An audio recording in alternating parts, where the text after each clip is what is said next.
Past opposition's Yashwant Sinha, early celebrations at Murmu's village.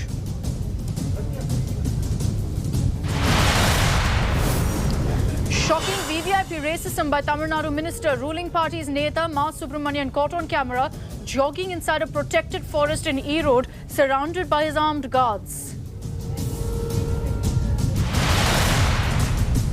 Race to 10 Downing Street in its final lap. Indian origin MP Rishi Sunak and Liz Truss to battle it out for the post of UK Prime Minister.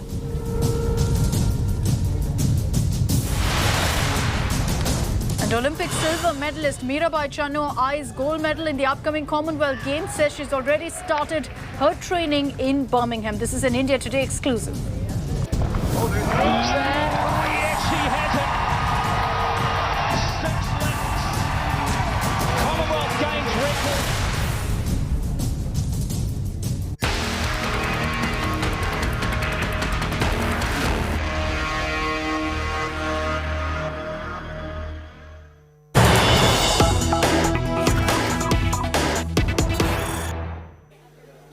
In about 2 hours from now, Sonia Gandhi is expected to appear before the Enforcement Directorate to be grilled for the first time ever by the agency in the National Herald case. And the Congress is upping the ante with a two-pronged strategy of hitting the streets as well as taking this up in Parliament. The Congress has moved to adjournment motions in both houses of Parliament, demanding a discussion on this. They've referred to this as political vendetta against opposition leaders and also the misuse of the Enforcement Directorate. So this issue is going to be echoing in both houses of the Parliament. Last few days, we've seen zero business in the Lok Sabha and Rajya Sabha, with the opposition creating ruckus over the GST rate hike, over inflation. Now, this particular issue of Sonia Gandhi being summoned by the Enforcement Directorate is also going to echo in both houses of Parliament, as the Congress has moved now an adjournment motion.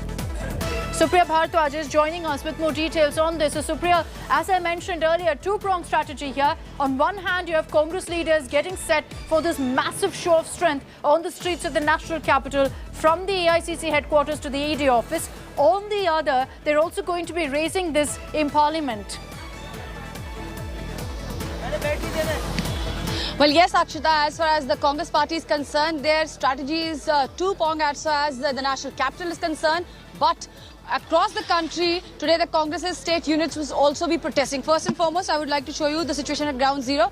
This is 10 Janpat. Behind me, there's that white gate and where this Delhi police bus is. And then this entire area has been cordoned off. We were standing just the other side and the police has asked us to leave. The entire media has been also asked to move away from this place. You can see as to how there is this Delhi police deployment, as well as that of CRPF is also present here.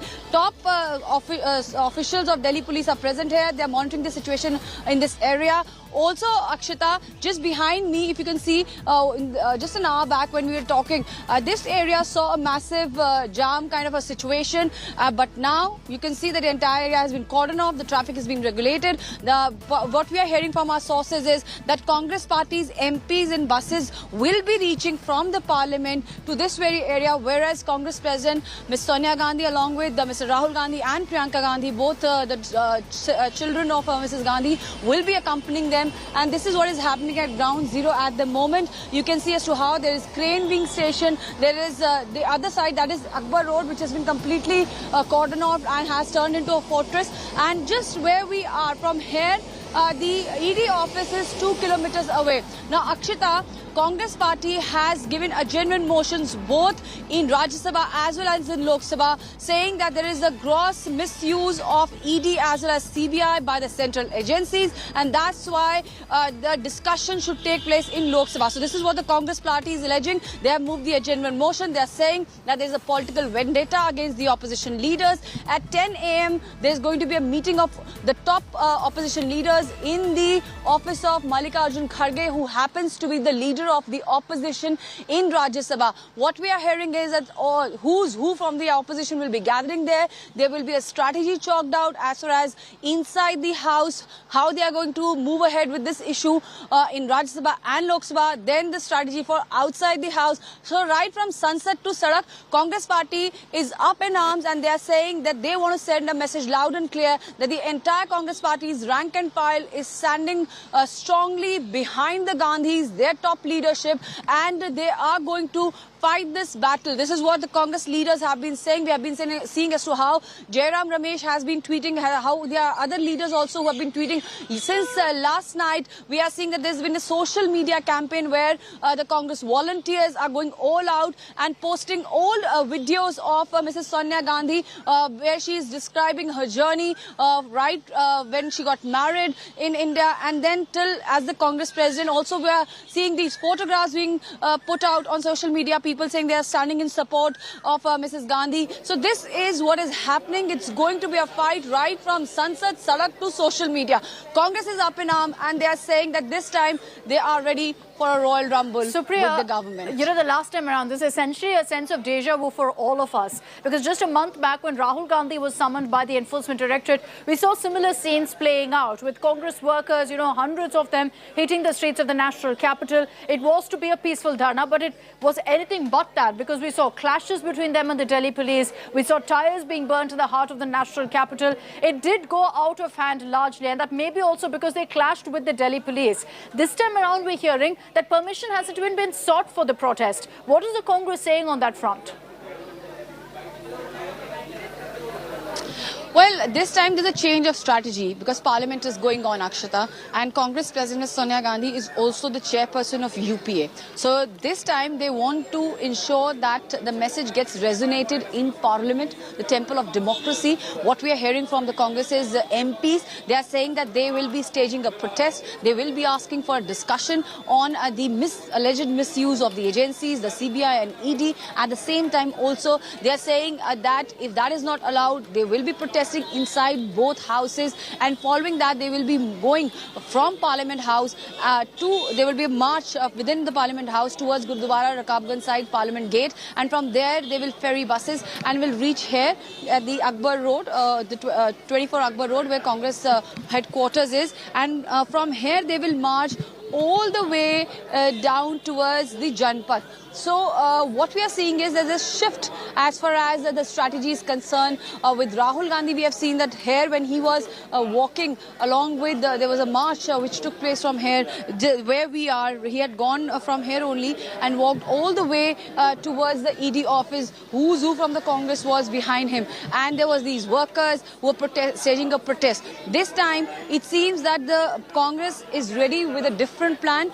Last evening, there was a meeting of all the MPs at Mr. Mallikarjun Kharge's residence in Delhi, and we are hearing that Congress is planning that it will be done in phases. There is going to be also protests, not just in the AICC headquarters or in Parliament House or on social media, but what we are hearing is that there will be also protests across the country. All the state units have been asked to stage a protest, whether it's Delhi, Telangana, Maharashtra. The calls have been given. They are going to protest outside the ED offices across the country, and certainly, yes, Congress party is going all out and sending a message loud and clear that when it comes to Gandhis, they are united and they're going to fight it out. And this is an opportunity essentially for them to also flex political muscle. Let's cut across live now to BJP's Ravi Shankar Prasad. Sonia जी और राहुल गांधी इस मामले में accused हैं, bell पर हैं, जिसमें धोखाधड़ी 420 का भी आरोप है। मेट्रोपॉलिटन मजिस्ट्रेट ने कॉग्निजेंस लिया, उसके खिलाफ हाईकोर्ट गए, हाईकोर्ट ने पिटीशन रिजेक्ट किया, सुप्रीम कोर्ट गए, सुप्रीम कोर्ट ने पिटीशन रिजेक्ट किया। इनकम टैक्स ने इस पूरे मामले को जांचा और अनियमितता पर गंभीर टिप्पणी की और टैक्स लगाया। उसके खिलाफ इनकम टैक्स ट्राइब्यूनल गए ये लोग, वहां भी सफलता नहीं मिली, और उसके बाद फिर हाई कोर्ट गए, वहां भी सफलता नहीं मिली। तो देश को हम यह बताना चाहते हैं कि सोनिया जी और राहुल गांधी बेल पर हैं इस मामले में, और उनके एफआईआर को क्वाश करने की सारी प्रार्थना सुप्रीम कोर्ट तक रिजेक्ट हो गई है। अब यह मामला है क्या? मामला बहुत सरल भाषा में यह है कि कांग्रेस पार्टी तो परिवार की जेबी संस्था हो चुकी है, उनके नेता भी जेब में हैं। अब कांग्रेस पार्टी की संपत्ति भी परिवार के जेब में लाई जा रही है, यही ये मामला है। नेशनल हेराल्ड एक अखबार था, आजादी के आंदोलन का था, उसमें पब्लिक के बहुत बड़े नेता शेयर होल्डर थे। बाद में अखबार नहीं चला, अखबार बंद हो गया, उस पर बड़ी देनदारी हो गई और बहुत ही छद्म तरीके से 90 करोड़ रुपया लोन दिया गया और एक पारिवारिक संस्था यंग इंडिया बनाई गई, जिसमें सोनिया जी और राहुल गांधी 76% के शेयर होल्डर्स हैं, मेजॉरिटी। बाकी दो लोग नहीं हैं, मोतीलाल जी और ऑस्कर फर्नांडिस, वो गुजर गए। और बिल्कुल गैर कानूनी तरीके से पूरे नेशनल हेराल्ड की ओनरशिप को यंग इंडिया को दे दिया गया। नेशनल हेराल्ड के पास हजारों करोड़ रुपए की संपत्ति है, दिल्ली में है, मुंबई में है, मोहाली में है, जिस संपत्ति को कांग्रेस सरकारों ने सस्ते दर पर सरकार की जमीन दी, उससे हजारों लाखों रुपया किराया आता है। यह है कुल मामला। इस मामले की जांच चल रही है, आप क्यों नहीं वहां जवाब देंगी भाई? यह बड़ा सवाल है। पूरे बीजेपी के ऊपर संस्थाओं को समझौता करने का आरोप लगाते हैं राहुल गांधी, लेकिन आप बेल पर हैं, कानून के शिकंजे में हैं और आप जवाब नहीं देंगे और सुने जवाब नहीं देंगी। और याद करिए, इन लोगों ने हमारे लोकप्रिय प्रधानमंत्री नरेंद्र मोदी जी जब मुख्यमंत्री थे गुजरात के, उनको प्रताड़ित करने का कितना केस चलाया गया। वो स्वयं हाजिर हुए, 12 घंटा उन्होंने एजेंसीज के प्रश्नों का जवाब दिया। एक लोकप्रिय मुख्यमंत्री। कभी बीजेपी के गुजरात ने प्रदर्शन किया क्या? कभी देश की बीजेपी ने प्रदर्शन किया क्या? यह है हमारा कानून को मानना। और मोदी जी थप कर, निखर कर कानूनी प्रक्रिया से सुप्रीम कोर्ट तक बाहर निकले कि उनके खिलाफ गुजरात दंगों के सारे आरोप बेबुनियाद थे। एक ये हमारा आचरण है, कानून, संस्थाओं का सम्मान। और एक इनका आचरण देखिए कि मुख्यमंत्री दिल्ली बैठे हुए हैं, सारे एमपी सदन छोड़कर उनके समर्थन में ईडी और अन्य संस्थाओं को डिमोरलाइज करने की कोशिश कर रहे हैं। ये हैं बड़े सवाल। इसलिए आज ये जो सत्याग्रह नहीं दुराग्रह है कांग्रेस पार्टी का, परिवार जब पार्टी की संपत्ति को अपनी जेब में कर रही है, उसको बचाने का दुराग्रह है। तो हम इसकी भर्त्सना करते हैं। देश में सच्चाई जानी चाहिए। सच्चाई यही है कि सोनिया गांधी जी, राहुल गांधी जी बेल पर हैं, जिसमें आरोप 420 का भी है, धोखाधड़ी का भी है, 120 भी कॉन्स्पिरेसी का भी है। और वो हाई कोर्ट गए, हार गए, सुप्रीम कोर्ट गए, हार गए, एफआईआर क्वॉश नहीं हुआ, इनकम टैक्स से कंफर्म है। तो अब ईडी जब पूरे मामले की जांच कर रही है कि इसमें मनी लॉन्ड्रिंग का केस है कि नहीं, तो आप जवाब नहीं देंगे क्या? और जाएंगे तो पूरे देश में ईडी और सरकार के खिलाफ इस तरह से मुख्यमंत्री और उनके नेतागण बेबुनियाद हवा बनाएंगे। हम इसकी बहुत भर्त्सना करते हैं और हमें पूरा विश्वास है कांग्रेस पार्टी की हताशा है। इतनी बड़ी हार के बाद भी, बार बार हारने के बाद भी, पार्टी को जेबी बनाने के बाद भी, अब पार्टी की संपत्ति भी जेबी बनाई जा रही है और सवाल का जवाब भी नहीं देंगे। ये मामला है। Today Sonia Gandhi ji is going to be questioned by the ED. To our utter surprise, Congress party is undertaking a dharna and a pradarshan and a campaign against the ED. Even the chief ministers of the Congress party have left their capital of the state and come back to support. What the matter is, Sonia ji and Rahul Gandhi both are accused in a criminal case in this connection. The accusation includes 420 cheating, fraud, and also conspiracy, criminal conspiracy, 120B. After taking bail, they went for quashing of the FIR and prosecution. The High Court rejected. The Supreme Court rejected. The income tax took up the matter. They found glaring illegality. Ultimately, they went to the tribunal. There also they did not succeed. They went to High Court. There they did not succeed.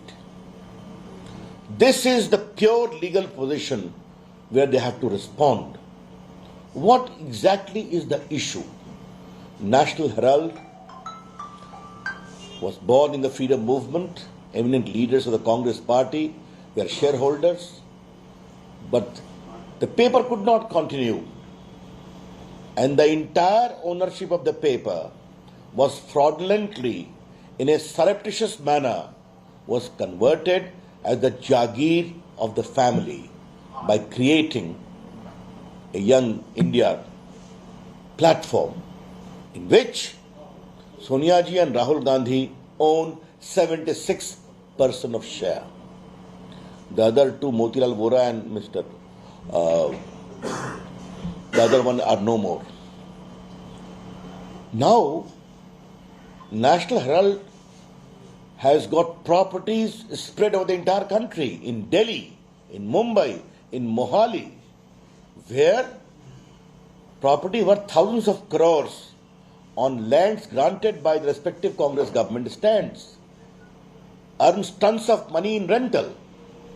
All this stands now completely owned in the fraudulent manner by this Young India, where Sonia ji and Rahul Gandhi occupy 76% of share. Congress party was reduced as a family-owned party. The leaders are at the bidding of the family. But what this particular case exposes, that from a pocket organization, even Congress property is being converted to a pocket, into the pocket of the family. That exactly is the issue. Should they reply or not? They need to. They keep on making allegations against us that we are seeking to compromise the rule of law and the institutions. What are they doing? They have suffered reversal repeatedly in a series of court till the apex court. And now, instead of replying, all the chief ministers are sitting in dharna with the Congress MPs. Their entire accusation against us is that we compromise the institutions. Who is doing so? The nation need to know today that when Narendra Modi ji was the chief minister of Gujarat, a lot of very vexatious prosecution was started against him. Modi ji appeared before the investigating agency as a sitting chief minister, replied their query for 12 hours. Did the Gujarat BJP leaders offer any protest? Was there any protest in Delhi? Ultimately, Modi ji came with flying colour till the apex court. All the malafide prosecution against him was found to be without basis. This is the conduct which the nation has to remember. But the larger question is, why would Sonia ji not face the prosecution and reply to the ED queries? If earlier Mr. Mallikarjun Kharge appeared, Pawan Bansal appeared, what is so special about the family? Whenever Rahul Gandhi appears and Sonia ji appears, the entire country is supposed to be offered satyagraha, which is in fact duragra against the rule of law, against the institution of India. And on behalf of the BJP, I strongly condemn it. I am quite sure this sinister move to convert the party property into the personal property will never succeed, and will have to be held accountable.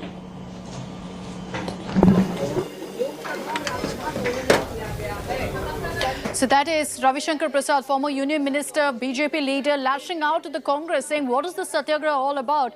Rahul and Sonia Gandhi are out on bail in the National Herald case. They've been denied relief by the Supreme Court, by the High Court. So on what basis is Congress holding a Satyagraha for them? He's also said that this is not a Satyagraha but a Gunagraha, which the Congress is holding today in support of Sonia Gandhi. So the BJP going all guns blazing at a time when Congress MPs have made it clear that they are going to be in fact staging a dharna inside Parliament as well as outside. Let's get you all the details you need to know about Sonia Gandhi's appearance before the Enforcement Directorate today. She is in fact appearing for the very first time, being summoned for the very first time in the National Herald case. While Congress is set to protest, security has been beefed up around the AICC headquarters. Extra buses have been placed, several layers of barricades have been put up. There is, however, no official permission for Congress to hold this agitation. Sources have also told India Today that both Rahul as well as Priyanka Gandhi will accompany Sonia Gandhi to the ED office. The ED summons to an ailing Sonia has spurred the grand old party leaders to declare war against the BJP, referring to this as vendetta politics and dictatorial rule. Remember that this comes a month after Rahul Gandhi's repeated appearances at the ED over the same case, and similarly then too, Congress staged massive dharnas on the streets of Delhi. मैं इंदिरा जी की बहू हूँ और किसी से नहीं डरती। मैं इंदिरा जी की बहू हूँ और किसी से नहीं डरती। देखिए, अभी सभी जनरल सेक्रेटरीज को ऑर्गेनाइजिंग सेक्रेटरी ने बुला के बातचीत की है और वो क्या करने वाले हैं वो प्लान उनके पास है और ऑर्गेनाइजिंग सेक्रेटरी आपको सविस्तार से बोलेंगे। अगर मैं उनके तरफ से बोला तो अच्छा नहीं दिखता। देखिए प्रोटेस्ट वगैरह, देखिए ये पूरी तरह से एजेंसियों के जांच का मसला नहीं है, ये राजनीतिक मसला है। ये देश की सबसे बड़ी विपक्ष की पार्टी की आवाज को दबाने की राजनीतिक साजिश है, जिसके लिए ईडी का इस्तेमाल किया जा रहा है। ईडी का इस्तेमाल पिछले 2 साल में, 3 साल में, 4 साल में किस किस लिए हुआ है, ये पूरा देश जान रहा है। All right, let's bring in Mr. Ajay Kumar of the Congress on this broadcast. Good morning, Mr. Ajay Kumar. Not sure if you had a chance to listen to what the BJP said just moments ago. They're questioning why the Congress is making such a big deal of the ED summons to Sonia Gandhi, considering that the Gandhis are out on bail in this particular case, and the Supreme Court and the High Court have refused so far to grant any sort of clean chit to the Gandhis in the National Herald case. You know, what's interesting is a couple of things. Have you ever heard in India where there is no FIR?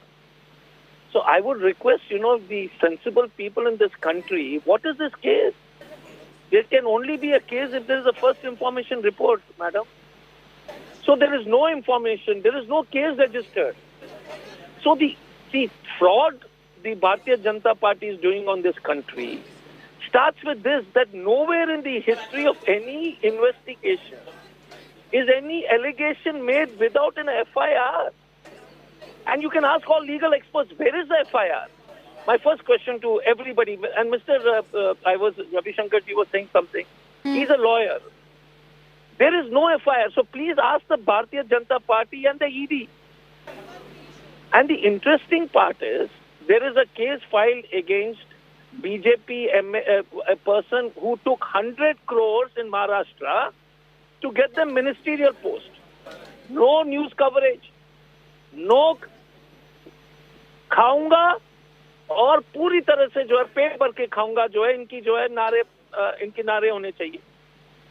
I am just trying to say, madam, it's a ridiculous thing of how we are becoming a laughing stock in the world. The fact is, there is no FIR.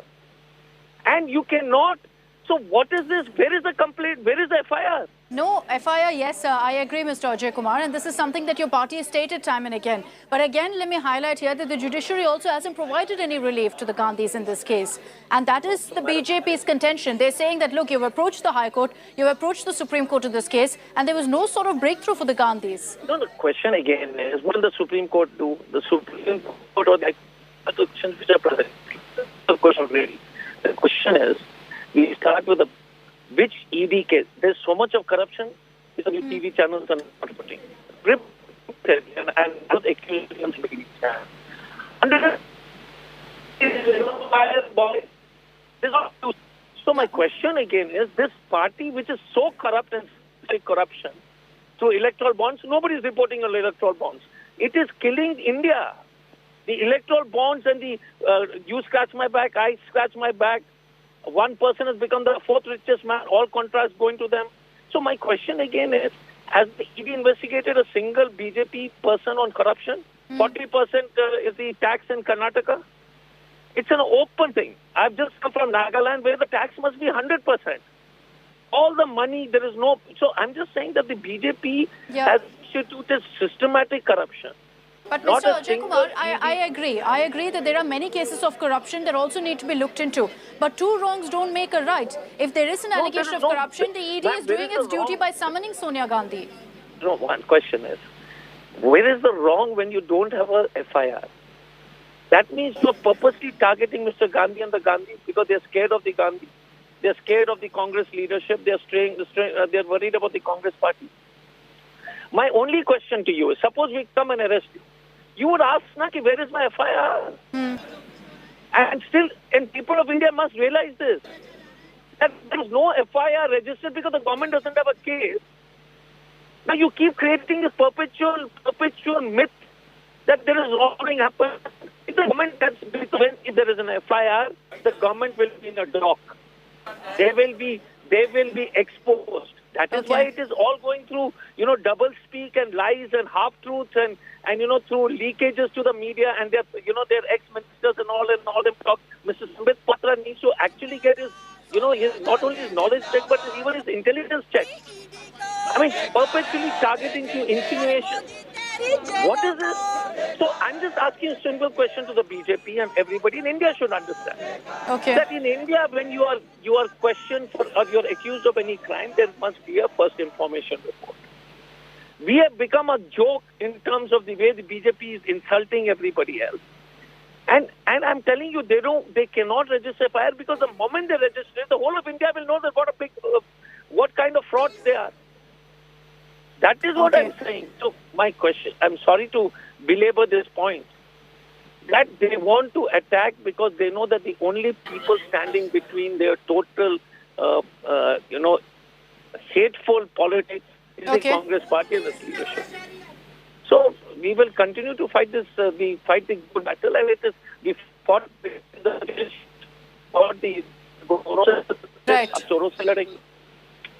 Right, point taken, Mr. Ajay Kumar. A bit of a problem with your line, but thank you. We appreciate you joining us here in India Today and sharing your party's view on this big development. And the BJP's charge that this isn't a satyagrah, it's a gunagrah by the Congress. I want to bring in Aishwarya Paliwal. She's reporting from outside the Congress headquarters for us this morning. Aishwarya, I understand that there are already Congress workers who've gathered there outside the AICC headquarters in protest over the ED summon to Sonia Gandhi. Well, this is not outside, actually.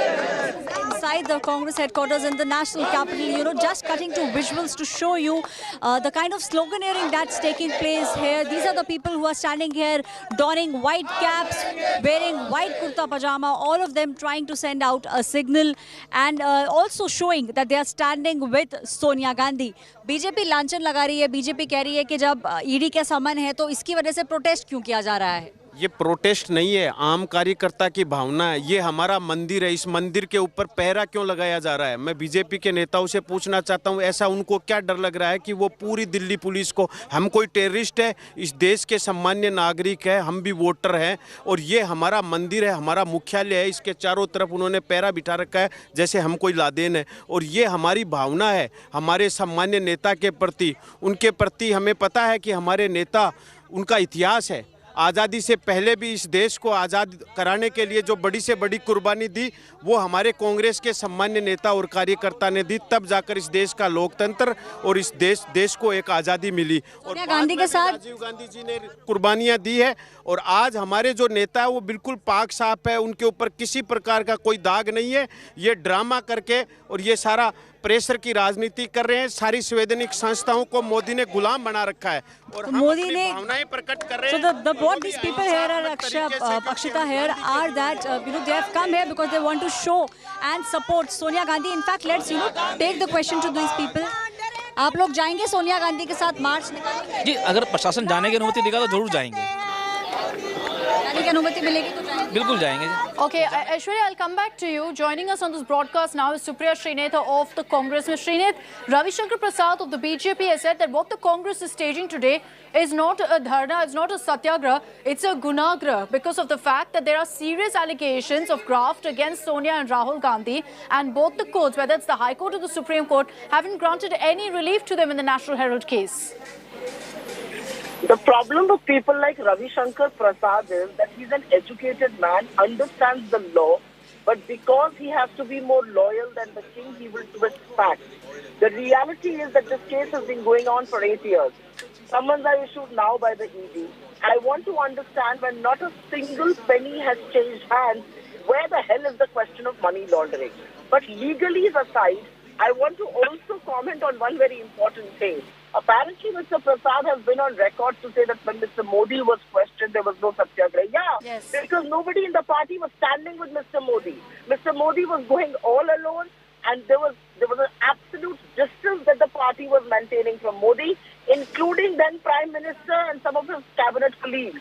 There was a reason why the Prime Minister of the country, then Atal Bihari Vajpayee, sat Modi down next to him and gave him the lesson of Raj Dharma. So Mr. Prasad may have amnesia.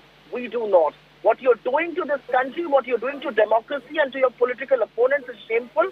But what you're doing now to sections of media who cover the Congress party to not let the media enter our office premises tells you how scared and what cowards they are. But bring it on, guys. Let's focus also, Ms. Srinath, on what's happening in Parliament. Your party is going to be raising this in both houses. Already adjournment motions that have been moved. But what happens really to the business that was scheduled to happen in the monsoon session? Because last few days, there have been disruptions. There hasn't been any business. Doesn't look like it's going to happen today either. Let me just jog your memory because Arun Jaitley, who was then the leader of the opposition in Rajya Sabha, has very categorically said that disruption is one of the most legitimate ways to keep a democracy alive. We are just following in his footsteps. We are disrupting the House because the nation needs to get up and take notice of what this government is doing. They're already seeing what this government is doing with its agencies, with the brute money power, with the majority that they have. They're annihilating every institution in this country, including Parliament. So let's not hide behind business because we are learning from the best. We are learning from Arun Jaitley when he says disruption is one of the most legitimate forms of protest in a democracy. We're only doing that. Okay, Ms. Supriya Srinath, thank you very much for joining us here on India Today. The Congress maintaining that we have a right to raise this in Parliament, we have a right to hit the streets and stage our dharna, and also lashing out to the BJP, saying that this is very much a satyagraha because of the selective targeting of opposition leaders by the Enforcement Directorate. Let me take this back across to Aishwarya. Apologies, Aishwarya, for cutting you short earlier. Take us through what's happening there. We understand that now there are a handful of Congress leaders who've gathered. The Delhi police, are they allowing this dharna to happen? Is there permission that's been granted? Well, no permission so far has been granted, which is why we are seeing the sloganeering taking place inside the AICC headquarters in the national capital. There are layers and layers of barricading which has been put in place.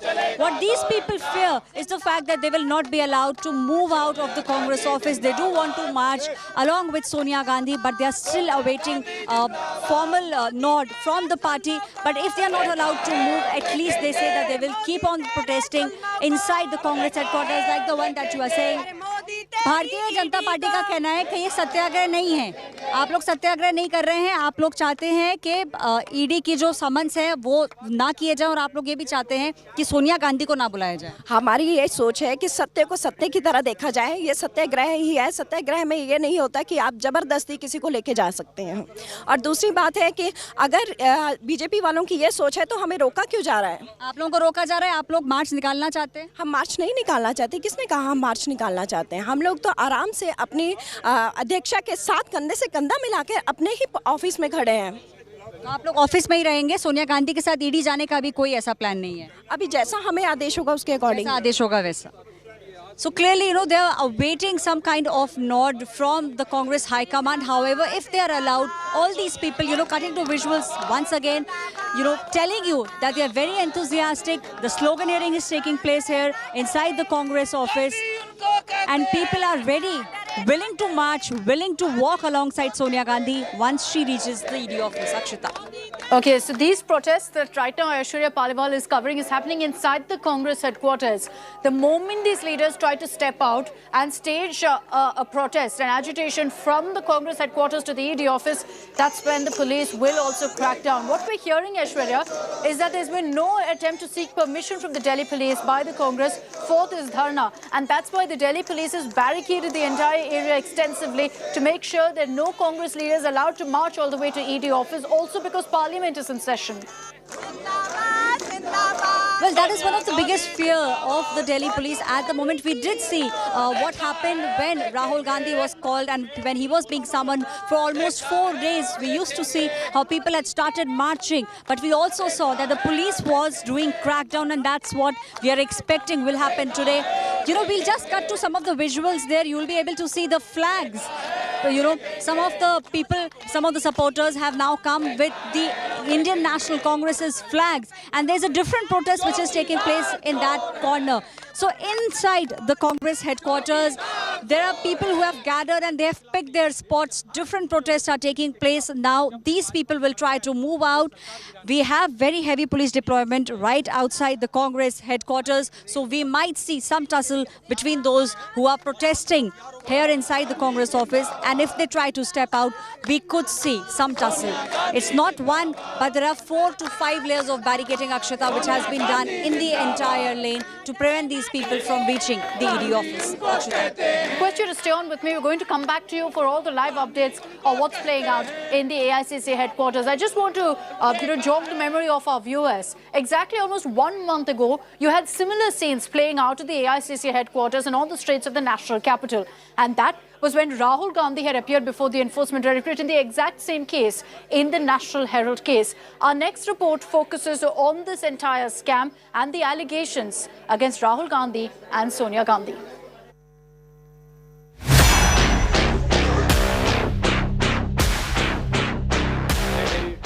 The National Herald heat has reached the Gandhi matriarch.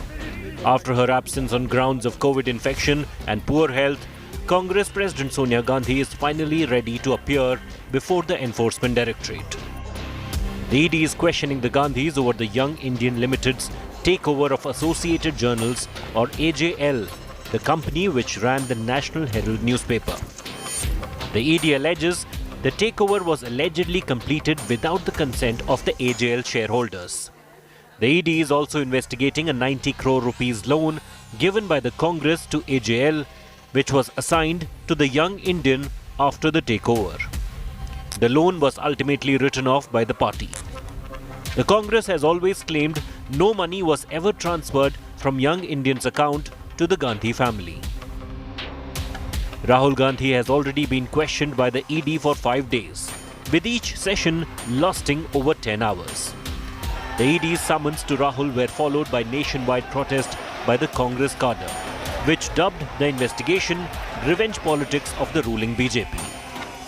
पूरे देश के सामने है कि एक शहीद की बहू और एक शहीद की पत्नी के साथ राजनीतिक प्रतिशोध के चलते ये सरकार किस स्तर पर गिर रही है, ये हम सब देख रहे हैं, पूरा देश देख रहा है. All right, let's get you more reactions coming in on the big story of the day. Sonia Gandhi's appearance before the ED. Anisha Mathur is joining us live. She has with her Mr. Abhishek Manu Singhvi. Anisha, it's over to you. Well, we're standing with Mr. Abhishek Manu Singhvi right now. Sir, the ED has summoned Mrs. Gandhi. What exactly is the Congress's reaction to that? And Ravi Shankar Prasad this morning has said this is not a satyagraha, this is a duragraha. How do you respond? It's very sad to hear such uninformed and ill-informed comments. A person who is there merely as the head of a Congress party with no direct involvement with anything lends her name to a not-for-profit Section 8 company which can give no perks, no dividends, no benefits even if it wants to, is being harassed and called by the ED. She should never have been called in the first place. She has not done any operational activity in any event by being one of the shareholders or directors of Young India. She has absolutely no role except as the head of the Congress party. Obviously, there is an associational issue. She should never have been called. I think not for the Congress, not for Sonia Gandhi alone, but for the whole country. There is a clear established truth that in 75 years of Indian independence, and we are celebrating the 75th now, no government, BJP, non-BJP, no government of any political color has exhibited the cheap, petty vendetta which this particular government has, and it is to cover such cheap tactics unknown to Indian democracy and Indian ethos that such ill-informed comments like Duragreh are being made. So just one more question. The parliament session is going on. Could the ED have summoned Mrs. Gandhi like this without permission or without informing the speaker or permission of the speaker? What is the legal procedure here? Well, clearly for all such issues, the permission, the intimation, the interaction and the participation of the speaker's office is necessary.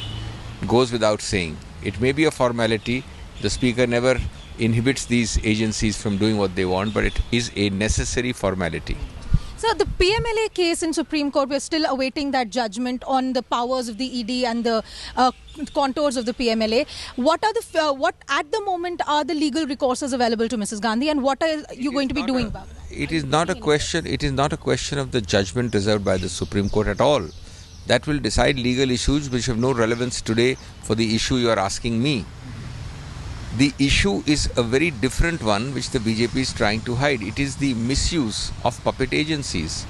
It is the dictatorial direction given to all agencies to go after a select few and ignore the blue-eyed persons who get suddenly whitewashed.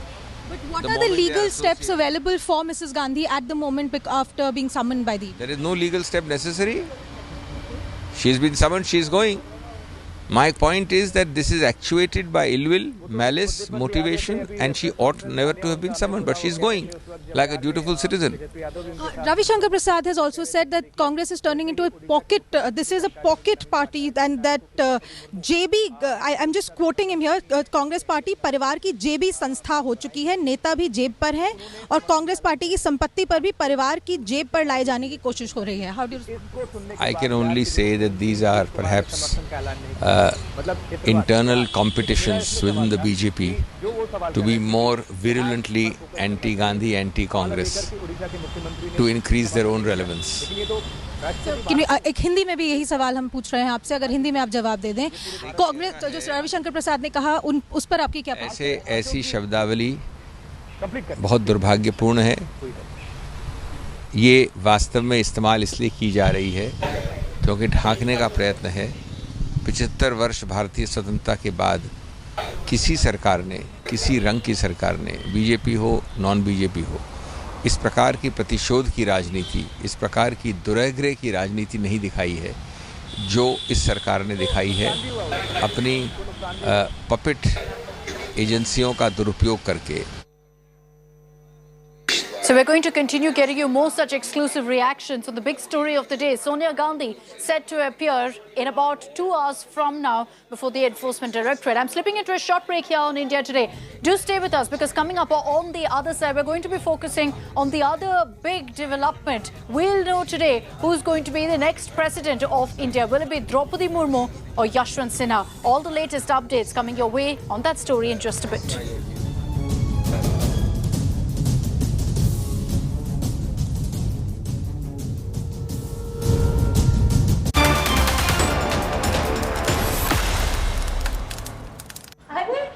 आ गई? कैसा रहा दिन? बहुत अच्छा. कोई video game cover करने गई थी ना? वीडियो गेम नहीं माँ, ई-स्पोर्ट्स. ई-स्पोर्ट्स? माँ, esports is just like any other competitive sport.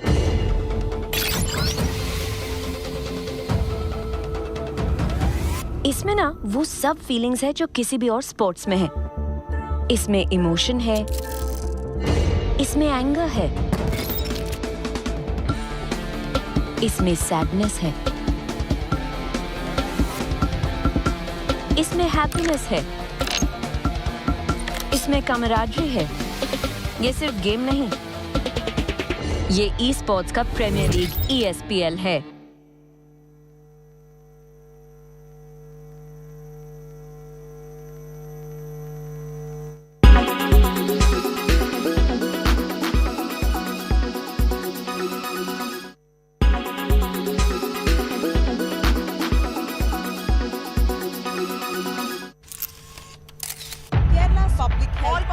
Traveling from different parts. Armed with facts, Looking at political back. she takes the news by its horns. Do you think the future of these students are not hampered?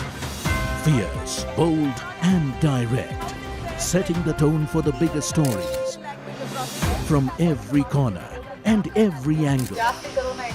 Expect nothing but the unfiltered truth. News first, niceties later. Watch me, Nabila Jamal, on India Today. Everyone's busy finding what's trending. You're busy finding out why. India Today, for those who research before reacting. Download the India Today app now. Make your media plan smarter with India Today Live TV on your connected devices.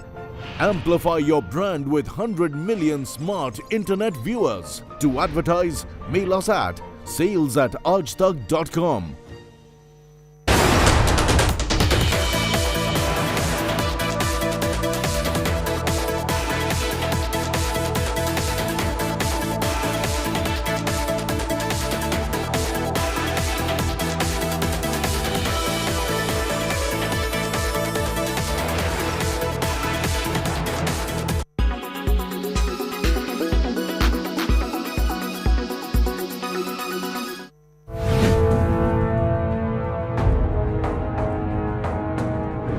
Climate change is real.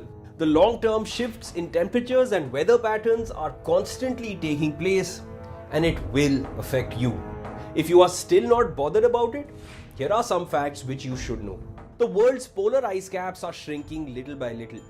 The Arctic is heating up twice as fast as the rest of the planet, with Greenland's glaciers receding particularly quickly. This process is speeding up all by itself. Melting snow exposes ice underneath, which then absorbs the sun's rays and increases thawing. At the opposite end of the Earth, 90% of the ice shelves on the Antarctic Peninsula are starting to disintegrate. Ice melt is also being observed in mountain ranges like the Himalayas, Kilimanjaro, the Alps, and Pyrenees. In the Andes, glaciers are retreating and risk disappearing altogether. Ocean levels are rising due to the combination of melting ice and warmer sea temperatures, as warm water has a greater volume than cold water. At the current rate, it is predicted that by the year 2100, sea levels will rise between 26 centimeters and a meter. Islands in the Pacific or Indian Oceans like the Maldives will be submerged. Densely populated, low-lying coastal areas like Bangladesh, Vietnam, the Netherlands, and the east coast of the United States are all under threat.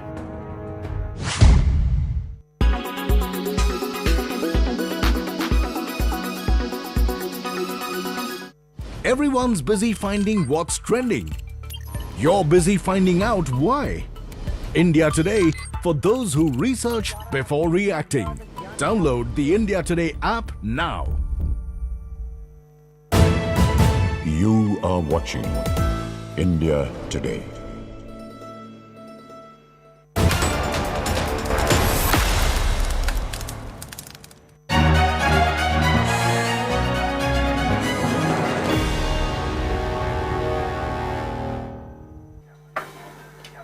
Will it be Yashwant Sinha or Draupadi Murmu? Who's the next president of India? We'll know today as the counting of votes kicks off at 11 a.m. this morning to choose the 15th president of India. NDA candidate Draupadi Murmu has a clear edge in the polls and is ahead in the running. The opposition's pick, Yashwant Sinha, of course, also is in the fray. But going by how political parties have reacted, it seems clear that the numbers are in favour of Draupadi Murmu. Polling was held on July 18th. Out of the total of 4,796 electors in the list of Electoral College for polls, over 99% cast their vote. The ballot boxes carrying the votes cast by the lawmakers in the election in all states and union territories reached the strong room of Parliament on Tuesday evening. The counting of votes will begin at 11. By about 4 p.m., we should know who's the next president of India. Elected MPs and MLAs vote in this presidential election, which is why voting also takes place in state legislative assemblies, but votes are only counted in the national capital. Confidence है कि वो जीत के है करके, खाली हम लोग को रिजल्ट डिक्लेयर होने के लिए थोड़ा इंतजार करते हैं। सेलिब्रेशन तो हम लोग तैयारी में है, लड्डू वड्डू बटाया जाएगा और नाच उच भी होगा ट्रेडिशनल का। अगर जीत जाती है तो हम तो जरूर उसका ये मैं आऊँगा ओथ में।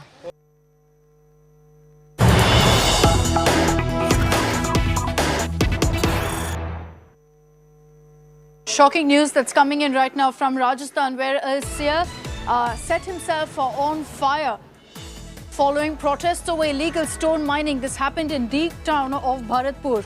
The incident occurred a day after another seer, Narayan Das, climbed on top of a mobile tower for a brief period, demanding a ban on illegal mining in the area. The authorities extended the suspension of mobile internet services in some areas of Bharatpur by a day. All of this happening as mining continues at Sacred Hills, and that's why seers are up in arms. Former Rajasthan Chief Minister Vasundhara Raje targeted the state Congress government over the suicide attempt in Bharatpur by the seer, saying that the Ashok Gehlot government is solely responsible for this. At a time when there's outrage over what's happened in Haryana of how a DSP was mowed down by the sand mining mafia, here you have seers now speaking out against illegal mining, and the BJP saying nothing has been done by the government to address this.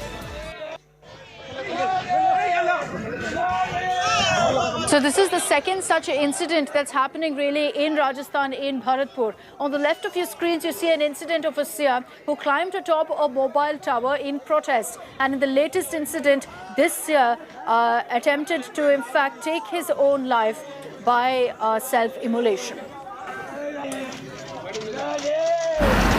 हमने पहले दिन ही स्पष्ट कर दिया था कि इसमें राजनीति नहीं घुसनी चाहिए, लेकिन आपको भी और कल हमको भी देखने को मिला कि राजनीति इसमें घुस गई। उनका ये वायदा कर गए थे, आपको भी स्टेटमेंट कर गए थे कि हम सेल्फ इम्यूलेशन नहीं करेंगे, आत्मदाह नहीं करेंगे और ऐसी कोई बात नहीं करेंगे। हमने कल मुख्यमंत्री जी से कई बार वार्ता हुई है और उन्होंने क्लियर निर्देश दिए हैं। हमारे पास पूरे कागजात तैयार हैं, जो वो चाहते हैं हम करने को तैयार हैं। This across to our correspondent Jai Kishan Sharma, who's joining us with more details on this. Any reaction that's coming from the Gehlot government so far? The local MLA, Wajib Ali, has recently said that this incident could have been averted if the government would have taken action immediately. The saints, the monks were protesting from last 550 days, and it took 550 days and demolition of Saint Vijay Das, monk Vijay Das, to get their demand accepted. Many BJP leaders, including Satish Punia, the state BJP chief, yesterday met Vijay Das, who had demolated yesterday and had sustained 80% burn injuries. So now, even after acceptance of demand, it's a big issue that why it took so long for the government to accept their demands. Exactly just before UP elections on September 11th last year, the panel had met Priyanka Gandhi, the ICC secretary then, and she had assured that all their demands would be met, but they were all ignored, and the saints were protesting, and this incident happened. Okay. Vasundhara Raje, former CM, also launched a scathing attack on Chief Minister Ashok Gehlot and the present state government, that why it took so long to accept the demand. Serious questions being asked of the Gehlot government here. Thanks for the moment for joining us, Jai Kishan, with all of those details. And that's all we have time for on this broadcast. Stay with us here on India Today. I'll be joining you with all the headlines on India's agenda in just a bit.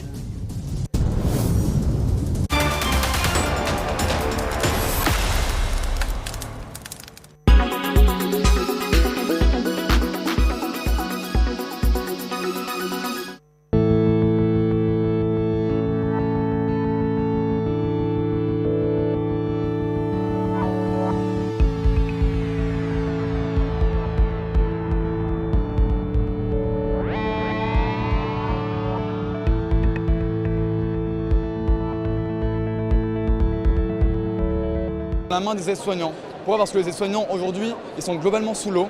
Ils ne peuvent plus faire leur métier qui est de soigner. Et donc nous, Emobots, on leur fournit cette information de l'état émotionnel. Ils vont pouvoir mieux comprendre l'évolution de l'émotion de leurs résidents, de leurs patients. Et derrière, on sera aussi capable d'objectiver. C'est-à-dire qu'aujourd'hui, quand on fait un test pour la dépression, c'est un test normé, ponctuel, où on demande à la personne de verbaliser les informations. Et donc ça pose plein de problèmes. Et notamment de difficultés pour les personnes qui ne peuvent pas verbaliser.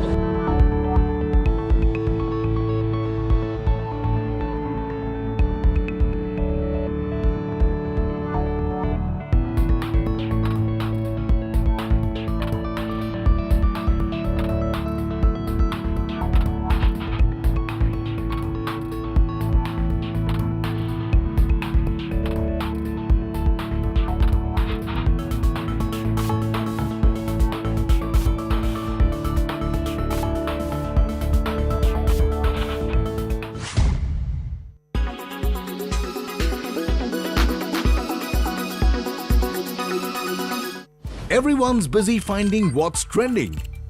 You're busy finding out why. India Today, for those who research before reacting. Download the India Today app now. Make your media plan smarter with India Today Live TV on your connected devices. You are watching India Today. You are watching.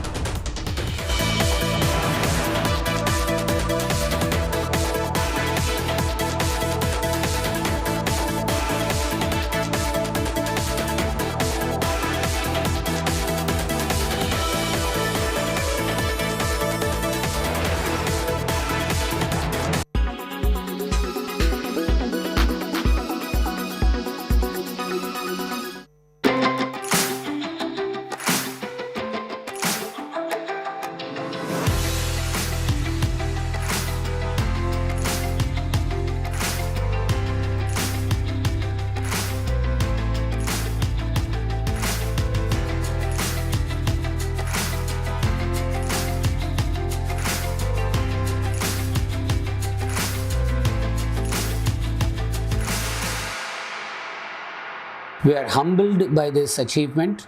It gives us a great sense of responsibility to do more for the country.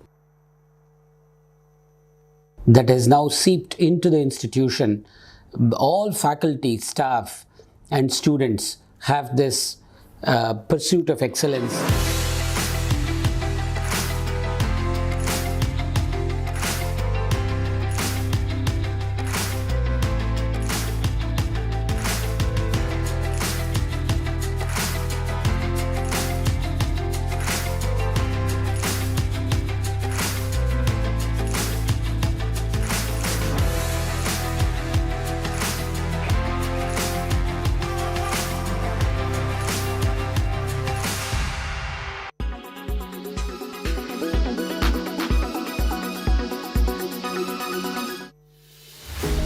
With every sunrise comes new beginnings, new opportunities and new stories.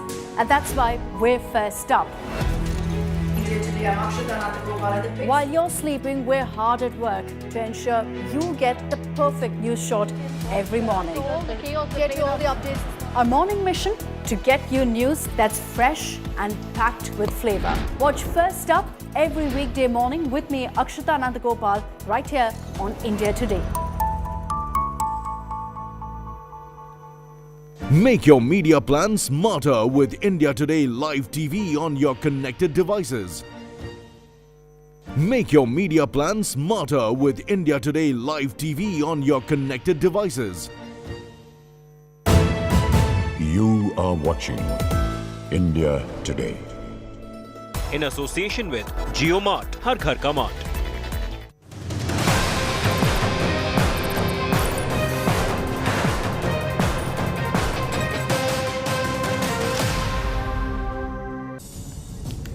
Hello and welcome. You're tuned into India's agenda here on India Today. I'm Akshita Nandagopal, getting you all the top stories that we're tracking this Thursday, all the latest with regards to Sonia Gandhi's appearance before the Enforcement Directorate. Let's begin with the headlines.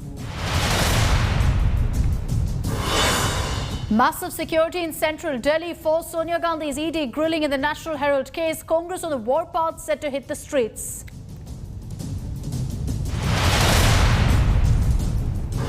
Big political war over Sonia Gandhi's ED grilling. Congress alleges vendetta politics by the Modi government. BJP calls it muscle flexing to shield gangster Gandhis. India set to get its first tribal woman president. NDA candidate Draupadi Murmu likely to edge past opposition's Yashwant Sinha. Early celebrations break out at Murmu's village.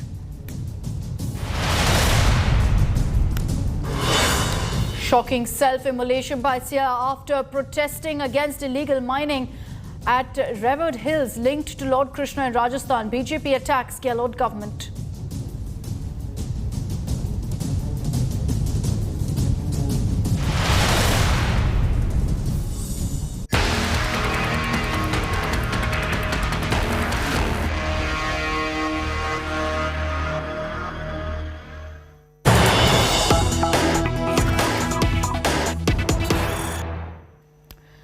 As we count down to Sonia Gandhi's appearance before the Enforcement Directorate, let's get you the latest updates pouring in. Priyanka Gandhi has now reached Sonia's residence.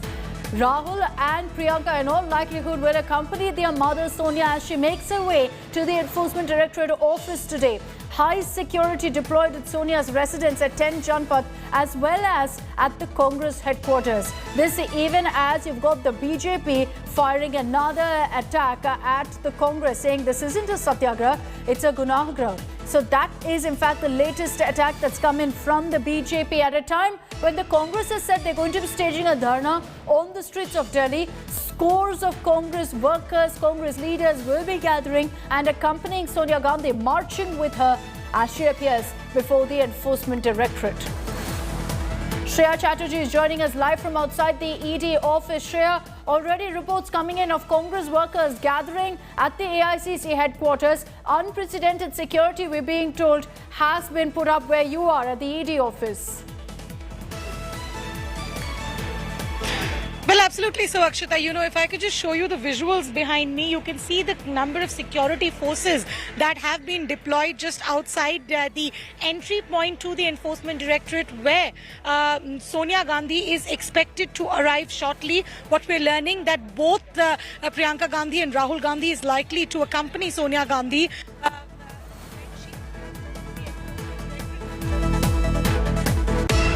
Audio connection with Shreya. We'll go back to her in just a bit. We'll just fix that. Give us a few moments. There is, in fact, high security, as Shreya was just showing us, at the ED office as well. The Congress leaders who are gathering right now at the AICC headquarters plan to march from the Congress headquarters all the way to the ED office. Now, it's expected that Sonia, at this point, could be making her way to the Congress, to the ED office, in fact, in about 1 hour or so. Priyanka Gandhi Vadra has already reached Sonia's residence. It's expected that Rahul also will be there any moment now. Shreya Chatterjee is back with us. Shreya, we lost you briefly there. Go ahead. Well, Akshita, you know, I was just showing that the kind of security arrangements that have been put in place by the Delhi police just outside at the entry point to the Enforcement Directorate office where Sonia Gandhi is expected to arrive at around 11 a.m. tentatively. What we're learning that both Rahul Gandhi and Priyanka Gandhi will likely be accompanying Sonia Gandhi when she appears before the ED for the questioning in the National Herald case. To just update, remember, Rahul Gandhi has already been questioned for over 50 hours starting the 13th of June. And Sonia Gandhi earlier was called in by the Enforcement Directorate on the 23rd of June. However, owing to her health issues, the entire questioning was rescheduled. And today on the 21st July, she had to appear, and we are being told that she will be appearing before the Enforcement Directorate in the questioning of the National Herald case. The reason she's been called in is because she is a shareholder of Young India Private Limited. 38% shares are directly linked to Sonia Gandhi, and that's exactly where the questioning will begin and why ED will question her regarding the alleged misappropriation of funds which began from the complaint that was filed by Subramaniam Swamy against the Gandhis in the National Herald case. That's right. And, you know, what the Congress is planning today is nothing but political muscle flexing. They want to send across a message to the BJP that they 100% back the Gandhis and want to essentially show off the political might of the Gandhis. It's a repeat, in a sense of deja vu of what happened before as well, Shreya. 1 month back when Rahul Gandhi was summoned by the Enforcement Directorate. Then too the Congress spoke of a dharna that wasn't peaceful by any measure. It led to a lot of drama, a lot of clashes with the Delhi police as well. This time around we're hearing that no permission has been granted by the Delhi police. There's been no request either for this protest. Well, exactly so, Akshita. There hasn't been any request from the Congress to the Delhi police seeking any permission to protest when Sonia Gandhi will be appearing before the ED. To just update, last time when they had approached the Delhi police with a request, the Delhi police had offered them to protest in the Jantar Mantar region. However, we saw Congress protesters, they protested outside the AICC headquarters. They also protested outside the ED office. We saw tires being burned. So it was a havoc that the Congress protested managed to create last time when Rahul Gandhi had appeared. They are planning a very similar thing this time, but Delhi police is well prepared. They say that they will not be allowing any protester in the periphery of the Enforcement Directorate and also outside the AICC headquarters. However, what is different this time is the Parliament session is on. So while we will see protests happening outside the AICC headquarters and probably the protesters will try to reach the ED, there will be a concurrent protest that will be going inside the Parliament as well. We've already seen that there's a notice that's also been given by the Congress regarding the misuse, alleged misuse of the agencies, as the Congress says. So this is going to be the mood of the day so far as the Congress is concerned. Let me also bring in Preeti Chaudhary. She's joining us live with the latest updates on the story. Preeti, good morning.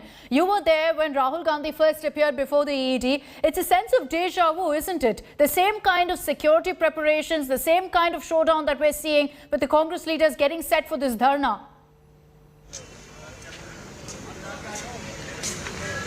Well, you're quite right. I would reckon the only difference this time, Akshita, is the fact that the Congress didn't look at getting any permissions in the first place. The last time the entire fight was, we sought permission. We were not given any permissions. This time around, no permission given. I want to ask my camera person, Prem, to actually, get you a ringside view. Where I am right now, I'm stationed at the Congress headquarters. What you see right in front of you are Congress workers, most of them from the Seva Dal, gathering there, singing, trying to boost morale. They do know that in about an hour from now, it's going to be an eyeball-to-eyeball confrontation where the security forces are concerned. We are right now inside the Congress headquarters, but I must tell you, right outside, while we were making our way in, there is heavy barricading. I was walking all the way in and I myself saw about 6 layers of barricading. What we can expect... everyone to gather here, all Congress leaders. Ashok Gehlot will be addressing a press conference a short while from inside. A lot of Congress workers as well. I want to quickly, pull in Aishwarya, my colleague, who's joining us. Okay. She's Preeti, been here for a while. We're going to come back to you. We're having a bit of a problem with your connection, so we'll just fix that and get back to you for all the updates. Preeti will be getting you from the Congress headquarters. In the meanwhile, I just also want to get you all the updates of what's playing out right now at the ED office, where there's unprecedented security to ensure that all of these Congress workers who are planning this dharna and will be marching to the ED office aren't allowed inside. But what we're hearing right now, Shreya, is that while Sonia Gandhi makes her way in, she's going to be accompanied by Priyanka Gandhi. She's going to be accompanied by Rahul. A lawyer will be with her, as is usually the norm. A doctor also will be accompanying Sonia Gandhi. Well, that's what we're hearing, given the fact that Sonia Gandhi haven't been keeping well, and that was one of the reasons we saw the questioning of Sonia Gandhi also was postponed. Now, when she will come, one thing is confirmed, that both Rahul Gandhi and Priyanka Gandhi will be accompanying. We're also given to understand that the medical papers of Sonia Gandhi will be carried by Priyanka Gandhi, which, if needed, will be given to the Enforcement Directorate to update about her present scenario, the present condition. But this will be also a show of strength that the Gandhis will try to put forward, because they are trying to give that message that the Gandhis are united. Remember last time when Rahul Gandhi was here, when he was questioned and he was given a lunch break, we saw him quickly go to Gangaram Hospital, because last time when he was being questioned, Sonia Gandhi was admitted in Gangaram. Even then, the Gandhis tried their best to give the message of unity. This time will be no different. Is also why we'll probably be seeing both Priyanka Gandhi and Rahul Gandhi accompanying Sonia Sonia Gandhi when she heads inside the ED office for her questioning. And it's a two-pronged strategy. There are going to be protests happening outside on the streets of the national capital and inside Parliament as well, where 2 adjournment motions have already been moved. You see these images coming in from outside Parliament, where Congress workers, women workers of the party, have gathered there questioning why Sonia Gandhi and how the Congress workers, according to them, are being targeted by this central agency. Again, you can see that they're saying that this is a satyagraha that we're holding. Supriya Bharadwaj is also joining us live this morning with all the updates of what's playing out right now. Supriya, Congress workers slowly kicking off their agitation at different spots of the national capital. This is a dharna that's going to lead to a massive showdown, because we're hearing that the Congress hasn't, surprisingly, approached the police for permission. Well, Akshita, as far as the latest update on that crucial day in the Congress party is concerned, we can show you over here that just now Priyanka Gandhi has reached 10 Janpat and the entire area has been cordoned off. We are expecting that Rahul Gandhi will be also coming here. Some of the Congress workers are coming here. They've been asked by the cops to leave from here to move towards the AICC headquarters. AICC headquarters are also turned into a fortress.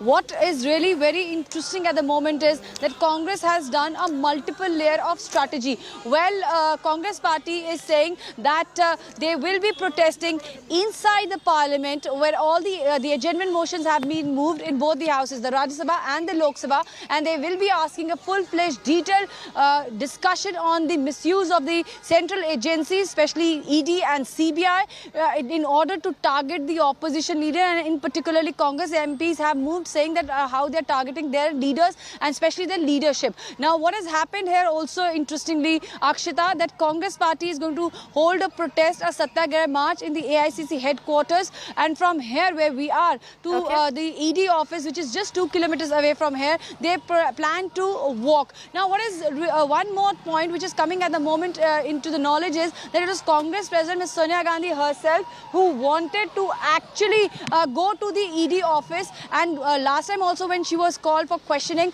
many of the senior Congress leaders have told us that she is keen to go and answer the questions of the ED. At the same time also, they are saying that last time because of the COVID she couldn't go, and this time Congress party as President Ms. Sonia Gandhi once again said that she wants to go and to the ED office, and that's why we are seeing that right from Sansad to Sadak to social media, Congress party has upped the ante, thrown their weight behind their leader, and are saying that they will go all out and will hold satyagraha across the country throughout the day. So, two-pronged strategy. Preeti Chaudhary is also with us again this morning. Preeti, two-pronged strategy by the Congress to raise this in Parliament and to hit the streets of Delhi as well.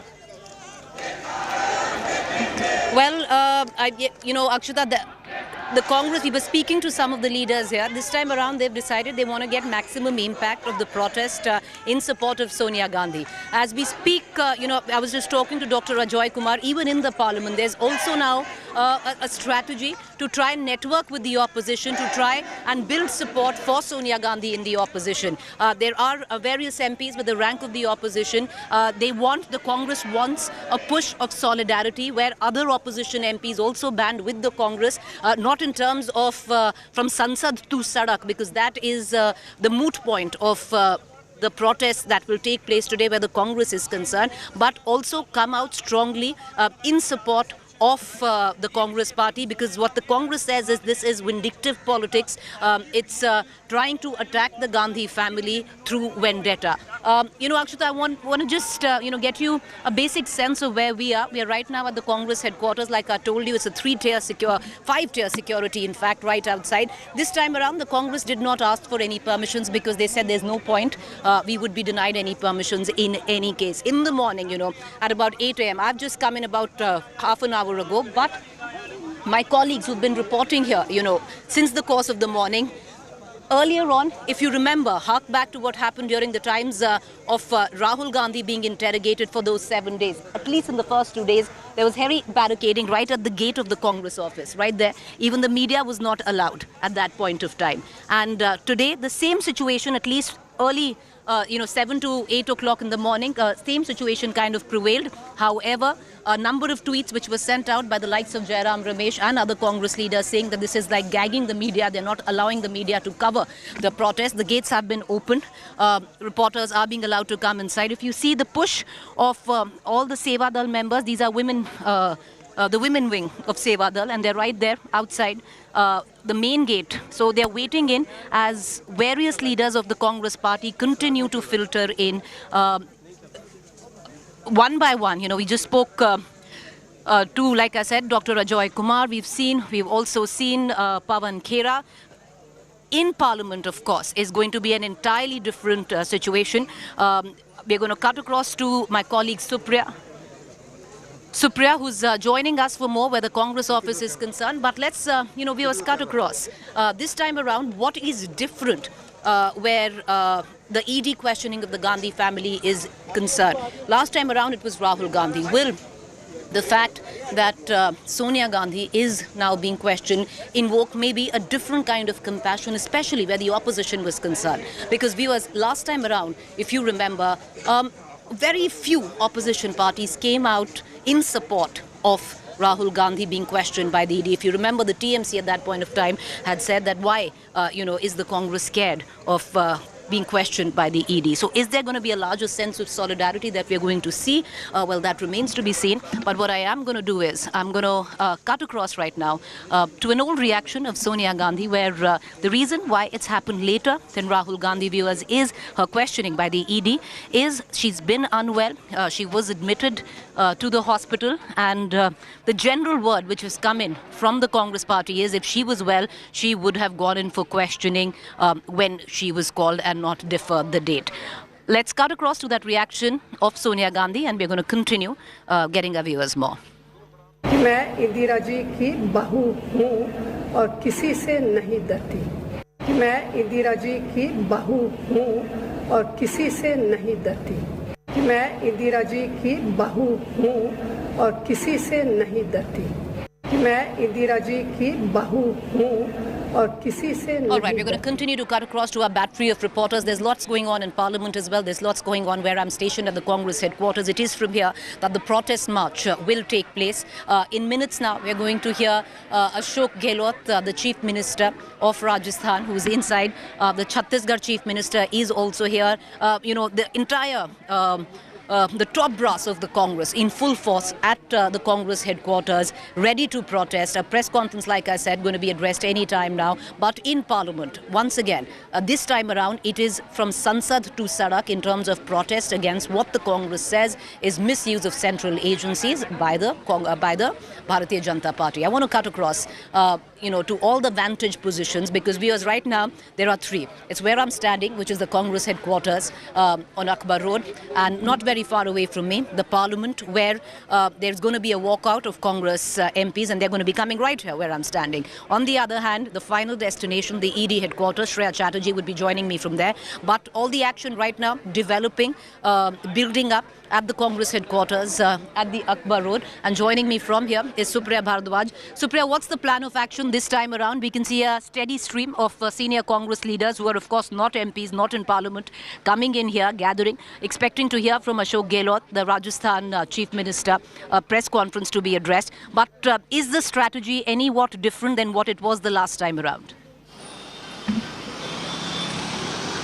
Well, absolutely. Yes, Preeti, as far as the strategy is concerned, it is completely different from what it was last time when Rahul Gandhi went for the questioning at the ED office. Well, we have to remember that when Sonia Gandhi is being called for questioning, Mrs. Gandhi doesn't represent just the Congress as the Congress party, but she's also the UPA chairperson. She's one of the tallest leaders as far as the entire opposition in the country is concerned. And that's why at 10 a.m. today, the meeting of almost all the top leaders of the opposition was called in the office of Mallikarjun Kharge, who is the opposition leader in Rajya Sabha. Also, at the same time, we are hearing that the MPs are going to raise this matter in both the houses, Rajya Sabha as well as Lok Sabha. The adjournment motions have been moved. The Congress party's MPs and other MPs from other political parties are also saying that there is a gross misuse of the central agencies by the government to target the opposition leaders. They are saying that it is nothing short of political vendetta, and who's who issue from the opposition is expected to come in that meeting of Mallikarjun Kharge. As far as Congress is concerned, they are sending a message loud and clear that as far as the leadership issue in the party is concerned, it is Gandhi's and no one else. And that's why rank and file across the country, not just in Delhi, where we are at the moment, AICC headquarters, or at 10 Janpad, or the Parliament House, or the Delhi Congress office in the national capital, but across the country, wherever the ED offices are, Congress's state units are going to stage a massive protest today, is what the Congress party has decided. As far as this very place where we are, Preeti, I would like to show you, this is 10 Janpad. Now the barricades have been removed and there is there's proper flow of the traffic. Earlier, this entire area was cordoned off. Priyanka Gandhi just... Priya, I just want to ask my camera person to pan in, and we're going to continue to get you more. Just stay with me. You know, like I said, a heavy stream of senior leaders. You have Ashok Gehlot, who's just come in. His car is just pulled in. He's the one who's going to be addressing that press conference. If you can see, you know, the reason why we can't get in there is because we're a little tied because of our live issue concerns. So that's where Ashok Gehlot has just come in. He's going to enter. He's just entered the headquarters. He's going to be addressing a press conference very, very soon. But viewers, it's going to be different in terms of a completely different strategy elucidated by none other than Supriya. One of the biggest factors, what we might see play out possibly differently this time around, is going to be the opposition support. When Rahul Gandhi was questioned 7 days by the Enforcement Directorate, we didn't see that kind of push from the opposition. But here you have Sonia Gandhi, who is also the president of the UPA, and we will be looking at seeing, you know, possibly the opposition coming out strongly in favor of the Congress this time around, and that is what the Congress at least hopes to achieve this time around. In Parliament already, there is word, Manikam Tagore, Supriya, I'll bring you in, has raised an issue. He wants to talk about the misuse of central agencies. We are expecting a walkout of Congress MPs who will, you know, walk out of Parliament and come in right here at the AICC headquarters, gather here and march towards the Enforcement Directorate. What's more?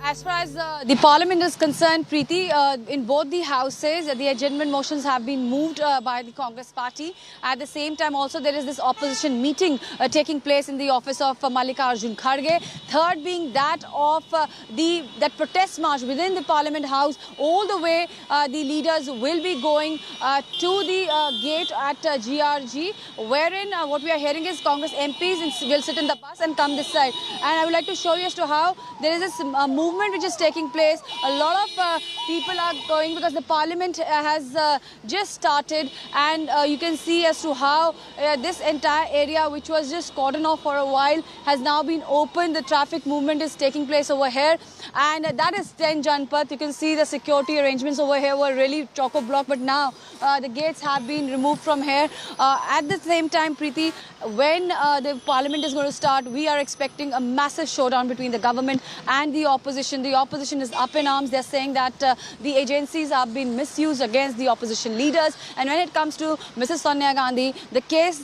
over here is that it is different from that of Mr. Gandhi, because Congress president is also the UPA chairperson. She's one of the tallest leaders as far as the opposition in the country is concerned. And this is what the Congress party is saying, that when she is being summoned and now she is going on her own to the ED office, because there were some murmurs that there can be a request sent from the Congress side that ED can come and question her. There is a possibility that the ED themselves might say that they would like to come and question her, keeping her health in mind, because she was COVID positive last time when the date was given to her. She stayed in Gangaram Hospital, underwent the treatment. Her health at the moment is also an issue of concern. And as far as the opposition is concerned, they are saying that this shows that how the witch hunt is being done of the political parties, of the opposition leaders of the various other political parties by the government. So a lot of, you know, brickbats from both the sides. There, a war of word is going on. But at the same time, Congress party this time has decided right from Sunset bring to in. Sadak.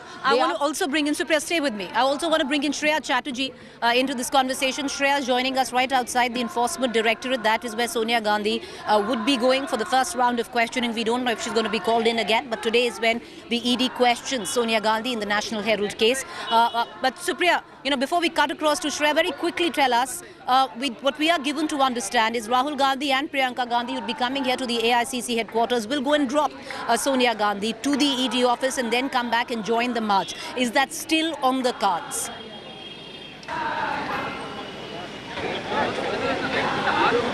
Rahul Gandhi and Priyanka Gandhi is concerned, Priyanka Gandhi has already reached here, Ms. Vadra, reached here in just a short while back, and after that these barricades have been removed. As well as Rahul Gandhi is concerned, he's expected to reach AICC headquarters, and before that at 10 Janpat in just a short while or so, because what we are hearing is at the moment he is at his residence, 12 Tugrak Lane, and from there he'll be coming to this side, is what the sources in the Congress party are saying, that he's going to be with his mother, and from there there is a possibility that both the Gandhi siblings, after dropping Mrs. Gandhi at the ED office, might come to AICC. This is just a tentative plan, but main thing is this, that Priyanka Gandhi has already reached and Mr. Rahul Gandhi is expected to reach at 10 Janpat in a short while. All right, I want to cut across to my colleague Shreya Chatterjee, who's joining us. Of course, slogans at the back being raised. I'll ask my camera person Prem to get you a little close-up of, or rather the ringside view of the Congress headquarters right now. What you see is the Mahila wing of the Seva Dal. The slogans, of course, Sonia ji, Sangharsh karo, hum tumhare saath hain. And, it comes down to their latest slogan, at least of today, it is Sansad se Sadak tak, in terms of the protest against what the Congress deems is the misuse of central agencies. I want to also, bring in colleague Shreya Chatterjee, who's joining us right outside a very desolate, highly guarded, fortified ED office, quite like what we see outside the Congress headquarters. Shreya, Sonia Gandhi is going to be reaching there. There is an attempt by Sonia Gandhi, there's an attempt at least by the Congress to suggest that she go in there with her doctor and her lawyer. The last time around, we do know Rahul Gandhi's lawyer was not given permission. Is there going to be a special grant which at least would be given to the doctor where Sonia Gandhi is concerned? There are other refusals as well, Shreya. We'd seen Rahul Gandhi's those hour-long questioning where he had to write down. All right, let's cut across right now to what's taking place right inside the headquarters, the Congress press conference. राजनीति का गठबंधन है वो agencies के साथ है, वो बड़ा स्पष्ट दिखता है. जब भी इनकी घेराबंदी हो जाती है, whenever they feel cornered, they misuse agencies. एजेंसियों को सामने कर देते हैं. वो राज्यों के चुनाव हो, वो बंगाल हो, उत्तर प्रदेश हो, आसाम हो, कश्मीर हो, महाराष्ट्र हो, या फिर गहलोत साहब का राजस्थान हो, सब जगह आपको एजेंसीज की भूमिका और उस भूमिका की टाइमिंग बड़ी स्पष्ट तौर पे दिखती है. साजिश क्या है? साजिश है हमें चुप करवाने की, षड्यंत्र है हमें रोकने का, और नियत है विपक्ष मुक्त भारत. यह हम सबको स्पष्ट तौर पे समझ लेना चाहिए. देश का यह अधिकार है जानने कि हमें चुप क्यों कराना चाहते हैं.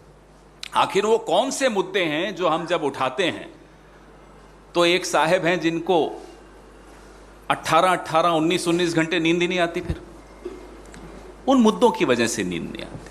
और वो मुद्दे उठाने वाले कौन हैं?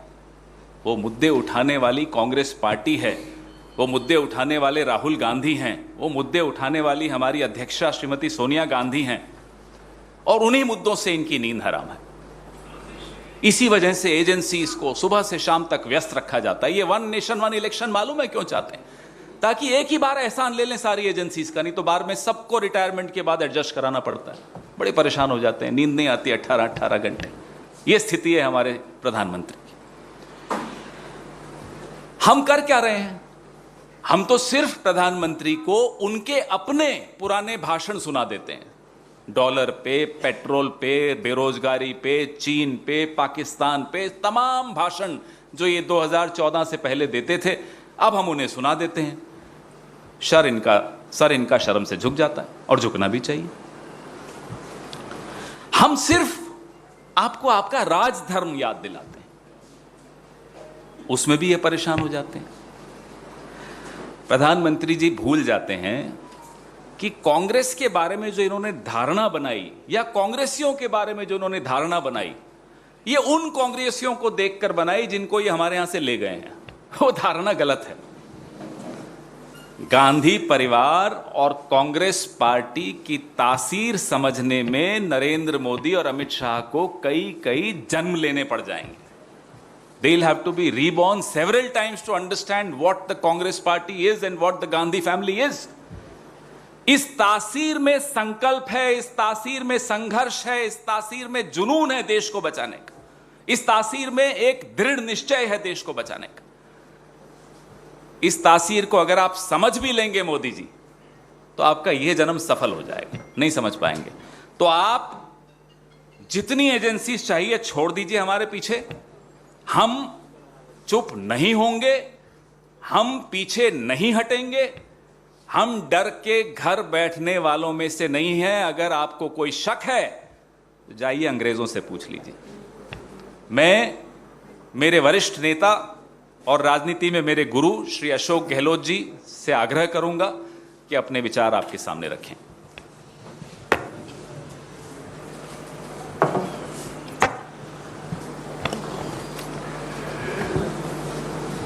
पवन खेड़ा जी और तमाम मेरे मित्रों, जैसा आप सबको मालूम है कि आज ईडी ने पिछली बार राहुल गांधी जी को बुलाया था और 5 दिन तक 50 घंटे से अधिक समय तक उनको पूछताछ करी। पूरा देश देख रहा था। और आज सोनिया गांधी जी को बुलाया है, जिसके बारे में पूरा मुल्क जानता है कि वो एक ऐसी नेता है जिसने पूरे देश का दिल जीता है। जिस रूप में उन्होंने यूपीए का गठन किया, फील गुड और इंडिया साइनिंग के नारों को हराया जो कि आर्टिफिशियल थे, जिसने डॉक्टर मनमोहन सिंह जी को प्रधानमंत्री बनाया। प्रधानमंत्री पद कोई छोड़ सकता है क्या? और जिनके ज़िंदगी में एक तरफ तो भारतीय संस्कार संस्कृति उन्होंने आत्मसात की, क्या क्या बातें उनके बारे में नहीं कही जा रही थी जब राजीव जी की शहादत हो गई थी।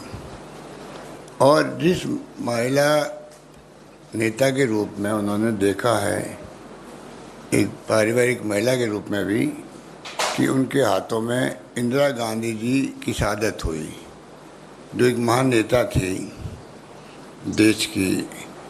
बांग्लादेश जिस रूप में बना उस जमाने के अंदर, पाकिस्तान के 2 टुकड़े हो गए। दुनिया के इतिहास में ऐसा कहीं नहीं सुना होगा कि 90,000 सैनिकों को, अधिकारियों को सरेंडर करवा दिया हो एक मुल्क के, जो हमारा दुश्मन मुल्क है, जिसने इंदिरा गांधी ने हरित क्रांति करी, गरीबी हटाओ की बात करी, सब कुछ किया देश के लिए। उनको शहादत हो गई और देश को एक अखंड रखा। राजीव गांधी शहीद हो गए, उनके पति थे, उनकी सास शहीद हो गई देश के लिए, उनके पति शहीद हो गए देश के लिए। इस सरकार को इतनी भी शर्म नहीं आती है कि आप किस महिला को किस रूप में आप व्यवहार कर रहे हैं। ईडी वाले उनके घर जाके बयान ले सकते थे,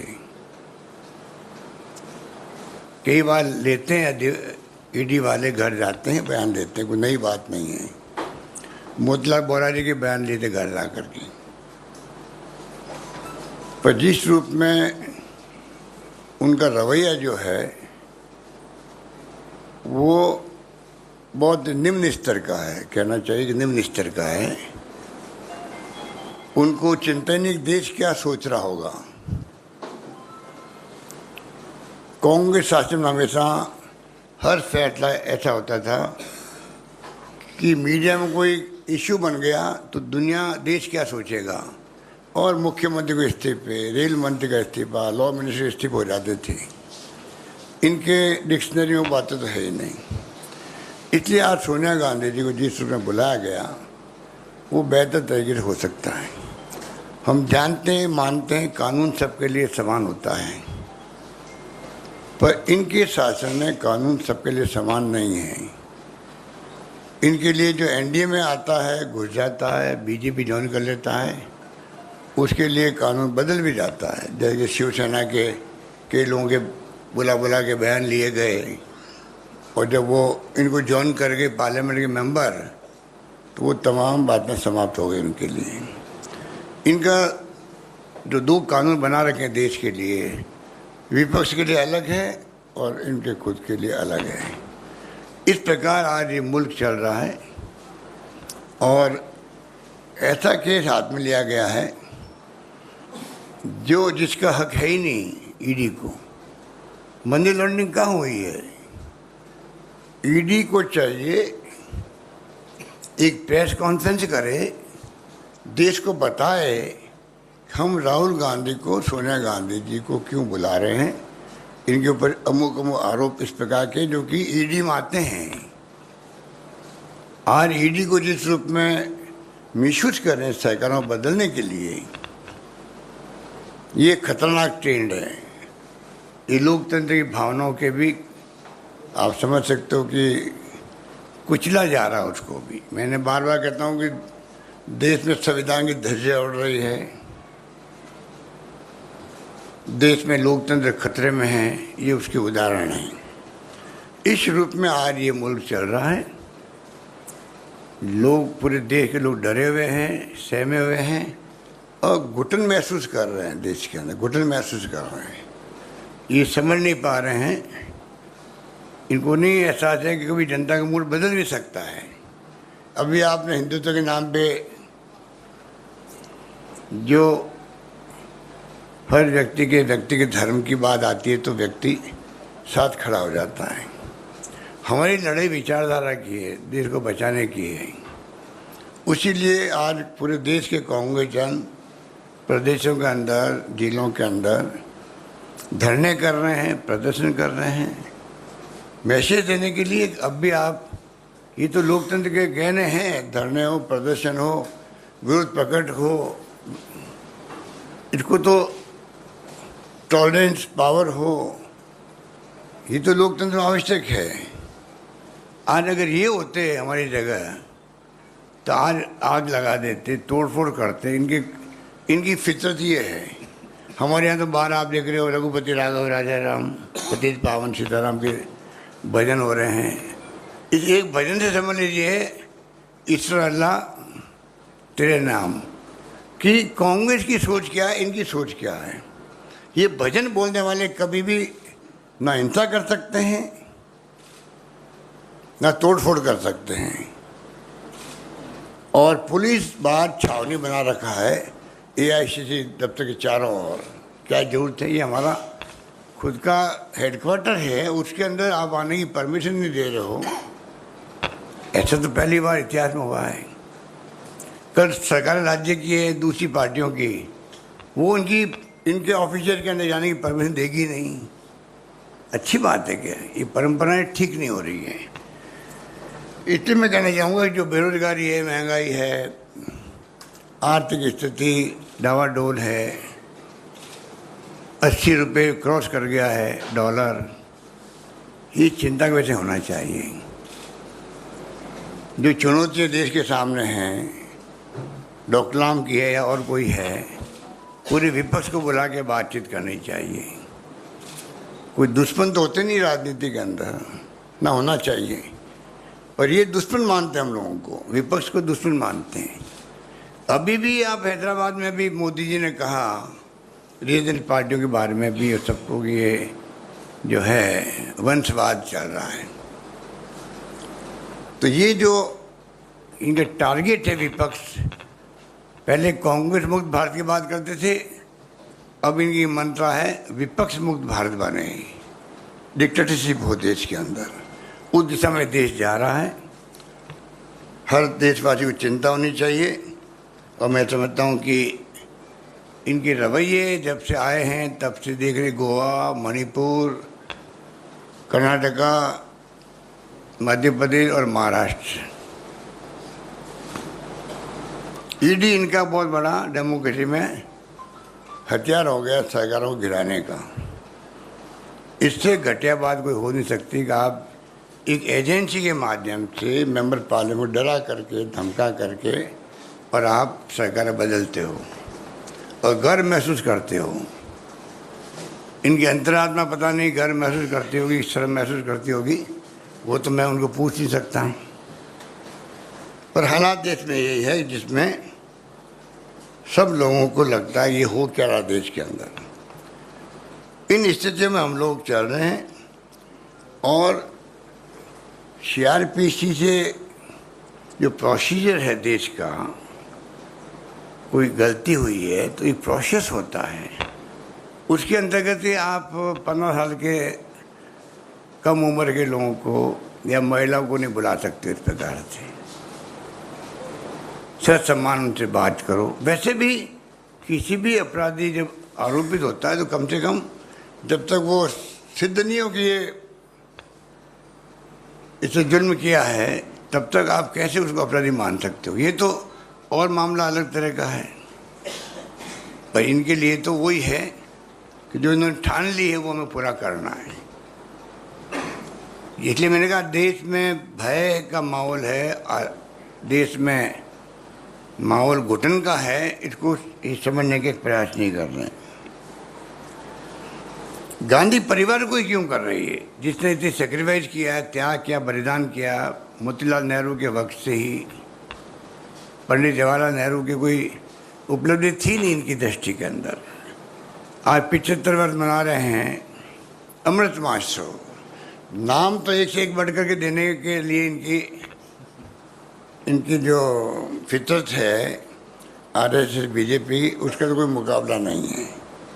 पर जिस प्रकार से ये अमृत महोत्सव मना रहे हैं, मैं कहना चाहूँगा इनसे कि आप हर घर तिरंगा लगाने की बात करते हो, उसके पहले कम से कम आप देश की जो उपलब्धि है 75 वर्ष की है कि देश 47 में क्या था आज क्या है, वो तो बताओ देशवासियों को, वो गर्व महसूस करे। और 13, 14, 15 को जो प्रोग्राम दिया गया है इनका हर घर तिरंगा, उसमें वो आगे आ सके। ये तो करो कम से कम। पर आपको तो खाली परसेप्शन पैदा करके राजनीतिक लाभ उठाना है, उसके अलावा आपका कोई। तो ये तमाम बातें जितनी करें उतनी कम आप लोगों से।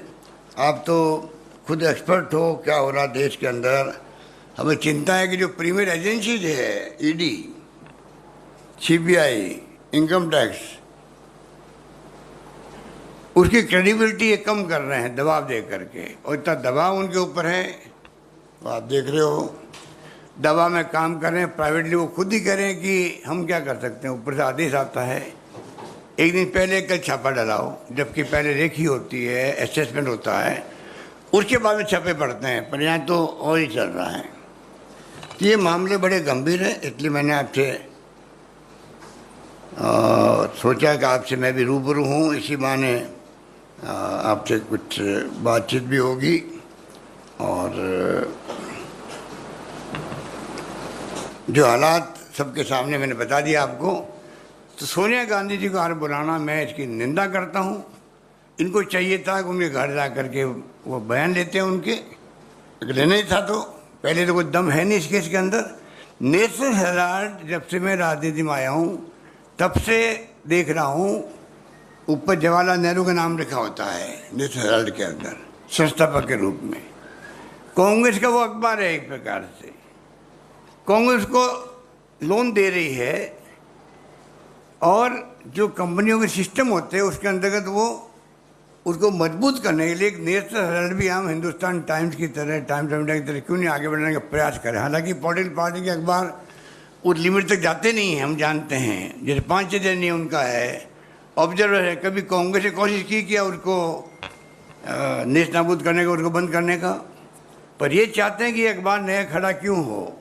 तो दो बातें हैं, एक तो ये अखबार क्यों ये मजबूत बने, शुरुआत में इसको क्रश कर दो, इसे तमाम इस केस को बना करके उलझाया जा रहा है। नंबर 2, उदयपुर डिक्लेरेशन जो हुआ है, उदयपुर डिक्लेरेशन जिसमें पदयात्रा के प्रोग्राम भी थे, 2 अक्टूबर से भारत जोड़ो अभियान था, डिक्लेरेशन के अंदर जो भावना प्रकट हुई है देशवासियों के सामने कांग्रेस की, उससे मोदी जी अमित शाह जी चिंतित हो गए।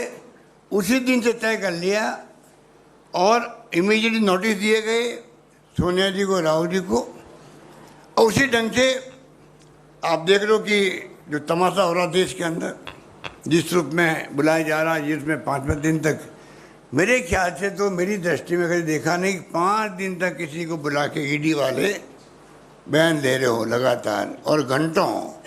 ऐसा एक भी केस ऐसा देश में नहीं होगा, जबकि बड़े बड़े केस देश के अंदर क्रिमिनल के होते हैं, मनी लॉन्ड्रिंग के होते हैं, पर उनके लिए कोई हाथ नहीं डालेंगे। और इनकी ईडी की हालत देखिए आप, करीब 1700 छापे डाले इन्होंने, 1700 छापे डाले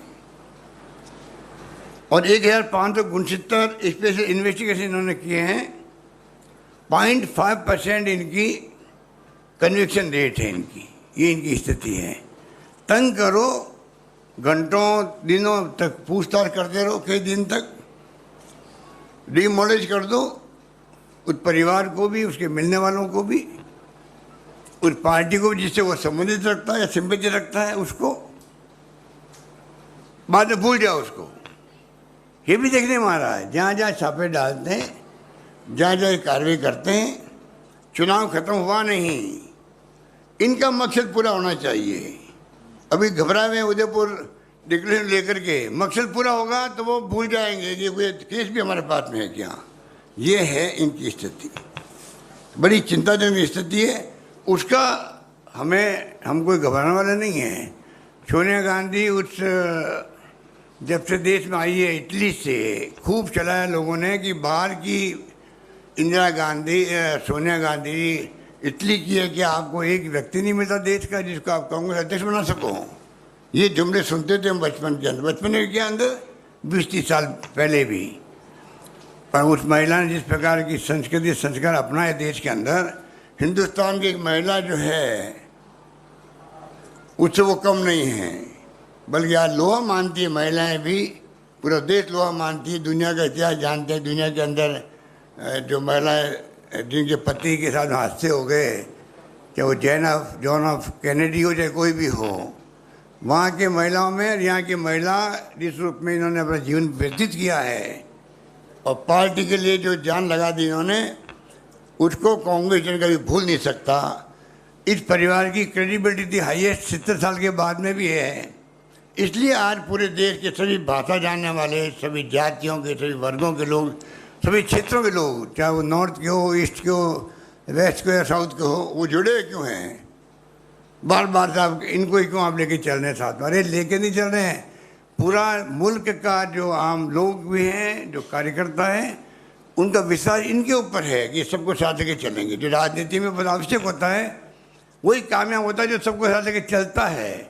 इस परिवार की क्रेडिबिलिटी बड़ी है, ये सबको साथ लेके चलेंगे, सबके साथ न्याय करेंगे, इसलिए सब इनके साथ में हैं। इसलिए ये जो विपक्ष वाले जो अफवाह फैलाते हैं उसमें कोई आने वाला नहीं है। धन्यवाद। सर, आपने पिछली बार जब राजनीति से पूछताछ हुई थी तो आपने कई मुद्दाओं को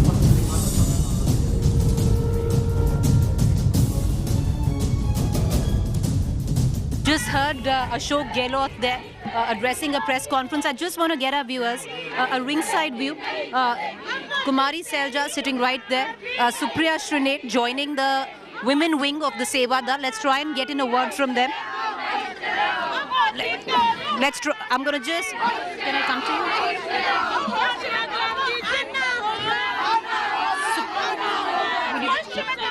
Supriya ji, what's the plan from here on? I think the country is seeing what they are doing with agencies. The country is seeing what the Modi government has stooped low to. I think the Congress party is being barred to even come to our offices. If you see the kind of barricading the Delhi police has done, average Congress workers, except for us office bearers, are not even being allowed to come in. So we will raise our voice. We will take all the precautions that that we have to take given Corona, but we will stand with Sonia Gandhi in every part of the country, including here in Delhi. Ms. Shelja, ma'am, would you think the doctor and the lawyer should be allowed with Sonia Gandhi? Is that a demand that the Congress has made? You know that she is in very frail health. She's in very frail health, and this shows the insensitivity of this authoritarian government to misuse the agencies and to take our leaders. But Sonia ji, not once has she refused. Sonia ji will appear. She will not be intimidated. She has seen a lot in her life. She has seen her family sacrificing for the sake of the country. Sonia ji and Rahul ji will not be intimidated. Ms. Shelja, the government is saying this is due process. The BJP says this is due process. Why be scared of the course of law? Do we look scared? Do our leaders look scared? Does Rahul Gandhi look scared? Does Sonia Gandhi look scared? Our leaders are not scared. This is a wrong word to use. On the contrary, it's the BJP government and their leaders who are scared of our leaders that they are resorting to these kind of tactics. I'll ask you one more question, ma'am. Sonia Gandhi is in frail health. The fact is she'll have to write all her answers down. Is the Congress or the lawyers of Sonia Gandhi going to ask maybe permission that somebody else do that for her? I am not in a position to answer that. All of you will be marching from here to the ED? Whatever the party decides. Thank you. All right, viewers, what I'm going to do is I'm going to cut across to a quick break. We're going to continue to get in all the reactions as they stream in. What you just heard was Kumari Selja, Shripriya Srinath, the women's wing, sitting right here, sloganeering. We are expecting right now Rahul Gandhi and possibly Priyanka Gandhi after she drops her mother to come here, and then the protest march begins from here to the ED office.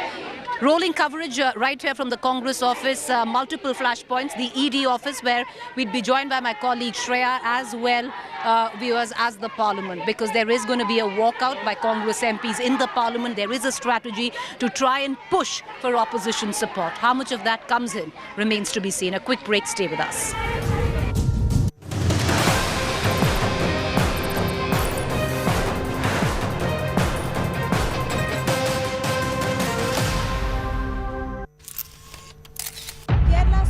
All political parties traveling from different parts. Armed with facts, Looking at political back. she takes the news by its horns. You think the future of these students are not hampered? Fierce, bold, and direct, setting the tone for the biggest stories from every corner and every angle. Expect nothing but the unfiltered truth. News first, niceties later. Watch me, Nabila Jamal, on India Today.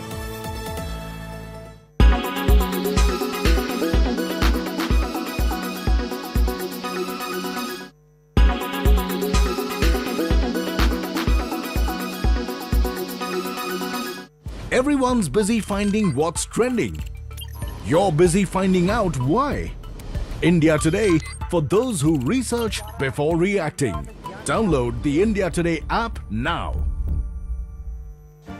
Make your media plan smarter with India Today Live TV on your connected devices. Amplify your brand with 100 million smart internet viewers. To advertise, mail us at sales@aajtak.com. Make your media plan smarter with India Today Live TV on your connected devices. Everyone's busy finding what's trending. You're busy finding out why. India Today, for those who research before reacting. Download the India Today app now. You are watching India.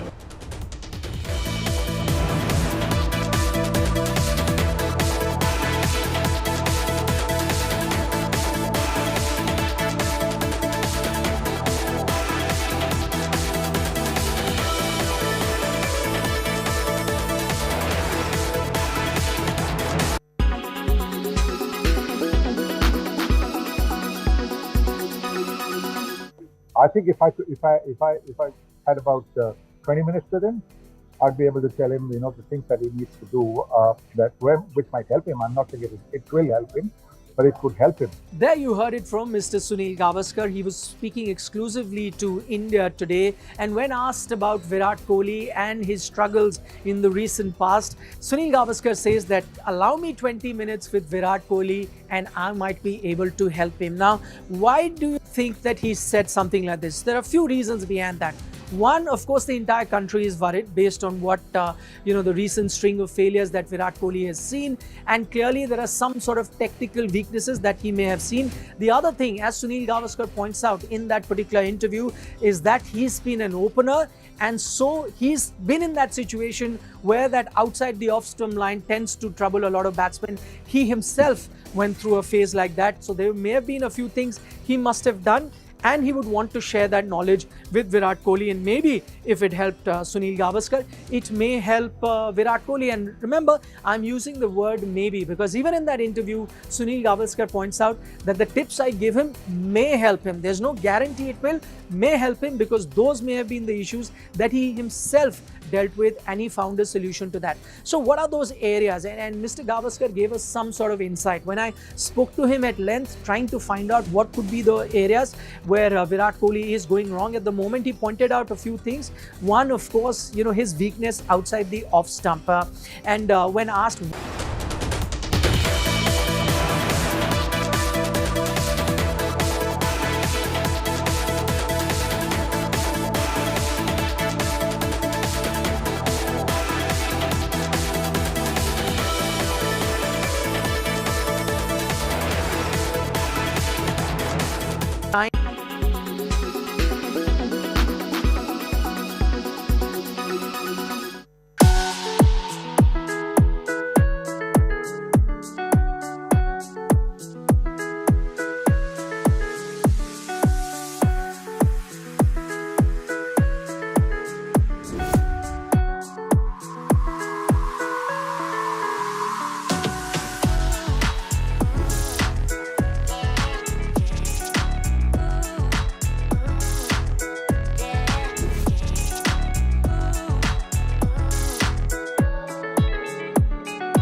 Everyone's busy finding what's trending. You're busy finding out why. India Today, for those who research before reacting. Download the India Today app now. Make your media plan smarter with India Today Live TV on your connected devices. You are watching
Make your media plan smarter with India Today Live TV on your connected devices.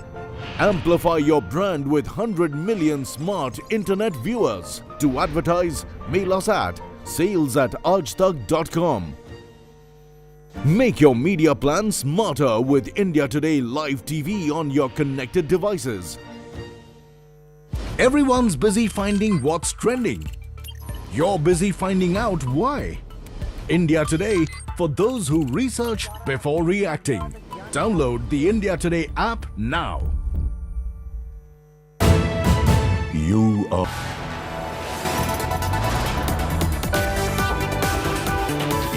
are watching India Today.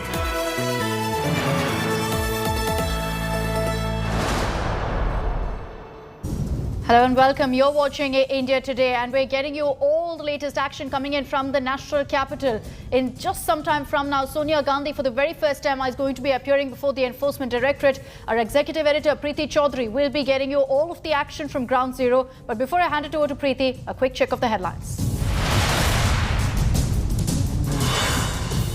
Massive security in central Delhi for Sonia Gandhi's ED grilling in the National Herald case. Daughter Priyanka to accompany her. Congress cries political vendetta set to hit the streets.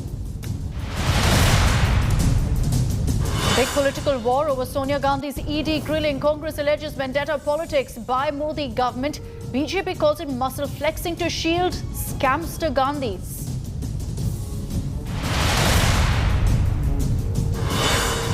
India set to get first tribal woman president. NDA candidate Draupadi Murmu likely to edge past opposition's Yashwant Sinha.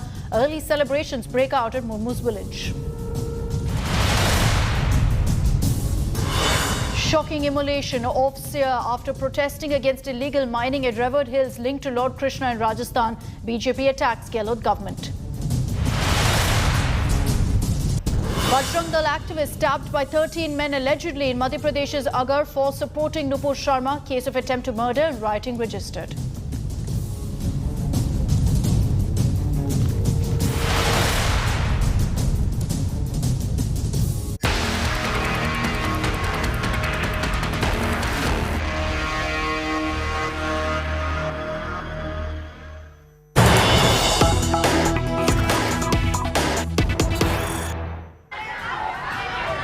All right, viewers, the latest news break coming in as the activity heats up at the Congress headquarters.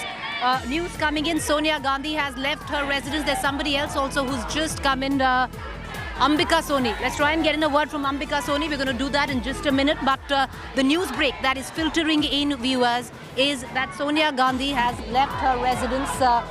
She has Priyanka Gandhi with her. The news that we are breaking right now on our channel. This is, of course, a month after Rahul Gandhi. Now it is Sonia Gandhi's turn to be interrogated. She is about to leave her residence is what we are getting in. Moreover, a joint statement on Sonia Gandhi has been issued. We were contemplating the fact whether or not that the opposition will come out in full strength behind Sonia Gandhi. Now, opposition parties who have the same ideology or pertain to a similar ideology as the Congress, many of them have signed in on it. And the joint statement that has been issued, I want to take our viewers through it. The Modi Sarkar has unleashed a relentless campaign of vendetta against its political opponents and critics through the mischievous misuse of investigative agencies. Prominent leaders of a number of political parties have been deliberately targeted and subjected to harassment in an unprecedented manner. We condemn this and resolve to continue and intensify our fight against the anti-people, anti-farmer, anti-constitutional policies of the Modi Sarkar. A lot of parties have signed in on this as well. I want to connect to my colleague Supriya Bhardwaj, who's joining us as we make our way. Salman Khurshid right now talking to the press. Supriya, over to you. This is what the Congress wanted. The last time we didn't see the kind of support that came in for Rahul Gandhi when he was being questioned. But Sonia Gandhi, UPA president, a lot of parties coming out in support. Can you tell us who all have signed in on this letter that has been issued condemning the government for what they deem is misuse of investigative agencies? Which all parties have signed in on this? All right, visuals of Rahul Gandhi also coming in. He's going to be making way to his mother's residence or the AICC headquarters. Do you have more information on both, Supriya? Go ahead.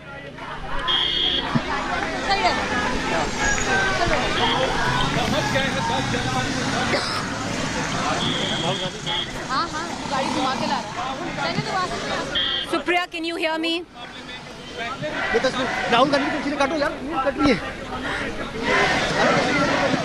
All right, viewers. Latest visuals coming in of Rahul Gandhi. He's leaving his residence.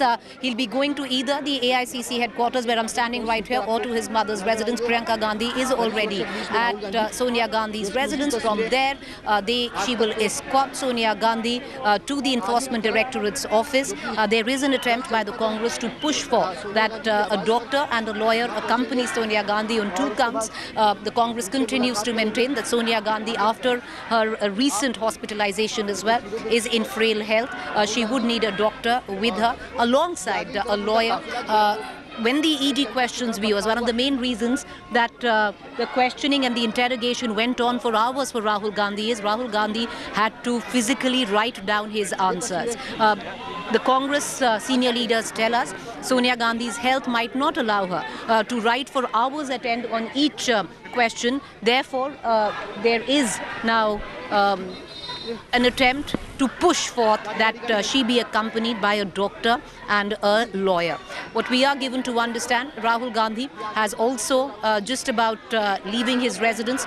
Either he'll be making his way to the AICC headquarters or directly to his mother's residence, 10 Janpath, and onwards to the Enforcement Directorate's office. Supriya Bhardwaj, who's joining us live, more also on the open letter which has been given out, viewers. There is an open letter that has been given out primarily signed by opposition parties, suggesting support, giving out clear support for Sonia Gandhi, where all of these parties have come together and said that there is an attempt by the Modi government to misuse investigative agencies. To quote on that, the Modi Sarkar has unleashed a relentless campaign of vendetta against its political opponents. Supriya, quick a quick check on 2 points. Number one, Rahul Gandhi is leaving his residence. Is he coming to the AICC headquarters, or will he go all the way to his mother's residence and then onwards escorting her to the ED office? Also, the letter of support that has come in by opposition, which all parties have signed in on it? Well, Preeti, first and foremost, Rahul Gandhi is all set to reach here where we are at 10 Janpath. You can see that behind me, security is completely in alert mode. But what has happened here is this Rahul Gandhi's cavalcade left from this very place. We are just expecting that maybe it's because there's a massive traffic over here, they might come back from towards 10 Janpath. He has just passed from 10 Janpath is what I can tell you. Second thing, as far as the support of various leaders of the 12 opposition political parties is concerned, right from DMK to RJD, who's who from the opposition have signed in that letter, and they have said that what is happening is not in accordance with the constitution. The opposition has alleged political vendetta against the central government. They've also said that there is a misuse of security agencies. Well, as far as the Congress party is concerned, where we are at the moment, 10 Janpath, this is the residence of Congress president. There is a security presence over here. Rahul Gandhi is expected to reach here at any given point of time. At the same time, also behind me, the other side is where you are at AICC headquarters. What we are hearing from the sources is that most likely Congress president will be reaching the ED office around 12 noon. And at the same time, also we are hearing that there have been some demands or some which the opposition is going to raise in the Parliament House. They will be saying that we have moved the adjournment motion. A discussion on the misuse of the agencies should take place. I would like to ask Sanjay to pan the camera once again to this entire area. Earlier this was completely cordoned off, but now the traffic has been allowed to move because the Parliament is in session, and this entire area was earlier cordoned off, and now what we are hearing is that soon there will be barricading which will take place. Well, as far as the Congress party is concerned, right from Sansad to Sadak, they have upped the ante. They are saying that they will be asking a discussion in both houses of the Parliament as far as the misuse of agencies and the political vendetta is concerned. Also, Preeti, Congress MPs plan to stage a protest march in the Parliament House itself. They will be moving from both the houses towards the Gurdwara Rakabganj Sahib gate of the Parliament, and from there in buses they will come all the way to AICC headquarters. Now this is what is happening at ground zero. We have seen as to who's who from the Congress party reaching AICC headquarters. Police had earlier cordoned off this entire area, but right now the traffic has been eased out because the Parliament is in session. Around 11 AM the Parliament will start. वो कह रहे हैं कि आप लोग सत्याग्रह नहीं दुराग्रह कर रहे हैं। नहीं, सत्याग्रह क्या होता है वो बता दें, उसके बाद बोलें कि ये दुराग्रह है। पहले बता दें कि सत्याग्रह क्या होता है और वो जानते हैं, समझते हैं। उनके साथी, उनके दोस्त तो ये भी कह रहे हैं कि महात्मा गांधी और वो लोग जिन पर हम मानते हैं, वो इस देश की अस्मिता पर एक बड़ा प्रश्न है कि महात्मा गांधी और वो दोनों देशभक्त रहे हैं और उन्होंने दोनों ने देश की सेवा की है। दुनिया महात्मा गांधी को क्या मानती है, ये लोग माने ना माने, लेकिन जो दुनिया महात्मा गांधी को मानती है वही हम मानते हैं। हम उनको राष्ट्रपिता मानते हैं, ये उनको राष्ट्रपिता नहीं मानते। तो ये तो उनमें और हम में ये तो हम उनमें और हमें अलग अलग विचारधारा है। अब विचारधारा में कौन सी विचारधारा कामयाब रहती है, ये समय बताएगा। सर, आप वकील हैं, उधर से कहा जा रहा है कि ये करप्शन का मामला है, मनी लॉन्ड्रिंग का मामला है, कांग्रेस क्यों बेवजह इस पर सड़क पर उतर रही है? नहीं, मनी दिखा दें कि ये मनी थी, ये लॉन्डर हुई है, तो फिर उस पर आगे चर्चा होगी। बिना मनी के मनी लॉन्ड्रिंग हो गई तो ये तो कोई जादूगर का काम हो गया ना, कि जहाँ पैसा नहीं है। आपने जादूगर देखे ना, वो ऐसे करते हैं, उंगली चलाते हैं और पैसे बनते जाते हैं, वो जादूगर होते हैं ना। तो जादूगरी का आरोप है क्या कि बिना पैसे के आप लॉन्डर कर देते हैं? आपके पास कपड़े ना हो और आप धोबी से पैसे मांगेंगे, मैंने मेरे कपड़े दिए थे, वो कहाँ गए? आपके अपने जब कपड़े थे ही नहीं तो आप धोबी से पैसे क्यों मांग रहे हो? सर, लेकिन आपके नेता कह रहे हैं कि एफआईआर दर्ज नहीं है इस केस में, एफआईआर दर्ज होना चाहिए। बिना पूछताछ के लिए क्यों जा रहे हैं फिर आप? वो टेक्निकल बात है, हम इसको टेक्निकल लड़ाई नहीं बना रहे हैं, हम इसको सिद्धांतिक लड़ाई बना रहे हैं। टेक्निकल लड़ाई हम लोग सब लड़ सकते हैं, लेकिन इसको टेक्निकल लड़ाई हम नहीं बना रहे हैं। कहने के लिए हर बात कही जाएगी, लेकिन लड़ाई हमारी सिद्धांतिक है, लड़ाई हमारी मूल्यों की है, उस पर हम लड़ रहे हैं और उसमें जनता हमारे साथ है, जनता के साथ बढ़ के हम लड़ रहे हैं। Sir, just one question. Which political parties, there is an open letter right now from other opposition parties supporting your party and Sonia Gandhi. Do we have an indication which all parties have come out in support? I haven't checked because I've just come here. I'm sure when we'll meet with the other colleagues here, then we will know. But it's a good thing if other political parties come in our support, because this is not support just for the Congress. This is support for democracy in this country. We all have to work together. All opposition parties have to work together. When will that day come when we can truly, honestly, generously work with each other is something we are all waiting for. If this is a beginning, wonderful. So just one question, this kind of support didn't come in for Rahul Gandhi. Is it because Ms. Gandhi is this UPA chairperson? Is that the reason why? If that's the reason, we are quite happy. There has to be a special reason for people to take special steps. So if they're taking further steps than those that they watched carefully but didn't take any steps, but now they feel steps should be taken, we welcome it. At whatever stage people move forward and come towards us, we welcome it. Appreciate it, sir. Thank you. All right, so Salman Khurshid there, speaking with India Today, what he says is that there is a letter which has been given out. What is interesting for us, we're going to try and get in word on who all, in terms of what all political parties have signed in on the letter which has pledged open support to Sonia Gandhi and the Congress party, where they've gone ahead and said that this is an attempt by the government to misuse investigative agencies and to pressurize where the opposition is concerned. On the other hand, this kind of support never came in, viewers, for Rahul Gandhi. Let's hark back to the 7-day investigation by the ED, interrogation, I beg your pardon, of Rahul Gandhi. That kind of support by the opposition was completely amiss. It's different this time around. Sonia Gandhi is the UPA chairperson, admittedly by senior Congress leaders as well, that it didn't happen then, but if it is happening now, they welcome it. I want to cut across to my colleague Shreya Chatterjee, who's joining us right outside the Enforcement Directorate's office. Right before that, I want to give you basically a sense of what the Congress headquarters looks like. Meera Kumar standing right there, all the senior leadership right now at the Congress headquarters. They're going inside. There's going to be an attempt to come out with a strategy. Will Rahul Gandhi, Priyanka Gandhi come to the AICC headquarters and then join the possible march to the ED? Right now, things are a little unclear. Is there permission? No, there's no permission by the Delhi police where this march is concerned. But this time around, the Congress hasn't even sought for that permission. I want to cut across to colleague Shreya Chatterjee. Shreya, Sonia Gandhi would be making her way there to the ED office where you're standing, as desolate, I would reckon, as it was the last time around. Massive security cordon where the ED office is concerned. I want to get in an understanding, Shreya, as Sonia Gandhi today gets interrogated in the National Herald case.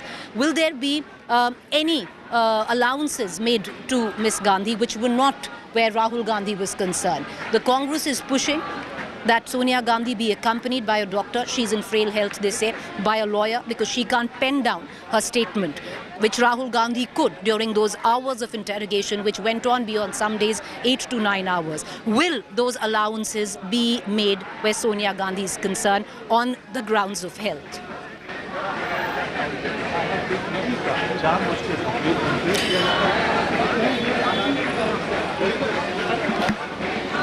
Shreya, can you hear me? Well, Preeti, you know, one thing that is different when it comes to Sonia Gandhi is that she has medical reasons placed before the Enforcement Directorate. One thing, however, is clear that when she will be questioned, there will be no one allowed inside the questioning room. However, there can be a person allowed on standby with her medicines because she has a medical condition that needs to be catered to, and the Enforcement Directorate would also give some relaxation. So long someone will be allowed, but not inside the room that she will be questioned in.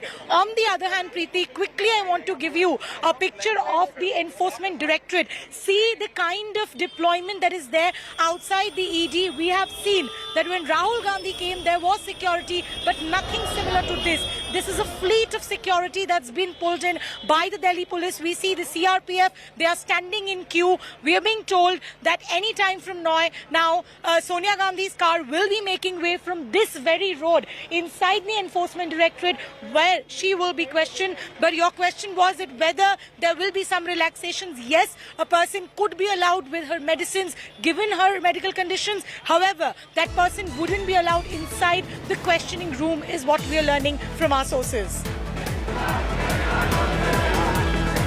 All right, we're getting in the latest news break coming in. The Congress will be taking the Sonia's ED war to Parliament. Of course, we are getting an understanding. Anand Sharma right now joining in. Sir, just 1 minute.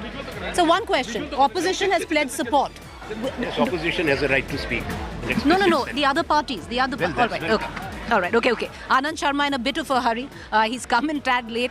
Also, to give you the surround sound in all of this, viewers, is the fact that Anand Sharma really not in the very good books where the congressmen here are concerned. The reason why, he had a meeting with JP Nadda, who comes in, what he said was a regular meeting because he comes in from the same state. So the minute he's walked in, you don't see that kind of affection which at least the cadre or, the third or the fourth rung of Congress workers would have shown to, say, other political leadership where the Congress is concerned. Very different. But let's get back to the latest news break that is coming in. Munish, can you get us up to speed with the latest news break? Yeah, well, Preeti, we have been given to understand is that Sonia Gandhi is expected at the ED office around 12. And the questionnaire for Sonia Gandhi is already prepared by the Enforcement Directorate. There is a procedure which the ED follows during questioning of any person who appears before the Enforcement Directorate.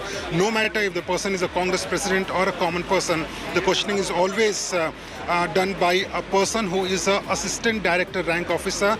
That person is also the investigative officer of the question. So the same officer who questioned Rahul Gandhi, the very same officer will be questioning Sonia Gandhi today as well. Now, apart from Rahul Gandhi, apart from Sonia Gandhi and the assistant director, there will be another officer who will be present, and that person's job will be to type the answers which Sonia Gandhi will be giving. So it is going to be a long process. Just to make you understand, or the viewers understand, that how the questioning takes place. The assistant director rank officer asks the questions. First, there is a verbal communication about that particular answer which Sonia Gandhi will be giving, and once the answer is finalized, then Sonia Gandhi may decide to write the answer in her own writing, or she can dictate the answer which the officer will be typing. After that, the answer is typed and Sonia Gandhi will have to sign. So one answer will take at least 15 to 20 minutes. That is the minimum time which Sonia Gandhi is going to take while answering one question. What ED sources have also told India Today that during the questioning, keeping the health condition of Sonia Gandhi in mind, if she complains that she is not feeling very well, she is feeling tired, then she will be allowed to leave the questioning also. That is something which the ED is considering at this point of time. Apart from Sonia Gandhi, no one from the Gandhi family or someone close to Gandhi family or the lawyers will be allowed in the investigation room. So it is going to be an extremely crucial day for not only Gandhi family but also for the ED. And I also spoke to an officer asking that why do you want to question Sonia Gandhi, because Congress has been alleging that she is in ill health. Still, the ED is going ahead and questioning Sonia Gandhi.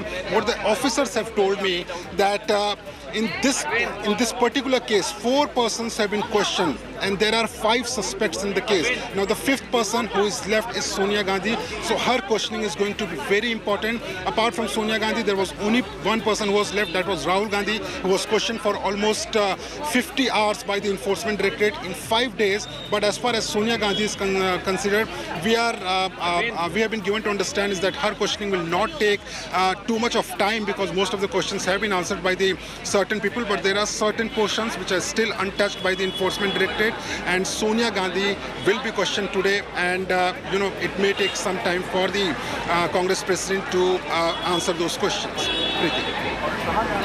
You know, Manish, I want to ask you a quick question. It's a question that has been raised by every senior leader who's walked in, and that is, will Sonia Gandhi be given allowances that possibly Rahul Gandhi wasn't given? Number one, that she's in frail health, that she be accompanied by a doctor. Number two, she be accompanied by a lawyer, because Rahul Gandhi had written down his answers, and Sonia Gandhi might not be able to do so for the hours that it might take because regarding her health. So these allowances, will they be made at all or not? Yeah, well, Preeti, breaks will be given. For example, if she appears before the Enforcement Directorate around 12 o'clock, what we are learning, then she will be given a lunch break around 2 o'clock. Even in between, if she wants a break from questioning, she will be given that break.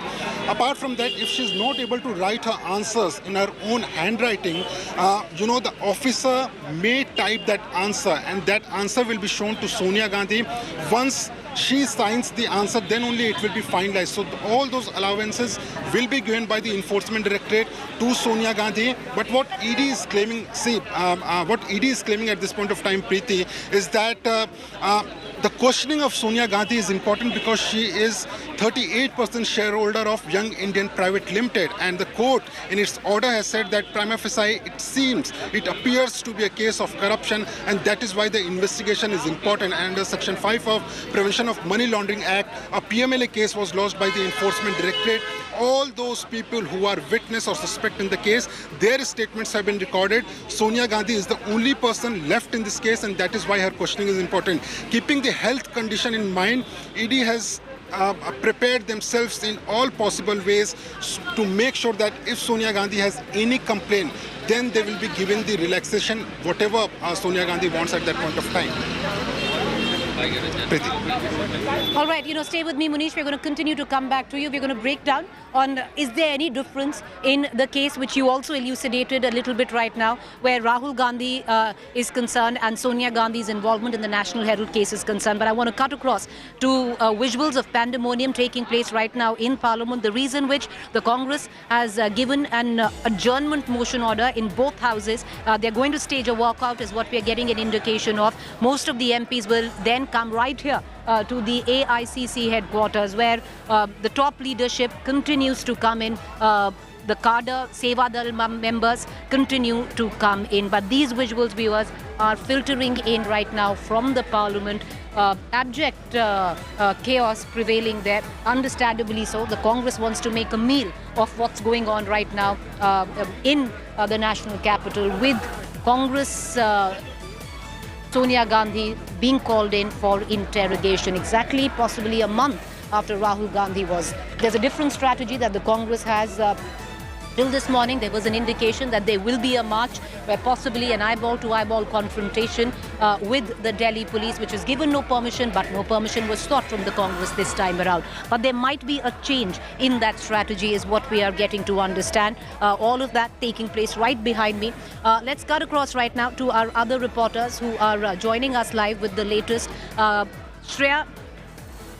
All right, okay. Let's listen in to Prahlad Joshi coming right back. का problem क्या है? सदन चलाना चाहते हैं, नहीं चलाना चाहते हैं, और जिसके बारे में अभी तट्टिया लेके आया है, इनके बारे में मैं पूछना चाहूँ, everybody is equal in the law और नॉट? ये कानून के समान, कानून के सामने सब समान है या नहीं है? क्या कांग्रेस के अध्यक्ष है तो सुपर ह्यूमन बीइंग है क्या? कानून हमको संबंध नहीं है, ऐसा सोचते हैं? ये तक के लिए स्थगित की जाती।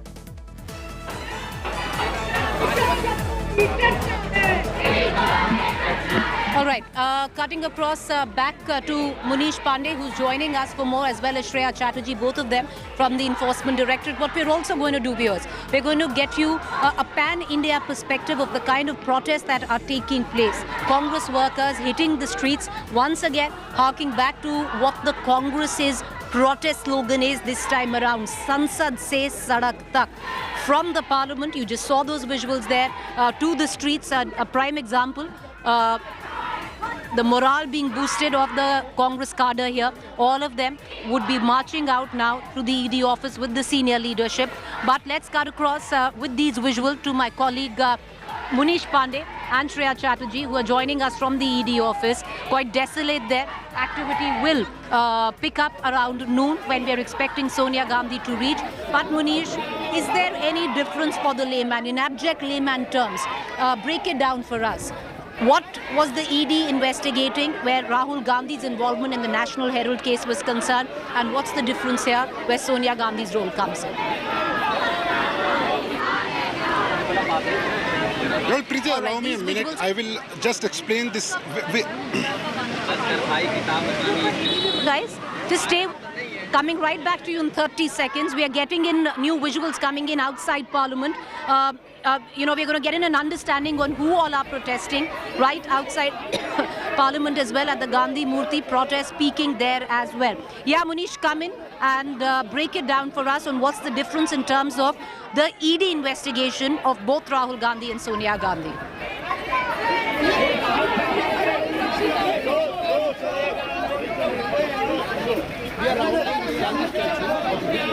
We seem to not have Munish anymore. We're going to cut across to Munish in a short while. Colleague Supriya Bhardwaj is back with us. Supriya, where are you? And quickly get us up to speed on what are you witnessing? What's the latest?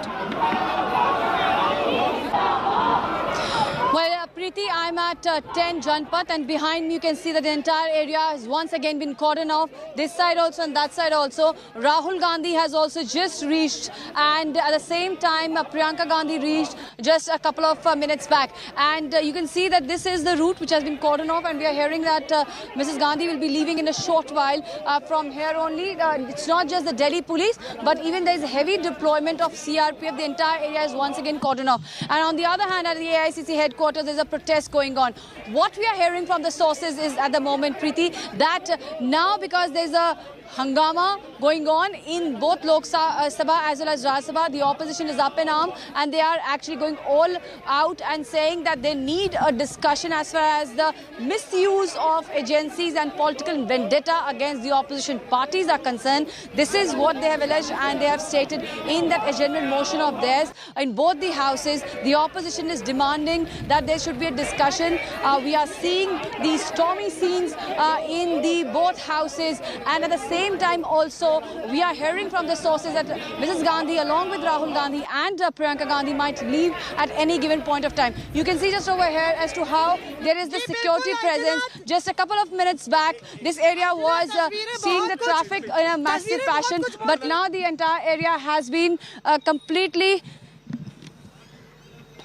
तमाम सांसद जो हैं वो निकल रहे हैं parliament से और यहाँ कांग्रेस हेडक्वार्टर जाएंगे। ये वो तस्वीरें हो जाते हैं। यहाँ पे राज्यसभा और लोकसभा के सांसद निकल रहे हैं और AICC जाएंगे। अधीर रंजन चौधरी आप देखिए मौजूद हैं और एक एक करके सब सांसद, पहले इन लोगों ने बैनर पोस्टर लिया अंजना, और बैनर पोस्टर के साथ पूरा गेट नंबर 1 देखिए, एक पोस्टर आपको दिखाई दे रहा है ईडी के पर सीधे निशाना साधते हुए।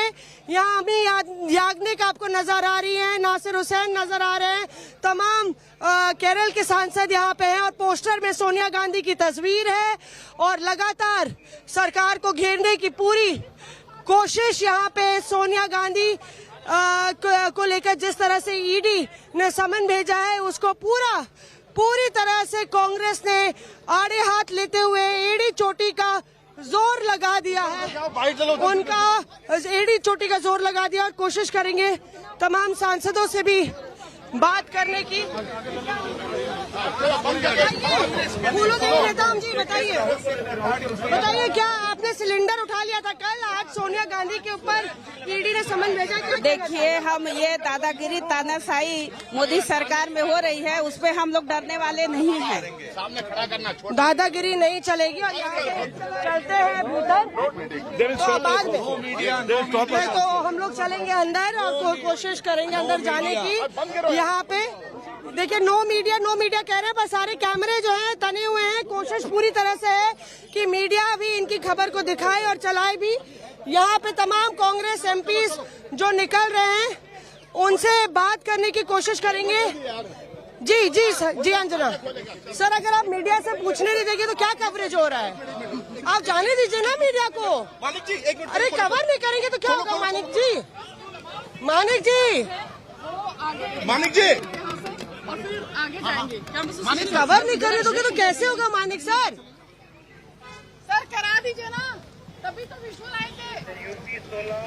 तो अंजना हम कोशिश करेंगे भीतर जाने की। यहाँ पे कांग्रेस की जो बस है वो बाहर निकली है और एक तरीके से यहाँ पे पवन आ गया हो।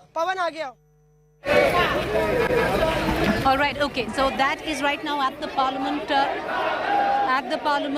The Congress MPs have staged a walkout. Where they are going to come is right here. They're going to come in through these doors, these gates at the Congress headquarters.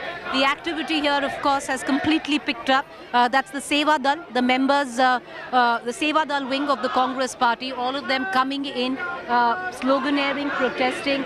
Is there a plan of action in place?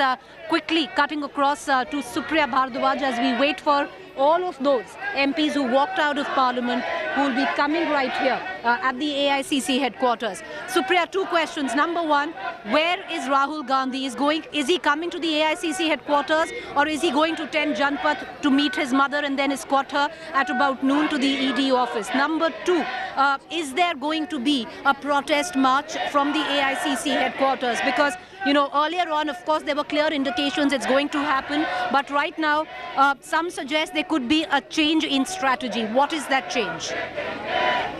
Hi, Sushant. Thank you. All right, we seem to not have Supriya. We're going to try and connect to my colleague Supriya Bhardwaj, who's going to be joining us in a short while. But viewers, let's get you up to speed. Now, things clearly building up close to noon. Noon is when Sonia Gandhi will be making her way to the Enforcement Directorate's office. She's definitely going to be accompanied by Priyanka Gandhi. Will Rahul Gandhi join her is the big question. Or will he come here to the AICC office? We're going to try and get in a word from my colleague Supriya Bhardwaj. But activity खराब है। ये देखिए बाहर भी कांग्रेस का प्रदर्शन हो रहा है। सोनिया गांधी की तबीयत भी खराब है, पर रविशंकर प्रसाद कह रहे हैं कि मोदी जब जा सकते हैं पूछताछ के लिए तो सोनिया गांधी क्यों नहीं? That's why she is going. She is going now. But it is very clear that her health is very not well. But this vendetta politics, we will fight it out.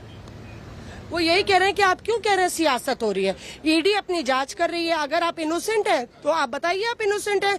ED तो जांच कर रही है ना, politics इसमें कुछ नहीं है। That everybody know that the role of ED nowadays politics. ED now become the election department of BJP.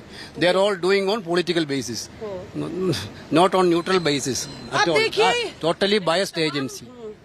और यहाँ पे बस देखिए आप सत्ता सियासत के गलियारों से लटियंस दिल्ली से होती हुई अंजना जा रही है। अधीर जी, लगातार कहा जा रहा है कि ईडी जो है एक तरीके से पूरी, आप लोग का आरोप है कि पूरी दुश्मनी पूरी कर रही है सरकार की। ईडी को ये सरकार ने इडियट बना दिया। अच्छा। और इसके चलते इडियट की तरह काम करते हैं।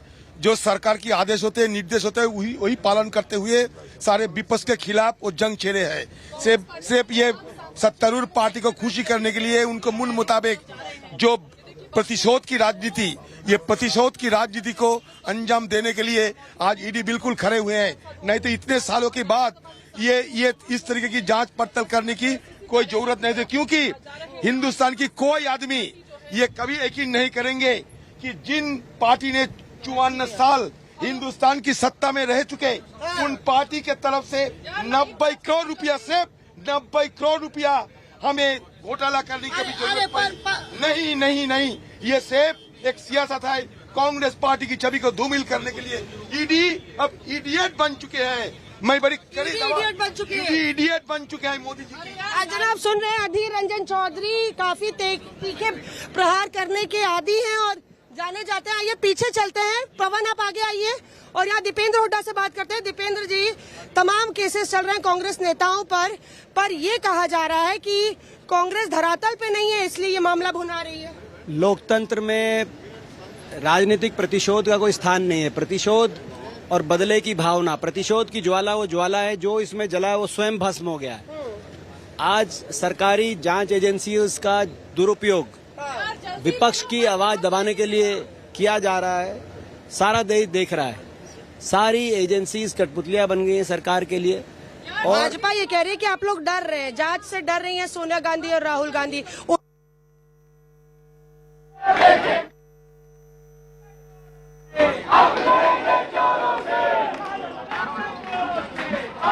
All right, viewers, we are going to continue to get in all reactions. Once again, 3 flashpoints in terms of places right here at the Congress headquarters. This is where all the MPs who walked out of Parliament, where the Congress party is concerned, would be coming in. Some of them we can already see who've come in, standing right outside. There's a 5-tier security ring, viewers.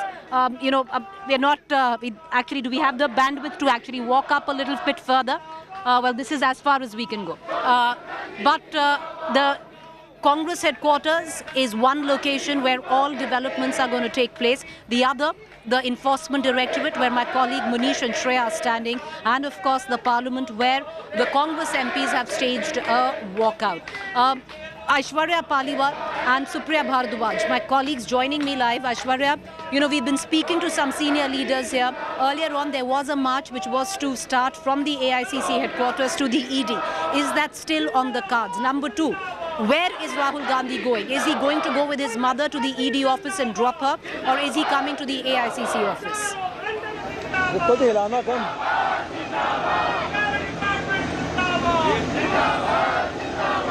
Well, Preeti, at the moment it looks like both Rahul Gandhi as well as Priyanka Gandhi will be accompanying Sonia Gandhi, and they'll be directly going to the ED office because from what we are understanding, a lot of travel is not something that both the kids would want Sonia Gandhi to do because her health is frail, especially after she got COVID last month. Just to show you the kind of preparations outside AICC office, I'll ask Sachin to cut to visuals. We are seeing Delhi police has come out with a n number of buses which have been placed right outside the AICC gate, because the gate is from where the protesters will try to march towards the ED office. The police is ready to stop them here. And what we also see, there are a lot of women police personnel also present because of all the women protesters inside when they will try to march. And then we can expect, in fact, the Delhi police personnel are expecting scuffle with the leaders of Congress party, because that's what the plan at the moment looks like. Preeti, we could see a repeat of what we saw when Rahul Gandhi was being called to ED office. This, for them, is the Congress president Sonia Gandhi. So we can expect how angry the protesters will be once they come out of the AICC office. Preeti.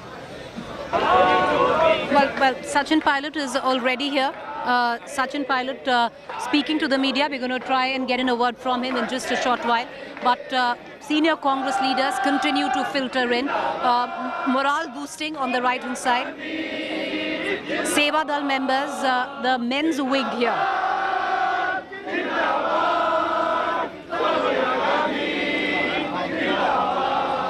point, viewers, this time around from Sansad se Sadak Tak, from the parliament onto the streets. Is that going to happen is the question.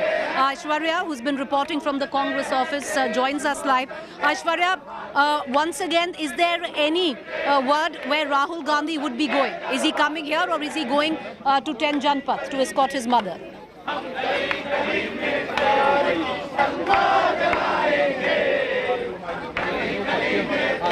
जिस परिवार की इंदिरा गांधी ने देश के लिए बलिदान दिया अपने शरीर का, जिसके पति ने देश की एकता अखंडता के लिए बलिदान दिया, और किस लिए बुला रहे हैं? उस अखबार नेशनल हेराल्ड के लिए जो न होता तो देश की आजादी की लड़ाई में हमारे स्वतंत्रता संग्राम सेनानियों की आवाज न पहुंचे थी। शर्म करो भाजपा, शर्म करो। तुम जो पाप कर रहे हो इसकी कीमत चुकानी ये बताइए, लगातार ये आरोप लगा, सुब्रमण्यम स्वामी ने भी कहा कि कांग्रेस का क्या लेना देना था 90 करोड़ का लोन जो दिया, और क्यों इंटरेस्ट फ्री लोन दिया जब कांग्रेस एक पॉलिटिकल पार्टी है? तो क्या ये आरोप गलत है? ये सीधी सी बात है कि जब देश के आजादी की लड़ाई लड़ रही थी, यही नेशनल हेराल्ड अखबार था जिसने जन जागरण किया था, आजादी की मसाल को जलाया था। आज वहाँ के कर्मचारी, आज वहाँ की वो आवाज जो राष्ट्रीयता से ओतप्रोत थी, ये हर पॉलिटिकल पार्टी का धर्म है या ऐसी आवाज को बूझने न दे, और हमने इसीलिए दिया है। हमें गर्व है कि हमने ये लोन एक्सटेंड किया है, लेकिन जिस सेक्शन में किया है उसकी एक ईंट भी हम नहीं ले सकते, हम एक पैसा भी नहीं ले सकते।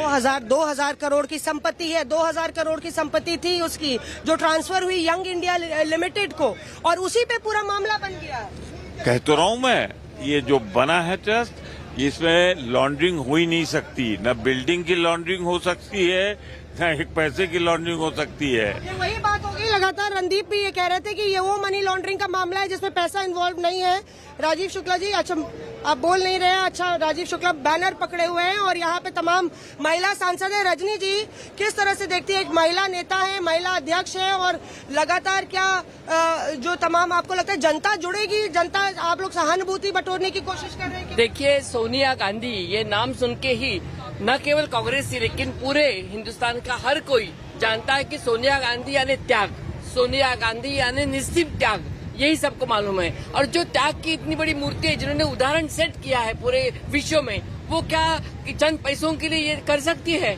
वो अपने आप में एक सवालिया निशान है। और किसी सूढ़ भावना के कारण अगर हम हमारे नेता को आप कटघरे में खड़ा करोगे, तो मुझे लगता है इस देश की जनता ने पहले भी देख लिया इंदिरा जी के समय में, और इस बार भी देखेंगे कि इस तरह से कभी मान्यता वो देंगे नहीं। जरा दर्शकों को भी दिखाइए, क्योंकि गोल गोल चक्कर काट रही है ये बस, क्योंकि जिस तरह से ट्रैफिक की व्यवस्था है, बिल्कुल एक तरीके से लटियंस दिल्ली जाम हो गई है। क्या सोनिया गांधी एग्जाम्पशन भी ले सकती थी?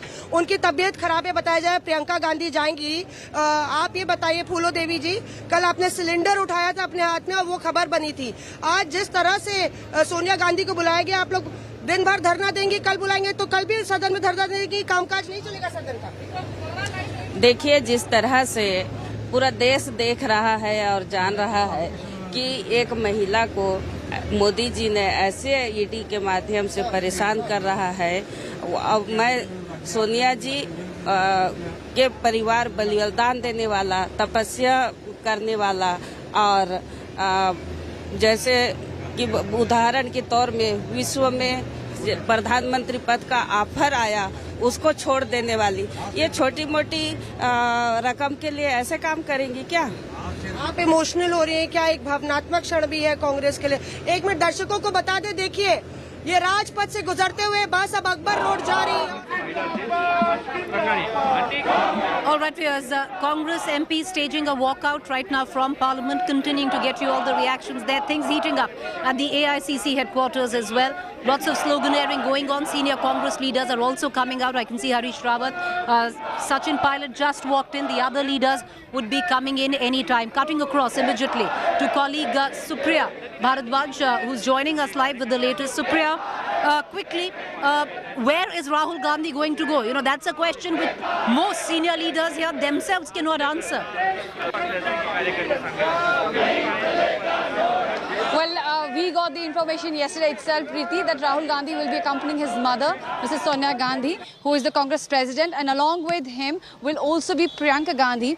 We at the moment are present at 10 Janpat. The entire area has been cordoned off, and any given point of time, Mrs. Gandhi along with Mr. Gandhi and Priyanka Gandhi will head towards the ED office. Well, the Congress's MPs buses who are heading towards this very point only where this cavalcade will go, and they will in a way meet at the point where the ED office is, where at the moment my colleague Sushant is also present. Well, as far as the Congress party is concerned, they have upped the ante, and the strategy this time was very different from the strategy which was used during the time of questioning of Mr. Rahul Gandhi. Well, today what has happened is that Congress party has launched an all-out war right from Sansad to the Sadak and even on social media. Well, on one hand, the social media, the volunteers, the leaders are reminding people again and again as to what Mrs. Gandhi is for the Congress party as far as the opposition is concerned, and also what all has happened in the country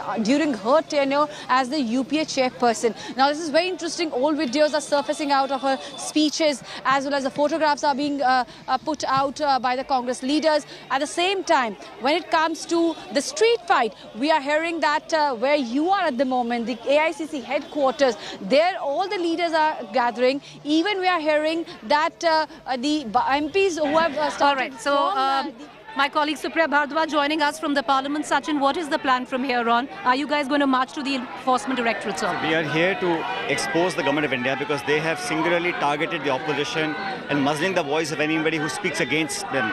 Inside Parliament and outside Parliament, issues of corruption, inflation, price rise, joblessness, that's something that's disturbing the entire country. But government of India has decided कि हमें कुछ नहीं करना है, हमें विपक्ष को खत्म करना है, उसकी आवाज़ को दबाना है. That's something that's unacceptable. This case is basically, there's no FIR, there's no transaction.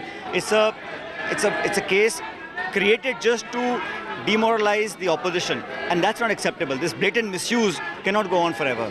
Just two questions. The government says that you guys are running away, you're scared, and this is... Rahul Gandhi ji answered every single question they asked him. Mrs. Gandhi is going to face the ED. Any inquiry, any probe, we're happy to answer questions. There's no illegality in that. There's no wrongdoing, nothing to hide. But the way every agency is targeting only opposition, only Congress leadership, it tells you that there's something that they can't answer to. The pertinent questions of India's situation today are not being answered. But single agenda is to confront, to humiliate, to do character assassination, to demoralize the opposition. But I can assure you, they're all standing together, strong. Our democratic institutions are very strong. No matter how much they attack, we will not be put down. We'll face everything, but politically, people of India must know how this government is blatantly using its power, its machinery, its agencies to attack the opposition leaders. Mr. Pilot, I'll ask you one quick question. There's an open letter which has been given out where the opposition is concerned. All other political parties have banded behind you. Didn't happen during the time of Rahul Gandhi. It's not about individuals. It's about the principle behind all of which are standing together. We are saying that these agencies are not meant to target opposition. Look in words. You can't declare people corrupt because you don't like them. So this misuse has to stop, and every single person in this country who's against the government of India is with us. Thank you for joining us. Thank you. All right, let's cut across back to Supriya Bhardwaj. But what's happening right now, viewers, what you can see, all the senior leadership of the Congress has come together right here. They are waiting for Adhir Ranjan Chaudhary and other MPs from the Parliament who will also filter in a short while from now. You have Ashok Gehlot. We're going to try and get in a word from Mr. Gehlot as well. But from here on, they'll be marching to the ED, and they want to time it, viewers. They want to time it at the same time that Rahul Gandhi, along with Priyanka Gandhi, make their way to the Enforcement Directorate. Cutting across back to Supriya, as the Congress leaders here get ready to march to the Enforcement Directorate's office. Huge sloganeering. I doubt if they'd be able to go very far because right outside there's a 6-tier security. And in all probability, you can already see buses. They would be taken in, detained with immediate effect. It's going to be a replay of sorts of what had taken place during the time of Rahul Gandhi, where all these MPs had again taken to the streets in protest. Supriya, a clear attempt to time the fact that Sonia Gandhi reaches the ED office at about noon. The leaders from here making their way at the same time. I doubt if they'll be able to get far. There's a 5-tier security, will be in all probability detained at the earliest. Well, Preeti, this is Congress's Triveni strategy. What we are hearing from the sources is from here, Congress President Ms. Sonia Gandhi, along with Mr. Rahul Gandhi and Ms. Priyanka Gandhi, will be leaving from 10 Janpath. I would ask Sanjay to show you the other side also. And that is where exactly they will be taking the route. They will heading from Janpath towards the Vigyan Bhavan side.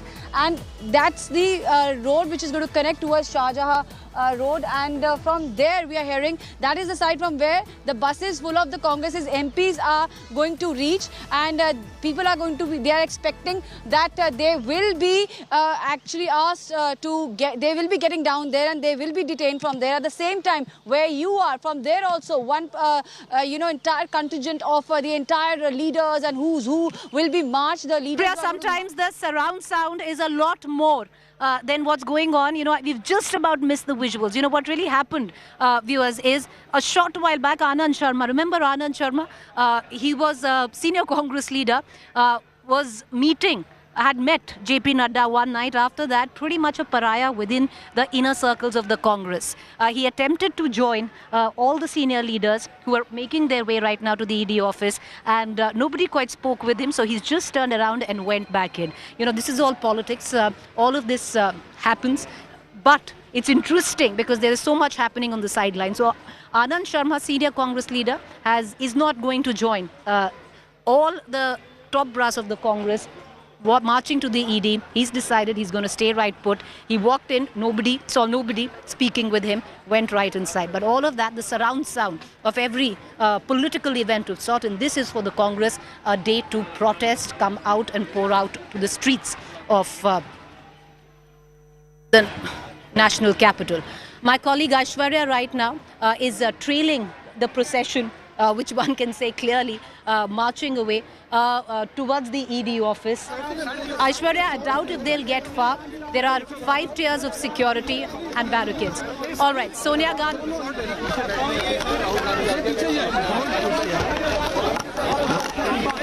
Is at 10 Janpath. Supriya, what are you witnessing?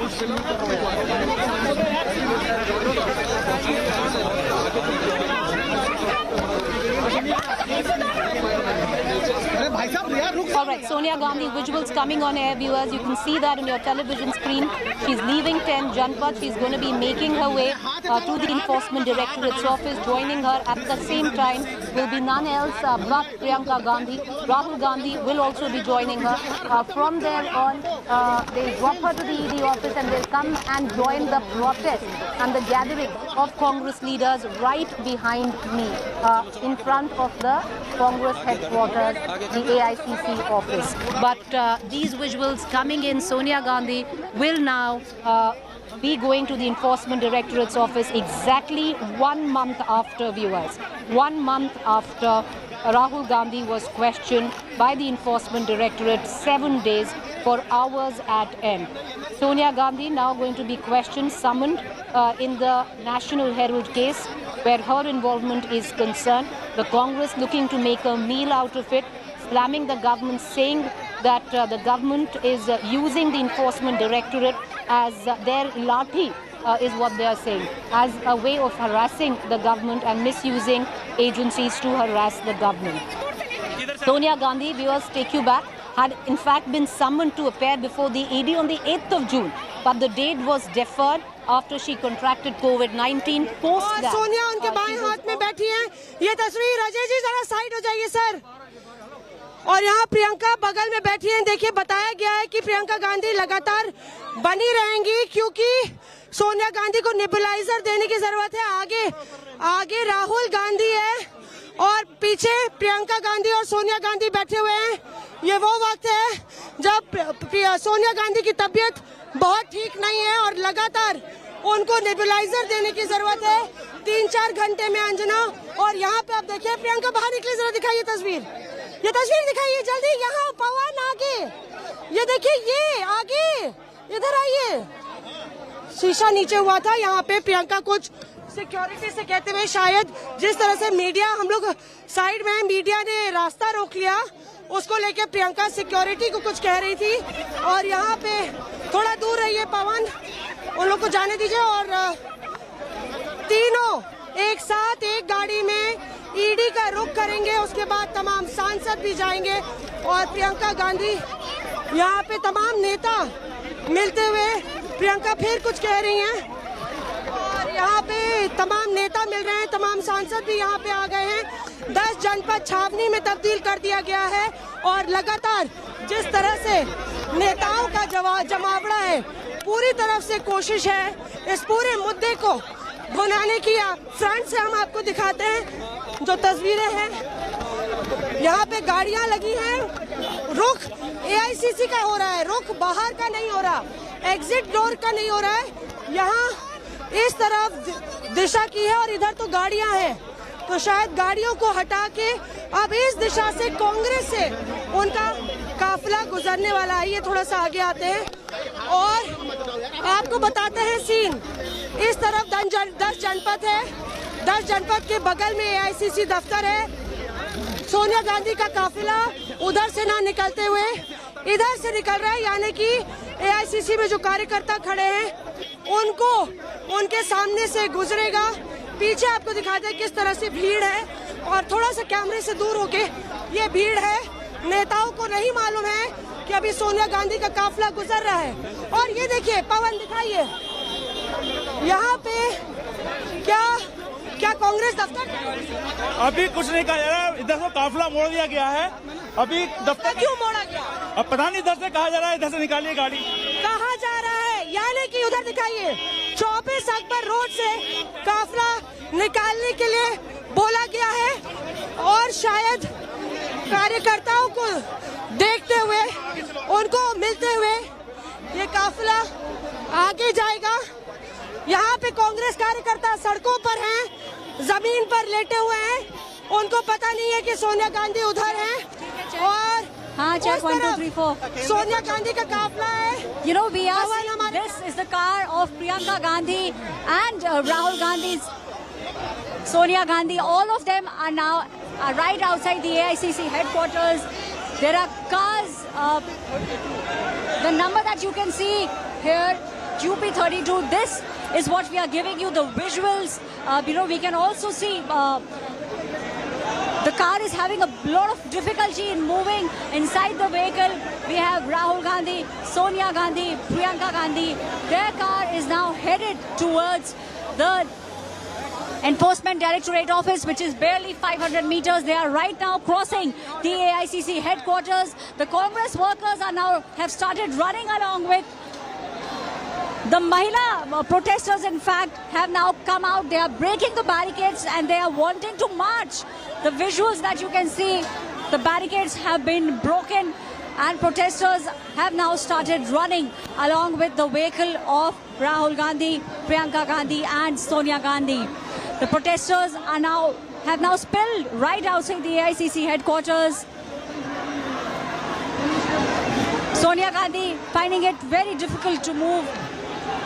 Priyanka Gandhi by her side. Rahul Gandhi also sitting there. The protesters, in fact, have घेराव the car in which Rahul Gandhi, Sonia Gandhi and Priyanka Gandhi are sitting. The car has been घेराव by Congress workers. Rahul Gandhi making an appeal, asking them to move so that the vehicle can approach towards the Enforcement Directorate office. Rahul Gandhi now out, Rahul Gandhi coming out and requesting the protesters to make way. We just saw Rahul Gandhi come out of the vehicle and make an appeal to the protesters to make way for the car. Priyanka Gandhi on one side, Sonia Gandhi on the other side. They're trying to move, make their way. They're trying to reach the Enforcement Directorate office. The protesters are trying to stop the vehicle, not letting the vehicle move.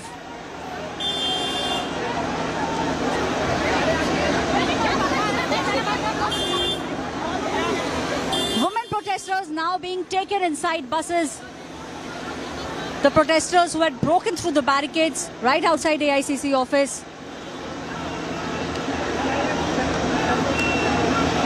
The car has now started to move towards the Enforcement Directorate. Rahul Gandhi himself had to come out, step out of the vehicle and request the protesters to make way. They want to reach the ED office on time. ED office barely 500 meters from here. It looks like they will be able to reach in the next 10 to 15 minutes.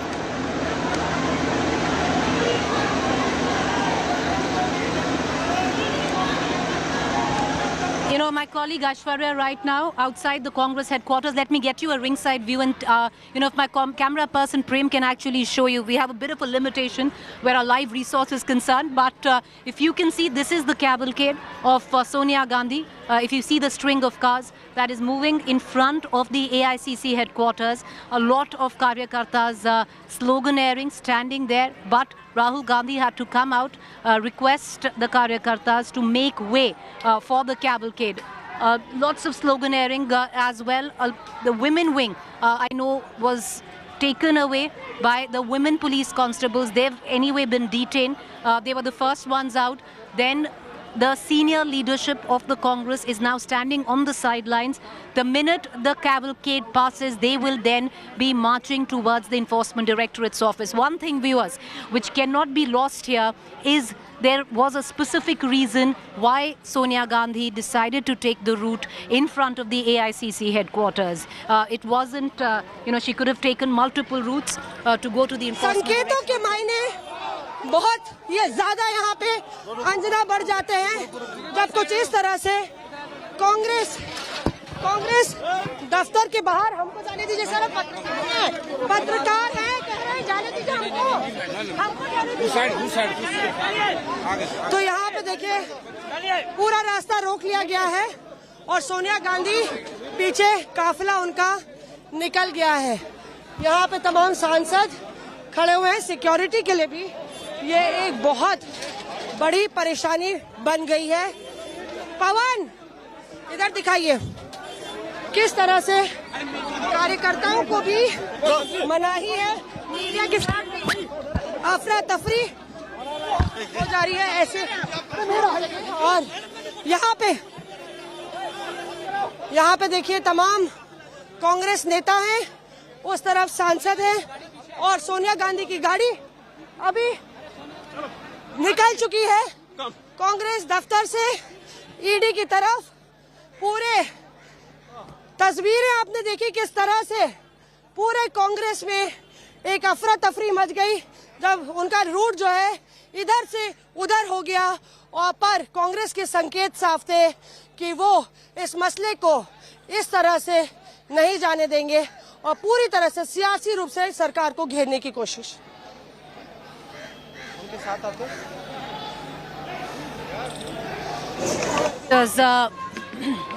You just saw that the cavalcade of Sonia Gandhi making its way right outside the AICC headquarters. The police has now started to detain Congress workers, even certain leaders. Supriya, what are you witnessing? Because what we see here at the AICC headquarters is this gate has become practically, if I may say, the Lakshman Rekha. You go beyond that and immediately there is a thrust by the cops to detain. And you know what they are doing is the Karyakartas, they are going out sloganeering, then coming back inside. Go ahead, Supriya, over to you. Priyanka Gandhi and Sonia Gandhi there. The cavalcade is heading towards the ED office. Well, this is the road which is towards the ED headquarters, and they are heading all the way to the ED headquarters from AICC headquarters. Meanwhile, there is protest happening at AICC headquarters. Also, we are hearing that the MPs will be coming from that very side, and this is what is happening at ground zero where we are. The Congress leaders want to break that barricade. I would ask Sanjay to show you that. And this is from where just the cavalcade has left. Mrs. Sonia Gandhi, Mr. Rahul Gandhi and Miss Priyanka Gandhi, they're all set to reach ED in a short while, and then the questioning will start. Meanwhile, over here, buses are stationed, and I would like to show you what is going on at ground zero. Well, Preeti, the barricades, there is an attempt to break the barricades by the Congress supporters and workers. The buses are stationed here, and the police is present in high level, and they are actually ensuring that nobody moves towards the ED headquarters. This is what is happening at Ground Zero. Would like to show you once again what's going on. Well, the top cops are present here, and there the protest is happening. Well, these are the leaders, the senior leaders, the workers who want to break the barricade and move towards the ED office along with the Congress president, Ms. Sonia Gandhi, but the police has done the barricading over here. All right, stay with me, Supriya. I want to connect right now immediately to Manish Pandey, but I'll tell you, what's going on here. The senior leadership of the Congress, those who haven't gotten detained, are now making their way back to the Congress office. There was an attempt to breach the barricades. Most of the Karyakartas have gotten detained. They've been taken into buses. But the cavalcade of Sonia Gandhi has made its way to the Enforcement Directorate's office, cutting across to colleague Manish Pandey, who's joining us right outside the Enforcement Directorate's office. Manish, anytime, I reckon Sonia Gandhi's cavalcade will pull in, Rahul Gandhi and Priyanka Gandhi accompanying her.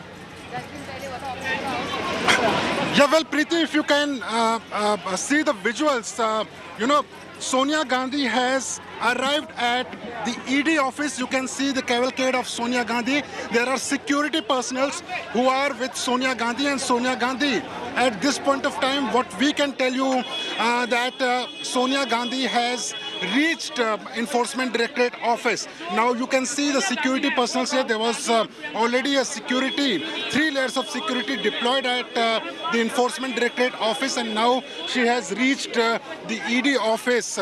So what we can tell you, Preeti, at this point of time, that Sonia Gandhi has reached ED office.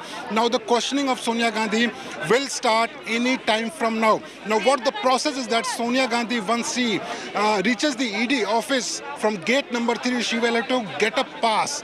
Once she get a pass, then she will be allowed to enter into the ED office, and once she enters into the ED office, then there is a particular room where there are already the investigative officers of the case, that is the assistant director and 2 other officers who are sitting in that particular room, and Sonia Gandhi's questioning will start any moment from now.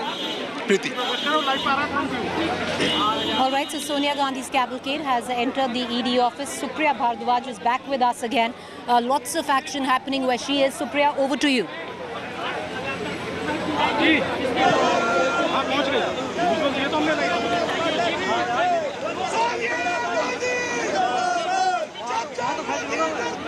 All right, a lot of sloganeering where my colleague Supriya is. Munisha, as we continue to beam out the live visuals for our viewers, multiple flashpoints. I'm at the AICC office. From the AICC office, of course, there is the ED office where Sonia Gandhi's cavalcade is just about pulled in. All of that going on. But Manish, break it down for us. What we were talking about earlier.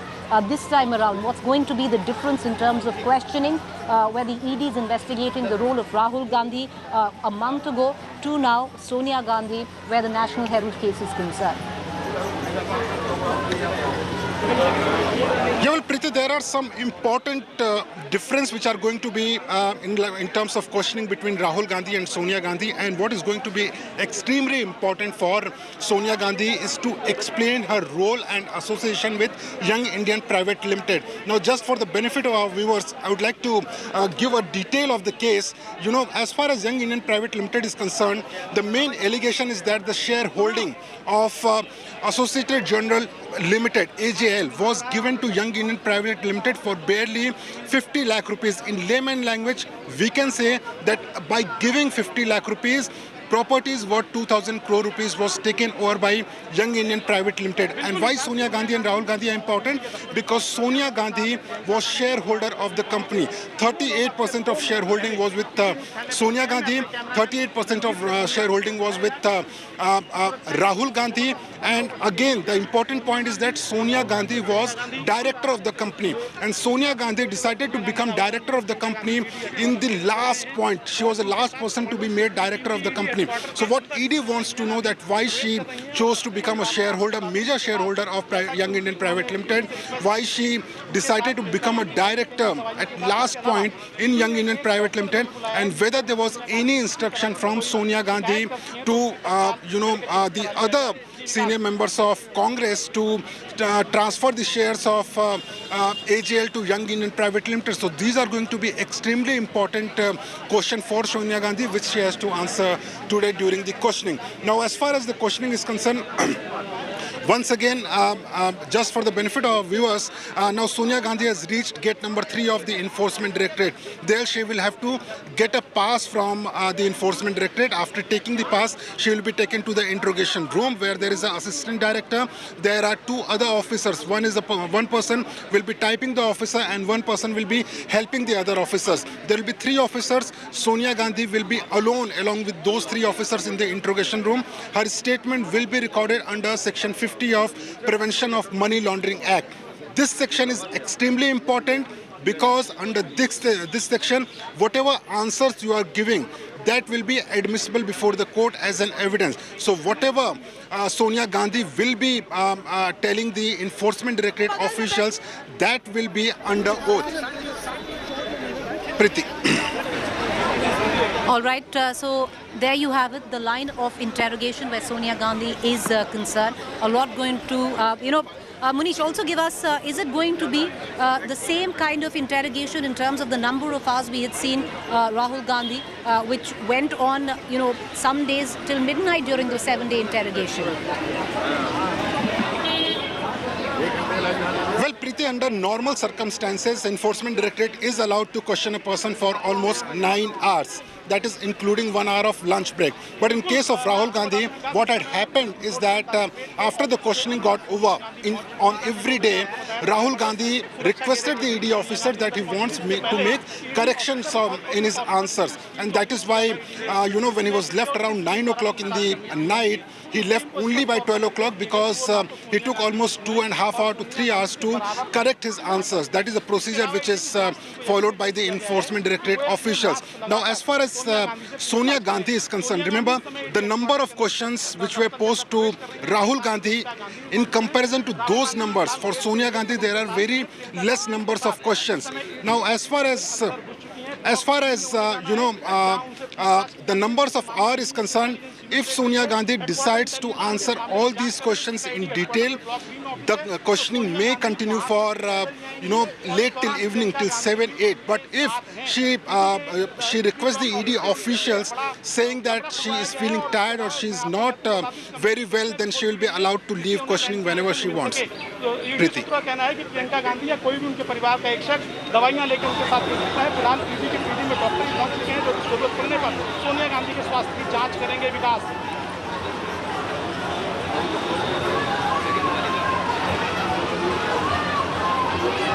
प्रीति, बिल्कुल विकास, मैं आपको बता दूं कि 3 चरणों में सोनिया गांधी से पूछताछ की जाएगी। एडिशनल डायरेक्टर मोनिका शर्मा के नेतृत्व में पूछताछ की जानी है।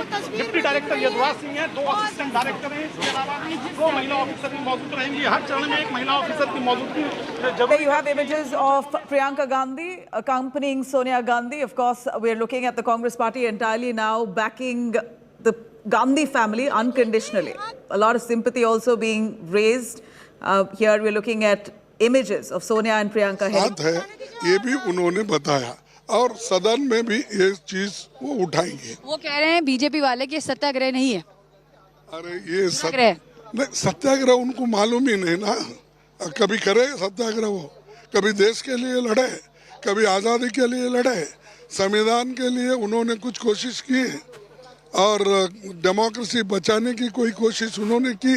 उनका काम सिर्फ ये है समाज में फूट डालो, समाज को डिवाइड करो और हुकूमत करो, ये उनका प्रिंसिपल है। तो वो क्या जाने सत्याग्रह। सर, सोनिया जी ना सिर्फ कांग्रेस के अध्यक्ष है बल्कि विपक्ष की सबसे टॉलेस्ट लीडर है, यूपीए की चेयरपर्सन है। क्या मैसेज आ रहा है इससे? क्योंकि बीजेपी जो है दूसरी तरफ कह रहा है कि हमने तो क्वेश्चनिंग के लिए ईडी बुला रही, तो क्यों नहीं जा रहे? पर मैसेज क्या है सरकार की तरफ से आप लोगों के हिसाब से? वो कुछ भी बोलने दो। जब हमारे लीडर को आप ईडी ऑफिस को बुला के ये बताना चाहते हैं कि हमने सोनिया गांधी जी को बुला के 10 घंटे बिठाया, राहुल गांधी जी को बुलाकर हमने 56 आवर्स बिठाया, ये संदेश देने के लिए आप कर रहे हैं। अगर कुछ इंक्वायरी है तो सीनियर सिटीजन है, वो घर आकर आप हर प्रश्न पूछ सकते हैं और वो कानून में वो प्रोविजन है तो वो क्यों नहीं कर रहे आप क्यों लोगों को ऐसा भड़का के टाइम दे के ये भड़काना काम उनका है। तबीयत भी खराब थी, पिछली बार जब बुलाया था जाना चाहती थी, कोविड हो गया। देखो वो तो डरने वाली नहीं, कोविड होने दो, तबीयत खराब होने दो, लड़ने के लिए तैयार है। मैं खुद उनसे परसों पूछा तो वो बोले नहीं, मैं जरूर जाऊंगी इस बार, और जो क्या कुछ कहा पूछते हैं मैं उसका जवाब दूंगी। तो ये थे मल्लिकार्जुन खड़गे जी हमसे बात करते हुए। मैं आपको यहाँ पर पीछे भी दृश्य दिखाना चाहूंगी कि जो बस है उसमें कांग्रेस पार्टी के नेता और कार्यकर्ताओं को जो है यहाँ से डिटेन करके ले जाया जा रहा है। बसें आफ्टर बसें अगर कहा जाए, एक बस क्या दूसरी बस है जिसमें लोगों को भर भर के लेके जाया जा रहा है। और मल्लिकार्जुन खड़गे ने साफ कहा है कि सोनिया जी से उनकी जब परसों बात हुई थी तो उन्होंने क्लियरली कहा कि मैं किसी से नहीं डरती हूँ और मैं जरूर जाऊंगी और सारे प्रश्नों का जवाब दूंगी। कैमरा से संजय के साथ सुप्रिया। जयराम रमेश को दिखाइए कैसे वो खड़े हुए हैं यहाँ पे, और अशोक गहलोत आ गए।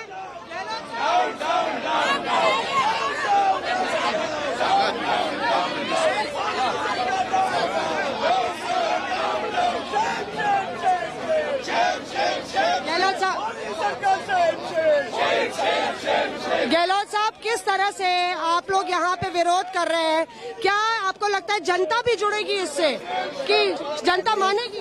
पूरे देश में जनता जुड़ी हुई है, लोग ऐसे एक्शन को लाइक नहीं करते हैं। आम कार्यकर्ता, आम लोग कंडेम कर रहे हैं।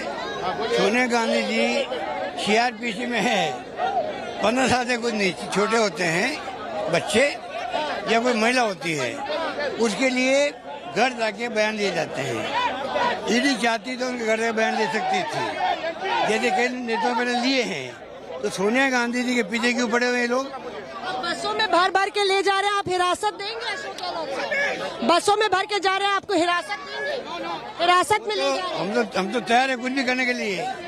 जो सरकार फैसला कर चुकी है, छावनी बना दी है AIC को, AIC के अंदर कोई पदाधिकारी नहीं जा सकता है, ऐसा तो कभी नहीं हुआ। राज्यों में अगर सरकार जहाँ अपोजिशन की है वहाँ अगर BJP दफ्तर को जाके रोक दे हम लोग, अलाउ नहीं करें उनके आदमियों को, कैसे लगेगा उनको? आज हालात बना दिए यहाँ पर। पवन खेरा साहब, अगर कल बुलाएंगे, परसों बुलाएंगे, रोज आप लोग यही करेंगे? हम 24 घंटे खड़े रहने को तैयार हैं। ये हमारा सत्याग्रह है। आप हमें चुप कराना चाहते हैं? यहाँ पे हिरासत में लिया जा रहा है आप लोग को, तो हिरासत देंगे आप लोग? जयराम रमेश तैयार हैं। हमने कहा ये शांति प्रिय संघर्ष है, हम बिल्कुल तैयार हैं। तो यहाँ पे आप देखिए जयराम रमेश कुछ बताते हुए, कांग्रेस एक तरीके से पूरी तरफ चौतरफा प्रहार करते हुए नजर आना चाहती है। सरकार के खिलाफ मोर्चा खोल दिया है यहाँ 24 अकबर रोड पे। अंजना देवेंद्र जी, किस तरह से देखते हैं आप ये पूरा जो बवाल मचा हुआ है? क्या आपको लगता है कि ईडी पर दबाव पड़ेगा? ये पूरी तरीके से ईडी और CBI का जिस तरीके से मिसयूज कर रहे हैं, हम इसकी आलोचना करते हैं, हम इसका विरोध करते हैं। एक शांतिपूर्वक तरीके से हम अपनी बात को रखने की कोशिश कर रहे हैं। और आज सारे जो आप देख रहे हैं कि सभी MPs यहाँ पर मौजूद हैं, हमारे ऑफिस बीयर्स यहाँ पर मौजूद हैं, हम सब इसको विरोध कर रहे हैं। और ईडी को जिस तरीके का मिसयूज भारतीय जनता पार्टी कर रही है, उसकी हम भर्त्सना करते हैं। सर, क्या कहेंगे आप? क्योंकि जिस तरह से सोनिया गांधी के साथ राहुल गांधी या प्रियंका भी गए, तबियत बता रहे ज्यादा ठीक नहीं है। मैं ये कहना चाहता हूँ, वो जितने भी क्वेश्चनिंग है लाइव करवा दे, लाइव करा दो, देश को पता चले। क्योंकि जो मोदी जी हैं वो देश की आवाज दबाना चाहते हैं। सोनिया जी, राहुल जी कैसे हैं? कांग्रेस पार्टी है जो देश की आवाज उठाते हैं। महंगाई कहाँ चला गया, वो बोलते को बोले कोई ना, कोई जवाब नहीं दे रहे कुछ। तो ये आलम है यहाँ पे। आप देखिए अभी जयराम रमेश को बता रहे हैं अंजना, और ये पूरा धरना लगता है सुबह से लेकर शाम तक चलेगा, जब तक सोनिया गांधी वापस नहीं आ जाती। और जितने दिन बुलाए जाएंगे उतने दिन जाएंगे।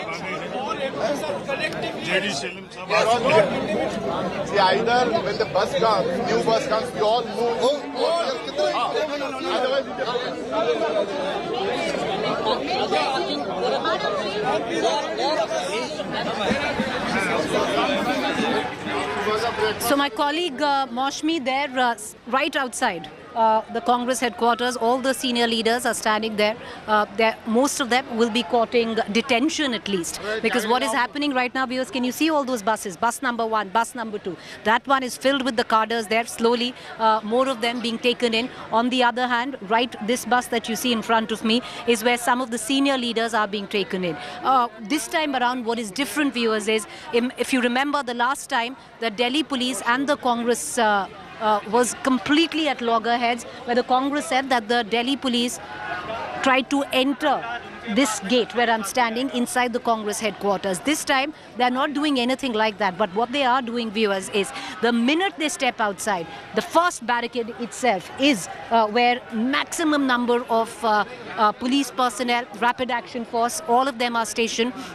And the minute anyone leaves the premise of the Congress headquarters, they are being picked up and taken in. The senior leadership is right in front of me, unable to make their way anywhere. Forget about close to the ED. They've all been stalled right here. Most of them are courting arrest. Courting detention is what I can see. They will be taken in to police stations. The Congress party activists and leaders are staging protests in Jammu over the ED of Sonia Gandhi. Here you can see that a large number of Congress party leaders and activists are staging protests. They are raising slogans against the Modi government. They are accusing the Modi government of indulging in vendetta politics. Sonia Gandhi's questioning is on at the ED office in connection with National Herald case, but the Congress party believes that the Modi government is targeting its political rivals. So here you can see that there is anger among the Congress party leaders and activists. Large number of leaders and activists are here raising slogans against the Modi government, and clearly you can see the anger is palpable. A large number of Congress party activists have been detained. You can see they are being detained by the Jammu and Kashmir policemen. A short while ago, the Congress party leaders and activists broke the barricades, and now they wanted to proceed towards the ED office in Jammu. But their march has been foiled by the Jammu and Kashmir policemen. Clearly, knives are out, and the Congress party has escalated this political war that has broken out over the ED questioning of Sonia Gandhi. There you see the Congress party activists being detained by the Jammu and Kashmir policemen. We will try and speak to the Congress party leaders who are staging protests here in Jammu.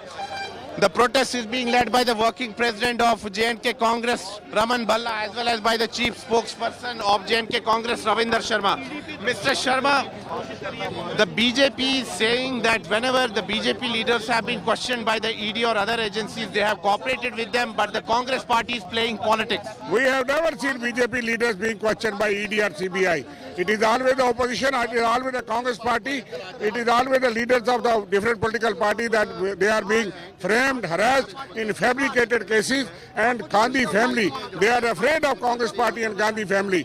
So Bharatiya Janata Party is indulging in vindictive politics, and we are fighting, we are holding satyagraha against vindictive policies of BJP. BJP is saying that when Prime Minister Narendra Modi, when he was the Gujarat Chief Minister, when he was questioned by different agencies in connection with the rights case, he cooperated. The BJP did not do a political drama at that time. We too are cooperating, but the question is, this is a framed and fabricated, false, baseless case. In Gujarat, some rights have taken place in which he was questioned. That is the rule of law, and we are already following the rule of law.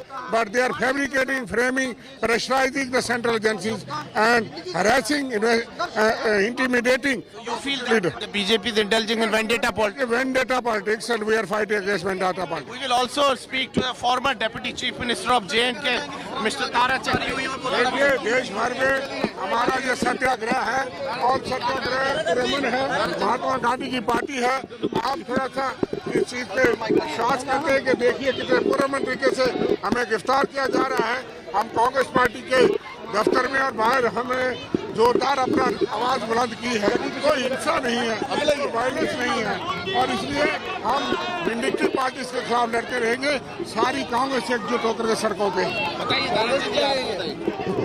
जैसे आप देख रहे हैं कि पूरे देश भर में आज कांग्रेस की तरफ से विरोध प्रदर्शन रखा गया है।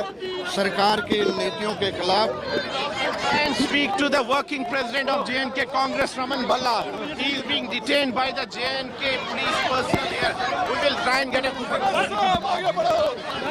आज कांग्रेस के कार्यकर्ता रोष प्रदर्शन है। दुख है इस बात का कि भाजपा जिस ढंग से विपक्षी आवाज को दबाना चाहती है, जम्मू कश्मीर में एजेंसियों का सहारा लेता है। पहले महंगाई की मार, और वो सोनिया गांधी जिसने प्रधानमंत्री की कुर्सी ठुकरा दी, त्याग की देवी कहा जाता है कांग्रेस के कर्ता, उसके लिए जान देने के लिए तैयार और वहां पर आखिरी तक लड़ाई लड़ेंगे। आज कांग्रेस के कार्यकर्ताओं में उत्साह कितना है, और मैं समझता हूँ कि आज सरकार, आज का प्रशासन विपक्ष की आवाज को दबाने के लिए इन एजेंसियों का सहारा लेता है। हम इसका कड़ा विरोध यहाँ पे करते हैं।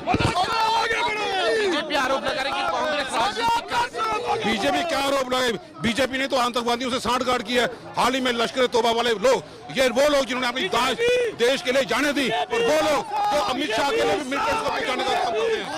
You can see that the top leadership of JNK Congress are staging protests here in Jammu against Sonia Gandhi's questioning by the Enforcement Directorate. You can see that a large number of Congress party activists and leaders are being detained. They are being taken to different police stations, and there is massive sloganeering taking place. The Congress party leaders and activists are staging protests, and they are raising slogans against the Modi government, accusing it of indulging in vendetta politics. So clearly the political war over the ED questioning of the Gandhis has escalated. The Congress party leaders and activists across the country have hit the streets, and here in Jammu also large number of Congress party leaders are protesting and are raising slogans against the Modi government. They are saying that the Congress leadership will cooperate with the agencies, they will cooperate with the Enforcement Directorate, but at the same time they want to send out a message that the BJP government... Those are crores of property which has been taken. In no election affidavit it is there. It is just she is the head of a Congress party, and it is a paper which has been started by Jawaharlal Nehru and various leaders. She has sacrificed power. 10 years she could have become the Prime Minister of this country. BJP is afraid of her. BJP is afraid of her leadership. They want to mentally harass the Congress leaders, so they are trying to do this. We are opposing it. Sir, one clean sheet you raised the question about Ishwarappa's clean sheet has been given on. Clean sheet is been given by the Chief Minister, Home Minister and Yadurappa. It is not the police department. The day one itself they said that he has not done anything wrong. Then what police have done? Police have written in a writing, that's all.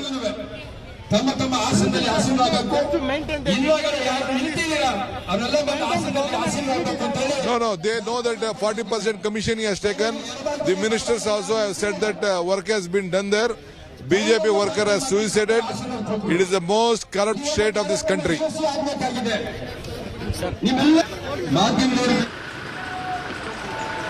All right, viewers, we're at the AICC headquarters, protest peaking, coordinated at the same time where the Congress is concerned. Exactly when Sonia Gandhi has entered the ED headquarters, Priyanka Gandhi, Rahul Gandhi have gone and left her there.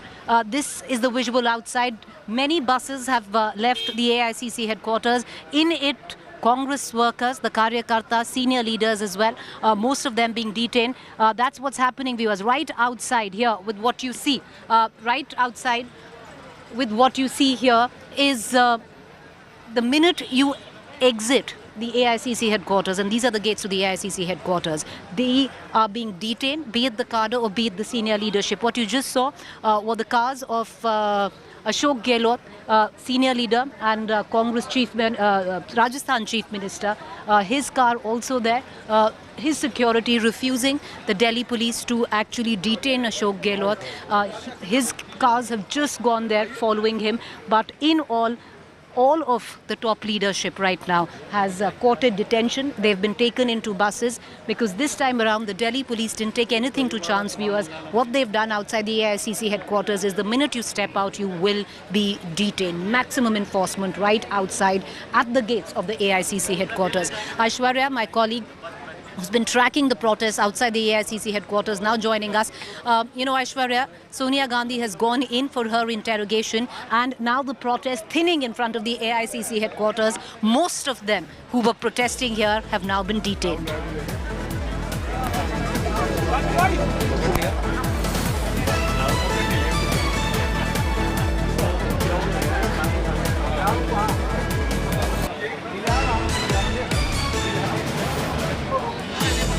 Aishwarya, can you hear me? All right, we're going to try and connect to my colleague Aishwarya as well, but these are the visuals that are streaming in outside the Congress headquarters. What is interesting, viewers, we've been talking to a lot of senior leaders of the Congress. There is an attempt this time around to constantly engage with the opposition, tell them to band together behind the Congress. And this time around, it didn't happen during the time of Rahul Gandhi, when he was interrogated for 7 days, for hours at end. But this time around, there is an attempt by the opposition to stand behind the UPA chairperson, and that could be, underline the UPA chairperson. One reason that many parties have now pledged support in an open letter, opposition parties, to the Congress party, saying that there is an attempt by this government to use central agencies to pressurize the opposition or to gag, muzzle the opposition's voice. Having said that, once again, the sloganeering primarily so, senior leaders of the Congress. You can see Pawan Khera continuing to talk to the press, Harish Rawat. Now this is the VIP bus, if I can say, the VIP bus of the Delhi police, because it has Randeep Surjewala, Sachin Pilot, Harish Rawat. I'm just reading out from the windows, Ajay Makan, name it, and they are there. Pawan Khera. So that bus going. What is also interesting, viewers, is because in the Congress party, clearly there was also an attempt of a bit of, show and tell. When the detentions were taking place, some leaders were falling right behind Ajay Makan, who's not feeling too well. But the minute the detention started, you could see some of the leadership make a thrust right there in protest. So at least visually, it looks that they are being detained. But all in all, but that's just the surround sound. All in all, the top Congress leadership up in arms for their chairperson, interim chairperson, Sonia Gandhi, who is right now being detained, interrogated, I beg your pardon, by the Enforcement Directorate. She, alongside Rahul Gandhi and Priyanka Gandhi, went to the ED, where she's entered the offices, her interrogation to start a short while from now. But the gates now being closed where the Congress headquarters is concerned. Everyone who's outside has courted detention. Once again, I'd like to connect to my colleague Aishwarya Paliwal, who's joining us outside the Congress headquarters. But before that, Munish, has the interrogation started? Are any special allowances being made to Sonia Gandhi this time around? There was an appeal that her doctor go with her. Has that been allowed? Javal Preeti, the questioning of Sonia Gandhi will start in next 5 minutes. That is what we have been given to understand by our sources within the Enforcement Directorate. As far as, what the current situation is, what is happening right now is concerned, the formalities are being done because this is a statement of Sonia Gandhi which will be recorded under Section 50 of Prevention of Money Laundering Act, which means that Sonia Gandhi will first take an oath and then under oath this statement will be recorded. But also we have also accessed the line of questioning for Sonia Gandhi and what we have been given to understand is that the ED would ask Sonia Gandhi about her association with Young Indian Private Limited and why they want to ask specifically because she was not only 38% shareholder but also the director of Young Indian Private Limited. Also, it is important to point out that she was the last one to become director of the company and she became director of the company just days after the entire the transaction between AJL and Young Indian Private Limited took place. Apart from that, the ED also wants to know from Sonia Gandhi that whether she was aware of any transaction details between Young Indian Private Limited and AJL. She was aware that what are the properties of AJL and whether those properties are being used for any business purpose or not. So these are the questions which the Enforcement Directorate would like to ask Sonia Gandhi, and the question will start in next 5 minutes. The questioning to start in the next 5 minutes. Right now, regular protocol is being followed. But Munish, give us an indication. So no special allowances for Sonia Gandhi this time around, no doctor to sit beside her, the lawyer also not allowed. Hanji. Munish, can you hear me? All right, we seem to have lost my colleague Munish. We're going to try and connect to him again, once again, let you get our viewers up to speed to give you a larger understanding. Suddenly, the Congress headquarters have gone terribly quiet. It went as per script, viewers. There was the Seva Dal, the women's wing, the cadre, all of them have been detained of what the visuals were along with the senior leadership. This is how desolate the Congress headquarters look like right now. All senior leadership of the Congress party, which was here in attendance, has been detained. Ashok Gehlot's team has just gone. There was a bit of resistance where Ashok Gehlot was concerned, where his own security from Rajasthan refused to let the Delhi police or even the Rapid Action Force come in or detain him. But the entire top rung of the leadership has been detained. So have the cadre been. Things extremely quiet at the Congress headquarters.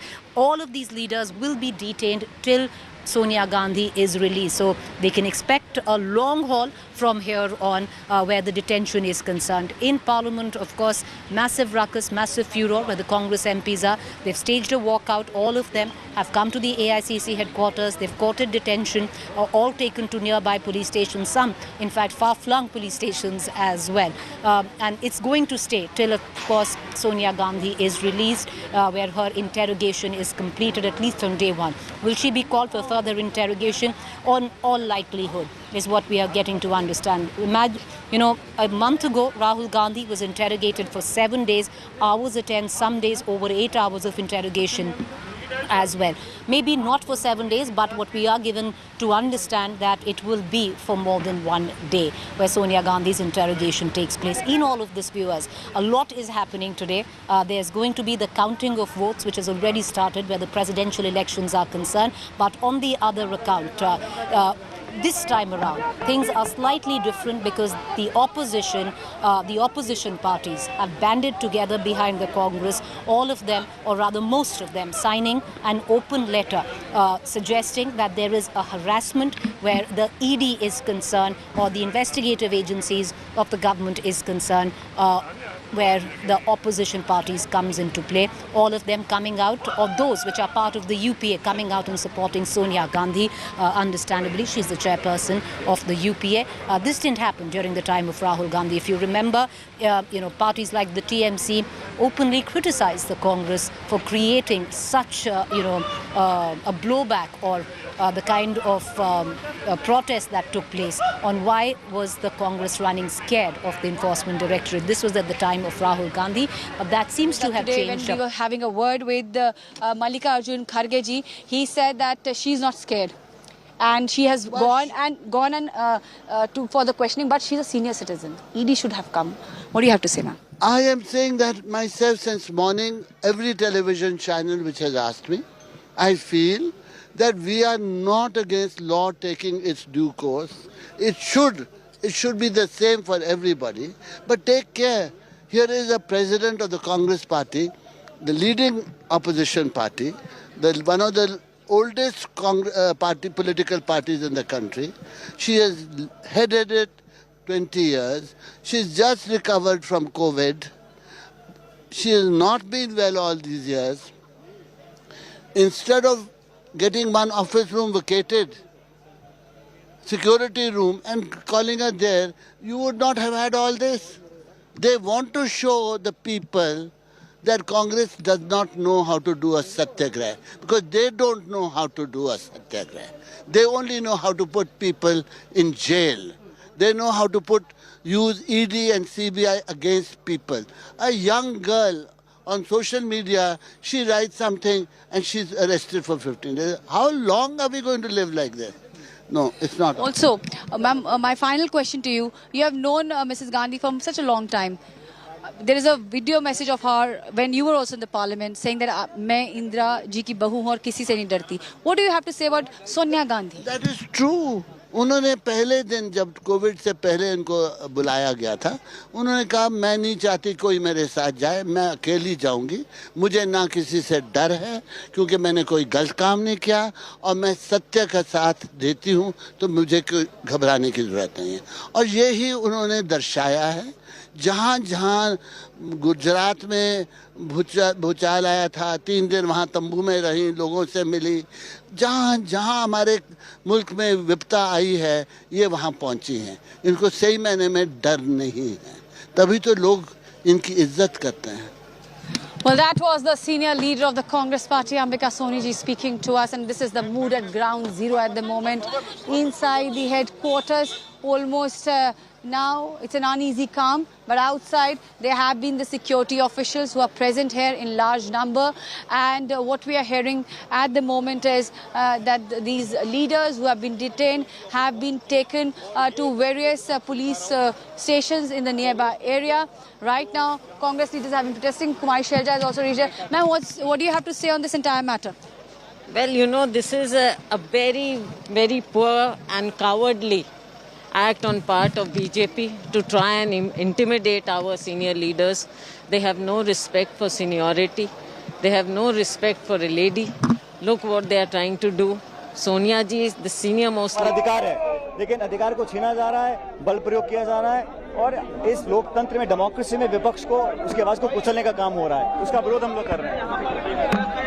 Sachin Pilot अपनी प्रतिक्रिया दे रहे हैं क्योंकि Congress What the sentiments at ground zero is, and once again massive police deployment, and this is the satyagraha which the Congress is doing at ground zero with the scenes which we can witness time and again, that the leaders are protesting. Mrs. Gandhi at the moment is at the ED office where the questioning has started.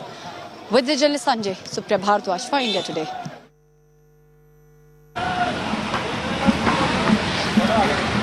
All right, my colleague Supriya speaking to senior Congress leaders Ambika Soni and Kumari Shelja. Let's cut across right now to my colleague Shreya Chatterjee. Shreya is joining us from the Enforcement Directorate's office. Shreya, what we are given to understand in the next 5-10 minutes, formalities right now being completed, the interrogation will begin of Sonia Gandhi.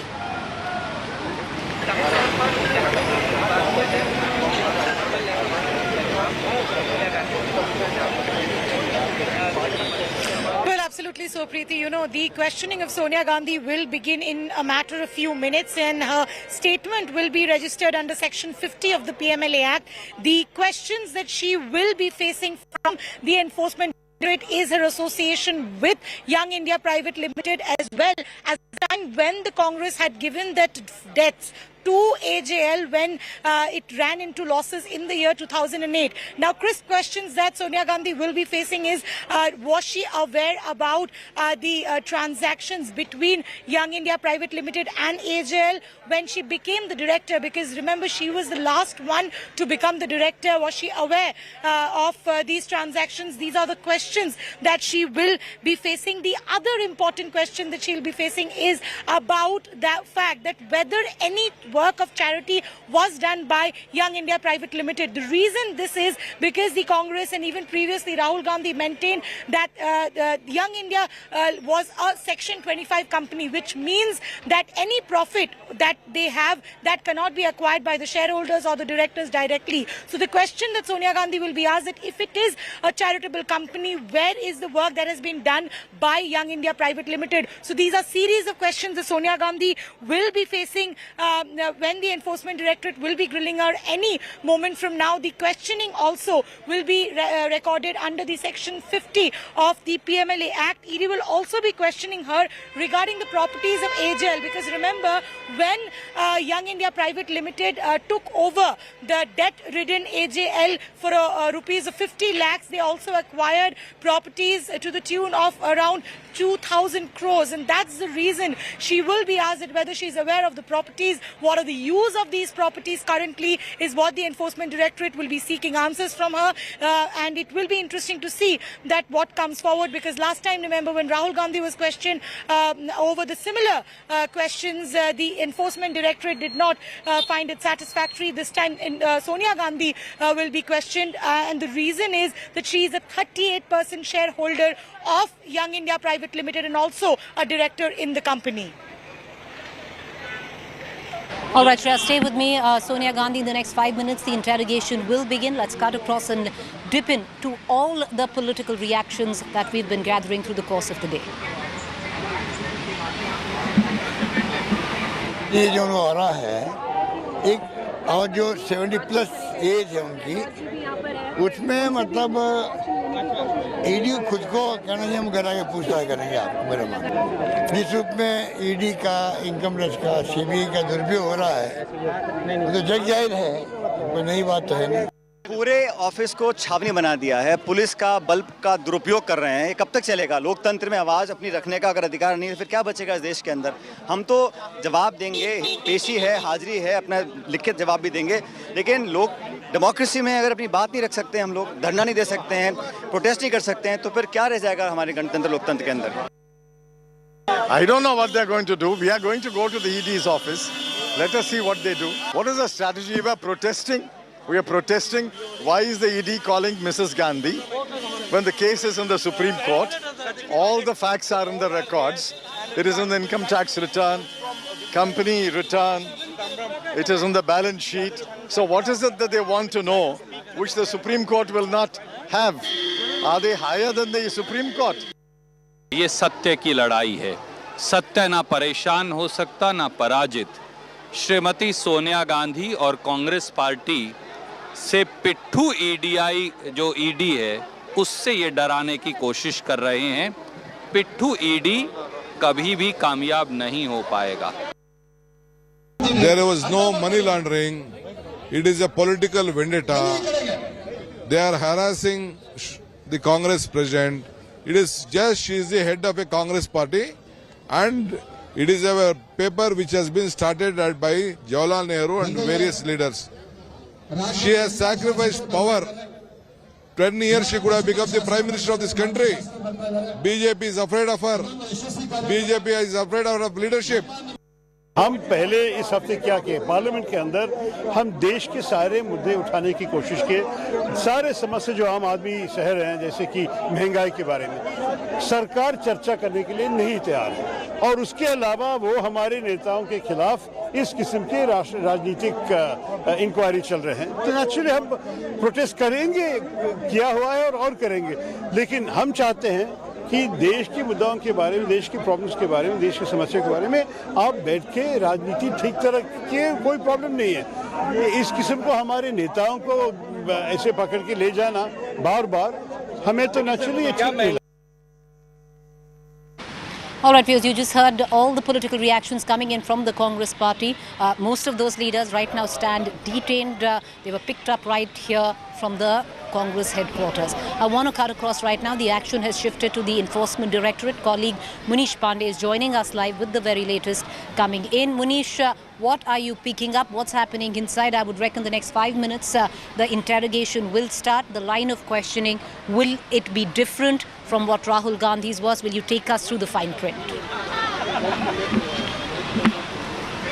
Yeah, well, Preeti, what we can confirm at this point of time is that the questioning of Sonia Gandhi has begun. This questioning is under Section 50 of Prevention of Money Laundering Act, which means that whatever Sonia Gandhi will reply to Enforcement Directorate, that will be admissible as evidence before the court. So this is going to be certainly important for the Enforcement Directorate as well as for the Gandhi family, especially for Sonia Gandhi and Rahul Gandhi. Now, as far as the line of questioning is concerned, we have been given to understand is that most of the questions which were asked to Rahul Gandhi would remain same for Sonia Gandhi, for the precise reason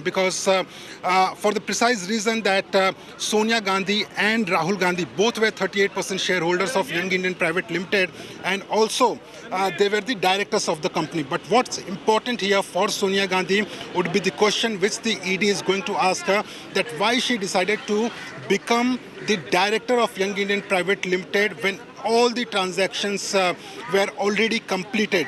And also what is going to be important, Preeti, is that just to give you a background of the case, Young Indian Private Limited was incorporated with just 2 directors at that point of time. Sonia Gandhi and Rahul Gandhi were not the directors. But in the month of December and later in the month of January, Rahul Gandhi and Sonia Gandhi decided to become director, and not only director, 38% of shareholders each. Now, ED wants to know that whether Sonia Gandhi was aware that AGL assets and shareholdings are now with Young Indian Private Limited. During Rahul Gandhi's questioning, there was a very important point when Rahul Gandhi pointed out to the Enforcement Directorate that Young Indian Private Limited is a Section 25 Companies Act incorporated company, which means that no person can take a personal benefit or a single penny from that particular company. But as far as Enforcement Directorate is concerned, they countered Rahul Gandhi at that point of time is that when it is a Section 25 Companies Act company firm, then why there is no charitable work done by Young Indian Private Limited? Now, in case of Sonia Gandhi, they are again going to ask that if it is a Section 25 Acts incorporated company, then why there is no charitable work done by the Young Indian Private Limited? They also want to know that whether Sonia Gandhi is aware of the assets of Associated General Limited and what are the where are these properties today at this point of time, whether they are doing any business or not. All these questions will be posed to Sonia Gandhi. Apart from Sonia Gandhi, we have been going to understand is that Priyanka Gandhi is also inside the Enforcement Directorate office. Priyanka Gandhi won't be allowed to meet Sonia Gandhi until unless there is a special request from Sonia Gandhi asking for medicine, or if she is not feeling well, then only Priyanka Gandhi can meet Sonia Gandhi because she is in interrogation room. But as far as Priyanka Gandhi is concerned, she is waiting in the waiting area of Enforcement Directorate office. Inside the interrogation room, there are only 3 officers and Sonia Gandhi. The 3 officers are, one is the Assistant Director Rank Officer, who is the investigative officer of the case. There is another person who will be typing the answers Sonia Gandhi will be giving, and the 3rd officer will be helping these 3 officers. Apart from these officers, there will be a Deputy Director Rank Officer and a Joint Director Rank Officer who will be coming to the interrogation room just to supervise. But this is a normal procedure which is which is being followed by the Enforcement Directorate in every case, and in Sonia Gandhi case there is no exception which has been done by the Enforcement Directorate. Preeti. All right, Manish, we're going to continue to come back to you. So the biggest news, the only, I would reckon, viewers, the allowance that has been made for Sonia Gandhi right now is that she has been allowed Priyanka Gandhi not sitting beside her while she's being interrogated, but inside the office of the Enforcement Directorate. Sonia Gandhi can seek out Priyanka Gandhi if she is in any medical distress, which the Congress has constantly said that her health is frail, especially after her hospitalization post-COVID. We're going to get you the ringside view, all the developments signing out of the Congress headquarters. Terribly quiet right now. All the leaders, all the workers here have been detained. We're going to keep a keen eye on all developments as they take place. To stay with us, rolling coverage.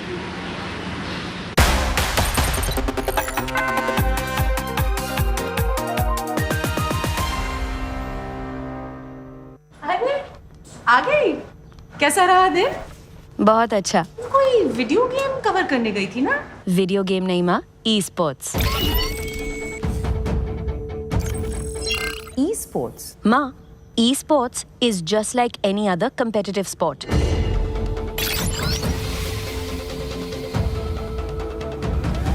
इसमें ना वो सब feelings है जो किसी भी और sports में है। इसमें इमोशन है, इसमें एंगर है, इसमें सैडनेस है, इसमें हैप्पीनेस है, इसमें कमराडरी है। ये सिर्फ गेम नहीं, ये ई स्पोर्ट्स का प्रीमियर लीग ESPL है।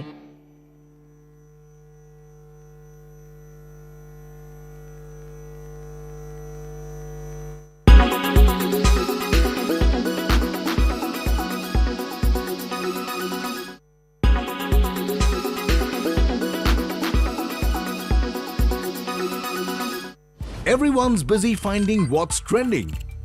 You're busy finding out why. India Today, for those who research before reacting. Download the India Today app now. Make your media plan smarter with India Today Live TV on your connected devices. You are watching India Today. You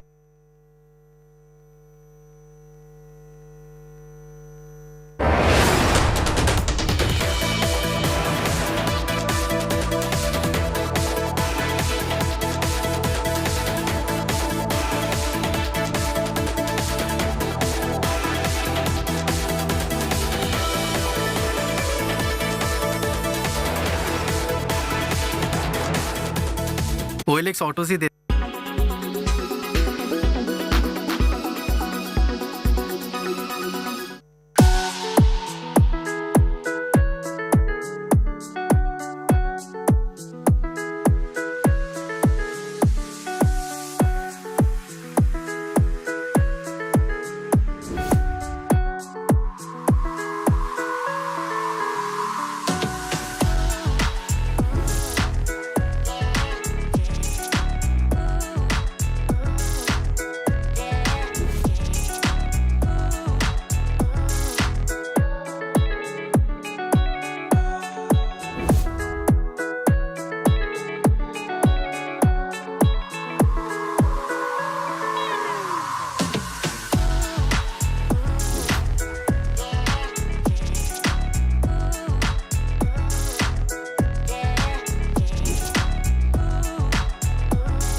You are watching.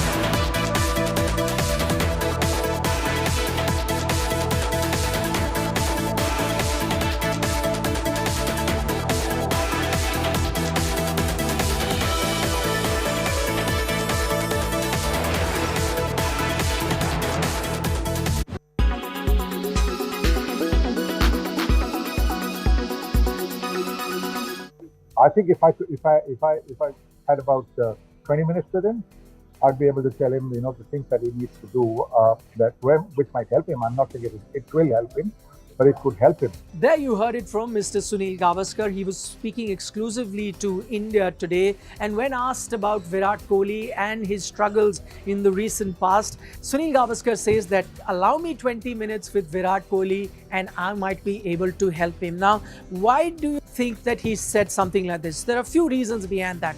One, of course, the entire country is worried based on what, the recent string of failures that Virat Kohli has seen. And clearly there are some sort of technical weaknesses that he may have seen. The other thing, as Sunil Gavaskar points out in that particular interview, is that he's been an opener. And so he's been in that situation where that outside the off-stump line tends to trouble a lot of batsmen. He himself went through a phase like that. So there may have been a few things he must have done. And he would want to share that knowledge with Virat Kohli. And maybe if it helped Sunil Gavaskar, it may help Virat Kohli. And remember, I'm using the word maybe because even in that interview, Sunil Gavaskar points out that the tips I give him may help him. There's no guarantee it will, may help him because those may have been the issues that he himself dealt with and he found a solution to that. So what are those areas? And Mr. Gavaskar gave us some sort of insight. When I spoke to him at length, trying to find out what could be the areas where Virat Kohli is going wrong at the moment, he pointed out a few things. One, of course, his weakness outside the off stump. And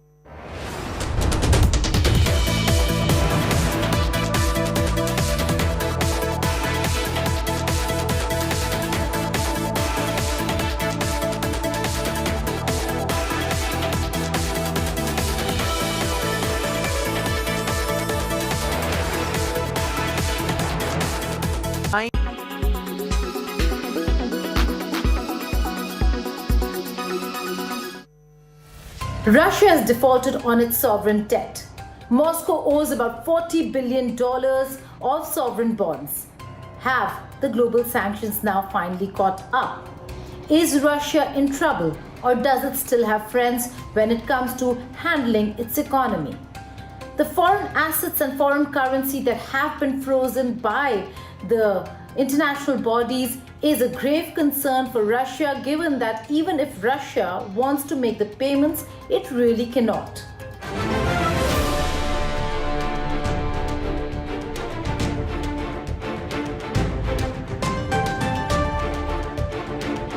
This sanction regime, or the sanctions that have been placed against Russia, with Russia now defaulting, is a grim reminder of the political outcast it once had become and is now on the way to becoming. But is it? While the West wants to isolate Russia, there are still many countries who are standing by Moscow and are engaging Russia. So is it real trouble for Russia? Or will Russia see through this crisis as well as it did in the 90s? Now, with the economy and finances at stake, how severe are the damages? Now, Russia had $640 billion in foreign currency and gold reserves held overseas. Russia owes $40 billion in sovereign bonds and half of it to foreigners. That's the part that has been defaulted this year, and it is a historic moment nonetheless. Having said that, the last time Russia defaulted was after the breakup of the Soviet Union. It also defaulted on domestic... Co-powered by The World Comes Together at Sharda University. In association with Green Lamb Laminates. Har Gustakhi Saaf.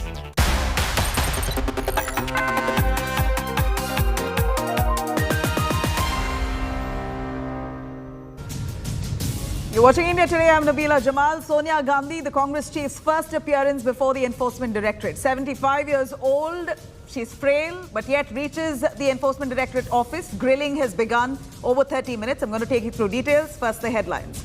Sonia Gandhi's ED grilling in the National Herald case currently underway. Daughter Priyanka and son Rahul Gandhi accompany her. Congress protests from the parliament to the streets.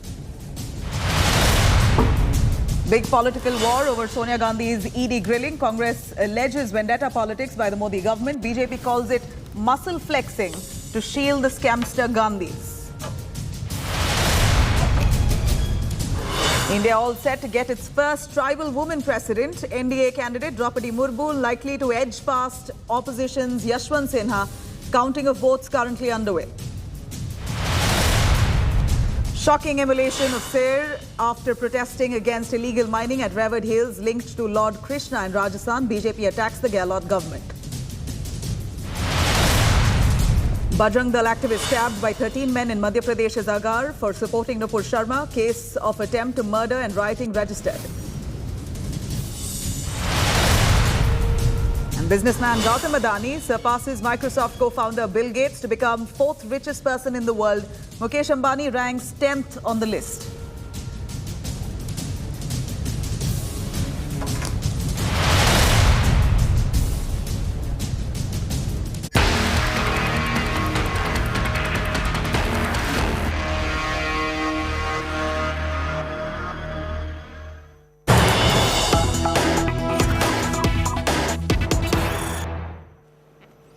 All right, here's the latest. Sonia Gandhi currently at the ED office. Grilling is underway. It's been over 30 minutes that she's inside the federal agency's office. She's been called in the National Herald case. The inside track of Sonia Gandhi's grilling right here on India Today. Exclusive details that we bring to you. ED's 10 questions to Sonia Gandhi. The Congress pan-India protest in Sonia's defense. We're seeing protests inside and outside the parliament. In fact, Congress parliamentarians staged a walkout, condemning what they call this as vendetta politics, unleashing relentless vendetta politics against their senior leader Sonia Gandhi. We're seeing huge protests by the Congress workers across the states, across India. Congress workers on the streets condemning the ED summons on Sonia Gandhi. But nonetheless, Sonia at the ED office, it's been over 30 minutes that she's in there. The inside track of Sonia's grilling right here on India Today. Exclusive details that we're bringing to you. ED's 10 questions to Sonia Gandhi. Several questions on the National Herald case. What party did she, what kind of participation she had within the company. Congress's pan-India protests, meanwhile, we bring you snippets of it in Sonia's defense. The entire party now standing in solidarity with Sonia Gandhi, calling this vendetta politics, saying this is an authoritarian regime.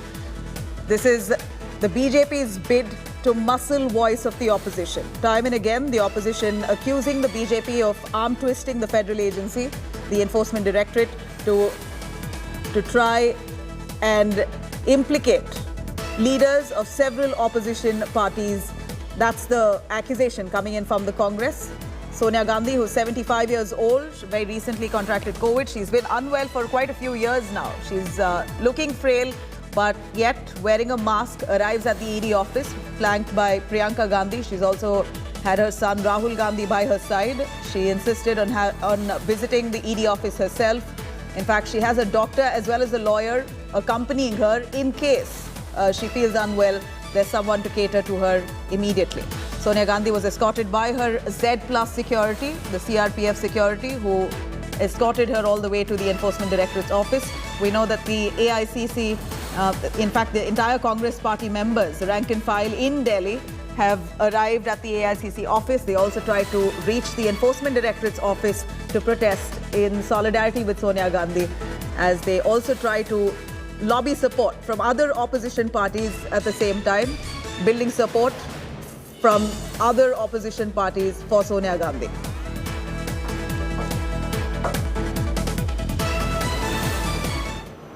Now, Congress Supremo Sonia Gandhi is being grilled by the Enforcement Directorate at this point, with the National Herald case heat mounting on the Gandhis there. Sonia has made her first appearance before the enforcement watchdog.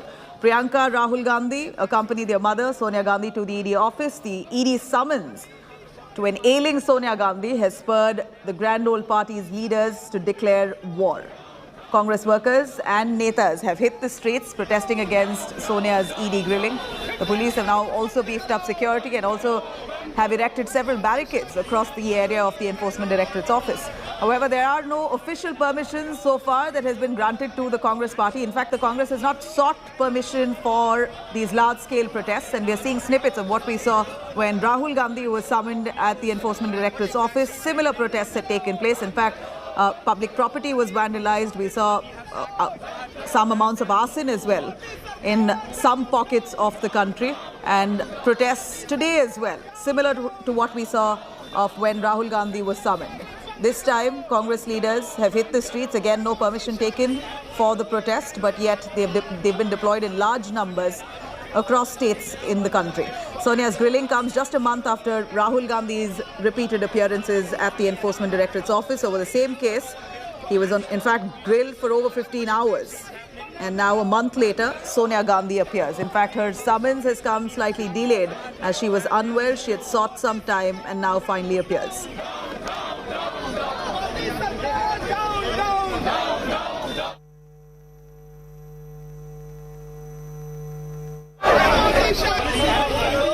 मैं इंदिरा जी की बहू हूँ और किसी से नहीं डरती। मैं इंदिरा जी की बहू हूँ और किसी से नहीं डरती। अधीर जी, लगातार कहा जा रहा है कि ईडी जो है एक तरीके से पूरी, आप लोग का आरोप है कि पूरी दुश्मनी पूरी कर रही है सरकार की। ईडी को ये सरकार ने इडियट बना दिया। अच्छा। और इसके चलते इडियट की तरह काम करते हैं। जो सरकार की आदेश होते हैं, निर्देश होते हैं, वही पालन करते हुए सारे विपक्ष के खिलाफ वो जंग छेड़े हैं। सिर्फ ये सत्तारूढ़ पार्टी को खुशी करने के लिए उनको मूल मुताबिक जो प्रतिशोध की राजनीति, ये प्रतिशोध की राजनीति को अंजाम देने के लिए आज ईडी बिल्कुल खड़े हुए हैं। नहीं तो इतने सालों के बाद ये इस तरीके की जांच पड़ताल करने की कोई जरूरत नहीं थी, क्योंकि हिंदुस्तान की कोई आदमी ये कभी यकीन नहीं करेंगे कि जिन पार्टी ने 54 साल हिंदुस्तान की सत्ता में रह चुके, उन पार्टी के तरफ से 90 करोड़ रुपया, सिर्फ 90 करोड़ रुपया हमें घोटाला करने की भी जरूरत नहीं। ये सिर्फ एक सियासत है कांग्रेस पार्टी की छवि को धूमिल करने के लिए। ईडी अब इडियट बन चुके हैं। मैं बड़ी इडियट बन चुके हैं। कांग्रेस धरातल पे नहीं है, इसलिए ये मामला भुना रही है। लोकतंत्र में राजनीतिक प्रतिशोध का कोई स्थान नहीं है। प्रतिशोध और बदले की भावना, प्रतिशोध की ज्वाला वो ज्वाला है जो इसमें जला है, वो स्वयं भस्म हो गया है। आज सरकारी जांच एजेंसियों का दुरुपयोग विपक्ष की आवाज दबाने के लिए किया जा रहा है। सारा देश देख रहा है। सारी एजेंसीज कठपुतलियां बन गई हैं सरकार के लिए। और भाजपा ये कह रही है कि आप लोग डर रहे हैं, जांच से डर रही हैं सोनिया गांधी और राहुल गांधी। एजेंसियों के निशाने का शिकार हो रहे हैं, लेकिन फिर भी ये हमारे नेतृत्व की ताकत है और उनकी सच्चाई है और ईमानदारी है कि उनकी आवाज, विपक्ष की आवाज, ये सरकार इसके दबा नहीं सकती। इस तरह से टैगोर साहब, आपको लगता है कि ये एक बड़ी अग्नि परीक्षा? हम लोग राज्यसभा और लोकसभा में डिस्कशन चाह रहे थे। 3 दिन से हम लोग प्राइस राइस का बारे में, जीएसटी का बारे में, अग्निपथ का बारे में नोटिस का ऊपर नोटिस दे रहे। ये पार्लियामेंट में डिस्कस करना नहीं चाह रहे। आज हम लोग डिस्कशन चाहते थे ईडी का मिसयूज का बारे में, उसके लिए भी अलाउ नहीं किया। ये पार्लियामेंट का ये लोग एक चीयर लीडर बनना चाह रहे हैं और सिर्फ इनका बारे में वाह वाह बोलने वाली बात ही सुनना चाह रही है सरकार। इसका खिलाफ हम लोगों ने आज बायकॉट किया पार्लियामेंट का और हम लोग सोनिया जी का साथ सॉलिडारिटी दिखाने के लिए कांग्रेस पार्टी ऑफिस में आ रहे हैं। ये सत्य की लड़ाई है। सत्य ना परेशान हो सकता ना पराजित। श्रीमती सोनिया गांधी और कांग्रेस पार्टी से पिट्ठू ईडीआई जो ईडी है उससे ये डराने की कोशिश कर रहे हैं। पिट्ठू ईडी कभी भी कामयाब नहीं हो पाएगा। हम पहले इस हफ्ते क्या किए, पार्लियामेंट के अंदर हम देश के सारे मुद्दे उठाने की कोशिश किए। सारे समस्या जो आम आदमी सह रहे हैं, जैसे कि महंगाई के बारे में, सरकार चर्चा करने के लिए नहीं तैयार है। और उसके अलावा वो हमारे नेताओं के खिलाफ इस किस्म के राजनीतिक इंक्वायरी चल रहे हैं। तो नेचुरली हम प्रोटेस्ट करेंगे, किया हुआ है और करेंगे। लेकिन हम चाहते हैं कि देश के मुद्दाओं के बारे में, देश की प्रॉब्लम्स के बारे में, देश की समस्या के बारे में आप बैठ के राजनीति ठीक तरह के, कोई प्रॉब्लम नहीं है। इस किस्म को हमारे नेताओं को ऐसे पकड़ के ले जाना बार बार हमें तो नेचुरली अच्छा नहीं लगता। I don't know what they're going to do. We are going to go to the ED's office. Let us see what they do. What is the strategy? We are protesting. We are protesting. Why is the ED calling Mrs. Gandhi when the case is in the Supreme Court? All the facts are in the records. It is in the income tax return, company return. It is in the balance sheet. So what is it that they want to know, which the Supreme Court will not have? Are they higher than the Supreme Court? You have known Mrs. Gandhi for such a long time. There is a video message of her when you were also in the parliament saying that मैं इंदिरा जी की बहू हूँ और किसी से नहीं डरती. What do you have to say about Sonia Gandhi? That is true. उन्होंने पहले दिन जब कोविड से पहले इनको बुलाया गया था, उन्होंने कहा मैं नहीं चाहती कोई मेरे साथ जाए, मैं अकेली जाऊंगी, मुझे ना किसी से डर है क्योंकि मैंने कोई गलत काम नहीं किया और मैं सत्य का साथ देती हूँ, तो मुझे कोई घबराने की जरूरत नहीं है। For us, office bearers are not even being allowed to come in. So we will raise our voice. We will take all the precautions that we have to take given Corona, but we will stand with Sonia Gandhi in every part of the country, including here in Delhi. All right, as we see in Delhi, you have the MPs, many of the leaders of the Congress who are marching towards the ED office. We're seeing similar protests that has been launched across India. Many parts of the country, Congress workers marching towards the Enforcement Directorate's office. In Hyderabad, no different. Bashir joining us from there. Bashir, a quick look. Show us what's behind you. We understand that Congress workers in Hyderabad too have indulged in large-scale protests. Are they at the ED office? Where are you?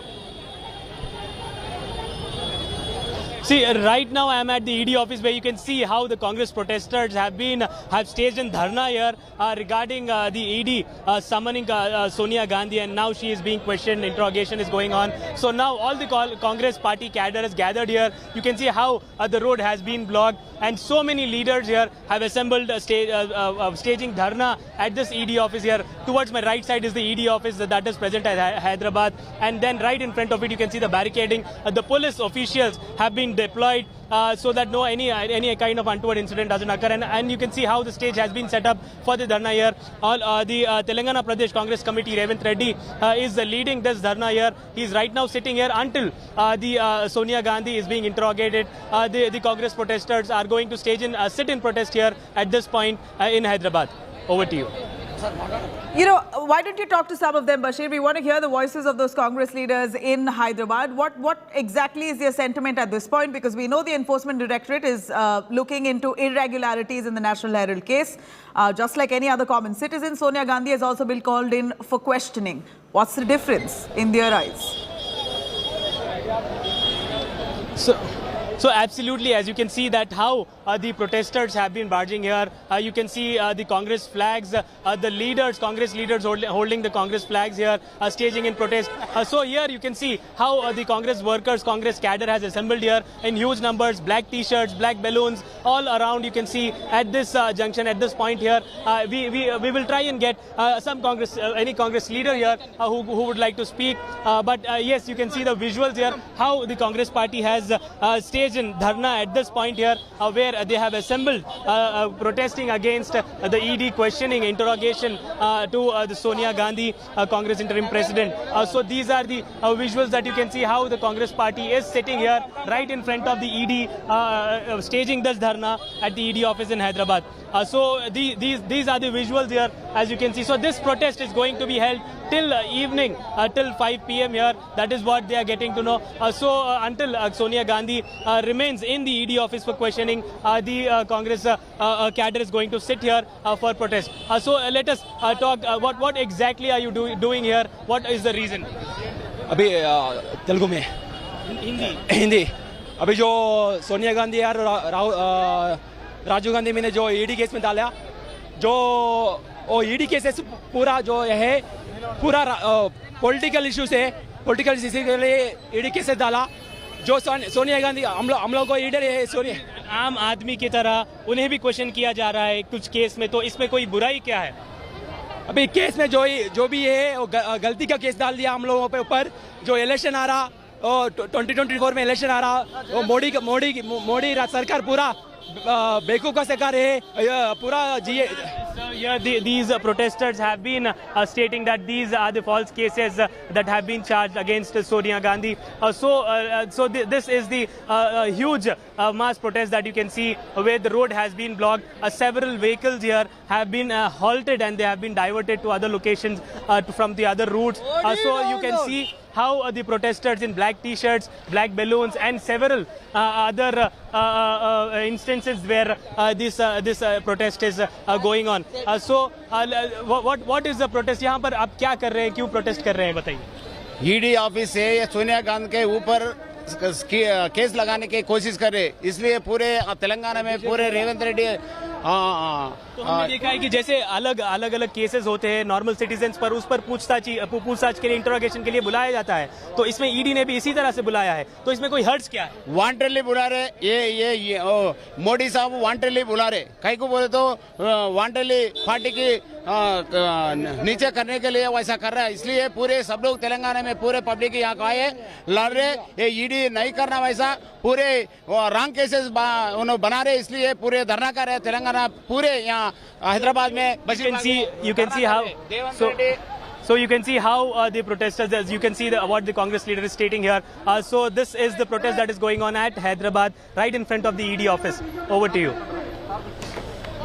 Right. You know, at this point, the Enforcement Directorate is currently grilling Sonia Gandhi. We're seeing that at least 5 officers at the Enforcement Directorate office, as we know, are questioning Sonia Gandhi on many levels of her involvement in the company, Young Indian. Of course, at this point, Sonia Gandhi has requested to have her daughter, Priyanka Gandhi, present at the Enforcement Directorate office's building as she keeps her medicines. And if at all she feels tired in the middle, during questioning, she's been asked to be given some rest. A doctor is also on call along with Sonia Gandhi. A lawyer is also there present. In fact, Sonia Gandhi, we believe, has insisted that she goes in person and adheres to the summons of the Enforcement Directorate. While that said, we're seeing the Congress party extensively across the country who've launched a nationwide protest. They're condemning the ED summons, calling this vendetta politics. This is the Congress party repeating exactly what happened a month ago when Rahul Gandhi was summoned.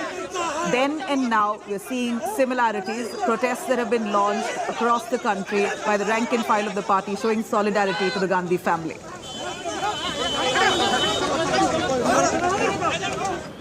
Now, the BJP has come down heavily on Sonia Gandhi as she's been grilled by the Enforcement Directorate, firing salvos at Sonia. BJP has said that Congress is scared and is avoiding questions in the National Herald case.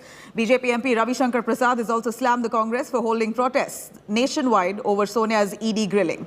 Drawing parallels with Prime Minister Modi, Prasad Ravi Shankar Prasad has said that when Modi was Chief Minister of Gujarat and was grilled by the agencies then, BJP netas and workers never took to the streets and protested. Congress has, however, called ED summons as political vendetta, saying that its mischievous misuse of investigative agencies is out in the open. Congress says that prominent leaders are deliberately being targeted.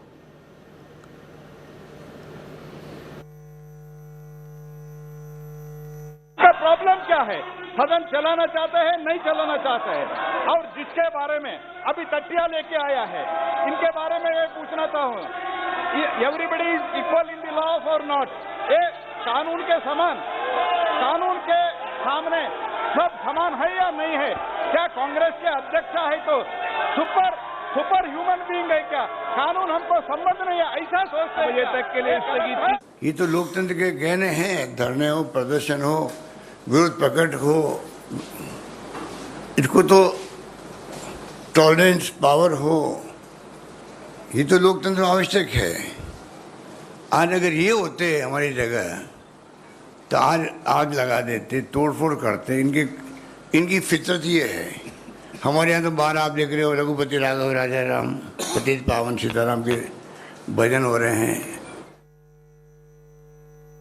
Narendra Modi ji was the Chief Minister of Gujarat. A lot of very vexatious prosecution was started against him. Modi ji appeared before the investigating agency as a sitting Chief Minister, replied their query for 12 hours.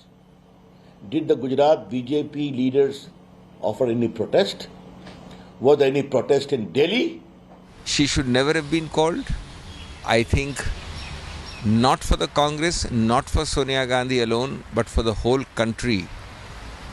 There is a clear established truth that in 75 years of Indian independence, and we are celebrating the 75th now, no government, BJP, non-BJP, no government of any political color has exhibited the cheap, petty vendetta which this particular government has. National Herald was born in the freedom movement. Eminent leaders of the Congress party were shareholders. But the paper could not continue. And the entire ownership of the paper was fraudulently, in a surreptitious manner, was converted as the Jagir of the family by creating a Young India platform in which Sonia ji and Rahul Gandhi own 76% of share. Amit Shah और नरेंद्र मोदी की राजनीति का गठबंधन है वो agencies के साथ है, वो बड़ा स्पष्ट दिखता है। जब भी इनकी घेराबंदी हो जाती है, whenever they feel cornered, they misuse agencies. एजेंसियों को सामने कर देते हैं।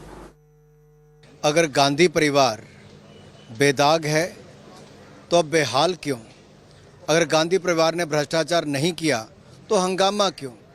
आखिरकार भारत के नागरिकों से अगर किसी ने भ्रष्टाचार किया हो, उससे पूछताछ करना जांच एजेंसियों का काम है। तो क्या गांधी परिवार के लिए कानून अलग से बने? ये हंगामा किस बात का? तिलमिलाहट क्यों है? घबराहट क्यों है? छटपटाहट क्यों है? ये कहीं ना कहीं दिखाता है कि दाल में कुछ ना कुछ काला है या पूरी दाल ही काली है। During Congress time, how much they used the agencies, how they subverted the constitutional authorities, how they imposed emergency. This is well known to everyone. How Congress party undermined every bit of constitutional authorities. Everybody knows it. So I don't need to explain to them.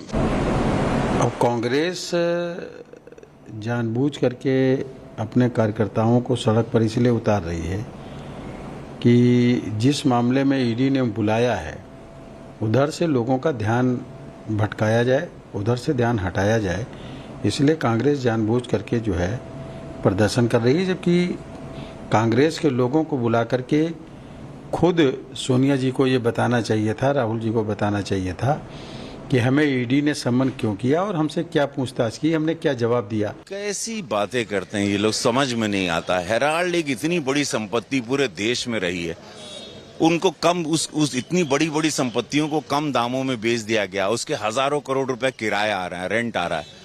ये संपत्ति को क्यों कम दामों में बेचा और rental कहाँ जा रहा है, वो किराया कौन ले रहा है, वो हजारों करोड़ में है, इसको प्राइवेट संपत्ति बनाने की कोशिश क्यों की जा रही है या क्यों की गई। कुछ सवाल होते हैं, उससे उस प्रक्रिया से सबको गुजरना पड़ता है। उसके लिए आप सदन भी आप बंद करवा रहे हो, आप सड़क भी बंद करवा रहे हो, देश का हर जगह से नुकसान कर रहे हो। ये कांग्रेस की मानसिकता हमको समझ में नहीं आती।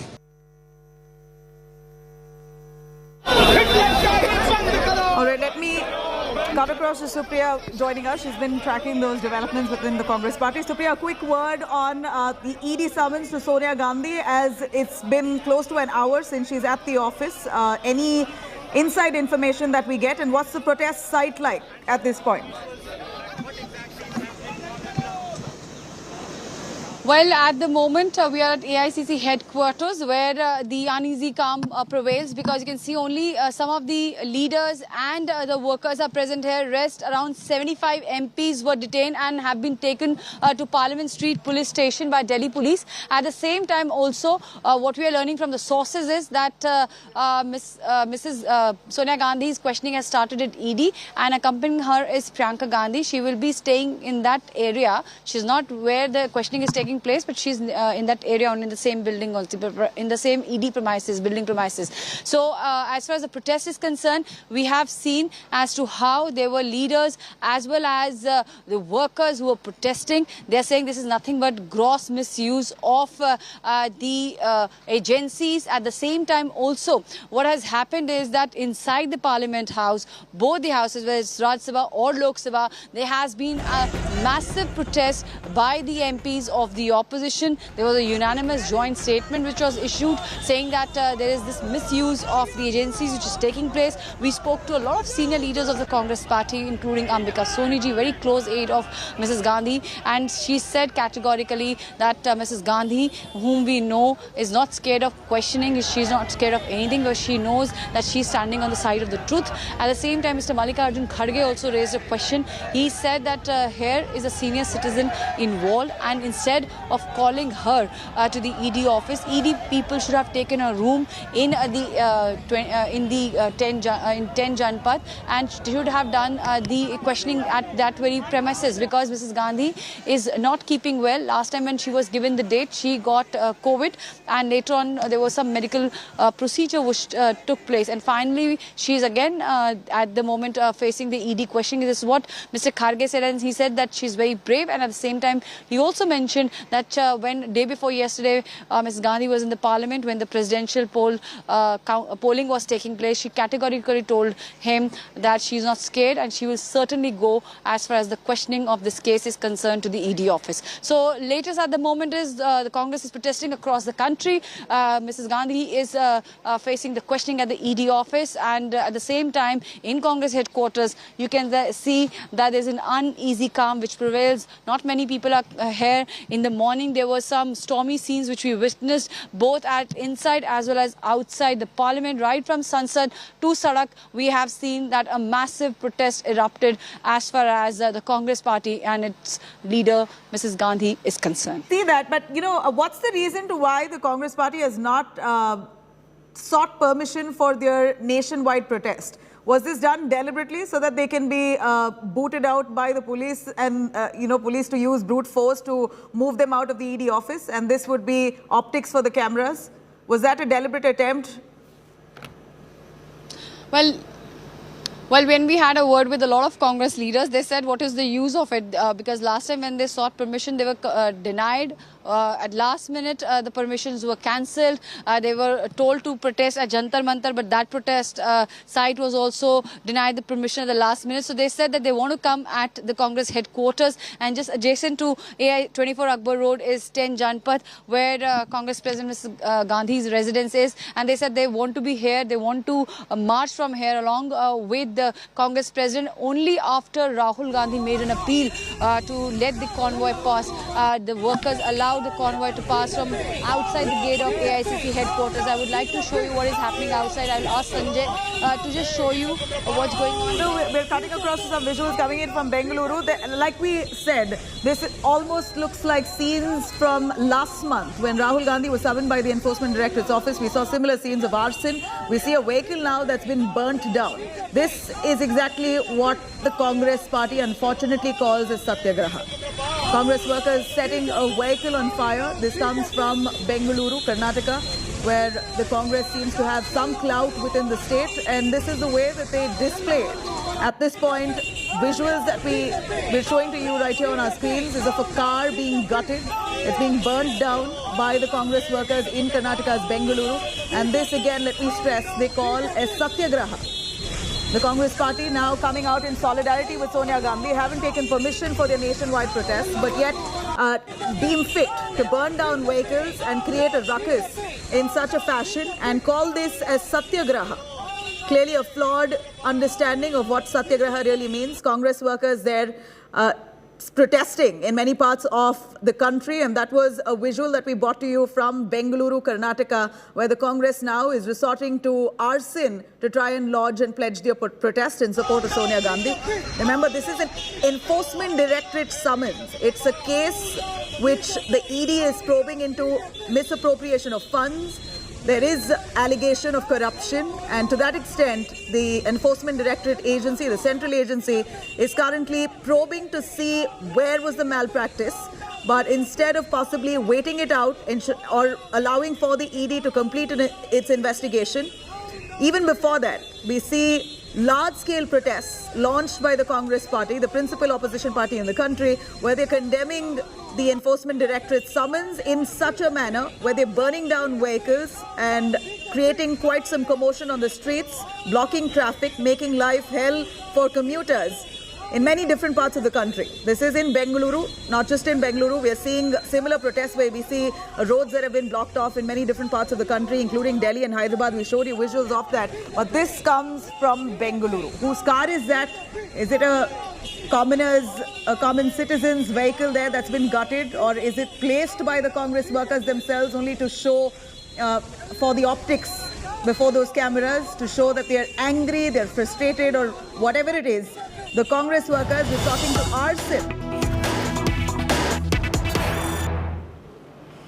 All right, big update coming in. Didis roared the TMC's Martyrs' Day rally. Mamata Banerjee says, and I quote, BJP will be swept away in 2024.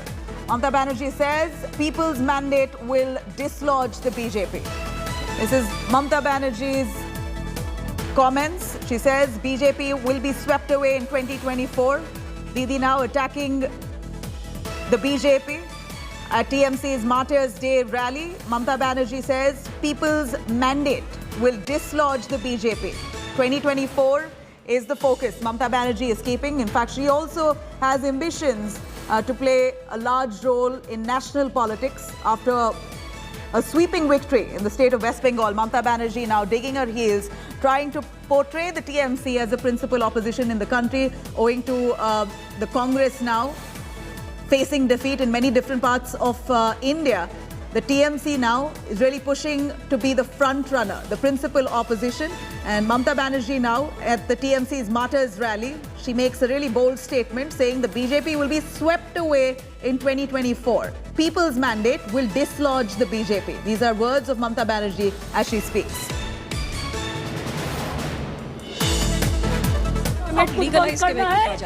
लेकिन इस जड़ी हुन 12 तारीख को इस साल से जड़ी होने ना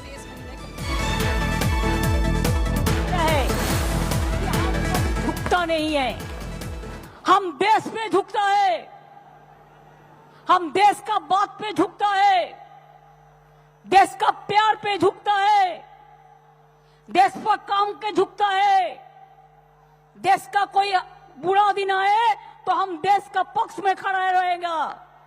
लेकिन हमको ईडी से मत डराओ, हमको सीबीआई से मत डराओ, हमको रुपया बंद करने से मत डराओ, ऐसा बात मत करो।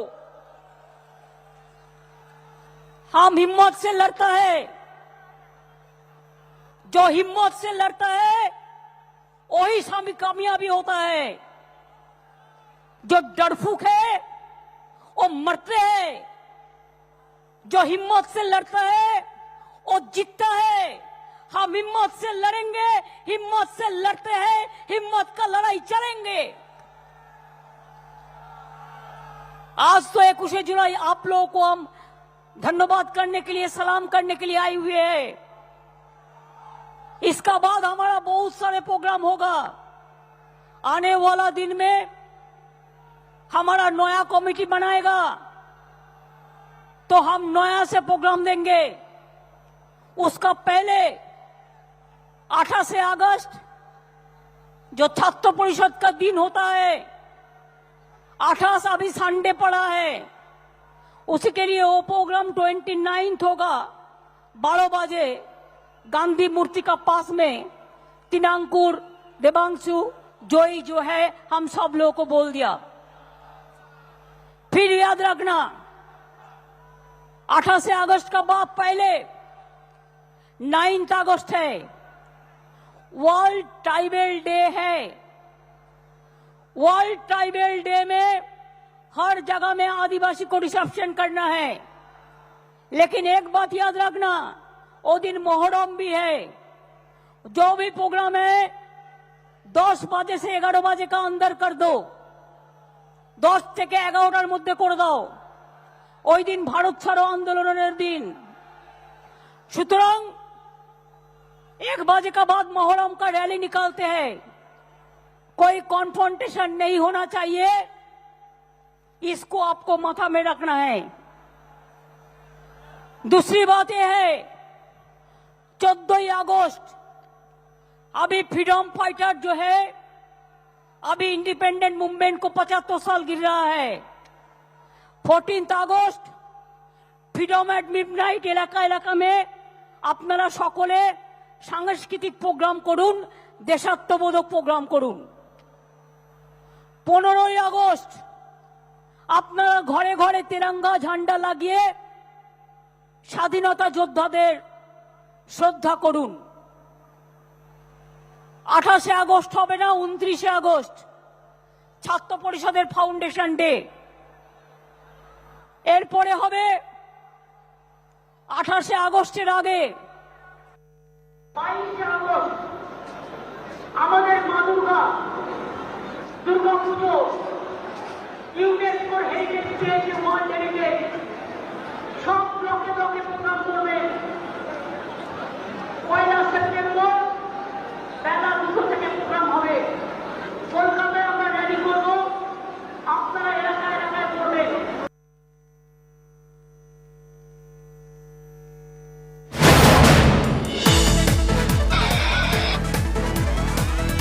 Mamata Banerjee addressing a huge rally on TMC's Martyrs Day, where she's making some really bold statements.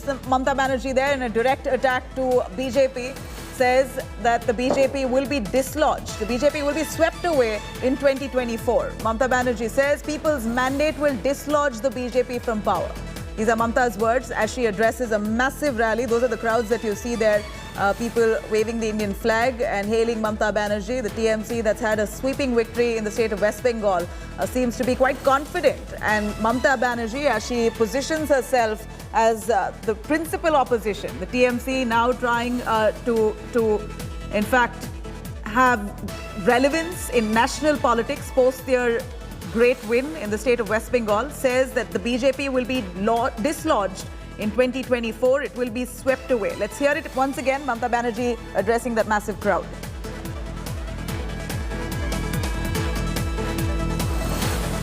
আমাদের লড়বার ক্ষমতা আছে, ওদের লড়বার ক্ষমতা নেই।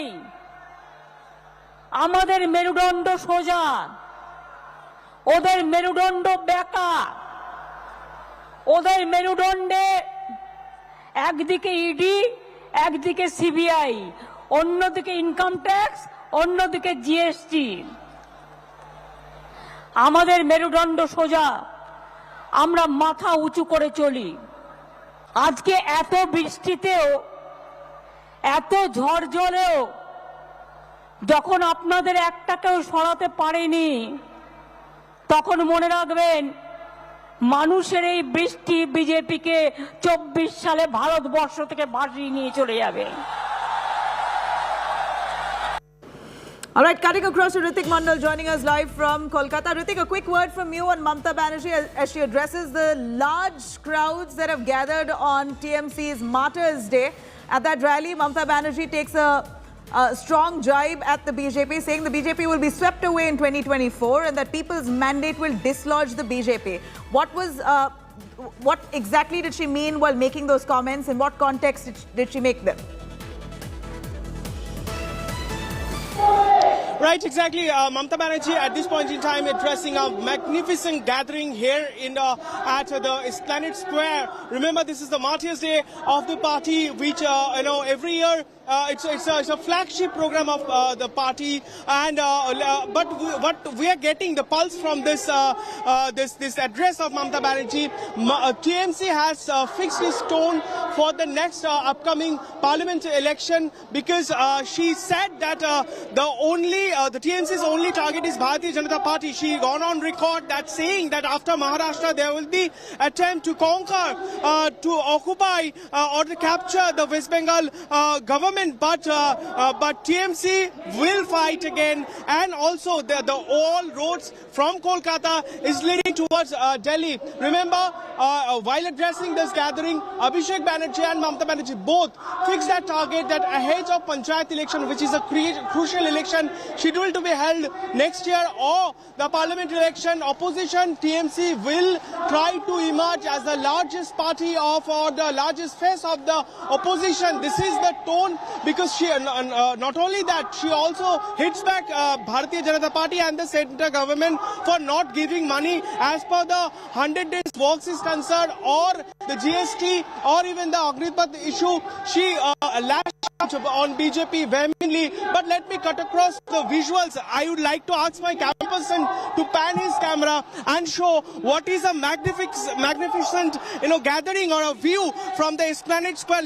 Remember, for last 2 years, Mamata Banerjee addressed that particular Martyrs Day virtually because of the COVID. But this is for the first time ahead of parliament election, and of course after the assembly election, in which TMC made a comeback with magnificent victory, or a landslide victory. Mamata Banerjee is addressing her partymen at Esplanade Square. We can see it is chock-a-block, and people are responding, and her supporters having a very high expectation from Mamata Banerjee today to get some pulse, to get some comment from her, which would be the next plan of action for the party ahead of Panchayat election. We can see people are waving their hands, their flags, party flag, as Mamata Banerjee is addressing them directly. But the tone has set that TMC wants to go further, to move further, not only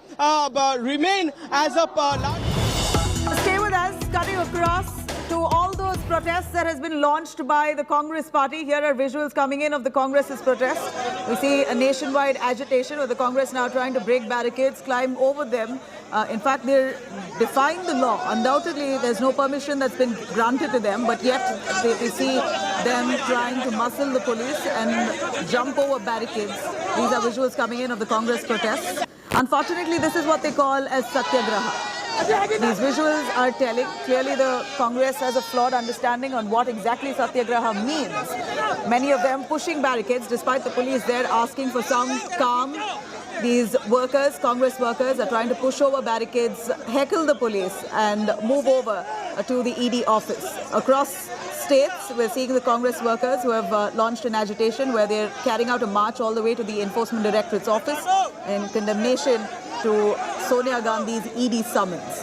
Remember, this is an Enforcement Directorate summons to the Congress chief Sonia Gandhi. This is a corruption case which is being investigated, but yet it's being treated here or perceived by the Congress party entirely differently. They've been constantly harping that this is vendetta politics. At the same time, they're indulging in acts of arson and violence. These are visuals that we bring to you from Bengaluru on the right-hand side. We're seeing protesters there burning a vehicle. In fact, At this point, Congress workers are being detained in many parts of the country. The police using force. We're seeing water cannons being used on many of those Congress workers.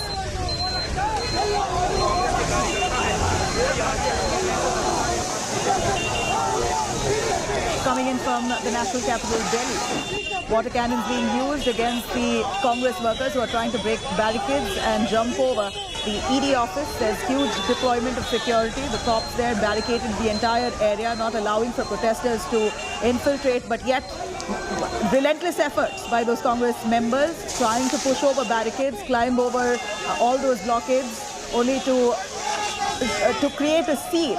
And clearly for the optics of it, they're not going to be allowed inside the Enforcement Director's office. This is just a show of strength and a show of unity for the Congress at this point.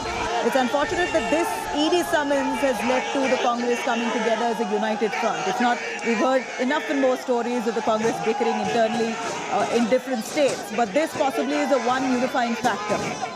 Ironically, this possibly is the only cause that has united the Congress party, the rank and file of the party across states.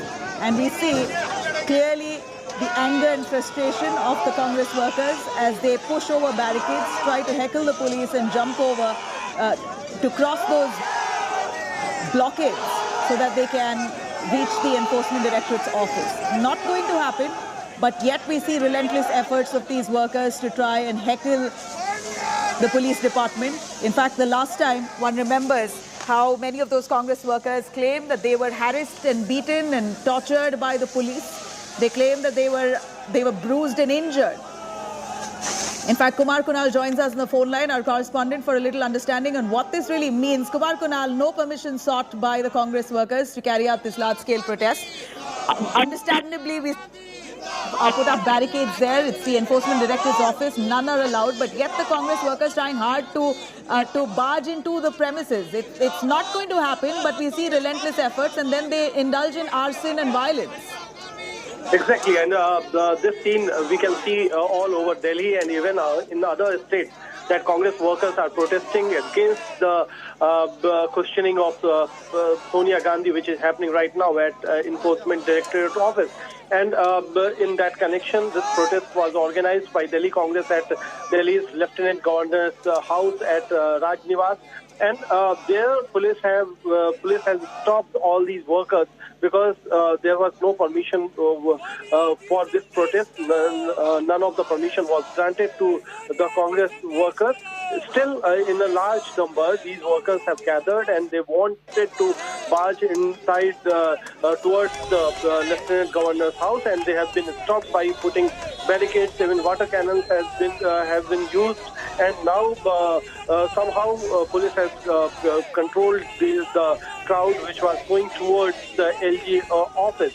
So now, although the situation is under control, but still the Congress workers were quite aggressive and they wanted to go towards the LG house. So this thing was obvious, and all the whatever the police intelligence was also aware that such kind of protest can take place. So they were fully prepared for that, and that's why they have stopped the workers before entering the LG premises or going towards the LG house on that road which is leading to LG house.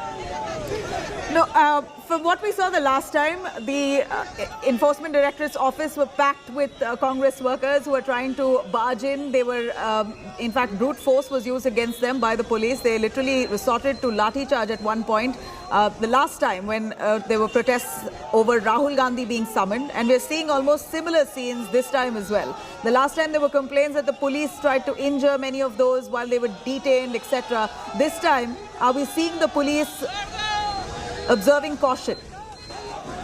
Actually, this time they have kept their strategy in wrap, and they did not disclose many things how they are going to protest. That's why police officials have a few problems, because they have not intimated about their protests Earlier, when Rahul Gandhi appeared before the enforcement directorate, they took permission and they have written to the police to grant permission for the protest. But this time there is a strategical shift by Congress, and they have not written to police to asking for the permission at various places. So it is the kind of challenge for police as well to control all these workers, because they don't have much information about all such protests which are going at different places in Delhi and even at other parts of the country, even in other states. So I talked to various Congress leaders, senior leaders, and they accepted that since police was quite prepared last time when they were protesting, no one was allowed to gather at places. So this time they have kept it as a secret, and now they are protesting according to their plans, according to their new strategy. So such kind of protests are happening, which we are witnessing at LG House at Delhi. But although police is quite prepared and they have stopped Congress workers to enter towards LG House, and all the Congress workers who were participating in the protest were detained now. All right, so many of them have been detained, but these are visuals that are coming in. Remember, this is a shot coming from Bengaluru Shantinagar. We're seeing visuals coming in of vehicles being burned.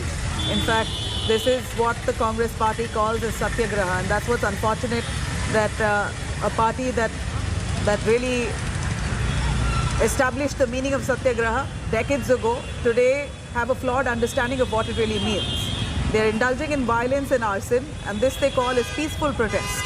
They've tried to walk and march towards the Enforcement Directorate's office despite not being given permission. In fact, they did not even seek permission from the authorities. And from what my colleague Supriya had said, that the Congress decided not to seek permission because they felt it was a futile exercise. They wouldn't have been given permission either way. This is a visual coming in from Bengaluru Shantinagar, where we see protesters there holding flags, the Indian flag, of course the Congress flag there, and yet burning down vehicles, making this quite a problem for commuters, putting a halt to many of them trying to commute. Their daily route has been hampered. This is the Congress party launching a nationwide protest over Enforcement Directorate's summons over corruption allegations on their chief, Sonia Gandhi, and Rahul Gandhi also was summoned. Her son was summoned a month ago. We saw similar protests that the Congress party had lodged. At that point too, we saw huge arson and violence that were reported in different parts of India. The Congress workers uniting for a cause of this kind, where the ED has summoned to probe misappropriation of funds, to probe allegations of corruption, and possibly, instead of completing allowing the investigations to complete and appearing for summons graciously, here we're looking at the Congress party workers indulging in violence, which the police desperately trying to stop. But they're using all their muscle and might to mow down the police itself. In fact, they're trying to push over barricades. In the process, one can only understand and imagine what kind of struggle the police has to go through time and again when a protest of this nature, such a large-scale protest, is launched. And then you have vehicles being burned, clearly disrupting traffic and posing a danger to people, commuters on the streets. This is not safe, but yet the Congress has no concern over how this would bother the common man, if this would interfere with daily life, and how would this really hinder the commoners who are on the streets, out on the streets, and probably commuting and traveling. These kind of protests really disrupting traffic and halting normal life. And all this done for a cause which they believe is vendetta. ED summons to their chief, Sonia Gandhi, for corruption allegations that's currently being probed. A case that's been on for a while now, which the Enforcement Directorate decides to take up. Well, questions could be raised on the timing of it and whether this is misuse of power by the BJP, etc. Whatever said and done, lodging a protest of this nature, where they're indulging in violence and acts of arson, completely takes away from the credibility of their protests altogether. If this was supposed to be a peaceful protest, this is far from it. And that's what we see on our screens here. Visuals coming in from Delhi, from Bengaluru, where Congress workers have resorted to violent protests. So far, right in the morning, when we saw senior leaders of the Congress party attempting to walk towards the Enforcement Directorate's office, they were doing it peacefully. But as the day pans out and progresses, we're seeing acts of arson and violence that many of the Congress workers are indulging in. So we're seeing in Bengaluru, the Youth Congress, in Delhi as well, Youth Congress now coming out to violently protest. They're burning down effigies, burning down vehicles, and really disrupting a common man's life for a cause where ED summons has been issued, a corruption allegation that's being probed. That's their cause to unite the entire rank and file of the party.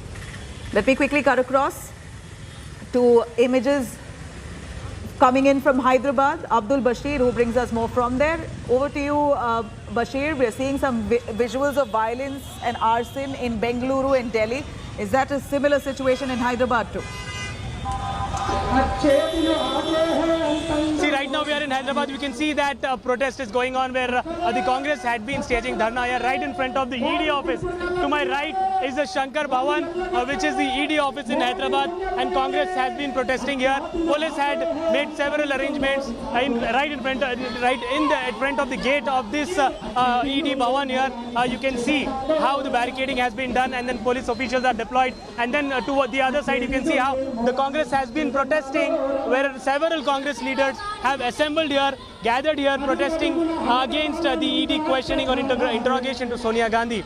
So you can see how the Congress cadre, led by Telangana Congress Committee President Revant Reddy, is the dharna being staged here. So several Congress leaders, more than half a kilometer of crowd. You can see from the visuals that how the flags, black t-shirts, black shirts have been taken as a sign of protest. Black balloons have been blown up by the Congress party here as a sign of protest. So here in stay with us, Bashir. I'm going to quickly cut across to reactions coming in from the BJP. Gaurav Bhatia from the BJP joins us on the phone line. Mr. Bhatia, we are seeing visuals of arson and violence. This the Congress calls as Satyagraha. We do understand that they have a flawed understanding of the meaning of Satyagraha in the first place. And here, the police also finding it difficult to stop them. They're using water cannons to restrict them from entering. To make it very clear, the country equally applies to every citizen. And corrupt Gandhi Parivar is not about the constitution of our country. Arson and vandalism will not be tolerated. And these persons... The audio, there seems to be an issue with your audio. I'm going to try and patch you once again. Well, you have visuals there coming in from Delhi where water cannons being used forcefully to push out those protesters. Protesters trying to jump over barricades, use enough force to push the police aside and walk over. That's not going to happen. The police have been deployed in large numbers, but yet we see the courageous attempts made by those Congress workers, knowing very well that they're going to be detained, maybe arrested and taken away, but yet they want to carry out this display of strength and optics that they want to project to show that they're all behind Sonia Gandhi and the Gandhi family and they're united on this cause. But this is a surprise and the irony at the same time that the Congress party, otherwise which is known for internal bickering, has come together, united for a cause like this, where an ED is probing into corruption allegations. This is a cause that they've chosen to come together as a united front. Bashir joining us from Hyderabad. Bashir, over to you. I cut you short. In Hyderabad too, we're seeing visuals of protests and we see large numbers. We're not looking at a small protest. This is a large-scale protest, and I don't remember when was the last that the Congress party launched themselves in such numbers to carry out such a grand protest. Any people's cause that they've taken up with this vigor? See, as far as the protest is concerned, yeah, absolutely. There is a large protest that we can see recently. Now that violence has erupted in Karnataka, but recently in a Congress protest which was held at Raj Bhavan, similar violence had been taken place in the near Raj Bhavan. But now the police has taken several measures to avoid such kind of violence. As you can see how the angry, and you can see the power of this Congress party leaders here, how they have been protesting until Sonia Gandhi moves out of the ED office. We have a Congress leader here. So we are seeing that violence has erupted in Karnataka.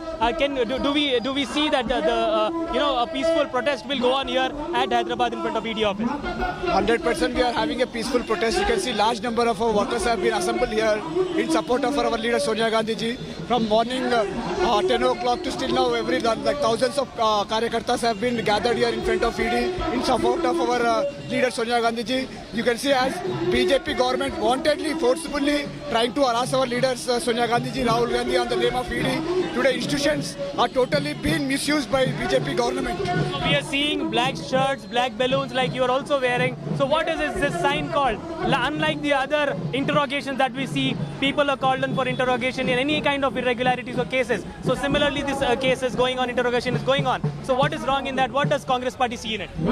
See, as we all know, it is very planned ED attack on our leaders Rahul Gandhi and Sonia Gandhi. The reason we are wearing black theme is in support, is a protest in support of our ED.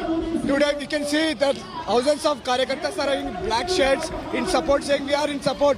Today, all right, Bashir, I'm going to come back to you. Just give me a moment. I'm cutting across to BJP's Gaurav Bhatia joining back on the phone line. Mr. Bhatia, same question to you. We see bouts of violence and arson in different parts of the country. This they call Satyagraha. Your take on that? This is insulting the ideology of Mahatma Gandhi ji. And a strong message should go out to every Congress worker as well, that Gandhi Parivar for you might be worth worshipping for, but these are accused who are out on bail and they are not above the law of the country. And arson and vandalism will not be tolerated. These people will have to face the law of the land and will be punished. And we must remember how Narendra Modi ji, when he was politically targeted by the then Congress government, like a law-abiding citizen, faced interrogation for 9-10 hours. And he did not resort to any such mean, and he did not even ask the party to resort to such violent means. This is a disgrace to the country, and Sonia Gandhi should also understand that she has to abide with the law of the country if she indulges in any corrupt act. Right. Mr. Bhatia, what the Congress has been harping on, right, from Rahul Gandhi's summons to Sonia Gandhi, is this is vendetta politics. What's the need to call a frail senior citizen, Sonia Gandhi? She's not very well, but yet the ED insists on her appearing before its office to investigate. So do you believe that this would raise sympathy for Sonia Gandhi at this point? Healthy to indulge in acts of corruption when she was to serve the people of the country, but frail to face investigation like any other ordinary citizen. And I must say that if they say this is political vendetta, the Congress party has been using this term very often, but not even a single judgment in their favor from the Honorable Supreme Court or any High Court, which has quashed any proceeding against Sonia Gandhi, Rahul Gandhi, Robert Vadra, P. Chidambaram, Karti Chidambaram, Mr. Huda, and I have heard this term political vendetta on every occasion. At this point, there's also questions being asked as to why couldn't the ED office, I know you can't respond for them, you can't speak for the Enforcement Directorate's office, but just your view on if the Enforcement Directorate possibly could have reached out to Sonia Gandhi at her home, because she is ill, she has been receiving treatment, so this has been tough for her to appear before the federal agency. A very important fact that is forgotten, that the ED as a very fair and impartial investigating agency twice accommodated the request of Sonia Gandhi ji when she wasn't well and she asked for an adjournment. But why should the law be different for the Gandhi Parivar? When somebody is asked to appear for questioning, that person goes to the ED office. Why not the Gandhi Parivar? You know, this case has been going on for several years, but the timing of it has come as a question. Why so late and a delayed probe into this matter? Why couldn't this have been done earlier when you had other agencies already probing it? You had the IT probing it back in the years. What's resulted in such a delay for the ED to pick it up? This proceeding has been going on for quite some time, and as you rightly said, there is a proceeding before the IT. There is a case that the Indian people where, so let's not forget that. They had all the time in the world. All right, Mr. Bhatia, thank you very much for joining us. I'm going to cut across to some big news that we're tracking here. Congress workers now stop trains in Delhi. Massive face-off in Delhi over Sonia Gandhi's grilling as the Congress workers now resulting in acts of violence. This is nothing but absolute violence where they try to disrupt law, try to stop trains in Delhi. This is their pitch and their pledge to Sonia Gandhi. Very unfortunate that this is what they believe is Satyagraha. Congress workers there stopping trains in Delhi. A massive face-off in Delhi over Sonia Gandhi's grilling as the Congress intensifies its stir. It turns violent in parts of Bengaluru. In Delhi, we're seeing trains being blocked, vehicles burnt, torched in Bengaluru by Congress workers. And in Delhi, Congress workers there sitting in dharna at the railway station on the tracks, blocking trains. Remember, we've said this time and again, it's ultimately the common man who faces the brunt. They're the ones who really are affected with this kind of protest lodge, disrupting traffic, halting regular movement, and really hampering normal life. This is exactly what the Congress is doing, and the cause is what is surprising. They've chosen ED summons to Sonia Gandhi over corruption allegations as their cause to unite in such a manner where they're carrying out arson, violence, vandalism, disrupting public life. This is the Congress's way of showing strength and support to Sonia Gandhi. One can only remember the last time that the Congress party came in such large numbers for a people's cause. We've never seen them come with so much enthusiasm and strength to protest on a people's cause, on a common man's cause. But here, over ED summons to Sonia Gandhi and Rahul Gandhi, over corruption allegations which the Enforcement Directorate is probing into. It's just about investigation that's begun. ED is just about started to probe the matter. But here the Congress indulges in violence and arson, condemning this as vendetta politics. Even if they have grouse and suspicion over the ED's intentions, is this the way to protest? Is this how one pledges protest in support of their leader? Disrupting normal life, troubling the common man, vandalizing public property, crores of rupees that now will be under loss owing to public property being burnt and literally disrupting public transport there. One can imagine the kind of losses that the railways will be going through. We saw similar scenes even when Rahul Gandhi was summoned, where trains were blocked, huge losses to the railways.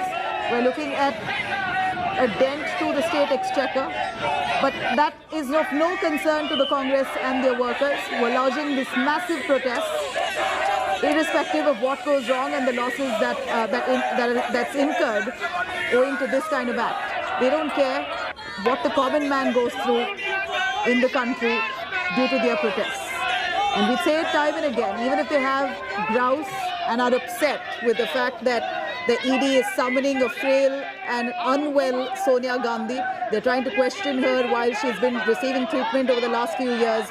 Even if they're upset, even if they feel this is vendetta politics and that this must be stopped, even if they want to attack the BJP, is this the way that a principal opposition party should display their anger? The Congress party, which has really established the meaning of Satyagraha decades ago, has today turned around the meaning of Satyagraha altogether. This is what their understanding of Satyagraha is. Kumar Kunal joining us for more on that. Kumar, railways now infiltrated by Congress workers. They're sitting in dharna on the railway tracks where Congress workers holding placards, stopping trains there. resulting in huge losses to the railways. We saw that happening last month with Rahul Gandhi's summons, this time again over Sonia Gandhi. Is there a stop to this? How do they not realize that this is resulting in enough and more grievances for the common man? It's no one else will be affected here. The BJP couldn't care less at this point with this kind of protest. It's basically the common man who bears the brunt.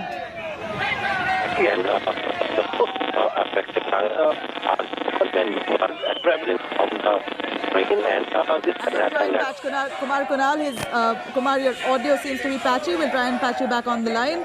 But here are visuals coming in from Delhi, where Congress workers, mostly the youth Congress workers is what we believe, who are all assembled at the railway station. They're stopping trains, climbing on those trains there to lodge their protest, which they call as Satyagraha. This is the second time that we're seeing similar scenes after what happened with Rahul Gandhi and the summons that he received by the Enforcement Directorate. He was grilled for over 20 odd hours on multiple days, and this kind of protest we saw on all those days that he appeared before the Enforcement Directorate's office. Now similarly, Sonia Gandhi, Rahul Gandhi's mother and the Congress chief, she's now at the Enforcement Directorate's office. It's been close to 2 hours now that she's been at the federal agency's office, being grilled by 5 Enforcement Directorate officials. And while that happens on one hand, parallelly we're seeing the Congress throwing their might behind the Gandhi family. And how? Kumar Kunal joining us for more on that. Kumar, a quick word on what we see here of these protests where trains are being blocked, vehicles being burnt. We're seeing traffic being disrupted. The normal life of a common man has been completely hampered. Exactly, and that's the real problem. Congress is protesting, and they were claiming that they are doing satyagraha all over the country. But now it is hitting the normal life, the common men who are traveling from train and who are traveling through roads. Normal life are being disrupted, and what we are witnessing that even at Shivaji Bridge station of Delhi, the train has been stopped by youth Congress workers, and now they are sitting on the tracks. They are stopping the train on the track. So actually, all these things didn't happen when Rahul Gandhi was being questioned by ED, although a massive protest took place at that time also. But such a disruption has not happened. Now it is seemingly Congress has strategized that they will be more aggressive this time. A different organization within the Congress have been given different the kind of responsibilities. They are now coming out on roads. So what we have witnessed today, that there was not a massive protest around AICC or Congress office, which was the scenario during the Rahul Gandhi, when Rahul Gandhi was questioned. This time, this is a more widespread kind of protest happening all across the country. Even in Delhi, several protests are happening at different places by different wings of Congress. So this is actually disturbing the normal life of the common man. Even New Delhi area was out of bounds for long today due to the protests. Now even the trains are being disrupted. So this is a serious thing, as the Sonia Gandhi questioning is going on at ED headquarters in Delhi. Such pictures are coming from all across the country. These pictures are so telling. While we see the senior Congress leaders are carrying out a rather peaceful march to the ED office, and they were also restricted. Of course, the ED office is sacred. You can't have protests outside, but the senior Congress leaders largely carried out a peaceful protest. But we're seeing the youth Congress workers taking the aggressive approach. Is this the part of their strategy? Would you be able to tell us, Kumar, is this part of the Youth Congress's strategy to take on this cause more aggressively and violently so that attention is showered on them? Exactly. What I found today that there was not much crowd at Congress headquarters, which was the scenario when Rahul Gandhi was questioned. Most of the wings, be it the women Congress or the youth Congress, all the Congress wing leaders were present at the Congress headquarters. But this time they have strategized in such a way that this protest will be more widespread, more aggressive, and in fact, they want to. This is the kind of show of strength on the roads and on the tracks that they wanted to create a scene to send a message that actually this is what is happening today is all due to the political vendetta, and that's why these protesters, these Congress workers are fighting it tooth and nail at on the streets. But at the same time, they should consider that this is giving a bad name to the party as well, because common man is suffering a lot. Although they are targeting the government politically, but this is not just a political war. If you are fighting it out on the tracks and on the roads, so normal life is being affected, and that's why this is not a very good way of protesting. You can protest at Parliament. You have several other ways to protest, but disrupting normal life can't hold good if you want to create a good perception in public view. So this is what's happening. The protest is quite aggressive, given violent at certain places, and it is likely to continue for the day till the questioning will continue at ED. So it seems like they're very well prepared. The Congress Party workers have been prepared for this long haul. They know very well that this will possibly take a little longer. These are visuals coming in from the streets of Delhi, where we're seeing commandos now coming together to move out protesters, literally lifting them and moving them away, detaining many of them. Let's hear it as they protest, even amid huge police deployment, who are first requesting, and if they don't agree, then they're being moved out physically. Literally, the police there lifting them, moving them aside, detaining them. From what we hear, senior Congress leaders like Sachin Pilot, Adhir Ranjan Chaudhary have already been detained. They were all carrying out a protest march towards the Enforcement Directorate's office. At that point too, we also saw the Congress leaders largely were, the senior Congress leaders were carrying out a peaceful march, and now we see the Youth Congress have intensified their agitation more violently. These are visuals coming in from Delhi as the Youth Congress workers indulging in violent protests, and despite all the water cannons being used, they haven't budged, and now we're seeing police officials in large deployment who are dragging out those workers from that spot. They're not allowed to sit there if they don't agree to move. If they're spoken to politely, they've been told time and again, and despite all those warnings, they haven't budged. Now the police using force, they're physically lifting them, moving them aside, detaining them and clearing those areas. In fact, we know the traffic snarls in Delhi right now is a pain owing to these protests. And not just Delhi, let me tell you, all across the country, in different parts of India, including Delhi. We're looking at Odisha, Bhubaneswar, Hyderabad, Bengaluru. Large protests launched by the Congress workers only to intensify and show support to Sonia Gandhi, or rather show solidarity to the Gandhi family over these corruption allegation investigation by the Enforcement Directorate. Kumar Kunal on that. Kumar, you know, at this point, let's hear it from those protesters. अपने सरकारी तंत्रों का प्रयोग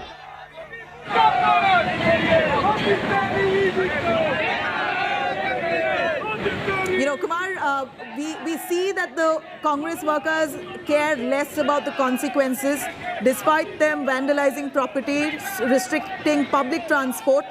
They have no remorse. They're protesting with placards there, and they remain seated on those trains, blocking those the railway line.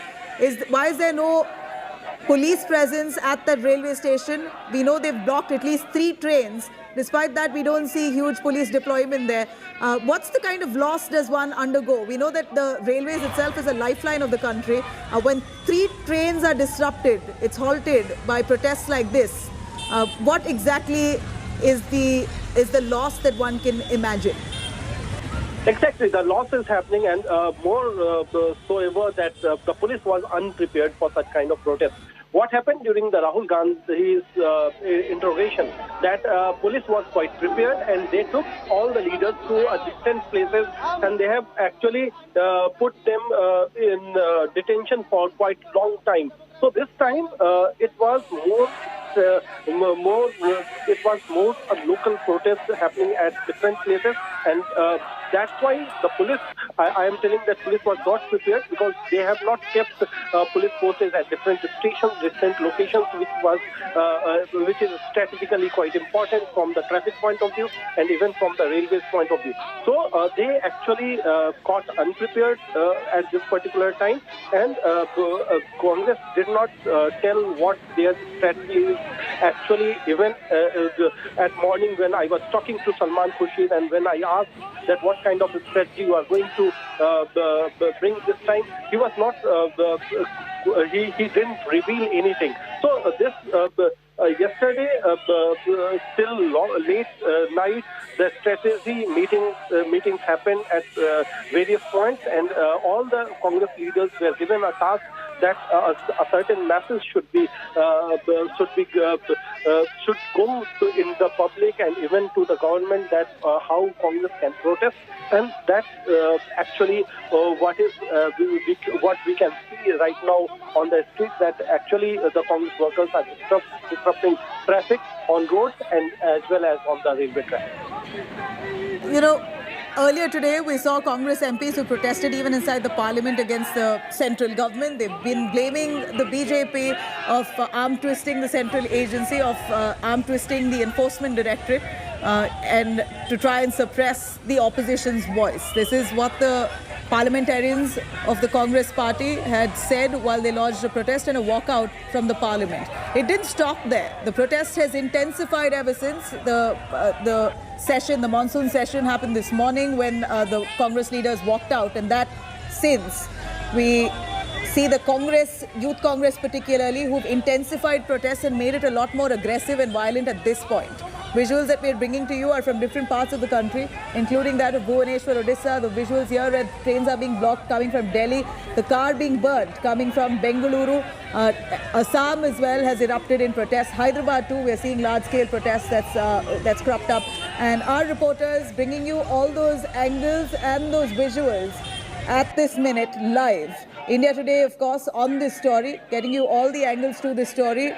The Congress largely has called this vendetta politics. They believe that this is the BJP's tactic to muscle the voice of the opposition. That said, despite all their grouse, one can understand they may be feeling angry, frustrated, and may hold a grudge with the government. But what exactly has the common man done to them? The common man has to bear the brunt of this kind of violence. It's the common man eventually who has to be stuck in traffic, who has no respite from these kind of protests, at least for the next 5 hours. That's what the Congress plans, to protest vehemently until Sonia Gandhi is out, and it could be slightly long. And they've already planned this out. Until 5 p.m. they're going to be intensifying their protests. So it means that the common man and his life is disrupted for the next 5 hours. Trains being blocked, roads being blocked off, cars burning, causing hazard to the people moving past. In fact, this is shameful. The Congress party calls this as satyagraha. If they have a grouse with the enforcement directorate, if they have a problem with the BJP government, or they're accusing the government of vendetta politics, there is a manner in which protest can be lodged. But coming out to the streets and blocking streets and throwing normal life out of gear is certainly not coming off the grand old party. Here, they've, like our reporter just said, could be bringing bad name to the party at large. But it appears that this is collectively a decision of the Congress party, from the senior leaders to those workers in the cadre on ground.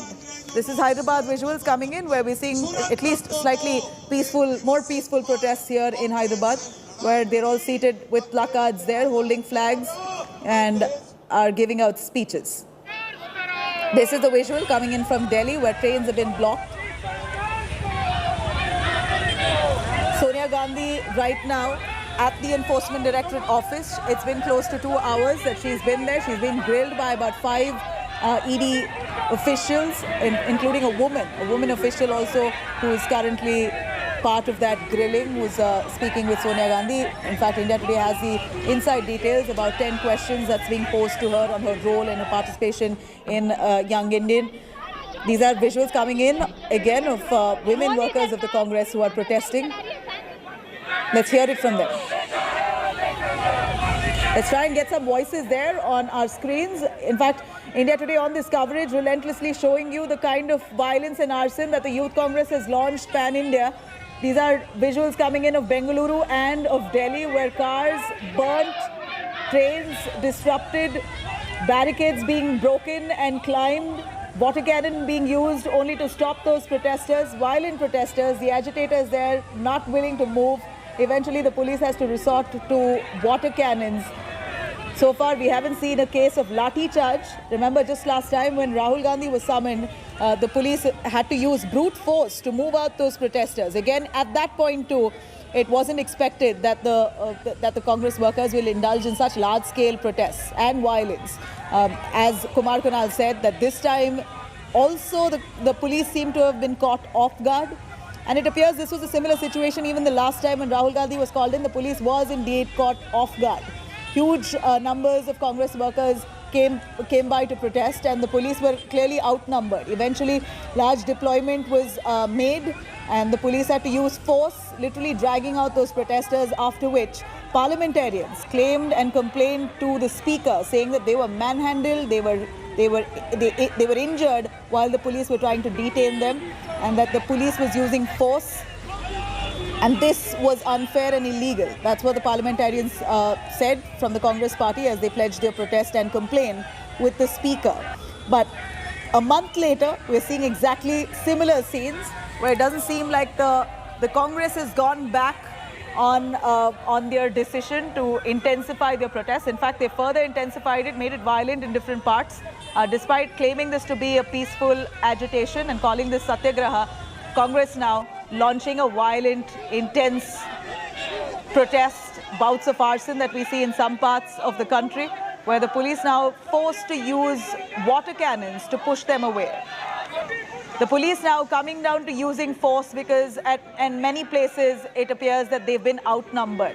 It seems like the police, on the other hand, are currently using enough force to push them away, and they're the ones who are struggling to maintain law and order. Let me cut across to those reactions coming in from the Congress party as they show solidarity to Sonia Gandhi and come together united for this cause. I don't know what they're going to do. We are going to go to the ED's office. Let us see what they do. What is the strategy? We are protesting. We are protesting. Why is the ED calling Mrs. Gandhi when the case is in the Supreme Court? All the facts are in the records. It is in the income tax return, company return. It is in the balance sheet. So what is it that they want to know, which the Supreme Court will not have? Are they higher than the Supreme Court? ये सत्य की लड़ाई है. सत्य ना परेशान हो सकता ना पराजित.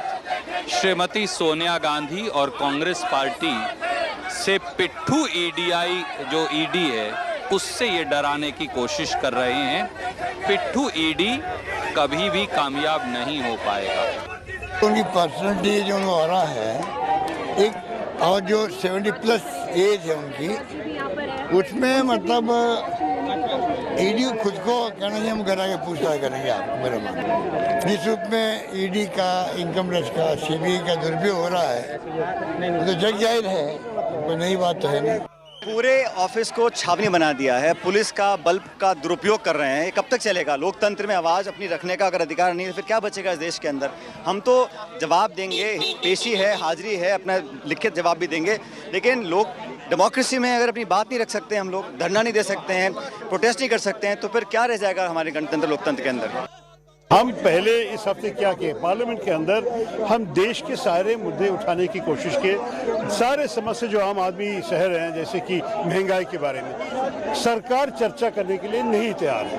और उसके अलावा वो हमारे नेताओं के खिलाफ इस किस्म के राजनीतिक इंक्वायरी चल रहे हैं. तो एक्चुअली हम प्रोटेस्ट करेंगे, किया हुआ है और करेंगे, लेकिन हम चाहते हैं कि देश की मुद्दाओं के बारे में, देश की प्रॉब्लम्स के बारे में, देश की समस्या के बारे में आप बैठ के राजनीति ठीक तरह की कोई प्रॉब्लम नहीं है।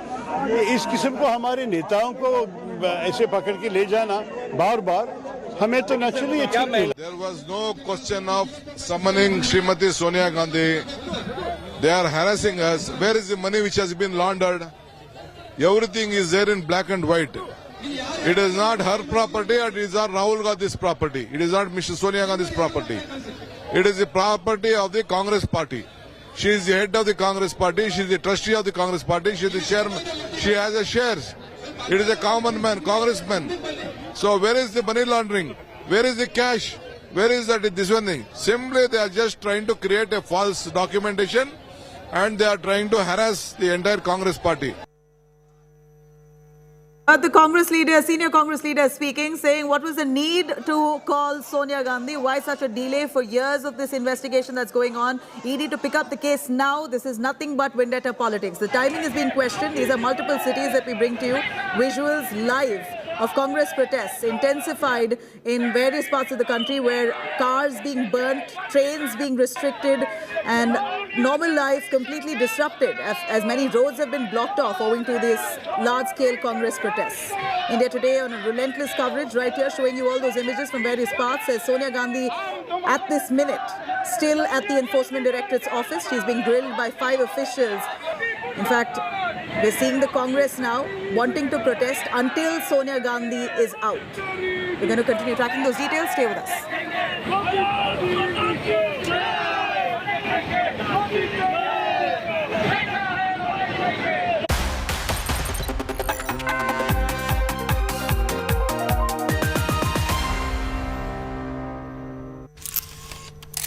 Kerala's public health. All political parties traveling from different parts. Armed with facts, Looking at political back. she takes the news by its horns. You think the future of these students are not hampered? Fierce, bold, and direct, setting the tone for the biggest stories from every corner and every angle. Expect nothing but the unfiltered truth. News first, niceties later. Watch me, Nabila Jamal, on India Today.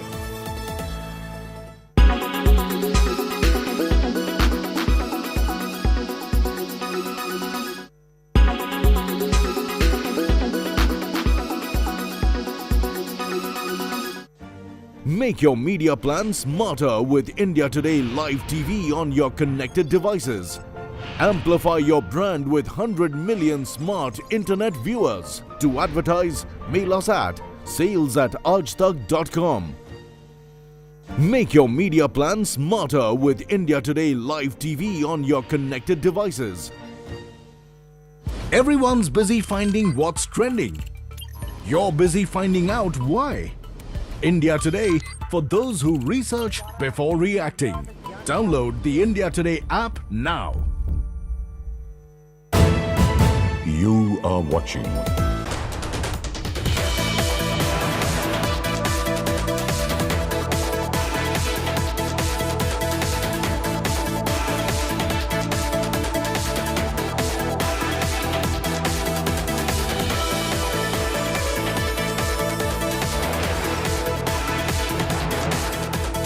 OLX auto से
Everyone's busy finding what's trending.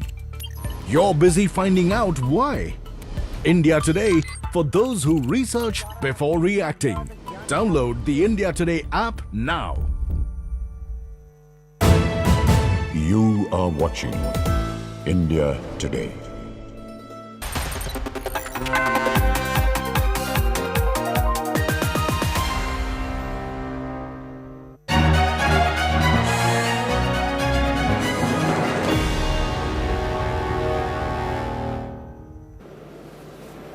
All right, the spotlight now is on the race to the Raisina Hill. Counting has just begun. Results will be announced by 4 p.m. Prime Minister Modi will be greeting the NDA candidate, Draupadi Murmu, around 2:30 p.m. Anytime now. Murmu has quite a clear edge in polls and is ahead in running for the 15th President of India. She has an edge over opposition's pick, Yashwant Sinha, who's in the fray. Preparations are underway at Delhi BJP state headquarters for Vijay Julus after election results. People have already started celebrations at Murmu's hometown, Rairangpur in Odisha. Sweets are now being prepared, distributed. Polling was held on 18th of July out of a total of 4,796 electors in the list of Electoral College. For polls, over 99% cast their votes.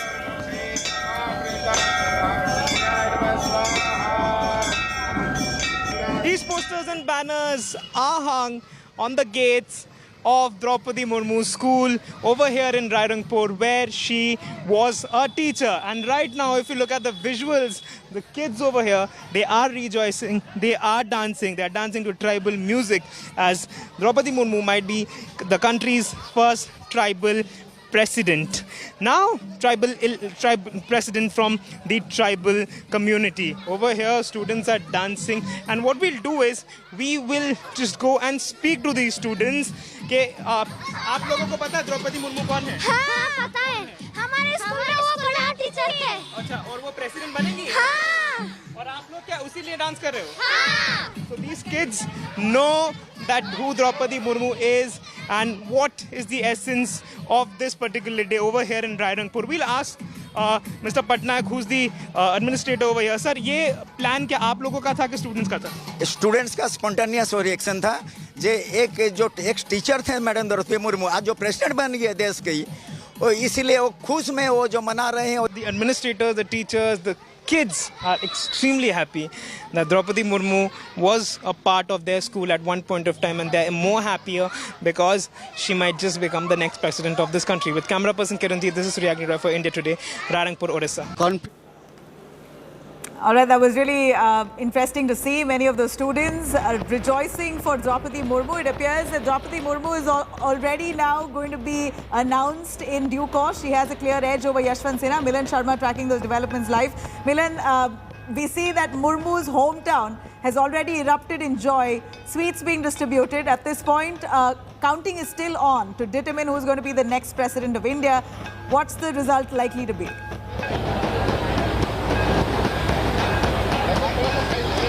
Definitely, we've been hearing that Srimati Draupadi Murmu has a bigger edge in front of Yashwant Sinha, because the way the entire BJP as well as the NDA has rallied behind her candidature for becoming the 15th president of the country. Celebrations and preparations of celebrations are on, not just in her hometown in Odisha, but also in the residence in Delhi. I'm currently at Draupadi Murmu's residence in Delhi, and you'll see behind me the stage has been set for the victory announcement, because clearly, even as the votes are being counted at the moment, there are a lot of preparations that are being done around here. So if I could just ask Ashok Banoji to pan and show you, there'll be a point here in the middle of this residence where we are expecting that the PM along with the senior BJP leaders will be present. We've also heard that there will be senior leaders and many other leaders from the tribal community as well. Remember, because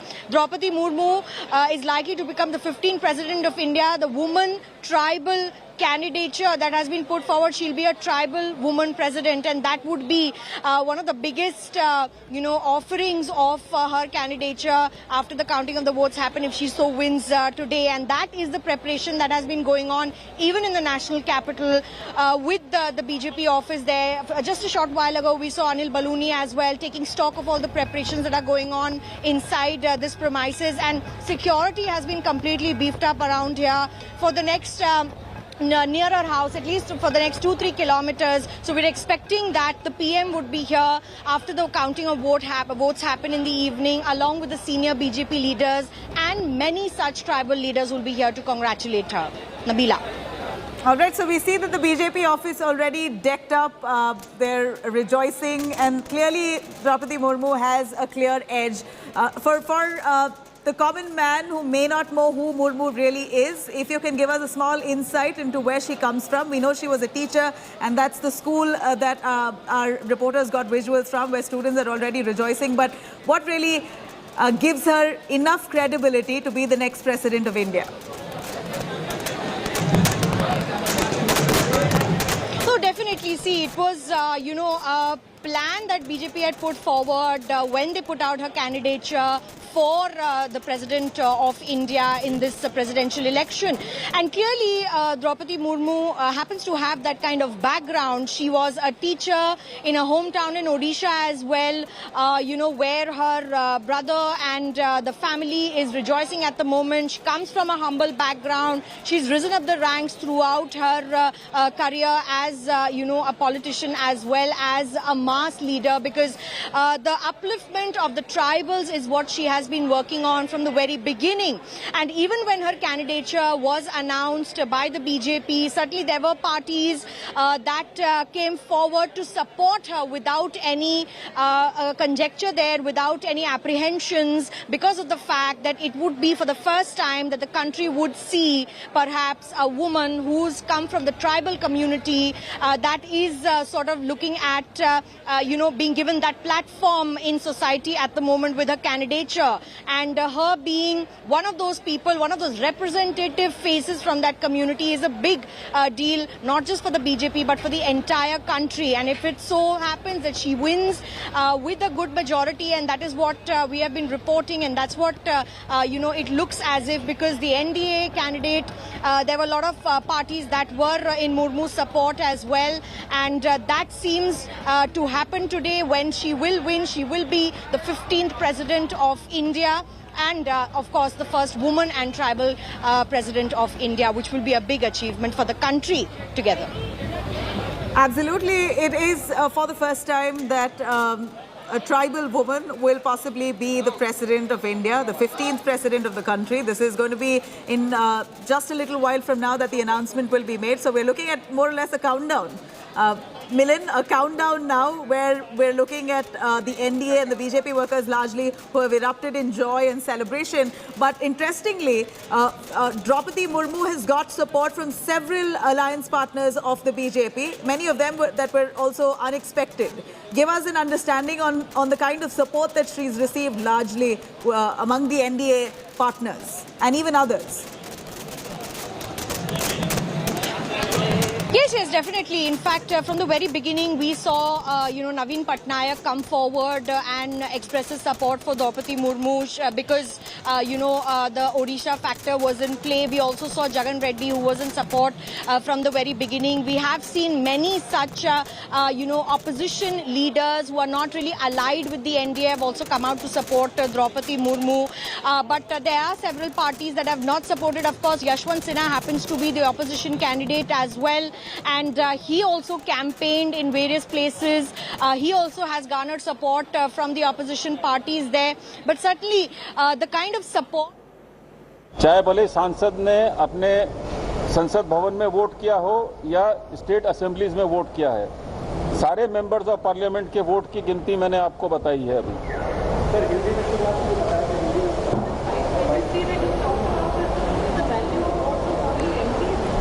Only MPs. 600, yes. Total valid वोटों की संख्या है 748, जिनकी total value of valid votes है 5,23,600. इसमें से श्रीमती द्रौपदी मुर्मू को 540 vote मिले, जिनकी वैल्यू है 3,78,000, और श्री यशवंत सिन्हा को मिले 208 वोट, जिनकी वैल्यू है 1,45,600। ये अभी तक की स्थिति है, बाकी फिर आपको सूचित करेंगे। 15 वोट इनवैलिड हुए हैं। जैसे ही हो जाता है तुरंत बताते हैं। All right, so we know that the counting is still underway, and this is more or less a countdown that we're seeing of the presidential election, where results will be announced in just moments from now. Let me cut across to Suryagni, who is right now at the village of Draupadi Murmu. It's a clear numerical advantage that Murmu has with the NDA alliance partners collectively supporting the tribal candidate. Let's hear it from our reporter.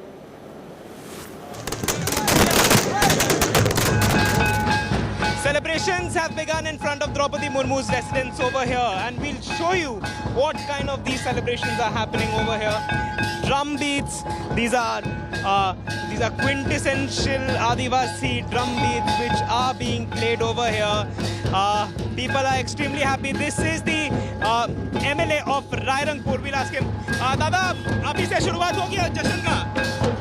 देखिए, और कुछ समय देर result निकलेगा।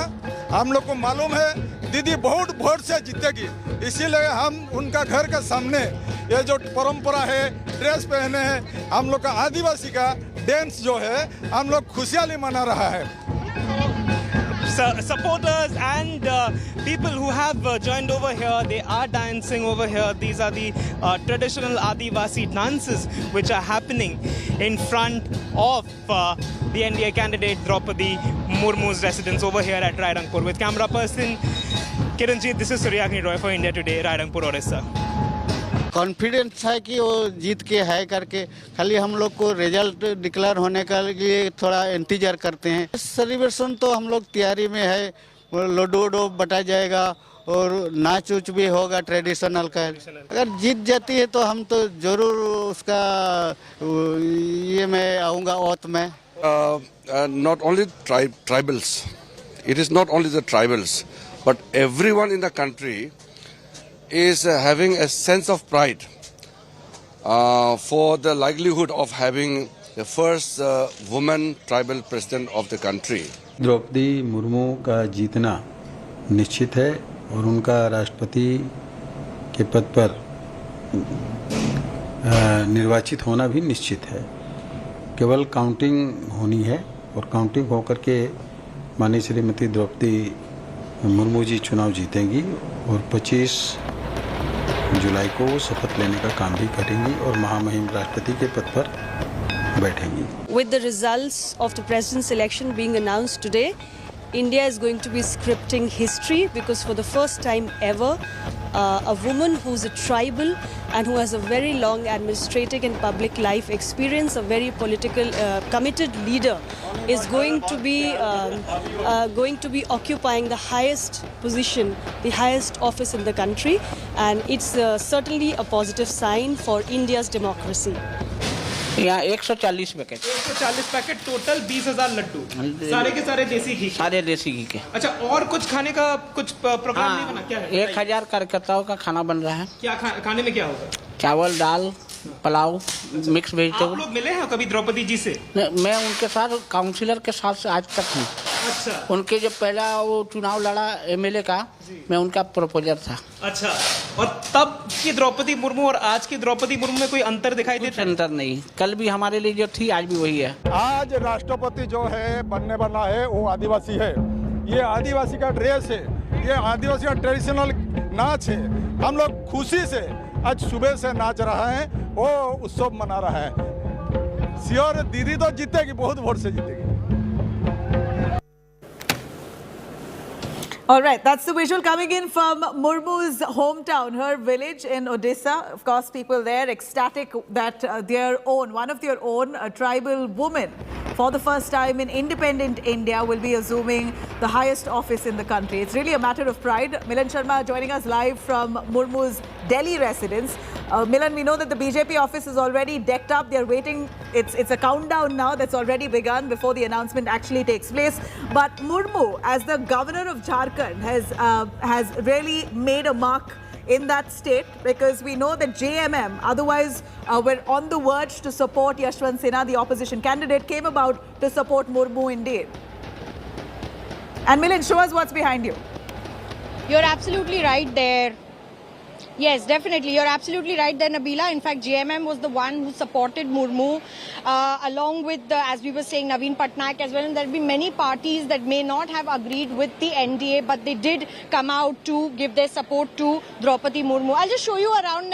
See, this is the Delhi residence, and certainly preparations are ongoing. The security personnel is already on guard. But let me show you, they have already set up a stage there where, the decorations are still going on. I'll show you where, at which point, perhaps we are hearing that the Prime Minister, Narendra Modi, will be here. So that is going to be the point that has been cordoned off. You can see all the security personnel here as well as outside the residence. At the moment, we are inside where the preparations are currently going on, and this point will be where the Prime Minister would enter from, and that is currently being sanitized completely. We are hearing that perhaps he will be accompanied by the party chief JP Nadda as well. There'll be tribal leaders from various walks of life who will also be coming here, because we just heard, see, as we speak, we are being told to move out. So these are the security protocols that have been put in place, because certainly we are hearing that the Prime Minister could be here, and definitely this entire area sanitized for that very reason. And this has perhaps been made the media enclosure at the moment. But walking around, let me tell you, laddus are not just being prepared in her hometown, they're being prepared here as well. And decorations, since morning we've been looking at, the shamiana that's been set up and decorations that have been done here. But definitely it's going to be wait and watch, because we've already seen the MP votes that have been counted, and Draupadi Murmu clearly has an edge there. So it's only a matter of time, as the countdown comes to a close towards the evening, that this place will be completely decked up and filled with victory signs, and perhaps for the BJP, a masterstroke where for the first time a president will be elected who will be a woman tribal president of the country. Back to you. You know, as much as we are celebrating the move of the NDA nominating a tribal woman for the first time in independent India, we see that the opposition had enough and more to say about Draupadi Murmu. There were many insults that were leveled against her. In fact, Yashwant Sinha himself, who was also in the race for the highest office, called her a rubber stamp of a candidate. At this point, knowing whatever we know of Draupadi Murmu, she's been a lady, to mince no words, has been forthright and forthcoming on various issues. And this possibly should have been welcomed wholeheartedly, because she comes from the tribal community, and they really need a statement like this to feel included. No, well, of course, perhaps being from the opposition and with a candidate like Yashwant Sinha, whose name was mooted in that very crucial opposition meeting that was held before the selection of the presidential candidate, definitely there were talks about who would it be. Names other than Yashwant Sinha were also being raised, but right now it's Yashwant Sinha versus Draupadi Murmu. And yes, allegations on Draupadi Murmu were of the fact that because she's an NDA candidate, she would perhaps be a rubber stamp president, and she would not so uphold democracy in a sense. And there are many allegations that have been leveled by the opposition, because we are looking at the current situation wherein today even Sonia Gandhi is being questioned. The Congress party is protesting throughout the country on inflation, price rise, GST, etc. And when we spoke to Yashwant Sinha, his only idea was that the president must uphold the highest office's honor, which is also upholding democracy. But certainly the kind of lineage, the kind of legacy that she comes from, a community that has been uplifted in the country, that has now been put on the front of the map, because the tribal community, the Adivasi community, often left behind in a lot of sense, is getting a front stage in her name. So certainly the tribal leaders, the community members, even Dalit leaders are extremely happy at the fact that she was the prime choice for a candidate for the NDA. And certainly, even as the votes are being counted, she clearly has an edge because the members of the parliament, whether it's Lok Sabha or Rajya Sabha, and even, the vote count of the MLAs that will happen, have entrusted their support to her. Right. So we're going to see that it's going to be a point of victory where the Prime Minister is also expected to come here at this venue, and we just showed you how the entire area is being sanitized. This perhaps happens to be the media enclosure and the stage there. Just I'll ask Ashok Banot to just briefly pan and show you. There's a chair that's been placed there. That's only one chair at the moment, but we'll perhaps see by the end of the day that more and more people will join in the celebrations that are about to happen over here. Nabila, back to you in the studio. Milind, thank you very much for that. We do know that Draupadi Murmu reached out to opposition parties. She did, of course, ask for support to nominate her or elect her as the President of India. She's got support from several opposition parties, including the YSRCP, the TDP, the BJD, and in the latest, even Karnataka's JDS has decided to pledge support for Draupadi Murmu, the NDA candidate. Let me cut across to our reporters who's right now tracking all that excitement and enthusiasm, the joy that's erupted in Draupadi Murmu's hometown. Let's have a look at this report. To know about the life and stories of Draupadi Murmu, India Today arrived at Rairangpur in Orissa. We met several people who told us various stories about this particular lady who was once the governor of Jharkhand. Now, be it her friends, her family members, her former colleagues, even people who worked under her when she was a teacher had various stories to share about her. Rairangpur in Mayurbhanj district of Odisha is proud to be the town that witnessed the rise of Draupadi Murmu. She worked here as a teacher before becoming a councillor, an MLA, a minister, and then governor.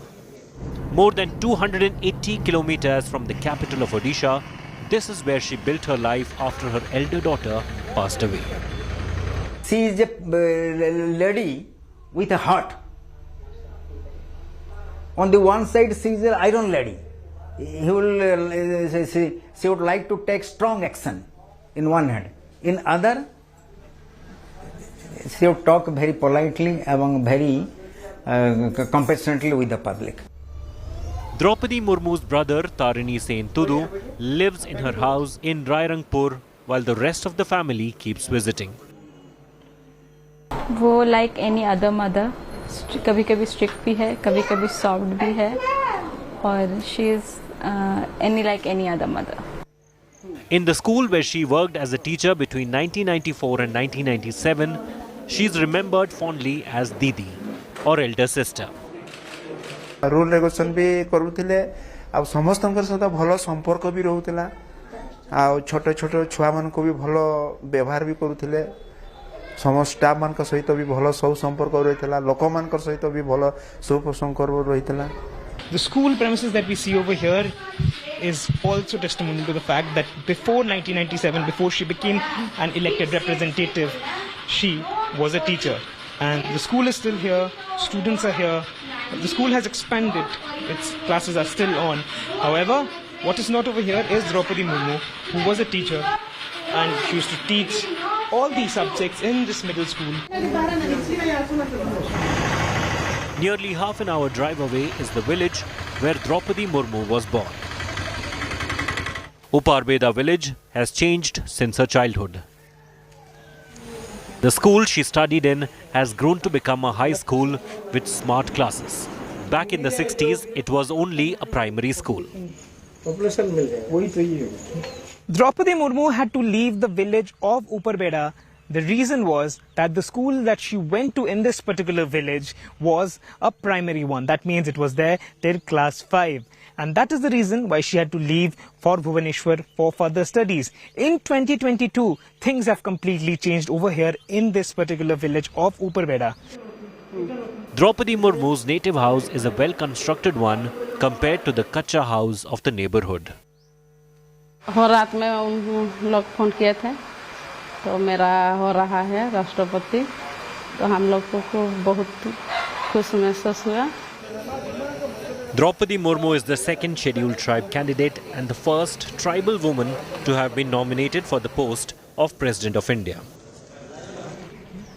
This remote village in Odisha waits to celebrate her journey to the President's house. With Suryagni Roy, Bureau Report, India Today.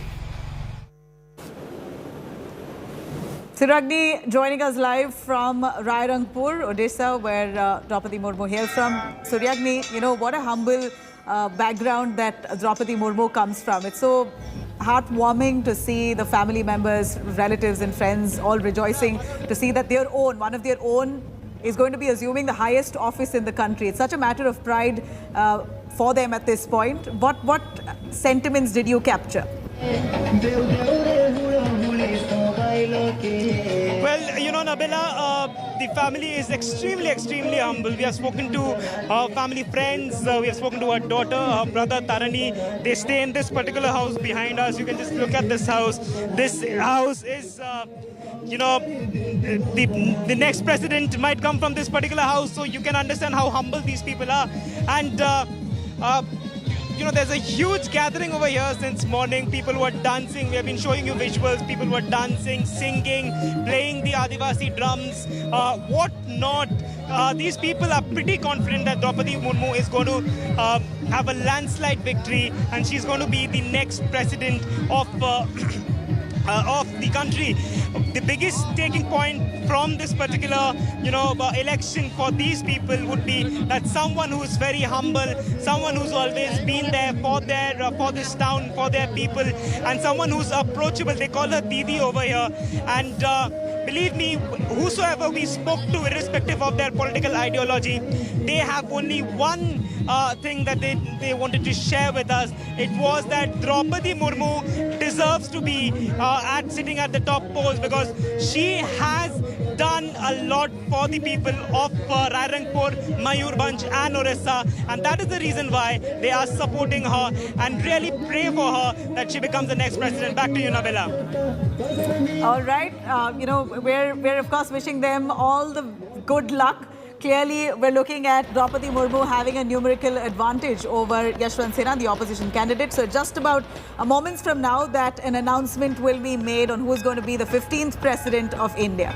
India Today continues to track those developments. For now, thank you for watching.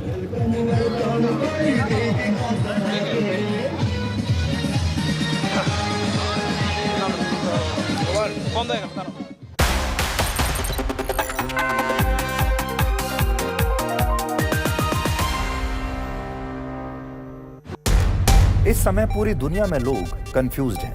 वो समझ नहीं पा रहे हैं क्या सही है, क्या गलत है, क्या सच है, क्या झूठ है।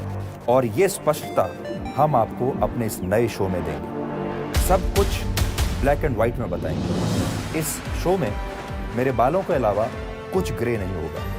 हर खबर ब्लैक एंड व्हाइट की तरह बिल्कुल स्पष्ट होगी।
You are watching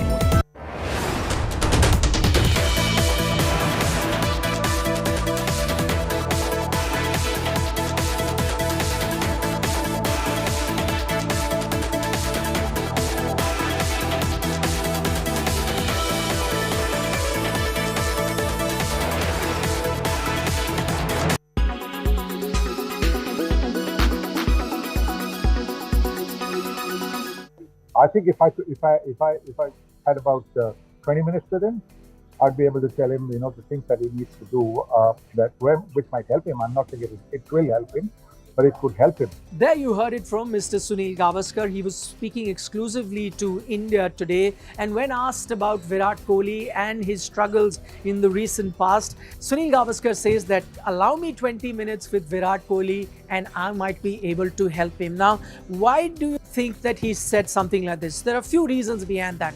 One, of course, the entire country is worried based on what, the recent string of failures that Virat Kohli has seen. And clearly there are some sort of technical weaknesses that he may have seen. The other thing, as Sunil Gavaskar points out in that particular interview, is that he's been an opener. And so he's been in that situation where that outside the off-stump line tends to trouble a lot of batsmen. He himself went through a phase like that. So there may have been a few things he must have done.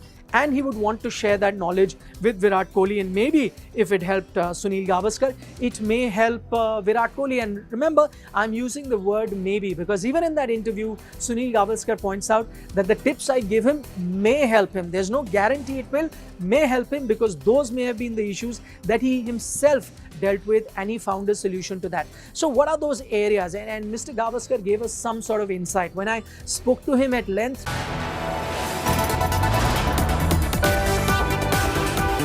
You are watching India Today.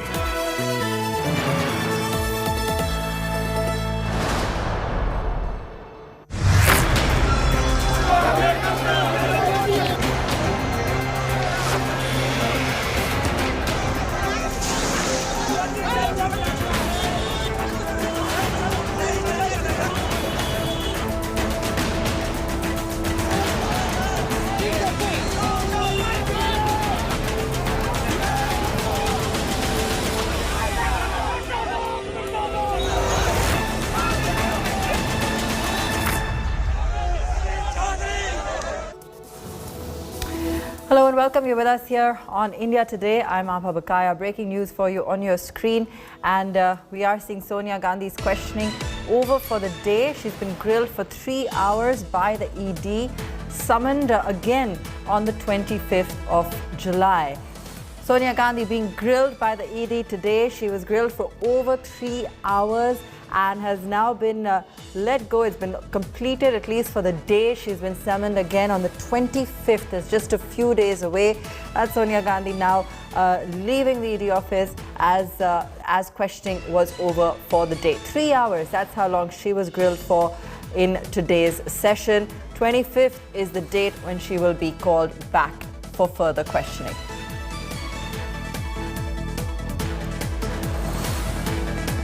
That's Sonia Gandhi for you in the news today. We've been tracking closely for you the fact that she has had to appear for questioning. And this is, of course, on alleged financial irregularities under the PMLA, where the case was registered about 9 months ago. Let's go across to Shreyas Chatterjee to understand better the entire case and the developments so far. Shreyas? Well, Sonia Gandhi has been questioned by the Enforcement Directorate today for the first time, and what we do know that total 3 hours is what the questioning lasted for. What we're also hearing that she'll likely be summoned for a second round. It's a tentative matter. The summons are yet to be issued to Sonia Gandhi. This is in the National Herald case where Sonia Gandhi was questioned today by the ED. Remember, Rahul Gandhi has already been questioned in the same matter for over 50 hours. This is regarding the alleged misappropriation of funds in the acquiring of AJL when Young India Private Limited, a company was floated where both Sonia Gandhi and Rahul Gandhi were made directors after AJL was acquired. What we also do know that her questioning was recorded under Section 50 of the PMLA Act, which is admissible before the court. She was questioned about her involvement in the transactions between AJL and Young India Private Limited, and also whether that she knew about the fact that when AJL was acquired by YL, when she was made a director. The other thing that she was questioned about are the properties of AJL that was also acquired by Young India Private Limited, and that whether she is aware of the total number of properties that Young India Private Limited acquired from AJL. We also do know that the Congress has maintained during the time of questioning of Rahul Gandhi that Young India Private Limited is a Section 25 company, which means that it cannot run office of profit. It's a charitable company. Any money that is earned from the company cannot be taken by the directors or the owners of the company. So she was asked whether there was any charitable work done by Young India ever since it acquired AGL. So these were the questions that Sonia Gandhi faced. Total 3 hours of questioning on the first day. What we're learning, that there's a possibility that she will be called for the second day. The summons, however, are yet to be issued. You know, Rahul was called 5 times and grilled for 10 to 12 hours, Shreya. Sonia grilled for 3 hours today. She hasn't been feeling well. Any concession you feel that they've given her on account of her health? Well, this could very well be the reason. Even the fact that Sonia Gandhi first, she was called earlier, remember. She was called on the 23rd of June, and then she was not well, is why today's time was given.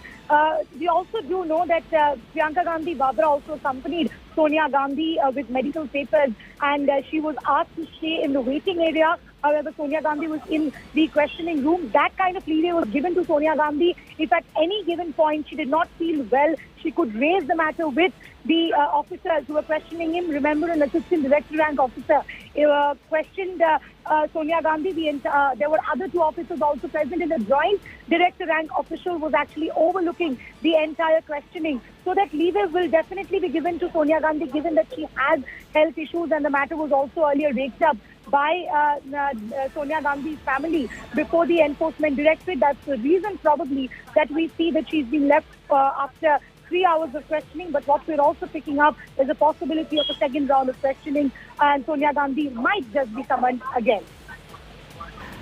Any idea, any insight, Shreya, into the kind of answers she may have provided? Any inkling from our sources or people, close to the matter in terms of any light that she shed on the matter?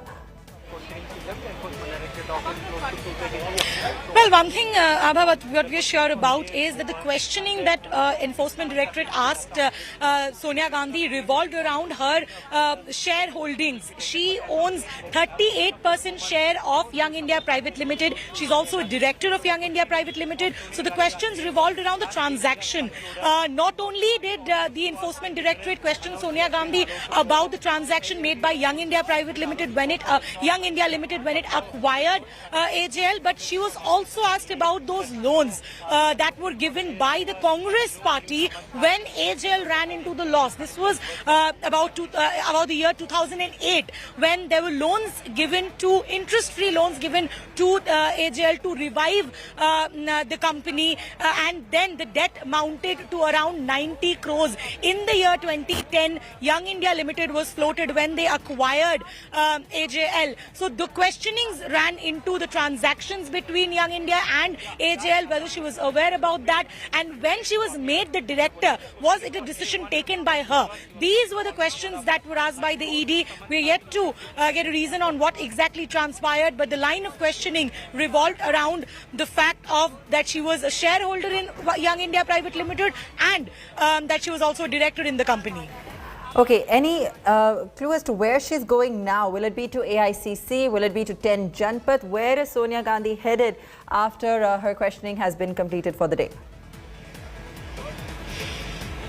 Well, in all likelihood, she should head back to her home, given the fact that she's not been keeping well, is what the Gandhi family has also maintained, and the sources inside the Congress office, because of the reason which we also saw Priyanka Gandhi Babra accompanying Sonia Gandhi for today's questioning in the Enforcement Directorate. And there was also questions that whether a doctor would be taken in, but we do know that it was only Priyanka Gandhi who was allowed inside, and she was in the waiting room when Sonia Gandhi was questioned by the Enforcement Directorate, and it was a brief questioning, we can say, only 3 hours. It's rarely do we see Enforcement Directorate or any other investigative agencies conduct such short questioning as well when such important personalities have appeared before them. We can say that Sonia Gandhi was probably an exception, and the reason that is because we do know that she was not keeping keeping well.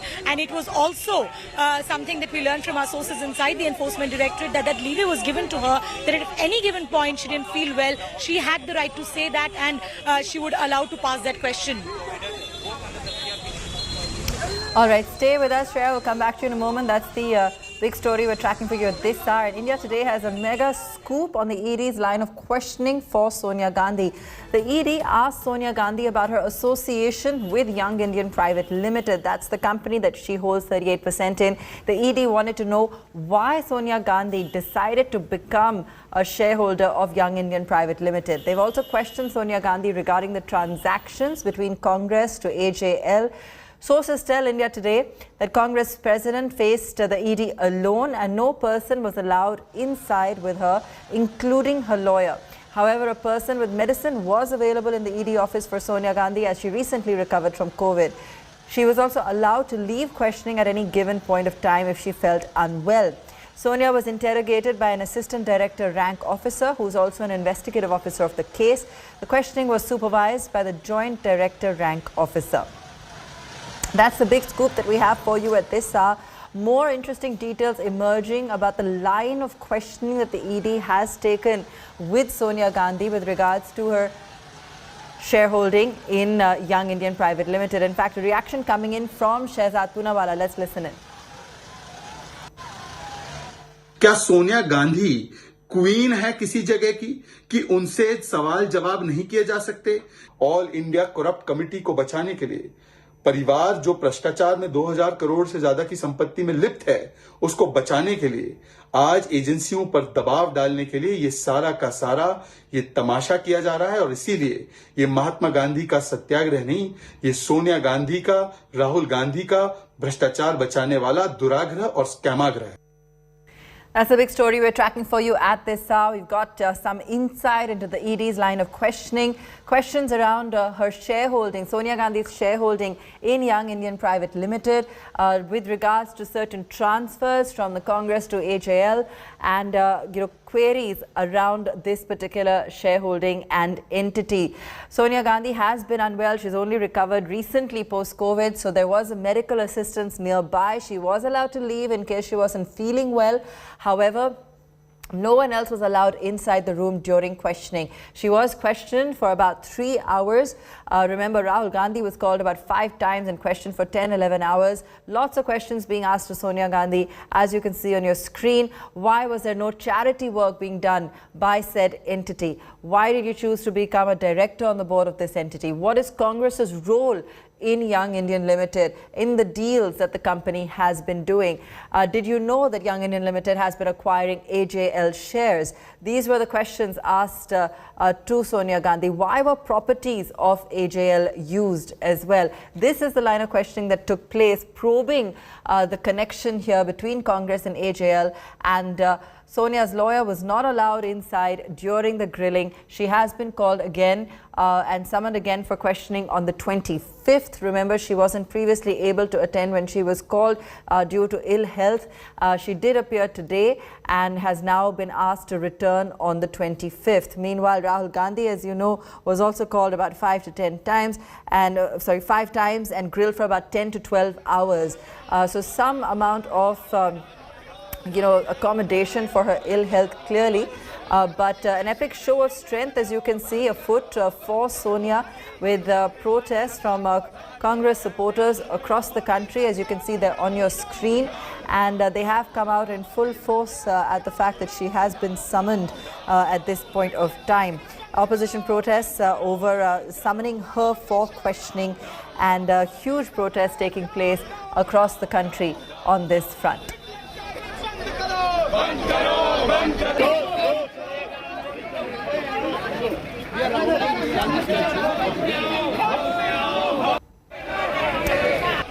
She is also taking questions in a money laundering probe related to the National Herald Association's Journal Limited case. So a lot of different questions that are being aimed at the Congress president. We've seen protesters raising slogans at the party office in support of Sonia Gandhi. And if we just take you back, the petitioners had approached courts alleging that the assets of Associate Journals Limited, AJL, which published the National Herald newspaper, were fraudulently acquired and transferred to Young Indian Private Limited, in which Sonia Gandhi and her son own 38% shares each. Now, the case to investigate financial irregularities under the PMLA was registered about 9 months ago after a trial court took cognizance of an income tax department probe carried out on the basis of a private criminal complaint filed by a former BJP MP in 2013. So this is a little bit of a backdrop to the kind of questioning and investigation that's now ongoing. Sonia Gandhi couldn't appear for questioning in 2 previous occasions. She's also been hospitalized for COVID and developed mild fever even early in June. And after her discharge from hospital, she had asked for more time to appear before the agency.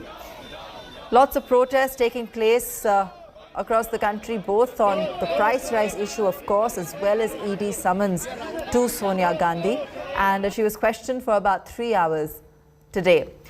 Congress workers, netas have been protesting against the grilling. Police have beefed up security and have erected several barricades in the area. Lots of security now has been initiated given the scale of the protests that we're currently seeing.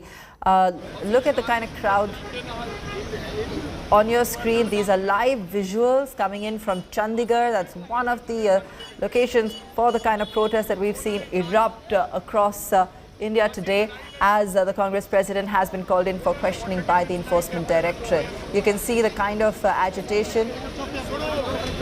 We've also got plenty of reactions coming in. Let's listen into a few more of those. धीर जी, लगातार कहा जा रहा है कि ED जो है एक तरीके से पूरी आप लोग का आरोप है कि पूरी दुश्मनी पूरी कर रही है सरकार की। ईडी को ये सरकार ने इडियट बना दिया। अच्छा। और इसके चलते इडियट की तरह काम करते हैं। जो सरकार की आदेश होते हैं, निर्देश होते हैं, वही पालन करते हुए सारे विपक्ष के खिलाफ वो जंग छेड़े हैं। सिर्फ ये सत्तारूढ़ पार्टी को खुशी करने के लिए उनको मन मुताबिक जो प्रतिशोध की राजनीति, ये प्रतिशोध की राजनीति को अंजाम देने के लिए आज ईडी बिल्कुल खड़े हुए हैं। नहीं तो इतने सालों के बाद ये इस तरीके की जांच पड़ताल करने की कोई जरूरत नहीं थी, क्योंकि हिंदुस्तान की कोई आदमी ये कभी यकीन नहीं करेंगे कि जिन पार्टी ने 54 साल हिंदुस्तान की सत्ता में रह चुके, उन पार्टी के तरफ से 90 करोड़ रुपया, सिर्फ 90 करोड़ रुपया हमें घोटाला करने की भी जरूरत पड़ी। नहीं, ये सिर्फ एक सियासत है कांग्रेस पार्टी की छवि को धूमिल करने के लिए। ईडी अब इडियट बन चुके हैं। मैं बड़ी इडियट बन चुके हैं। कांग्रेस धरातल पे नहीं है, इसलिए ये मामला भुना रही है। लोकतंत्र में राजनीतिक प्रतिशोध का कोई स्थान नहीं है। प्रतिशोध और बदले की भावना, प्रतिशोध की ज्वाला वो ज्वाला है जो इसमें जला है, वो स्वयं भस्म हो गया है। आज सरकारी जांच एजेंसियों का दुरुपयोग विपक्ष की आवाज दबाने के लिए किया जा रहा है। सारा देश देख रहा है। सारी एजेंसीज कठपुतलियां बन गई हैं सरकार के लिए। और भाजपा ये कह रही है कि आप लोग डर रहे हैं, जांच से डर रही हैं सोनिया गांधी और राहुल गांधी। एजेंसियों के निशाने का शिकार हो रहे हैं, लेकिन फिर भी ये हमारे नेतृत्व की ताकत है और उनकी सच्चाई है और ईमानदारी है कि उनकी आवाज, विपक्ष की आवाज, ये सरकार इसके दबा नहीं सकती। इस तरह से टैगोर साहब, आपको लगता है कि ये एक बड़ी अग्नि परीक्षा? हम लोग राज्यसभा और लोकसभा में डिस्कशन चाह रहे थे। 3 दिन से हम लोग प्राइस राइज का बारे में, जीएसटी का बारे में, अग्निपथ का बारे में नोटिस का ऊपर नोटिस दे रहे। ये पार्लियामेंट में डिस्कस करना नहीं चाह रहे। आज हम लोग डिस्कशन चाहते थे ईडी का मिसयूज का बारे में, उसके लिए भी अलाउ नहीं किया। ये पार्लियामेंट का ये लोग एक चीयर लीडर बनना चाह रहे हैं और सिर्फ इनका बारे में वाह वाह बोलने वाली बात ही सुनना चाह रही है सरकार। इसका खिलाफ हम लोगों ने आज बायकॉट किया पार्लियामेंट का, और हम लोग सोनिया जी का साथ सॉलिडारिटी दिखाने के लिए कांग्रेस पार्टी ऑफिस में आ रहे हैं। ये सत्य की लड़ाई है। सत्य ना परेशान हो सकता ना पराजित। श्रीमती सोनिया गांधी और कांग्रेस पार्टी से पिट्ठू ईडीआई जो ईडी है उससे ये डराने की कोशिश कर रहे हैं। पिट्ठू ईडी कभी भी कामयाब नहीं हो पाएगा। हम पहले इस हफ्ते क्या किए, पार्लियामेंट के अंदर हम देश के सारे मुद्दे उठाने की कोशिश किए। सारे समस्या जो आम आदमी सह रहे हैं, जैसे कि महंगाई के बारे में, सरकार चर्चा करने के लिए नहीं तैयार है। और उसके अलावा वो हमारे नेताओं के खिलाफ इस किस्म के राजनीतिक इंक्वायरी चल रहे हैं। तो एक्चुअली हम प्रोटेस्ट करेंगे, किया हुआ है और करेंगे, लेकिन हम चाहते हैं कि देश के मुद्दाओं के बारे में, देश के प्रॉब्लम्स के बारे में, देश की समस्या के बारे में आप बैठ के राजनीति ठीक तरह की, कोई प्रॉब्लम नहीं है। इस किस्म को हमारे नेताओं को ऐसे पकड़ के ले जाना बार बार, हमें तो नेचुरली ठीक नहीं। उनको बुलाना ही बार बार गलत। एक ही केस के लिए परिवार के 2 लोगों को बुलाना, ये कहाँ का न्याय। अभी राहुल जी को 4-5 दफ़ा बुलाया, वही केस के लिए उनको माँ को बुलाने के लिए कोई ज़रूरत नहीं थी। एजिटेशन करना तो हमारा अधिकार है, पूरी आज़ादी तो इसी एजिटेशन से मिली, तो वो भी उचित नहीं। Sir, you have known Mrs. Gandhi for such a long time. There is a video message of her when you were also in the parliament saying that मैं इंदिरा जी की बहू हूँ और किसी से नहीं डरती. What do you have to say about Sonia Gandhi? That is true.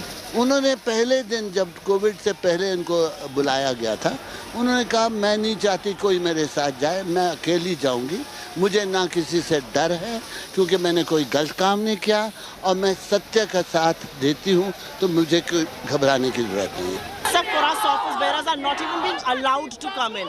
So we will raise our voice, we will take all the precautions that we have to take given Corona, but we will stand with Sonia Gandhi in every part of the country, including here in Delhi.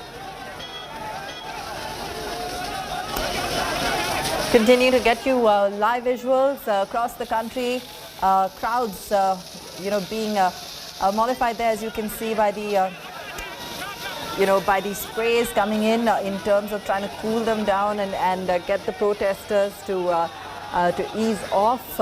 We are seeing these visuals coming in from Chandigarh. We've been showing you these visuals as it really heats up with Congress protesters taking to the streets in protest of Sonia Gandhi's questioning today, the Congress president's grilling by the Enforcement Directorate, and we are seeing efforts being undertaken to try and disperse the crowd of protesters, fairly agitated. You can see some amount of scuffle going on there on the screen as police face the protesters, and the protesters continue to hurl protests, as you can see, quite aggressively, not deterred by the attempts being made to dispel them. BJP came down heavily on Sonia Gandhi as she's being grilled today by the Enforcement Directorate. Firing salvos at Sonia, BJP said the Congress is scared and is avoiding questions in the National Herald case. BJP MP Ravi Shankar Prasad also slammed Congress for holding protests nationwide over Sonia's ED grilling. Drawing parallel with Prime Minister Modi, Prasad said that when Modi was Chief Minister of Gujarat and was grilled by agencies, BJP netas and workers never took to the streets and protested. Congress has, however, called the ED summon a political vendetta, saying it's mischievous misuse of investigative agencies. Congress says that prominent leaders are deliberately targeted.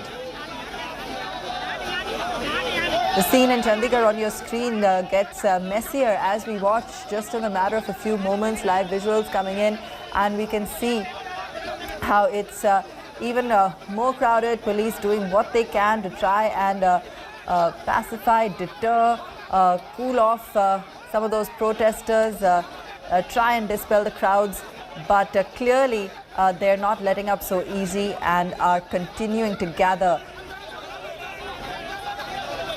Let's go across to Ashutosh live for more on this story as it continues to develop. Ashutosh, take us through all the latest.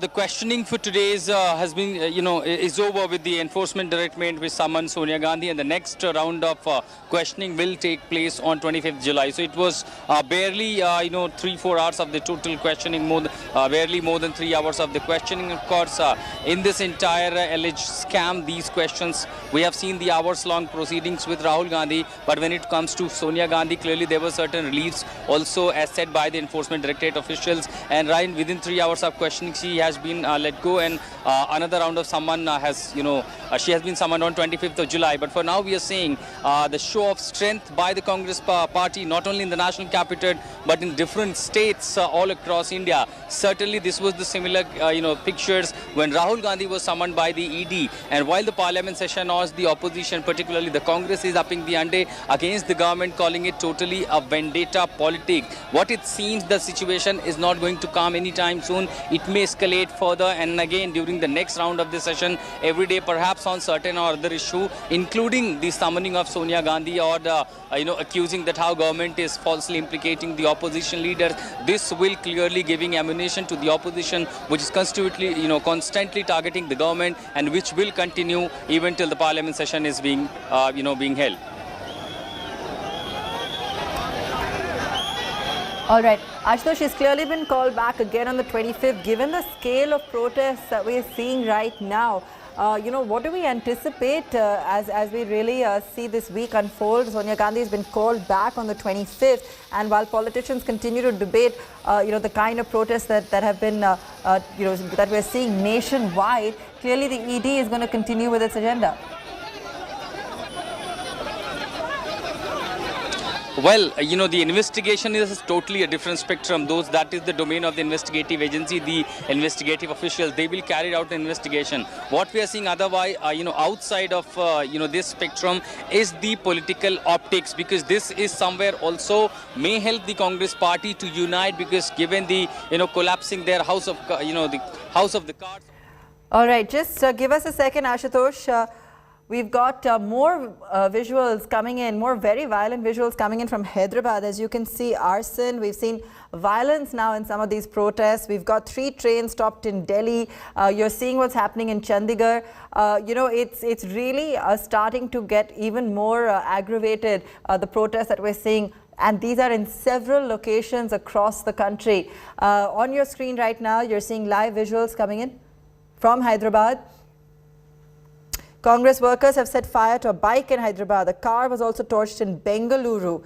This street fight is clearly escalating. It was supposed to be Satyagraha. Is this Satyagraha? That's the question that we're now asking as we see this unfold. Abdul Rashid is joining us on the phone line. Abdul, clearly, we're seeing protests getting increasingly violent across the nation, not deterred by any kind of police presence. We're seeing that bike, that scooter being torched live on our screen there. Any word coming in on the kind of escalating protests that we are seeing? Yeah, absolutely. As we have seen, that Congress had been protesting regarding the ED summoning and interrogation to Sonia Gandhi, and the spot where the bike was vandalized is exactly close to the ED office in Hyderabad, where the Congress president, Revanth Reddy, was staging dharna. At this point, very near, around 100 meters away from that spot, this bike was bought by a Congress worker, allegedly, according to reports, and they have said and vandalized this vehicle, Scooty Activa, that has been vandalized. So, marking their protest at the ED office in Hyderabad, the Congress had vandalized this vehicle in protest against the ED, questioning Sonia Gandhi. Yes.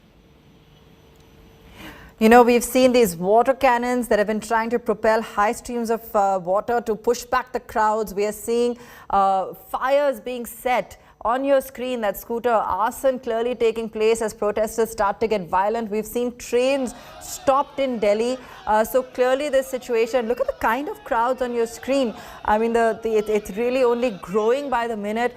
Even though Sonia Gandhi's questioning is over, she's on her way home. She's been suffering ill health. But clearly protesters are now in the thick of it and will continue to sort of set forth on their agenda as they are very aggressively protesting why she was called in the first place. Tell us what else you're seeing on the ground, Ashutosh, in terms of really how this is playing out and the kind of, the kind of animosity that you're seeing unfold before you. Adul, if you could take us through really what you're seeing on the streets and the kind of action unfolding there, the kind of animosity you're seeing rolling out in front of you. See, as far as we have seen since morning, a Padayatra was held where a huge crowd had marched from Indira Gandhi statue, that is at IMAX Rotary, till the ED office in Hyderabad, where a huge number of protesters have moved on the streets of Hyderabad. And then after reaching the ED office for hours together, for more than 3 to 4 hours, the Congress had been staging protests. But immediately after, during quite a while before the release of, before Sonia Gandhi was moved out of ED interrogation, the youth Congress leaders in Hyderabad had set and vandalized this vehicle. However, police has made strict arrangements, as we have seen from the gate. The barricading was done, heavy police deployment was there, and also when the vehicle was vandalized, the police officials immediately moved towards it and tried to doze off the fire. So these visuals that we see have taken place right near to the ED office in Hyderabad, where the Congress, youth Congress protesters have been vandalizing this vehicle. Reportedly, this vehicle was bought by the youth Congress worker itself. It did not belong to any people or public. That is what we are getting to know. And to march their protest, they have set this vehicle on fire. Okay, let me also go across to Shehzad Poonawala. He's on the phone line. Shehzad, what is happening? It was supposed to be Satyagraha, and is this Satyagraha that we're looking at, the kind of protests that are unfolding across the country?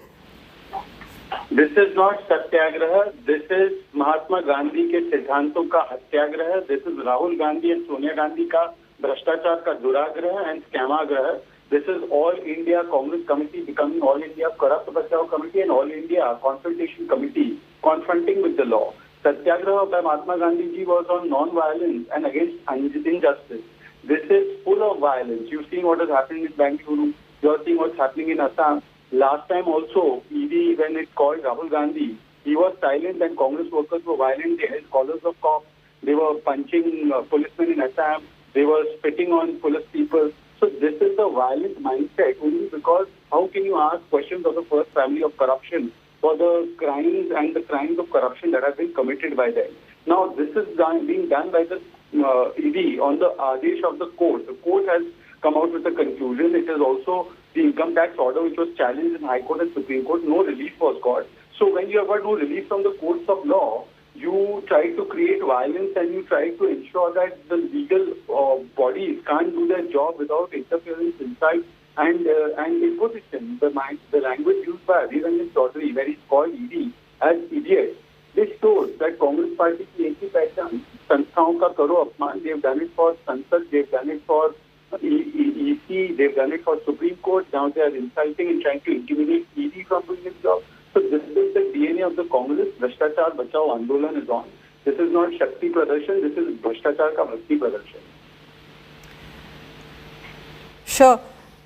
Understand your point, Shehzad. What is the next course of action? Will there be, further steps taken to control what's happening here? Because we're seeing arson, we're seeing violence, we're seeing intense agitation across states.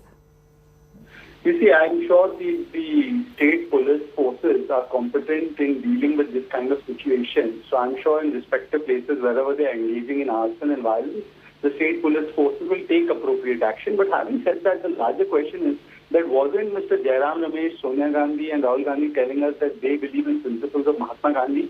Now, I hope Mr. Ramesh and the other spokespersons of Congress can tell us if burning bikes, if causing inconvenience to ambulances, if punching and trying to have scuffle with police officers, are these all part of Mahatma Gandhi's Satyagraha? Is it part of Mahatma Gandhi's Satyagraha to call ED, an institution made by the law, as idiot? Is it part of Mahatma Gandhi's Satyagraha to come out and defend on the street those who indulged in acts of corruption? Is it Mahatma Gandhi's Satyagraha to engage in violence and hinsa and to hold hostage city after city because you don't want accountability of law to touch the first family of corruption?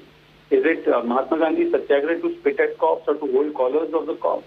So I hope they would answer this question. This is not Mahatma Gandhi's Satyagraha. This is Rahul Gandhi's Duragraha.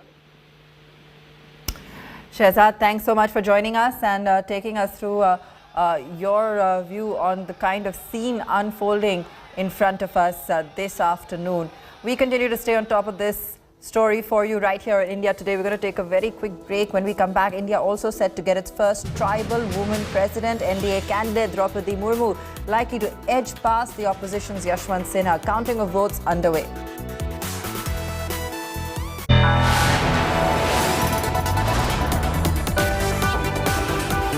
You are watching India Today.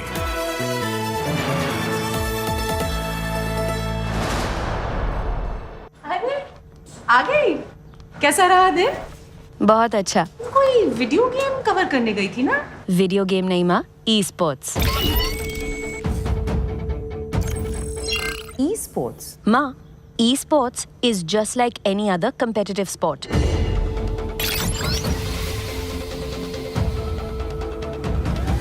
इसमें ना वो सब feelings है जो किसी भी और sports में है।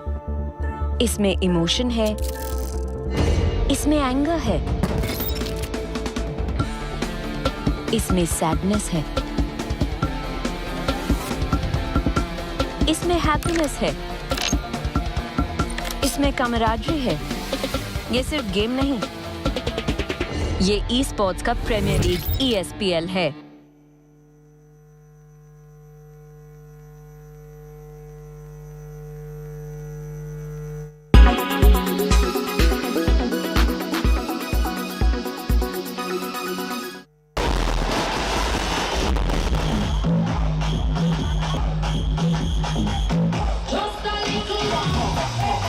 Well, for us, it's really a normal festival because we have no restrictions at all. We can party, we can hug, we can kiss, we can do whatever we like. And we hope it stays like this for the coming years.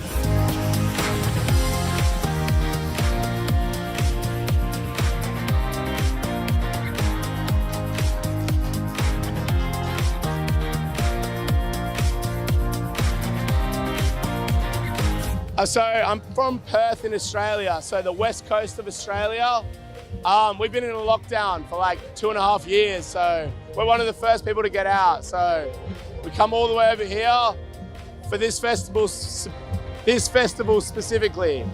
Best festival in the world, easily. Incredible.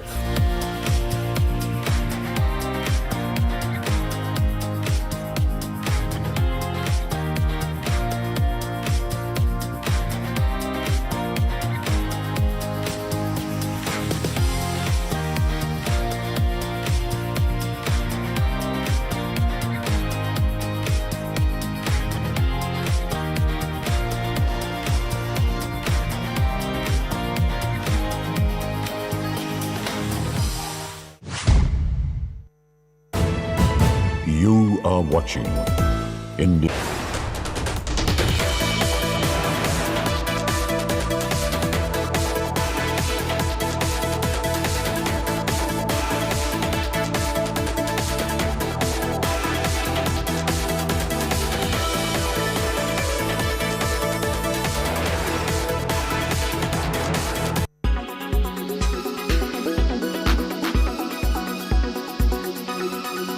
Is it so hot and humid in your city that you're finding it difficult to fall asleep?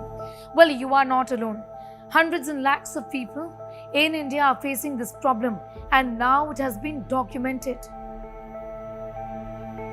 It's now clear that heat waves are messing up our sleep patterns.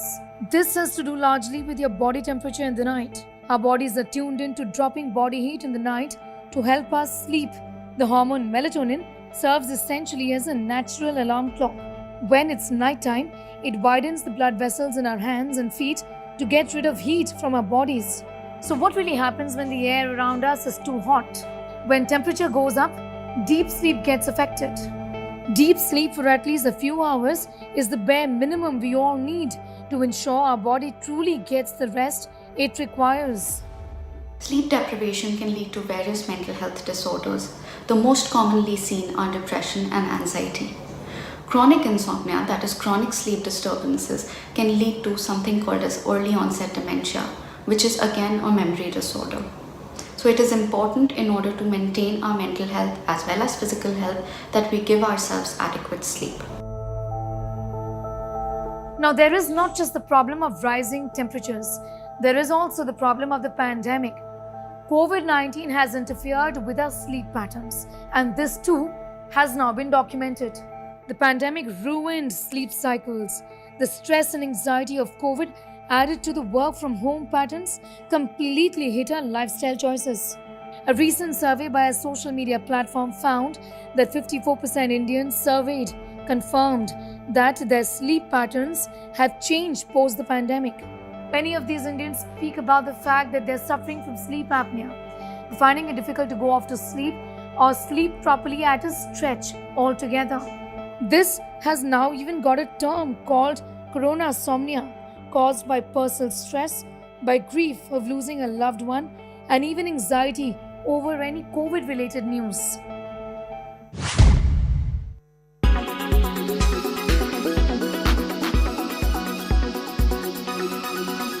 Make your media plan smarter with India Today Live TV on your connected devices.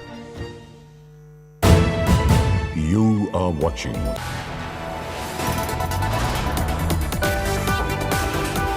You are watching India Today.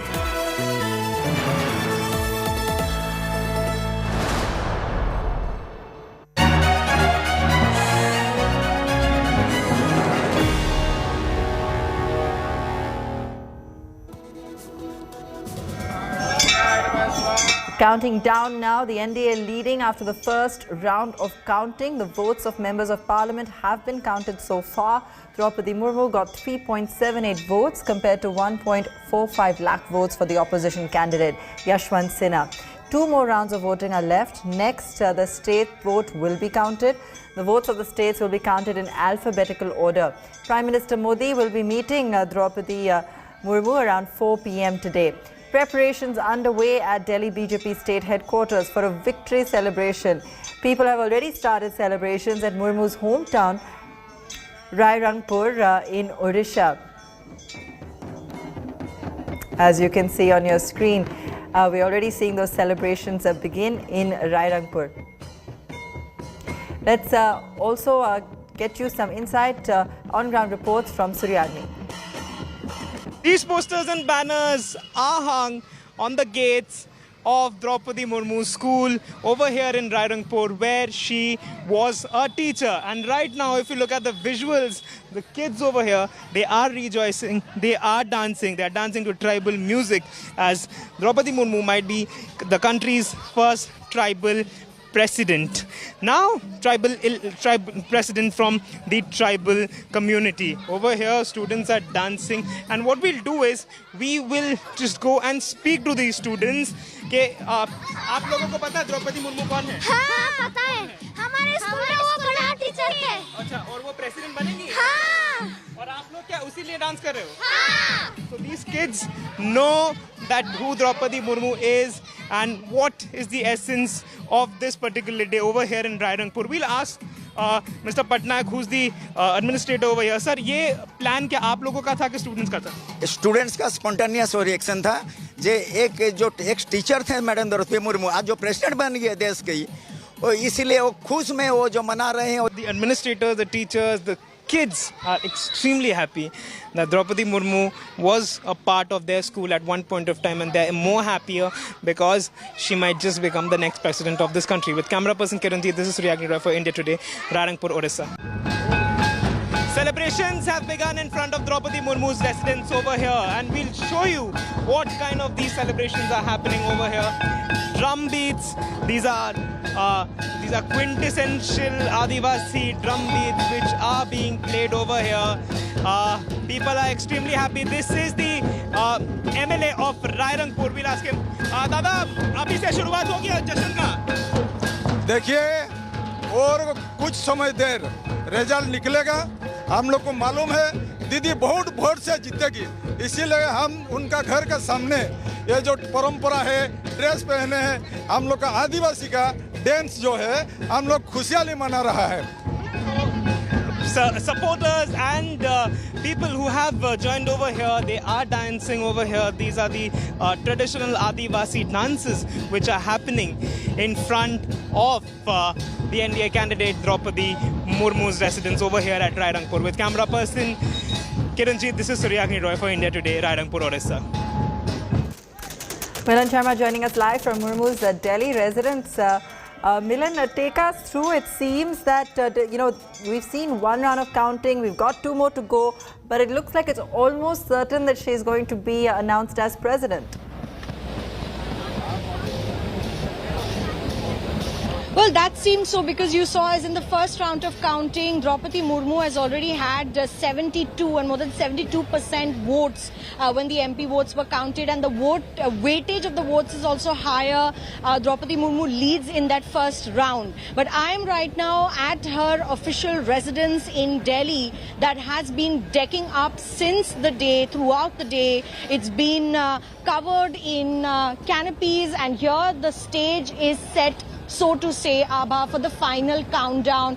On the middle there you see a chair, that's the lone chair, and we are just waiting for a word of when Draupadi Murmu will become the next president of the country, the 15th president, the first woman tribal president, and the second woman to be a president of India. And certainly that candidature that NDA has put forward, the opposition, parties have put forward Yashwant Sinha, but clearly here also within the residence, preparations have been made, and we are hearing that after, the votes are announced and after the final countdown happens, we'll see that celebrations will take place right throughout that entire route from the BJP office till here. Hectic preparations are still going on, security arrangements all in place, as we are expecting the Prime Minister to likely be here, arrive here to himself congratulate Draupadi Murmu, who was the prime choice for the NDA and the BJP as a candidate for the president of the country. Back to you there, Abba. We're seeing all these celebrations unfold outside her residence. Milan, BJP also is planning celebrations across the country, of course, once it's officially declared. What's the mood like where you are?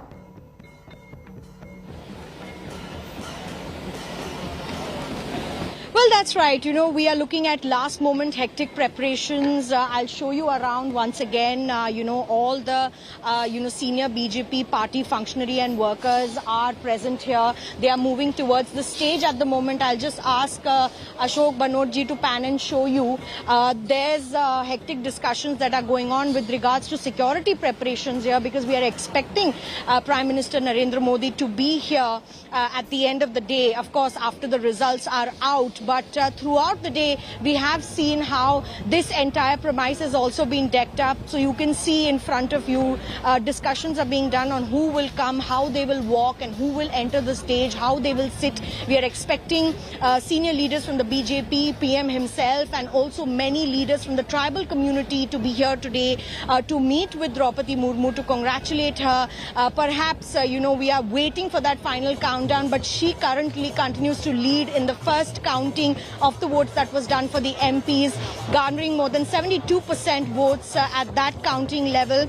But certainly her life and her career, as being detailed by us on India Today, has been exceptional. Her being a woman from a tribal community there, a woman leader, Governor of Jharkhand also, and the first time when she was elected, perhaps her name was also doing the rounds for the post of the presidency in 2017, but her time has come now. So these are the visuals of the residence here in Delhi, but certainly outside of the residence right now, which has been locked for security reasons completely, we are all inside in this media enclosure. Outside the residence as well, security is being beefed up, and certainly the entire premise has been decorated in anticipation of the celebrations for Draupadi Murmu, who is the NDA candidate for the President of India. There, back to you.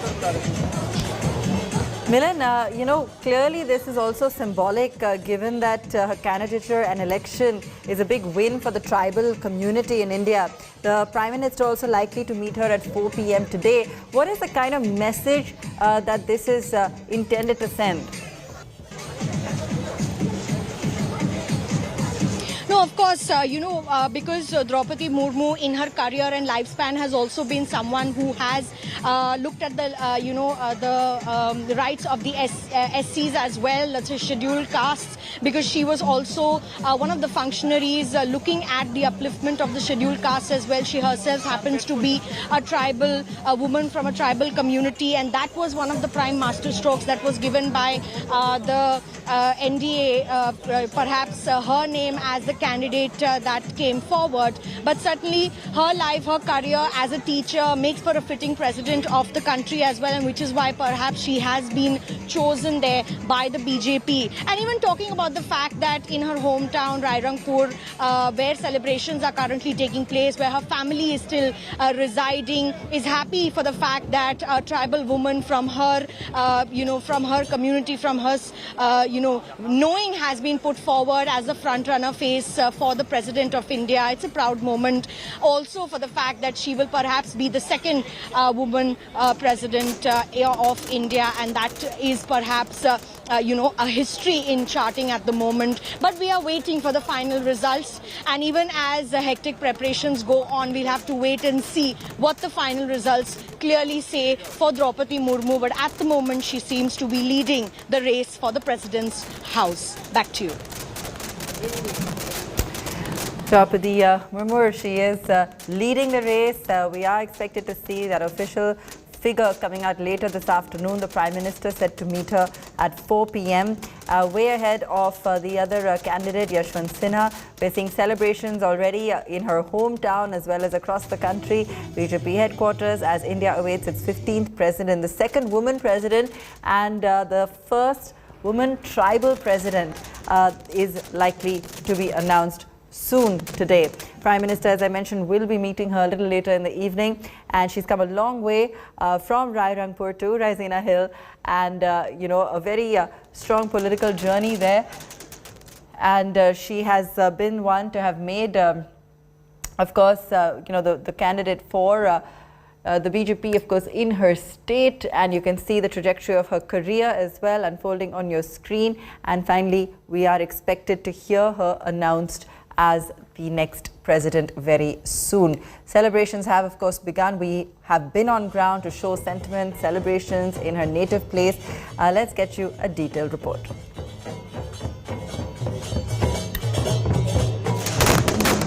To know about the life and stories of Draupadi Murmu, India Today arrived at Rairangpur in Orissa. We met several people who told us various stories about this particular lady who was once the governor of Jharkhand. Now, be it her friends, her family members, her former colleagues, even people who worked under her when she was a teacher, had various stories to share about her.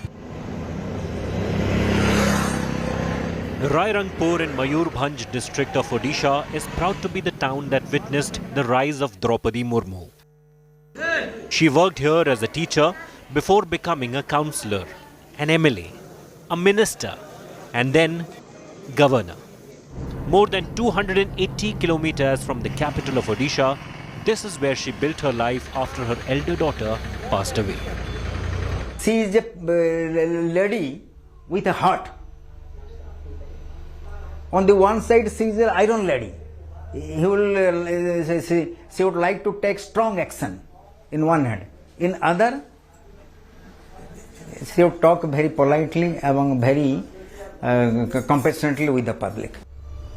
Draupadi Murmu's brother Tarini Sen Tudu lives in her house in Rairangpur while the rest of the family keeps visiting. वो like any other mother, कभी-कभी strict भी है, कभी-कभी soft भी है, और she is like any other mother. In the school where she worked as a teacher between 1994 and 1997, she is remembered fondly as Didi, or elder sister.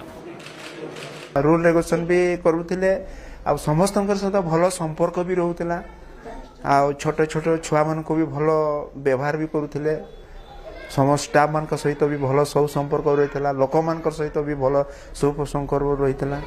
The school premises that we see over here is also testimony to the fact that before 1997, before she became an elected representative, she was a teacher. And the school is still here, students are here. The school has expanded, its classes are still on. However, what is not over here is Draupadi Murmu, who was a teacher, and she used to teach all these subjects in this middle school. Nearly half an hour drive away is the village where Draupadi Murmu was born. Uparbeda village has changed since her childhood. The school she studied in has grown to become a high school with smart classes. Back in the 60s, it was only a primary school. Draupadi Murmu had to leave the village of Uparbeda. The reason was that the school that she went to in this particular village was a primary one. That means it was there till class 5. And that is the reason why she had to leave for Bhubaneswar for further studies. In 2022, things have completely changed over here in this particular village of Uparbeda. Draupadi Murmu's native house is a well-constructed one compared to the kacha house of the neighborhood. रात में उन लोग phone किए थे तो मेरा हो रहा है राष्ट्रपति तो हम लोग को बहुत खुश महसूस हुआ. Droupadi Murmu is the second scheduled tribe candidate and the first tribal woman to have been nominated for the post of President of India. This remote village in Odisha waits to celebrate her journey to the President's house. With Suryagni Roy, Bureau Report, India Today. Celebrations unfolding across the country as we get ready to welcome in the 15th Indian President and the first Indian woman tribal President, Droupadi Murmu. Do stay tuned. We'll stay on top of that story for you right here on India Today.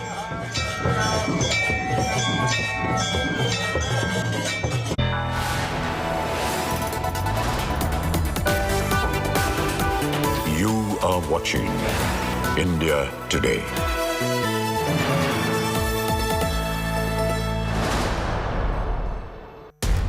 इस समय पूरी दुनिया में लोग confused हैं। वो समझ नहीं पा रहे हैं क्या सही है, क्या गलत है, क्या सच है, क्या झूठ है। और ये स्पष्टता हम आपको अपने इस नए शो में देंगे। सब कुछ ब्लैक एंड व्हाइट में बताएंगे। इस शो में मेरे बालों के अलावा कुछ ग्रे नहीं होगा।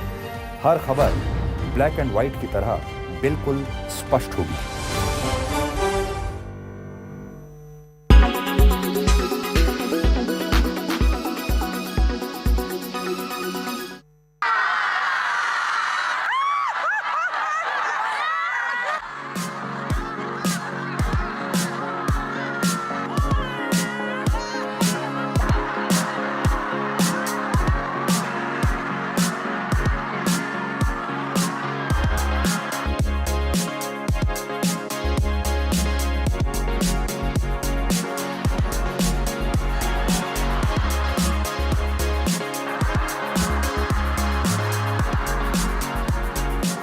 Laughter yoga is a unique concept where anyone can laugh without using jokes, humor and comedies.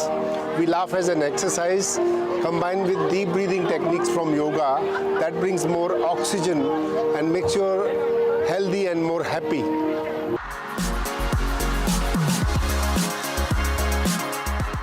Last question. Can you laugh?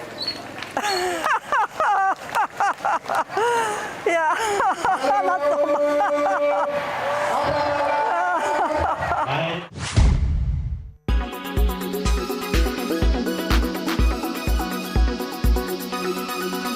Make your media plan smarter with India Today Live TV on your connected devices.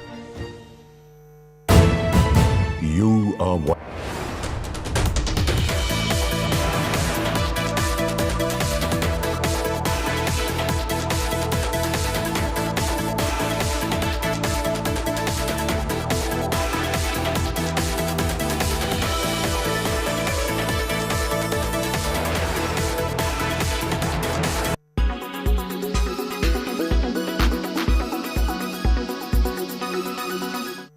Six-time Premier of Sri Lanka, Ranil Wickremesinghe, is the 8th executive president of the island nation.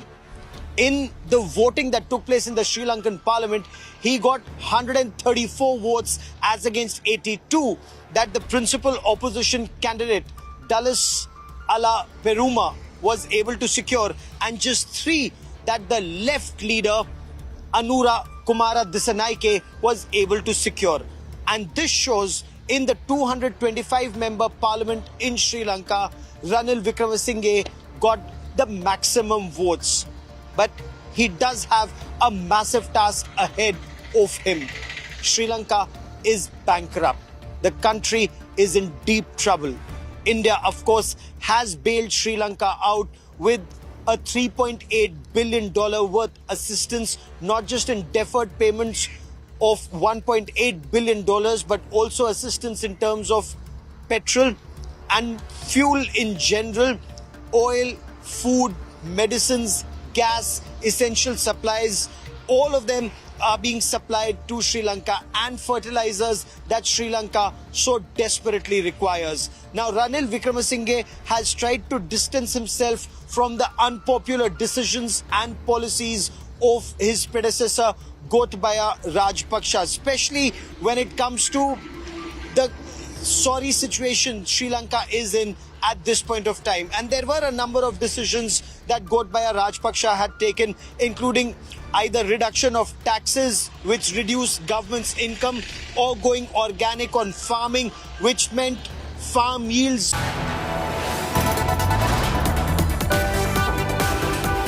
You are watching India Today.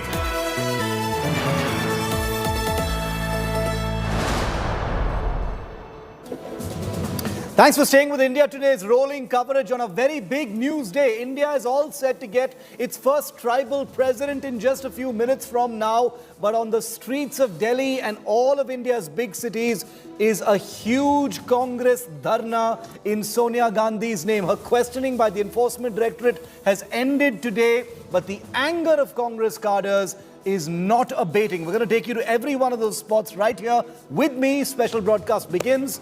These are the headlines. Sonia Gandhi's Enforcement Directorate grilling in the National Herald case concludes for the day. Sonia was questioned for over 3 hours by the agency, likely to be summoned again on the 25th of July. Congress protests have turned violent in Bengaluru, Hyderabad, Delhi and Chandigarh. Vehicles torched. 3 trains have been stopped by Congress members in Delhi. Big political war over Sonia Gandhi's ED questioning. Congress alleges vendetta politics by the Modi government. BJP calls it muscle flexing to shield scamster Gandhis. It's history at the Rashtrapati Bhavan. India set to get its first tribal president. NDA candidate Draupadi Murmu leads after counting of votes of members of parliament. Celebrations have broken out at Murmu's residence in Odisha.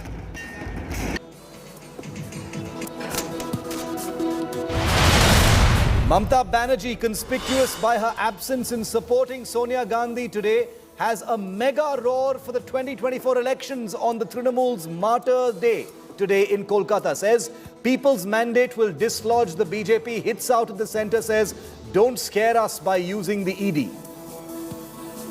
आप हमको बंद करके नहीं रख सकते हैं कि हमको भी झुकता नहीं है. हमको ईडी से मत डराओ, हमको सीबीआई से मत डराओ, हमको रुपया बंद करने से मत डराओ. ऐसा बात मत करो.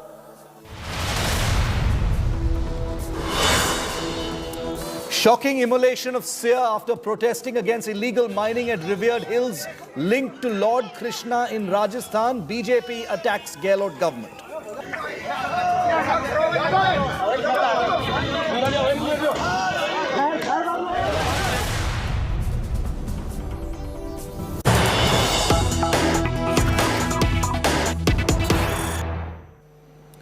And we're taking you straight to Bengaluru for the latest that we're getting on the Congress protests. Karnataka Youth Congress President's admission on camera. Nalapad, Mohammad Nalapad, who is the chief of the Karnataka Youth Congress, has admitted to arson in Bengaluru. Nalapad says, we burnt our vehicles out of anger. Nalapad has said it was frustration and anger of the Youth Congress that has led to us burning vehicles, our own vehicles in Bengaluru. The police can come and arrest me, says a furious Mohammad Nalapad, the high-profile Youth Congress chief in Karnataka. We spoke to Mohammad Nalapad just a moment ago. Here's his conversation with India Today's Nagarjun. Karnataka Youth Congress President Mr. Mohammad Nalapad, what has happened today across India is that Congress has taken on to street to protest in terms of what BJP is doing, is what you allege. But in Bangalore, a car was burnt in front of ED office. See, that is the feelings of the youngsters of Karnataka today. Today, every youngster is feeling that pain, feeling that anger, and there's so much of anger inside us we cannot control. Do you remember when Modi was questioned during the riots, what had happened in Gujarat? The entire Gujarat was set on blaze. But today, we are controlling our youngsters. I don't endorse that kind of behavior, but today that is the reality, that is the kind of fear, that is the kind of anger that our youths are having. What are you trying to do? What is the kind of expectation are you setting about questioning our leaders? See, Sonia Gandhi is not just the head of the party, she's a lady who's given her life for this country. She's lost her husband, she's lost her mother-in-law, she's lost early. How many lives have they lost for this country? And today, for example, Sonia Gandhi ji has let go of the Prime Minister chair 2 times. If she was someone like a Modi or an Amit Shah, would she ever do that? Or if she was running behind money, would she do that? Today I would like to ask you, do you know Nehru back in the day was so rich already, could have just given any, whatever he had, he gave it to the government. Mohammad Nalapad, the Karnataka Youth Congress chief, is with us live from Bengaluru on what has been a very, very aggressive day as far as protests are concerned. Nalapad, good to see you. Thanks for your time today. I know that your organization has been extremely busy mounting these protests today. Quite a few vehicles we saw being set on fire. That's been the level of anger you're saying today, Nalapad. Yeah, 100%. That is the mood of the nation. That is the mood of the youngsters today across the country. They are only looking and imagining. Imagine what they have been doing. Now you are talking about they being questioning only, right? Let's talk about Assam Chief Minister, Bishwajit. Assam Chief Minister, he was in Congress, he had ED IT case. He went straight away to BJP and became the Chief Minister. No cases against him. What is BJP? A Ganga dip? Directly, this is called vendetta politics. The mood of the nation, the entire country, all the youngsters across the country are fuming in anger. Today, you are talking about burning couple of cars. The BJP is burning the entire constitution. What right that Baba Sahib Ambedkar has given us, the individuality to protest, the individuality to say what we feel like. But today you are curbing us. This is the present situation.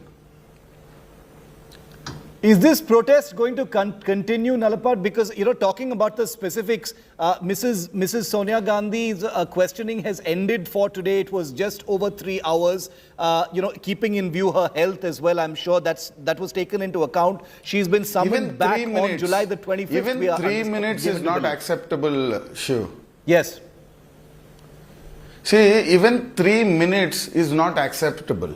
Yes. Here, she is not an individual. She represents a party, the party that brought freedom to this country. And what is PMLA here, Shiv? I want to ask, where is the transaction of money? Where is the ED's job role in this? There is no role of ED. There is no FIR being registered. But when it is a Congress leader or the president of the Congress, you need to send ED. You need to send IT. What kind of politics is this? Is this the real democracy we are living in? Are we in a democracy? I'm having my doubts. In the last 60-65 years, we have never seen this kind of politics. But in the last 8 years, they are using ED and IT as if it is an election mission. It is not an organization to do real job. They are only here to target politicians of the opposition party. Across party lines today, all the opposition single-handedly stood with Mrs. Gandhi. Hmm. That is because everybody is feeling the brunt. Do you think that this could become a unifying sort of force, Nalapad, for the opposition? We did see many of the opposition parties, not the Trinamool, but many of the opposition parties actually coming out. They didn't come out in a big way for Rahul Gandhi, but for Sonia Gandhi, they've come out in a very big way. Do you think this could be a unifying force as far as the opposition is concerned? See, she is the head of UPA. She is the chairperson of the UPA. So it is not something that they are doing out of a favor. It is reality. What is happening is unfair.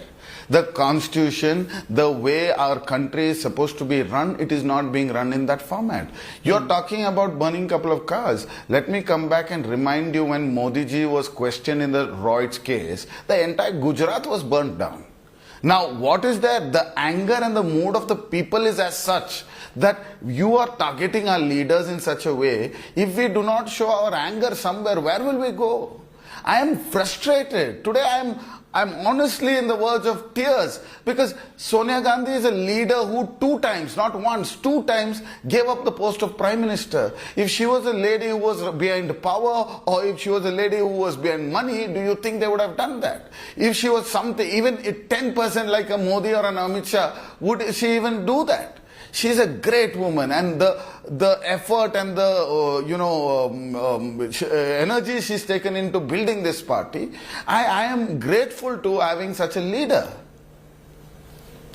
She's been summoned back on July the 25th, Nalapad, most likely. The BJP says, the government and the BJP are basically saying that the Congress, if it has nothing to hide, then why does it fear due process, and that these protests are unwarranted? Because if there is nothing to hide, then why not just go through the process instead of labeling it as revenge politics and vendetta politics? How would you respond to that? Because the anger that has been demonstrated is widespread, like you rightly said. See, I just want to request you to try to understand the situation. Yeah. EDIT is not anyone's property, or it is not a machinery of BJP. Okay? It is purely supposed to be run to do fair fact checking. Now, when we are talking about ED or PMLA, there has to be a transaction. A1, there has to be a transaction in which there is money involved, or there has to be a sale of a product. Not 1 inch or not 1 paisa of our Young India or of National Herald is being sold.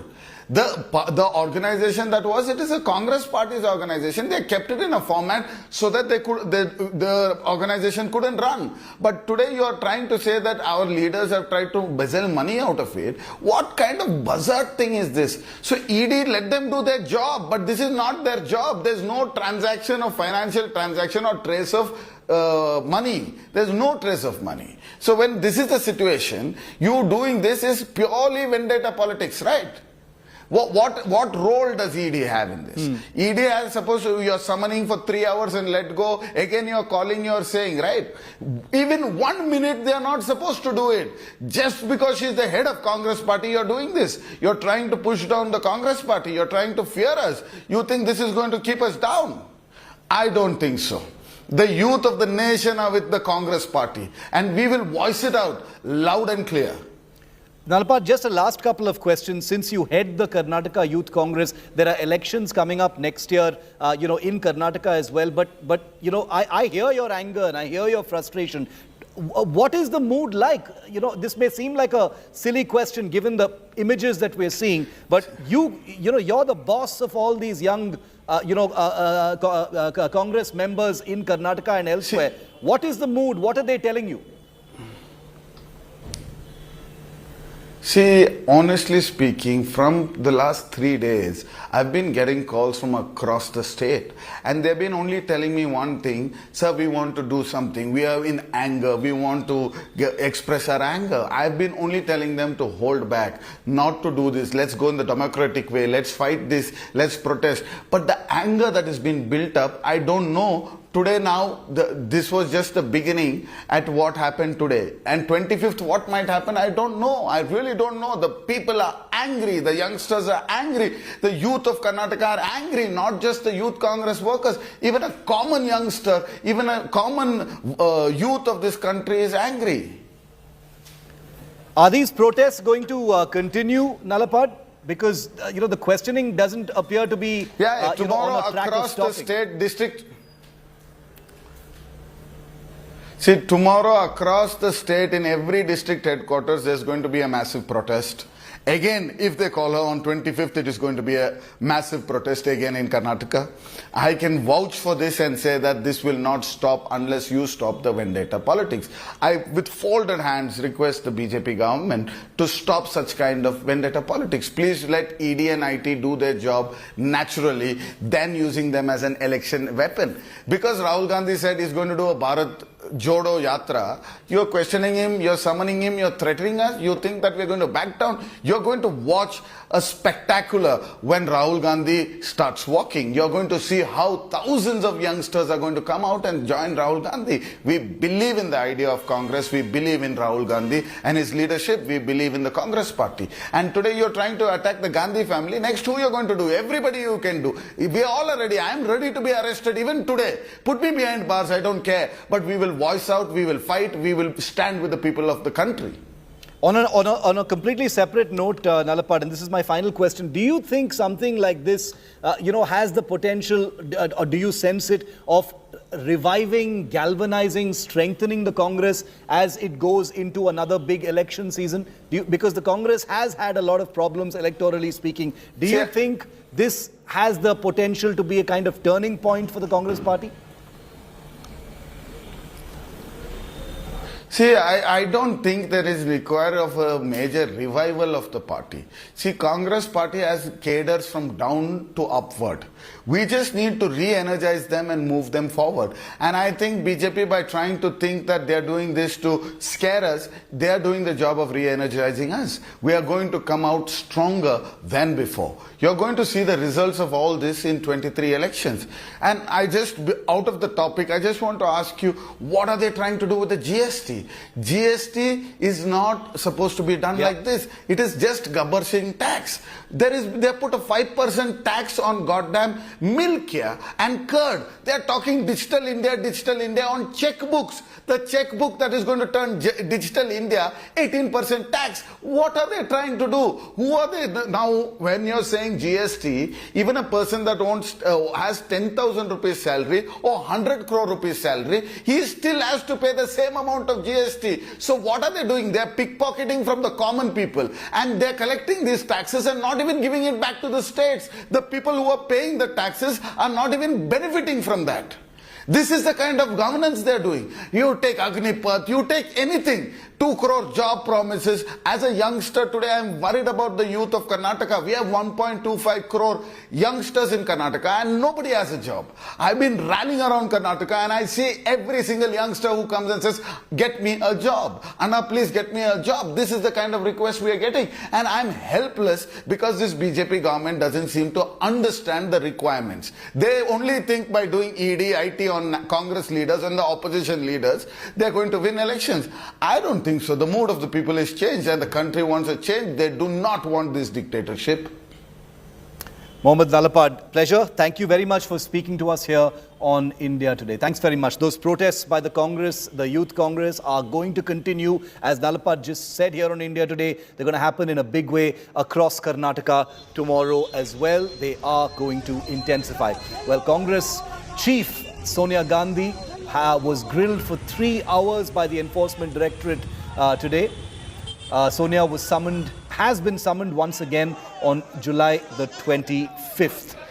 With the National Herald case heat mounting on the Gandhis, Sonia Gandhi appeared for the first time before the enforcement agency today. Priyanka and Rahul Gandhi accompanied their mother to the Enforcement Directorate office earlier this morning. The ED's summons to an ailing Sonia Gandhi has spurred the Grand Old Party's leaders to declare a full political war on the Modi government. The Congress workers and netas, as you saw in these images, hit the streets protesting against the questioning and summoning of Sonia Gandhi. The police have beefed up security and erected several barricades all along several parts of VIP Delhi. There are no official permissions for the Congress to hold these protests, but they have been taking place as is their right. Sonia's grilling comes a month after Rahul Gandhi's repeated appearances at the Enforcement Directorate over the same case by massive Congress protests at that time as well. अधीर जी, लगातार कहा जा रहा है कि ED जो है एक तरीके से पूरी, आप लोग का आरोप है कि पूरी दुश्मनी पूरी करी है सरकार की। ईडी को ये सरकार ने इडियट बना दिया। अच्छा। और इसके चलते इडियट की तरह काम करते हैं। जो सरकार की आदेश होते हैं, निर्देश होते हैं, वही पालन करते हुए सारे विपक्ष के खिलाफ वो जंग छेड़े हैं। सिर्फ ये सत्तारूढ़ पार्टी को खुशी करने के लिए उनको मन मुताबिक जो प्रतिशोध की राजनीति, ये प्रतिशोध की राजनीति को अंजाम देने के लिए आज ईडी बिल्कुल खड़े हुए हैं। नहीं तो इतने सालों के बाद ये इस तरीके की जांच पड़ताल करने की कोई जरूरत नहीं थी, क्योंकि हिंदुस्तान की कोई आदमी ये कभी यकीन नहीं करेंगे कि जिन पार्टी ने 54 साल हिंदुस्तान की सत्ता में रह चुके, उन पार्टी के तरफ से 90 करोड़ रुपया, सिर्फ 90 करोड़ रुपया हमें घोटाला करने की भी जरूरत पड़ी। नहीं, ये सिर्फ एक सियासत है कांग्रेस पार्टी की छवि को धूमिल करने के लिए। ईडी अब इडियट बन चुके हैं। मैं बड़ी इडियट बन चुके हैं। कांग्रेस धरातल पे नहीं है, इसलिए ये मामला भुना रही है। लोकतंत्र में राजनीतिक प्रतिशोध का कोई स्थान नहीं है। प्रतिशोध और बदले की भावना, प्रतिशोध की ज्वाला वो ज्वाला है, जो इसमें जला है वो स्वयं भस्म हो गया है। आज सरकारी जांच एजेंसियों का दुरुपयोग विपक्ष की आवाज दबाने के लिए किया जा रहा है। सारा देश देख रहा है। सारी एजेंसीज कठपुतलियां बन गई हैं सरकार के लिए। और भाजपा ये कह रही है कि आप लोग डर रहे हैं, जांच से डर रही हैं सोनिया गांधी और राहुल गांधी। एजेंसियों के निशाने का शिकार हो रहे हैं, लेकिन फिर भी ये हमारे नेतृत्व की ताकत है और उनकी सच्चाई है और ईमानदारी है कि उनकी आवाज, विपक्ष की आवाज, ये सरकार इसके दबा नहीं सकती। इस तरह से टैगोर साहब, आपको लगता है कि ये एक बड़ी अग्नि परीक्षा? हम लोग राज्यसभा और लोकसभा में डिस्कशन चाह रहे थे। 3 दिन से हम लोग प्राइस राइस का बारे में, जीएसटी का बारे में, अग्निपथ का बारे में नोटिस का ऊपर नोटिस दे रहे। ये पार्लियामेंट में डिस्कस करना नहीं चाह रहे। आज हम लोग डिस्कशन चाहते थे ईडी का मिसयूज का बारे में, उसके लिए भी अलाउ नहीं किया। ये पार्लियामेंट का ये लोग एक चीयर लीडर बनना चाह रहे हैं और सिर्फ इनका बारे में वाह वाह बोलने वाली बात ही सुनना चाह रही है सरकार। इसका खिलाफ हम लोगों ने आज बायकॉट किया पार्लियामेंट का, और हम लोग सोनिया जी का साथ सॉलिडारिटी दिखाने के लिए कांग्रेस पार्टी ऑफिस में आ रहे हैं। ये सत्य की लड़ाई है। सत्य ना परेशान हो सकता ना पराजित। श्रीमती सोनिया गांधी और कांग्रेस पार्टी से पिट्ठू ईडीआई जो ईडी है उससे ये डराने की कोशिश कर रहे हैं। पिट्ठू ईडी कभी भी कामयाब नहीं हो पाएगा। हम पहले इस हफ्ते क्या किए, पार्लियामेंट के अंदर हम देश के सारे मुद्दे उठाने की कोशिश किए। सारे समस्या जो आम आदमी सह रहे हैं, जैसे कि महंगाई के बारे में, सरकार चर्चा करने के लिए नहीं तैयार है। और उसके अलावा वो हमारे नेताओं के खिलाफ इस किस्म के राजनीतिक इंक्वायरी चल रहे हैं। तो नेचुरली हम प्रोटेस्ट करेंगे, किया हुआ है और करेंगे। लेकिन हम चाहते हैं कि देश की मुद्दाओं के बारे में, देश की प्रॉब्लम्स के बारे में, देश की समस्या के बारे में आप बैठ के राजनीति ठीक तरह की, कोई प्रॉब्लम नहीं है। इस किस्म को हमारे नेताओं को ऐसे पकड़ के ले जाना बार बार, हमें तो नेचुरली अच्छा नहीं। उनको बुलाना ही बार बार गलत। एक ही केस के लिए परिवार के 2 लोगों को बुलाना, ये कहाँ का न्याय। अभी राहुल जी को 4-5 दफा बुलाया, वही केस के लिए उनको मां को बुलाने के लिए कोई जरूरत नहीं थी। एजिटेशन करना तो हमारा अधिकार है, पूरी आजादी तो इसी एजिटेशन से मिली, तो वो भी उचित नहीं। Sir, you have known Mrs. Gandhi for such a long time. There is a video message of her when you were also in the parliament saying that मैं इंदिरा जी की बहू हूँ और किसी से नहीं डरती. What do you have to say about Sonia Gandhi? That is true. उन्होंने पहले दिन जब कोविड से पहले इनको बुलाया गया था, उन्होंने कहा मैं नहीं चाहती कोई मेरे साथ जाए, मैं अकेली जाऊंगी, मुझे ना किसी से डर है क्योंकि मैंने कोई गलत काम नहीं किया और मैं सत्य का साथ देती हूं, तो मुझे कोई घबराने की जरूरत नहीं है। Except for us, office bearers are not even being allowed to come in. So we will raise our voice. We will take all the precautions that we have to take given Corona, but we will stand with Sonia Gandhi in every part of the country, including here in Delhi.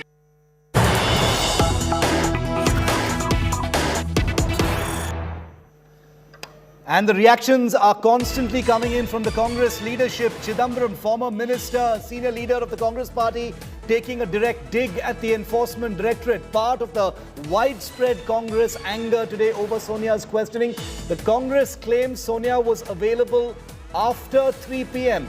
Chidambaram says the Enforcement Directorate had no more questions after 3 p.m.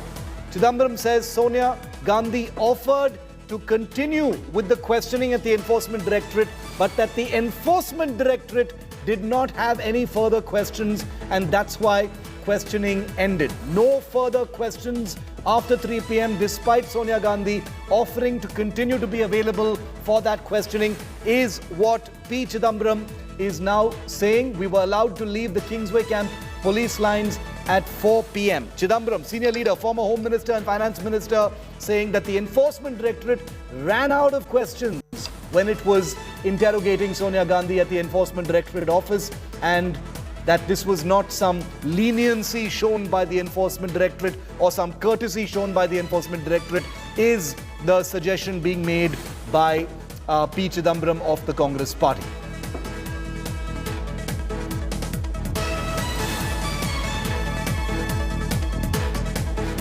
And on the other side, the BJP began the day by coming down heavily on Sonia Gandhi as she was being grilled by the Enforcement Directorate, firing salvo after salvo at Sonia. The BJP said the Congress is scared and avoiding questions in the National Herald case. BJP MP Ravi Shankar Prasad also criticized the Congress for holding protests nationwide over what the BJP and the government say is due process.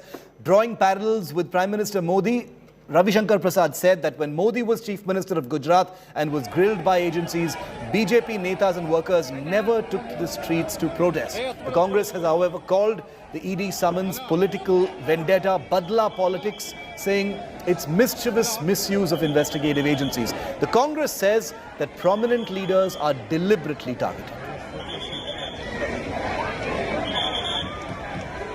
The problem क्या है? सदन चलाना चाहते हैं, नहीं चलाना चाहते हैं, और जिसके बारे में अभी तटिया लेके आया है, इनके बारे में मैं पूछना चाहूँ, everybody is equal in the law और नॉट? ये कानून के समान, कानून के सामने सब समान है या नहीं है? क्या कांग्रेस के अध्यक्ष है तो सुपर ह्यूमन बीइंग है क्या?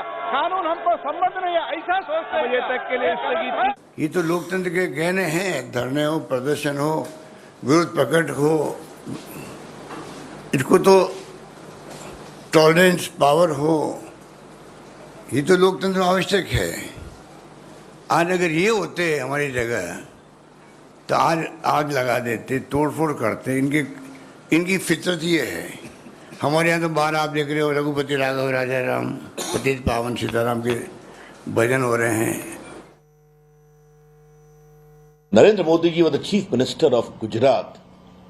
A lot of very vexatious prosecution was started against him. Modi ji appeared before the investigating agency as a sitting Chief Minister, replied their query for 12 hours. Did the Gujarat BJP leaders offer any protest? Was there any protest in Delhi? She should never have been called. I think not for the Congress, not for Sonia Gandhi alone, but for the whole country. There is a clear established truth that in 75 years of Indian independence, and we are celebrating the 75th now, no government, BJP, non-BJP, no government of any political color has exhibited the cheap, petty vendetta which this particular government has. National Herald was born in the freedom movement. Eminent leaders of the Congress party were shareholders. But the paper could not continue. And the entire ownership of the paper was fraudulently, in a surreptitious manner, was converted as the Jagir of the family by creating a Young India platform in which Sonia ji and Rahul Gandhi own 76% of share. Amit Shah और नरेंद्र मोदी की राजनीति का गठबंधन है वो agencies के साथ है, वो बड़ा स्पष्ट दिखता है। जब भी इनकी घेराबंदी हो जाती है. Whenever they feel cornered, they misuse agencies. एजेंसियों को सामने कर देते हैं. अगर गांधी परिवार बेदाग है तो अब बेहाल क्यों? अगर गांधी परिवार ने भ्रष्टाचार नहीं किया तो हंगामा क्यों? आखिरकार भारत के नागरिकों से अगर किसी ने भ्रष्टाचार किया हो उससे पूछताछ करना जांच एजेंसियों का काम है. तो क्या गांधी परिवार के लिए कानून अलग से बने? ये हंगामा किस बात का? तिलमिलाहट क्यों है? घबराहट क्यों है? छटपटाहट क्यों है? ये कहीं ना कहीं दिखाता है कि दाल में कुछ ना कुछ काला है या पूरी दाल ही काली है. During Congress time, how much they used the agencies, how they subverted the constitutional authorities, how they imposed emergency. This is well known to everyone. How Congress party undermined every bit of constitutional authorities. Everybody knows it. So I don't need to explain to them. अब कांग्रेस जानबूझ करके अपने कार्यकर्ताओं को सड़क पर इसलिए उतार रही है कि जिस मामले में ईडी ने बुलाया है उधर से लोगों का ध्यान भटकाया जाए, उधर से ध्यान हटाया जाए. इसलिए कांग्रेस जानबूझ करके जो है प्रदर्शन कर रही है, जबकि कांग्रेस के लोगों को बुला करके खुद सोनिया जी को ये बताना चाहिए था, राहुल जी को बताना चाहिए था कि हमें ईडी ने सम्मन क्यों किया और हमसे क्या पूछताछ की, हमने क्या जवाब दिया. कैसी बातें करते हैं ये लोग, समझ में नहीं आता. हेराल्ड एक इतनी बड़ी संपत्ति पूरे देश में रही है, उनको कम उस इतनी बड़ी बड़ी संपत्तियों को कम दामों में बेच दिया गया. उसके हजारों करोड़ रुपए किराया आ रहा है, रेंट आ रहा है. ये संपत्ति को क्यों कम दामों में बेचा और रेंटल कहाँ जा रहा है, वो किराया कौन ले रहा है, वो हजारों करोड़ में इसको प्राइवेट संपत्ति बनाने की कोशिश क्यों की जा रही है या क्यों की गई. कुछ सवाल होते हैं, उससे उस प्रक्रिया से सबको गुजरना पड़ता है. उसके लिए आप सदन भी आप बंद करवा रहे हो, आप सड़क भी बंद करवा रहे हो, देश का हर जगह से नुकसान कर रहे हो. ये कांग्रेस की मानसिकता हमको समझ में नहीं आती.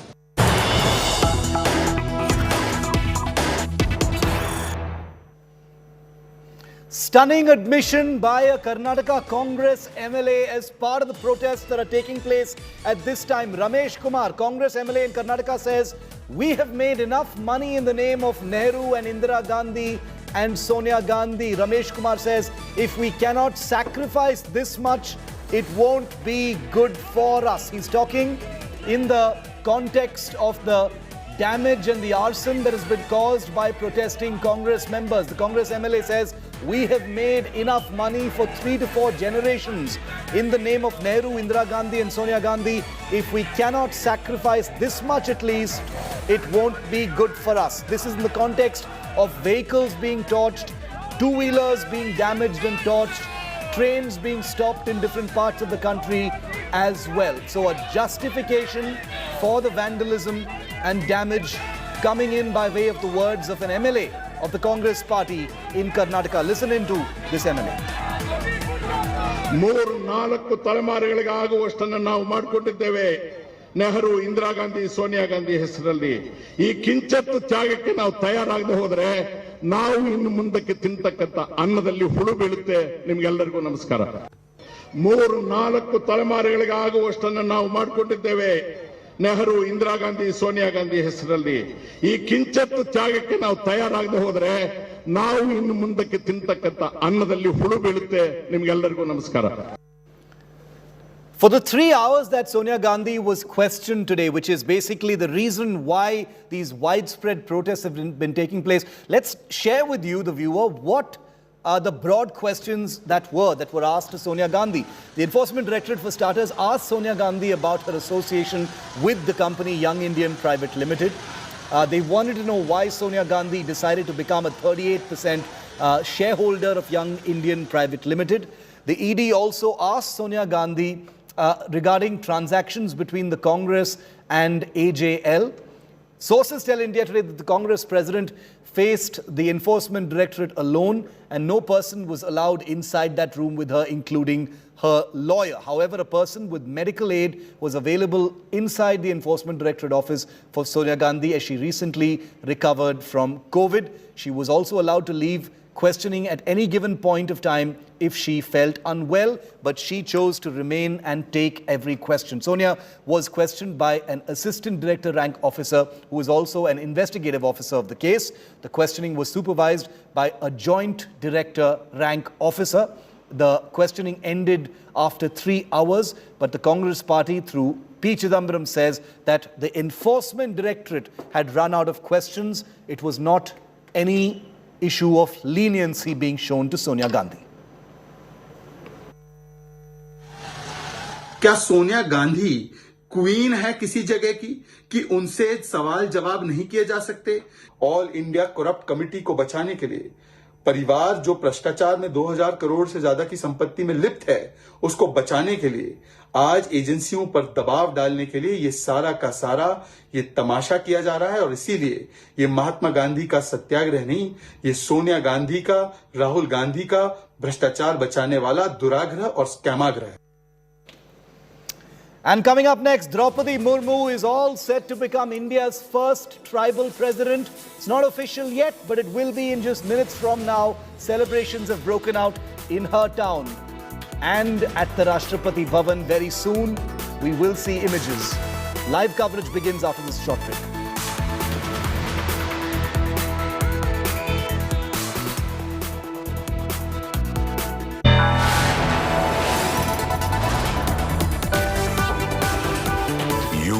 Watching India Today.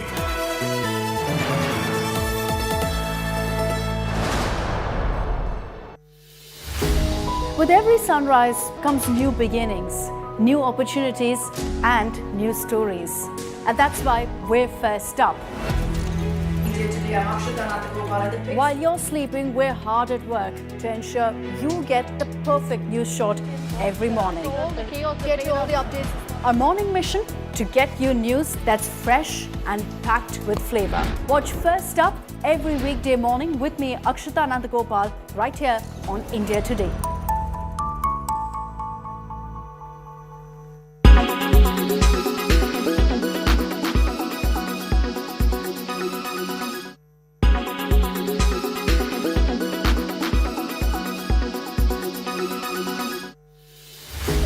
With every sunrise comes new beginnings, new opportunities and new stories.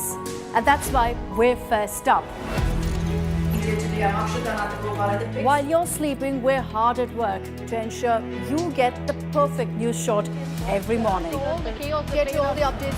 Our morning mission to get you news that's fresh and packed with flavor. Watch First Up every weekday morning with me, Akshata Nandagopal, right here on India Today.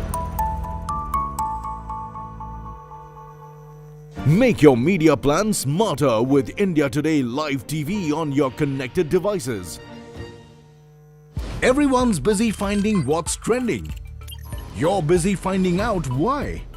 India Today for those who research before reacting. Download the India Today app now. You are watching India Today.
rival calls her a rubber stamp, one party calls her a dummy, another party calls her a statue in the president's house.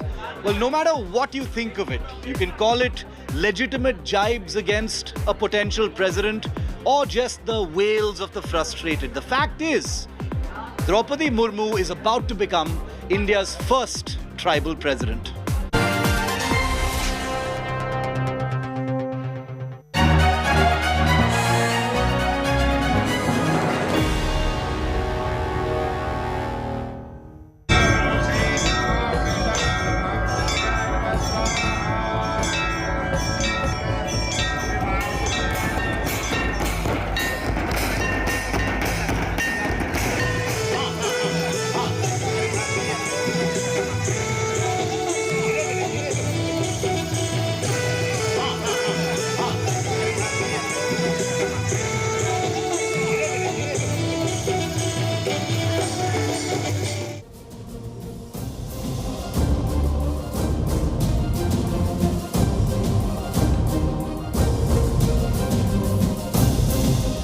Draupadi Murmu is all set to become India's first tribal president. She will be India's second woman president, but India's first president from the Adivasi community. That is history right there. We're going to take you to her hometown. We're going to show you all the celebrations as the count becomes final in just a few minutes from now. Her rival, Yashwant Sinha of the Trinamool Congress, has been swept away in what is looking like a landslide victory for India's 15th president. Droupadi Murmu hails from the Mayurbhanj district of Odisha. She has been the governor of Jharkhand and she will be India's first tribal president of the country. She's set to become India's first woman tribal president as well. The NDA is leading quite healthily after the first round of counting. Draupadi Murmu has got over 3.78 lakh votes compared to 1.45 lakh votes for the opposition candidate Yashwant Sinha. 2 more rounds of counting remain. Next, the state votes will be counted. The votes of the states will be counted in alphabetical order. Prime Minister Modi will be meeting Draupadi Murmu very shortly. Obviously, those pictures will be live here on our coverage. Preparations are underway at the Delhi BJP state headquarters for a victory celebration. People have already started celebrations, as you can see, in Rairangpur, which is Draupadi Murmu's hometown in the Mayurbhanj district of Odisha.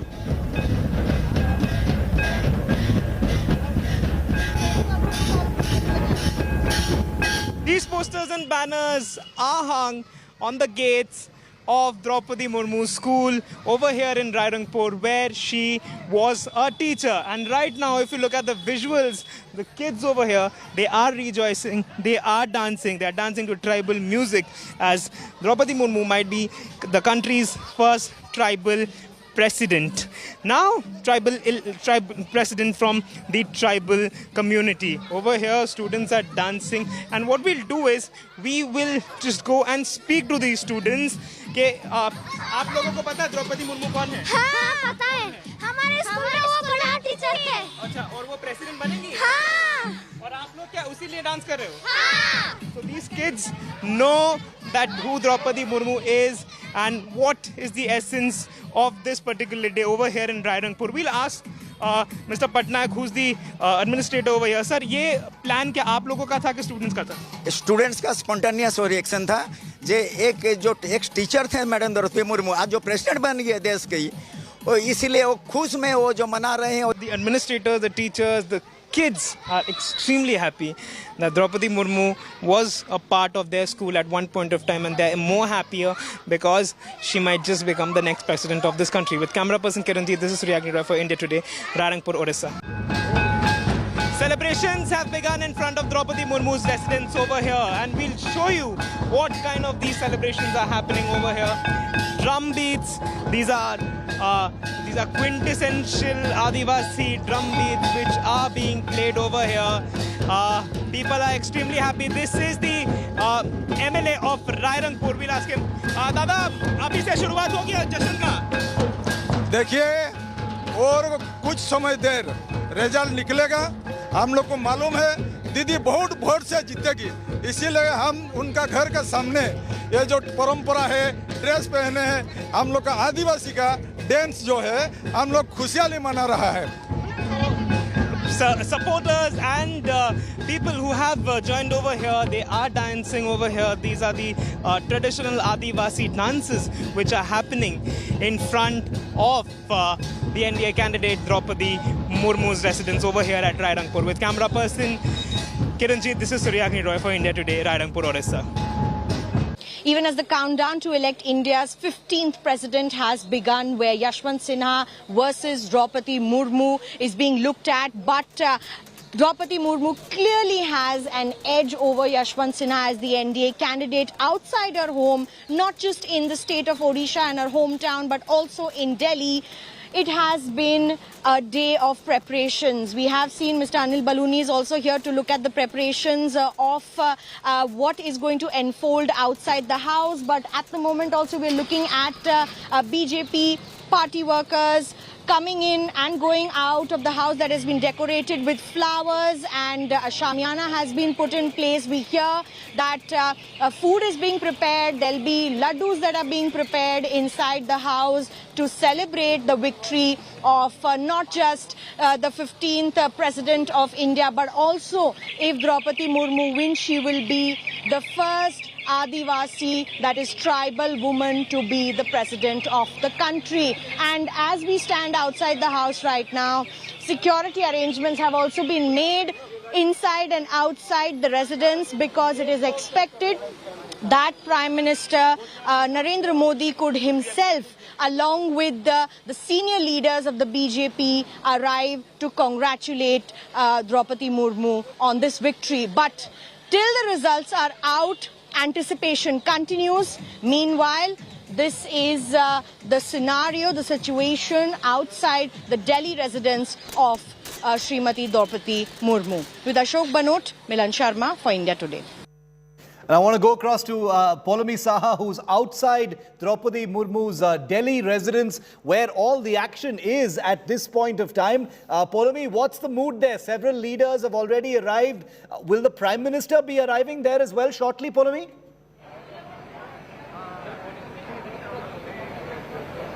That's right, Shiv. We are inside Draupadi Murmu's residence, a temporary residence over here in Delhi, where she's staying on Uma Shankar Dikshit Marg. And as you can see, Himanshu will give you the sense of how the BJP is, of course, preparing to make this a momentous occasion. The Shamiana is up.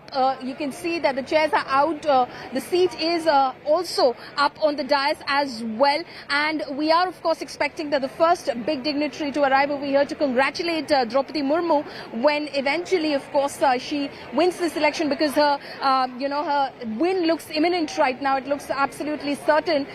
In fact, Prime Minister Modi will be the first dignitary to arrive over here. And the BJP has been out here all day in order to ensure that the arrangements are up to the mark. In fact, just a short while ago, Gajendra Singh Shekhawat was also present over here. He, of course, is overseeing the preparations and the arrangements here as well. So we're expecting a beeline of VVIPs that, in fact, will be arriving here at this temporary residence of Draupadi Murmu's in order to congratulate her. So the Prime Minister will arrive over here first, and then, of course, the Home Minister, followed by other members of the Union Cabinet and members of Parliament. In fact, we were told that a lot of MPs had already started arriving over here to meet with Draupadi Murmu, but they were told that, you'll have to wait, because only after the official results are declared will she meet anyone. And the first person that she'll, of course, meet, and the first dignitary who's expected over here, is going to be Prime Minister Modi. So these are the arrangements. Himanshu will keep showing you those pictures, Shiv. So BJP over here clearly pulling out all stops, and over the next 2 days, and it will of course continue for a while, but at least we know for over the next 2 days, today and tomorrow, across all their booths and mandals, they will be of course organizing what they're calling the Abhinandan Yatra, which is of course the congratulatory sort of celebration, the celebratory moments that the BJP will be of course marking on the streets and the roads of the country and across the nation, especially in states like Jharkhand, Odisha, Bengal, where there are massive tribal community, and of course from where Draupadi Murmu hails, and one which she's had a very close association with in her gubernatorial role as well. So the BJP will be marking this occasion in a big way, Shiv. Pallavi, the presidential elections are of course competitive, but there was never really any doubt about whether Draupadi Murmu had a chance or not. The numbers speak for themselves. But this particular presidential election has been a particularly ill-tempered one. Intemperate remarks have been made. There have been a lot of political controversies, a lot of tu-tu me, rubber stamp, statue in the president house, etc. Are you getting the sense that on the back of this victory, there is going to be a lot of victory celebrations? Because the BJP appears to have been quite incensed with all those comments that were made about its selection.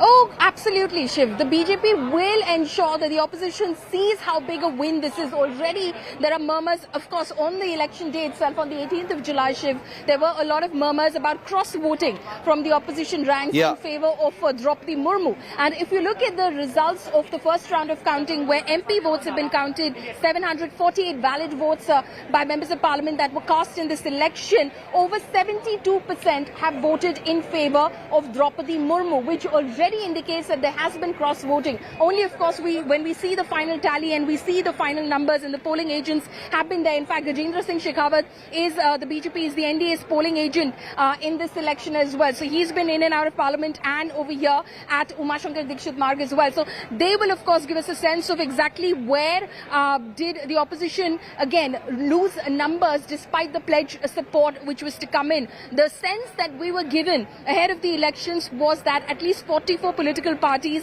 had pledged their support to Draupadi Murmu and 34 to the opposition candidate Yashwant Sinha. But already you saw that, there were some chinks as far as the opposition's unity was concerned as well. The AAP grudgingly lent support. It did not attend any of the meetings earlier when the opposition was selecting Yashwant Sinha, but grudgingly then lent support to Yashwant Sinha towards the end of the election. YSRCP and the BJD immediately went with Draupadi Murmu. So clearly, there has been some sort of murmurs already, and you can see those chinks in the opposition's unity as far as the vice president election is concerned. While Sharad Pawar and company have already named Margaret Alva as the vice president nominee, you don't know whether the TMC or the Aam Aadmi Party are supporting her or not. So clearly, the NDA is going to make most of this and tell the opposition, look, one, we got the candidate right, we got the candidate's profile right, and she has everyone's support. She has a clean career, political career, no controversies, nothing whatsoever.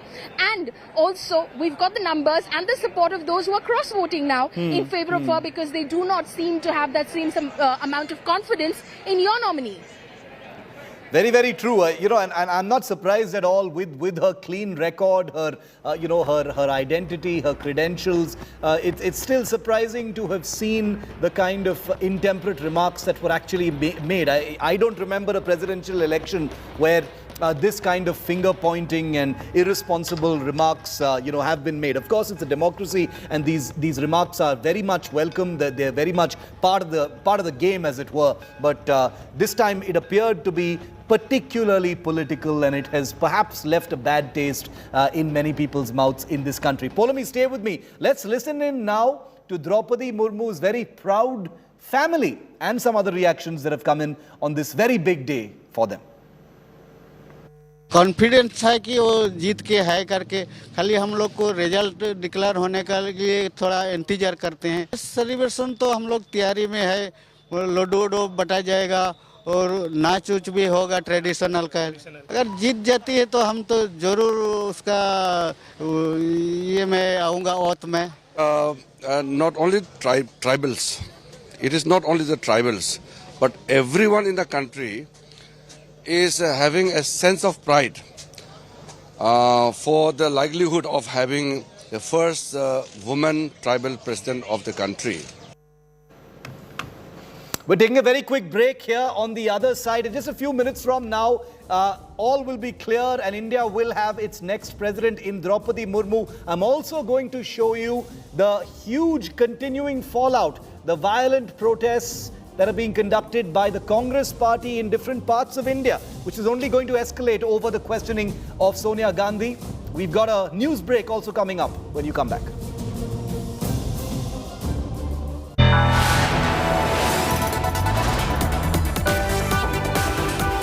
You are watching India Today.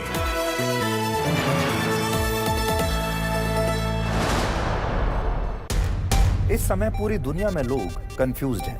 वो समझ नहीं पा रहे हैं क्या सही है, क्या गलत है, क्या सच है, क्या झूठ है। और ये स्पष्टता हम आपको अपने इस नए शो में देंगे। सब कुछ ब्लैक एंड व्हाइट में बताएंगे। इस शो में मेरे बालों के अलावा कुछ ग्रे नहीं होगा। हर खबर ब्लैक एंड व्हाइट की तरह बिल्कुल स्पष्ट होगी।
You are watching in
Everyone's busy finding what's trending. You're busy finding out why. India Today, for those who research before reacting. Download the India Today app now. Make your media plan smarter with India Today Live TV on your connected devices. Amplify your brand with 100 million smart internet viewers. To advertise, mail us at sales@aajtak.com. Make your media plan smarter with India Today Live TV on your connected devices. You are watching India Today. Calls her a rubber stamp. One party calls her a dummy. Another party calls her a statue in the president's house.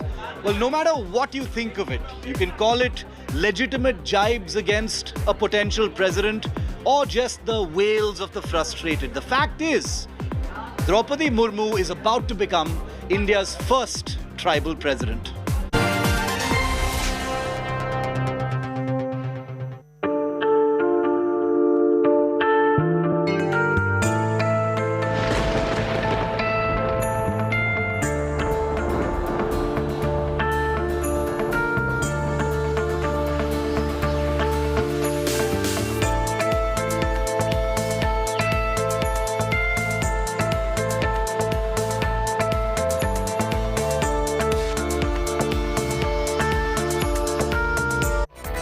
Co-powered by Solar है लगाना तो Luminous को बुलाना. In association with the new Volkswagen Virtus.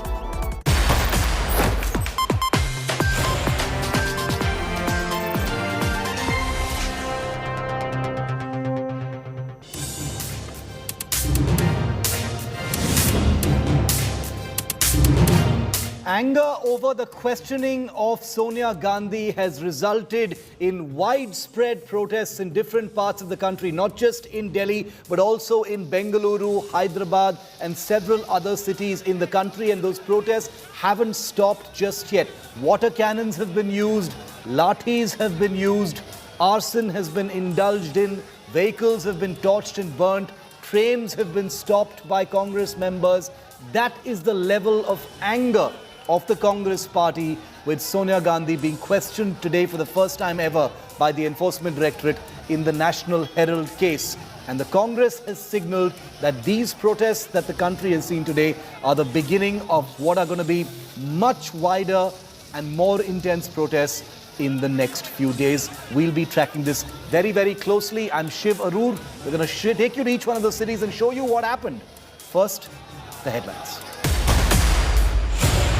India set to get its first tribal woman president. NDA candidate Draupadi Murmu leads after counting of votes of MPs. Celebrations break out at Murmu's residence. Congress protests turn violent in Bengaluru, Hyderabad and Chandigarh. Vehicles torched. 3 trains stopped in the national capital. Big political war over Sonia Gandhi's ED questioning. Congress alleges vendetta politics by Modi government. BJP calls it muscle flexing to shield scamster Gandhis. Mamta's big roar for the 2024 elections on Trinamool's Shaheed Divas, says people mandate will dislodge the BJP. Hits out at the centre, says don't scare us by using the Enforcement Directorate.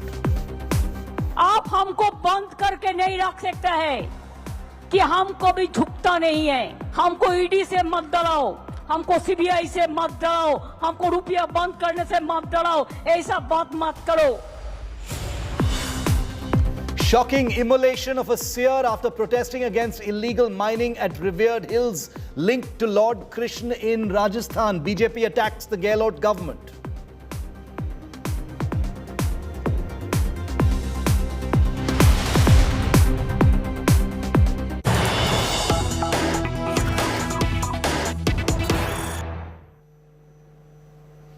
Okay, we've got more information coming in on the war of words over Sonia Gandhi's interrogation by the Enforcement Directorate. The Congress and the Enforcement Directorate are now in a public war of words over the nature of the questioning and in what circumstances the questioning actually ended with Sonia Gandhi. The Congress claims that Sonia Gandhi was available post 3 p.m. as well and was and signaled to the Enforcement Directorate that she was willing to stay for as long as required for the questioning.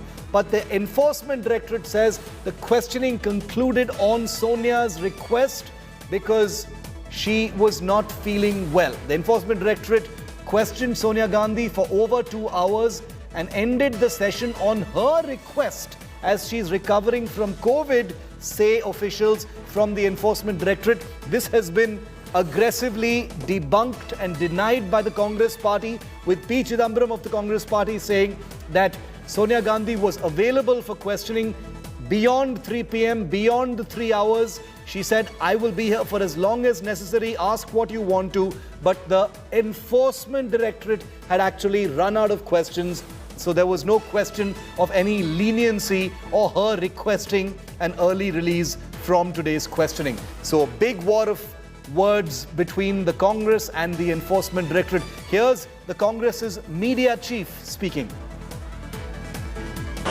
आज कांग्रेस अध्यक्ष ED के सामने पेश हुई. कानून मुताबिक करीब 2-2.5 घंटे वहां रही. उसके बाद ईडी ने कहा हमें और कुछ आपसे सवाल पूछने नहीं है, आप जा सकती हैं. कांग्रेस अध्यक्ष ने कहा नहीं, जो कुछ अब आपके पास सवाल हैं आप मुझे पूछिए. मैं यहाँ 8 बजे 9 बजे रात तक बैठने के लिए तैयार हूँ. मैं कल भी आ सकती हूँ, पर क्योंकि मुझे दवाई लेना है, मैं कोविड मरीज हूँ, तो मुझे बता दीजिए पहले कि 1-2 दिन आप अपने उनसे सवाल करेंगे। ईडी ने कहा नहीं, आज आपकी ज़रूरत नहीं है, कल भी ज़रूरत नहीं है। तो कांग्रेस प्रेसिडेंट की ओर से एक निवेदन गया है कि अगर कुछ सवाल बाकी हैं तो सोमवार को पूछताछ करें, वो जाने के लिए तैयार है। मैं इस खबर का पूरा खंडन साफ भाषा में करना चाहता हूं कि ईडी सूत्रों के अनुसार जो कहा गया है कि कांग्रेस प्रेसिडेंट के गुजारिश से, कांग्रेस प्रेसिडेंट के निवेदन से आज की पूछताछ खत्म हुई क्योंकि वो कोविड मरीज थी, ये बिल्कुल बेबुनियाद है, गलत है, झूठ है। आज का क्वेश्चनिंग खत्म हुआ क्योंकि ईडी के पास और कुछ सवाल बाकी नहीं रहे और कांग्रेस प्रेसिडेंट बिल्कुल, कांग्रेस अध्यक्षा बिल्कुल तैयार थी रात तक बैठने के लिए ताकि जो भी सवाल ईडी पूछे उसका सही जवाब, सही उत्तर वो दे। I'm going to bring in India Today's Munish Pandey in just a moment from now, to get some clarity on the circumstances under which the questioning actually ended. It may seem irrelevant to many, but since it has become a particular point of contention, publicly speaking, between the Enforcement Directorate and the Congress Party, I think the viewers would like to know what really happened. We'll have Munish Pandey in just a moment. The Congress Party saying Sonia Gandhi was willing to sit for as long as required, but the Enforcement Directorate says that she requested early release from questioning because she was not feeling well. Remember, Sonia Gandhi does have medical conditions. She also recently recovered from COVID. We wish her the best of health, but her questioning today has become the center of widespread political anger by the Congress Party over what they see is badla politics, with the Congress now saying that the Enforcement Directorate is lying when it says that she was released at her request because of her medical condition, because the Congress says Sonia Gandhi was willing to sit for as long as necessary. It was the Enforcement Directorate that ran out of questions. It ran out of questions and therefore had no choice but to end the questioning and let Sonia Gandhi go. Remember, Rahul Gandhi Rahul Gandhi last month was questioned for 5 full days. But Sonia Gandhi was questioned only for about 2.5 to 3 hours today, and she has been called back, we understand, on the 25th of July.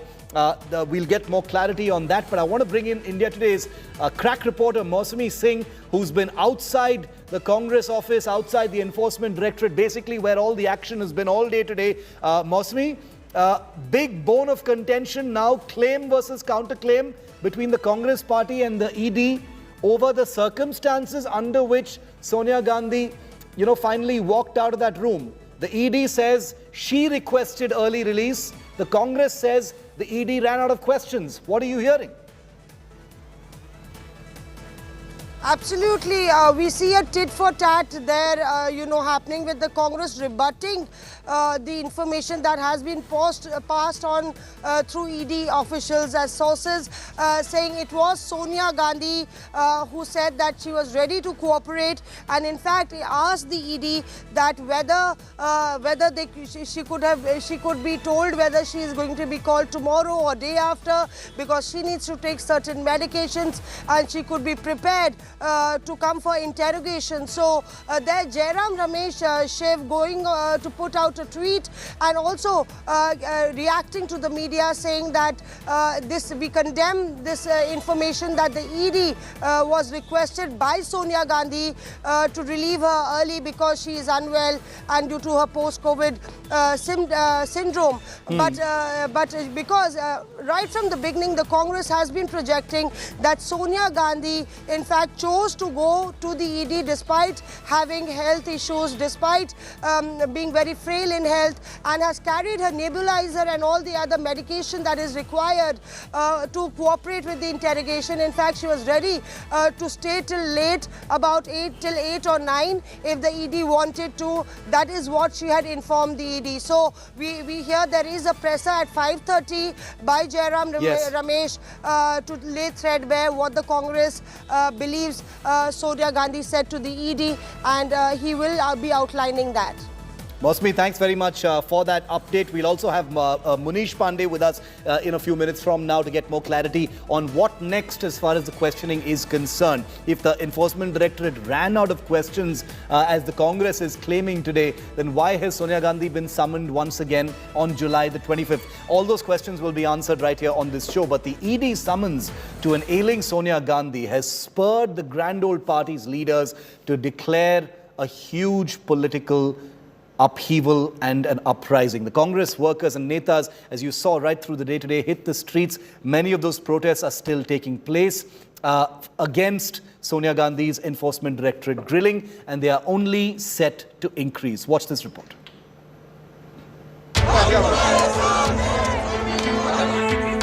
Arson, burning of vehicles, street protests and fury. Massive face-off with cops.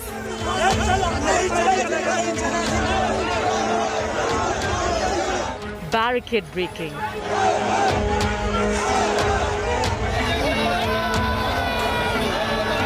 And rail roko stir by Congress workers. Images which define Congress's Satyagraha march against party chief Sonia Gandhi's grilling by the ED in National Herald scam case. Streets of the national capital witnessed Congress loyalists' big dangal. Similar chaotic scenes played out in several cities as Congress workers went on a rampage, citing centre's vendetta. तमाम राज्यसभा और लोकसभा के सांसद निकल पड़े हैं। संसद से सड़क तक कोशिश है आवाज अपनी पहुंचाने की। Carrying large banners saying stop misuse of ED, Congress leaders even held protests inside the Parliament complex.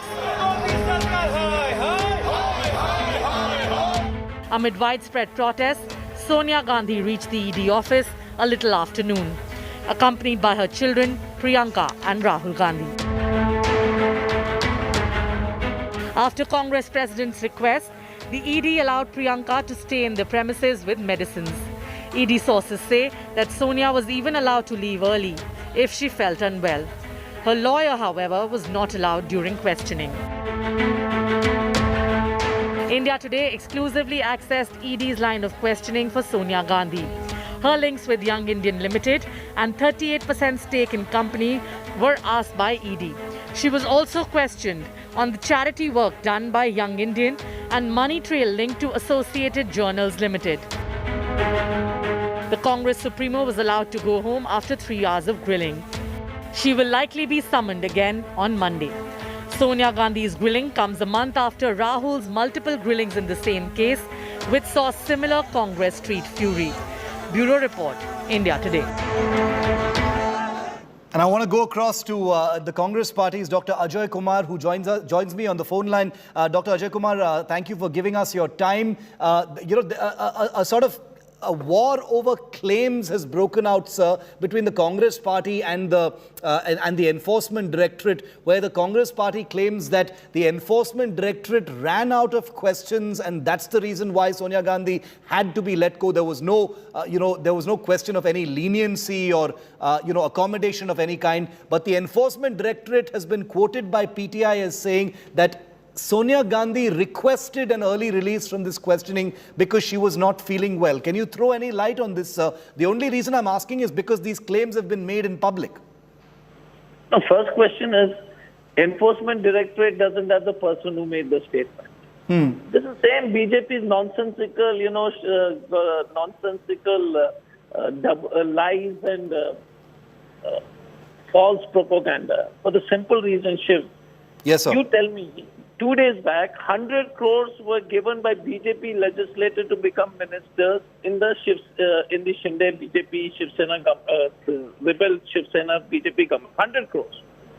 Mr. Modi, ED, nothing is happening there. 100 crores MLAs of Maharashtra giving to become ministers. Here is a case where there is no FIR, and you are an intelligent. You've been a journalist covering all these issues for long.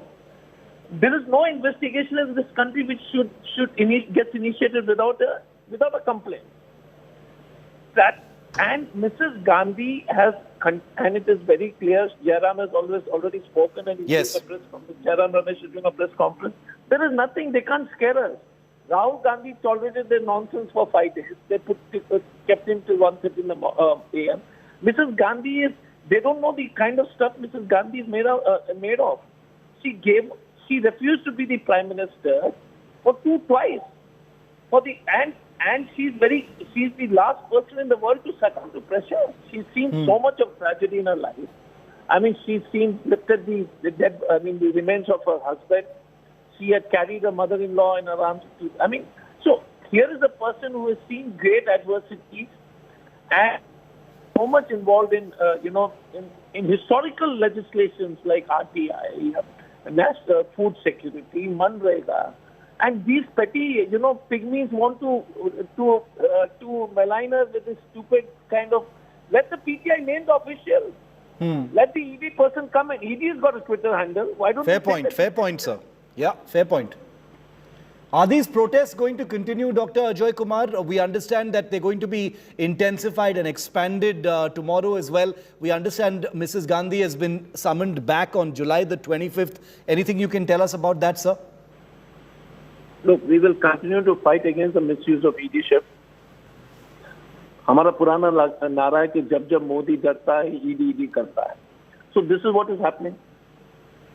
My only issue is so much of corruption is happening across India, and the ED and the CBI and all their enforcement agencies are only arresting the leaders of opposition. You've seen what is the state of the country? In so many other issues, scam after scam, no investigation. So all the opposition parties, yes, have categorically said that the misuse of ED, and I want PTI, and shame on the ED or the PTI person reporting this. Please quote the officer. What is this nonsense? Saying that without the name of the individual, have the courage to say it. This is because Mrs. Gandhi has never, with one of the few politicians the country has seen with a tremendous amount of grace. She reached on time despite everybody trying to, with the protests happening. And she's the last person to be scared of these kind of threats. Mr. Gandhi shown it. We'll never get covered down. And please tell them, through your voice, I hope they're watching your channel. Stop, doing this Gobelian propaganda. Have the courage. We are not going to be. Mrs. Gandhi is the last person they can ever scare or threaten. She's made out of, much more sterner stuff. Dr. Ajoy Kumar, thank you very much for speaking to India Today. Thank you very much. We'll be tracking the fallout of these protests and the questioning as well, with the fury and face-off over Sonia Gandhi's ED grilling. The Congress party is going all out in its Shield Sonia mission. Why wouldn't they? Accusing the centre of a witch hunt against Sonia by using the Enforcement Directorate as a weapon. Here's how the political face-off between the BJP and the Congress has been playing out since this morning.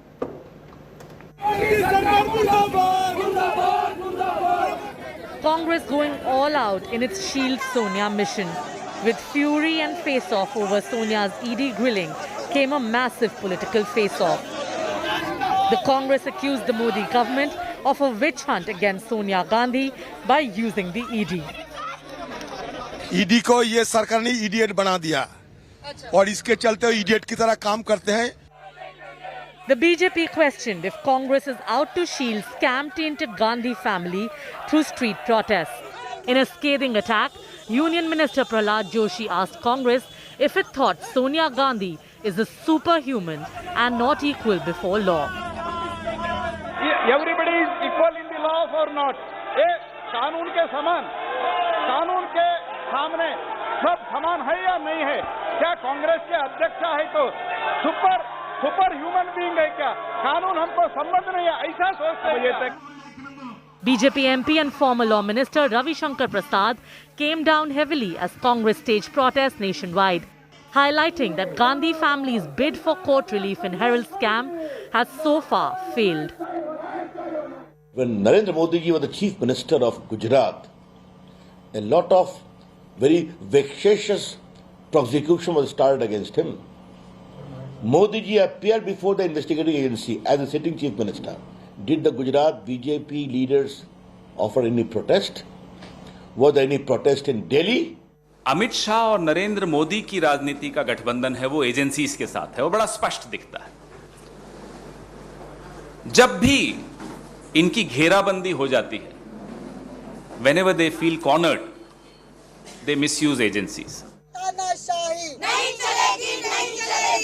BJP also said that protests are nothing but mere tactics to mount pressure on centre and the investigating agency. क्या Sonia Gandhi queen है किसी जगह की कि उनसे सवाल जवाब नहीं किए जा सकते? आज एजेंसियों पर दबाव डालने के लिए ये सारा का सारा ये तमाशा किया जा रहा है और इसीलिए ये सोनिया गांधी का, राहुल गांधी का भ्रष्टाचार बचाने वाला दुराग्रह और स्कैमाग्रह। It's really an injustice what's going on with the government. They're misusing government machinery to pursue political ends. Most unfortunate. It's durupyog by the BJP of their machinery. As far as we're concerned, we are for Satya.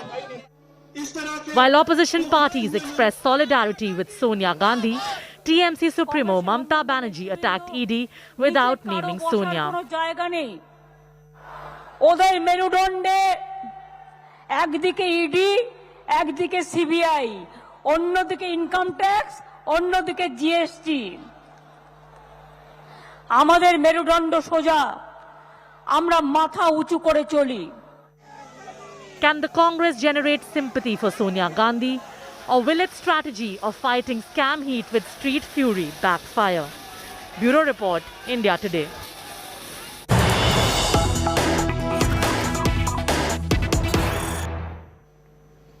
And there are more details of the questioning of Sonia Gandhi today. She was questioned on the Young India shareholding pattern, which is a question that was asked to Rahul Gandhi a month ago during his time at the Enforcement Directorate as well. Sonia Gandhi was also additionally questioned on the 38% stake of her family in Young India Private Limited. She was the last director to be appointed in Young India. She was also questioned on charitable activities of Young Indian Private Limited. Shareholders and directors of Young India who were members of the All India Congress Committee were also made office bearers of AJL. She was asked about that. Also questions on commercial properties of AJL acquired in an allegedly fraudulent manner. So these are some of the many questions that were asked today to Sonia Gandhi in what appears to be a first round of questioning, even though there is a claim versus claim war between the Congress party and the Enforcement Directorate on the circumstances under which Sonia Gandhi's questioning ended today.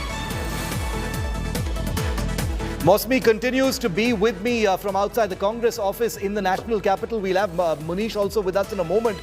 Mosmi, the protests by the Congress party are set to expand and intensify over the next couple of days. What are you hearing? Absolutely, Shiv. See, the Congress party is playing on the front foot as far as, emotionally raking up this entire issue is concerned. They are calling it a political vendetta, have also roped in other opposition parties to send out a condemnation statement early in the morning today, and that's one reason that Congress doesn't want to be on the back foot.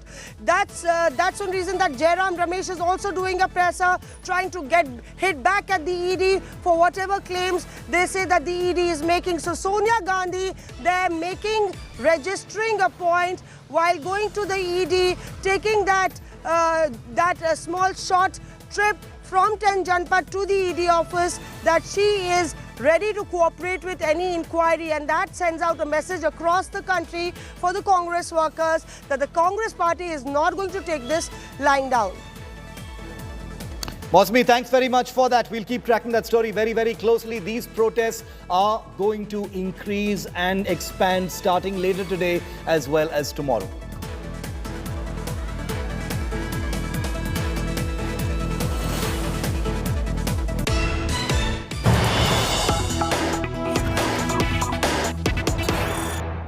Mohammad Nalapad, the Karnataka Youth Congress chief, is with us live from Bengaluru on what has been a very, very aggressive day as far as protests are concerned. Nalapad, good to see you. Thanks for your time today. I know that your organization has been extremely busy mounting these protests today. Quite a few vehicles we saw being set on fire. That's been the level of anger you're saying today, Nalapad. Yeah, 100%. That is the mood of the nation. That is the mood of the youngsters today across the country.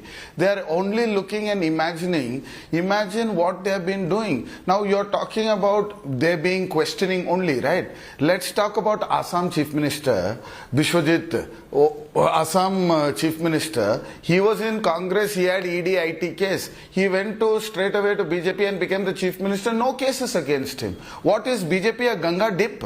Directly, this is called vendetta politics. The mood of the nation, the entire country, all the youngsters across the country are fuming in anger. Today you are talking about burning couple of cars. The BJP is burning the entire constitution. What right that Baba Sahib Ambedkar has given us, the individuality to protest, the individuality to say what we feel like. But today you are curbing us. This is the present situation. Is this protest going to continue, Nalapad? Because, talking about the specifics, Mrs. Sonia Gandhi's questioning has ended for today. It was just over 3 hours, keeping in view her health as well. I'm sure that was taken into account.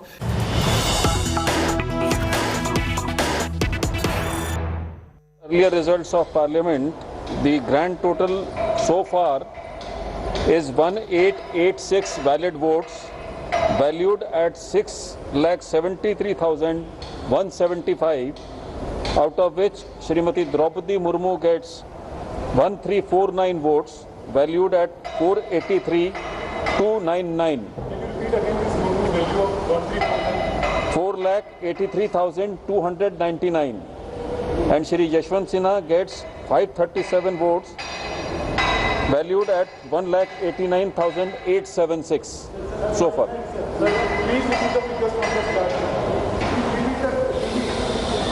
For the states, the counting which has been done so far, it is total valid votes is 1138, value of votes is 149,575. Srimati Draupadi Murmu gets 809 votes, valued at 105,299. And Shri Yashwant Sinha gets 329 votes, valued at 44,276.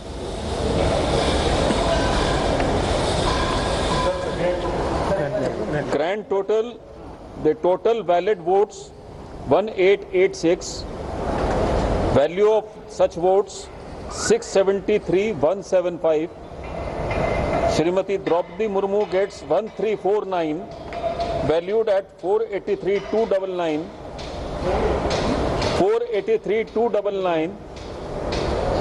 And Shri Yashwant Sinha gets 537 votes, valued at 189,876.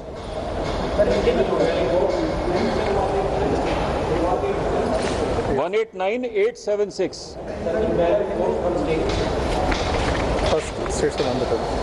The states which the counting has been done is Andhra Pradesh, Arunachal Pradesh, Assam, Bihar, Chhattisgarh, Goa, Gujarat, Haryana, Himachal Pradesh and Jharkhand. That we will give you. How many votes were in this second round? We'll let you know.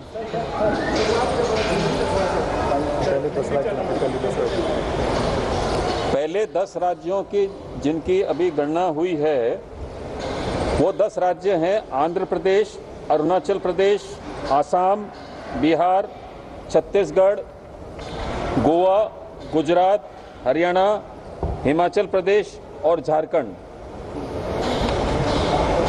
यहाँ पे total जो valid votes मिले हैं वो हैं 1138।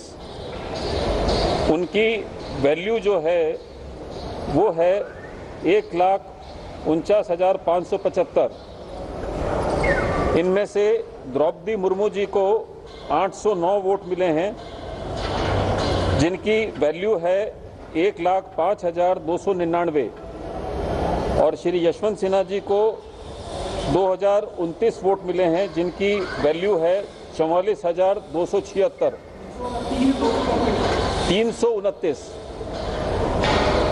और जो पहले आपको सूचना दी गई थी संसद के बारे में, उनको अगर मिला लें तो टोटल वैलिड वोट्स हैं 1,886। 1,886 और उनकी वैल्यू है 6,73,175। उसमें से श्रीमती द्रौपदी मुर्मू को मिले हैं 1,349, जिनकी वैल्यू है 4,83,299, और श्री यशवंत सिन्हा जी को मिले हैं 537 वोट, जिनकी वैल्यू है 1,79,876। 89। तो इस Let's go across to Polami Saha, who's at Draupadi Murmu's temporary residence in the national capital before, what is clearly going to be a landslide victory for her, making her India's first tribal president. Polami, second round totally cemented for Draupadi Murmu.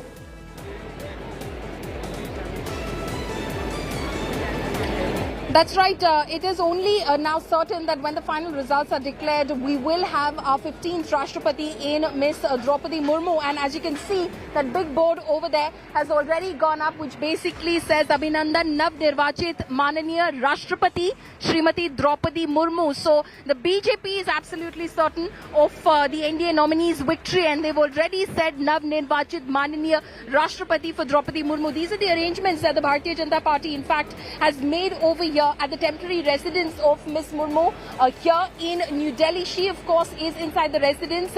We expect the Prime Minister to arrive here right after the results are declared. He will immediately, in fact, arrive over here and pay her a visit, after which she is, of course, and then, of course, some other senior dignitaries, including the Home Minister, are likely to pay her a private visit at the residence. We'll, of course, get those pictures for you. But then eventually she will, of course, come down and sit over here, that chair which has been put out for Draupadi Murmu over here, where she will, of course, be, garlanded, and she will be, of course, congratulated on a victory, because there'll be a beeline, as the BJP expects, of party karyakartas, MPs and other members of the party, senior and junior members of the party, who will, of course, come here and felicitate the new president of India. A huge moment for, of course, the NDA in securing this victory for their nominee, but also a big moment for India, as it is all set to get its first tribal president, Shiv.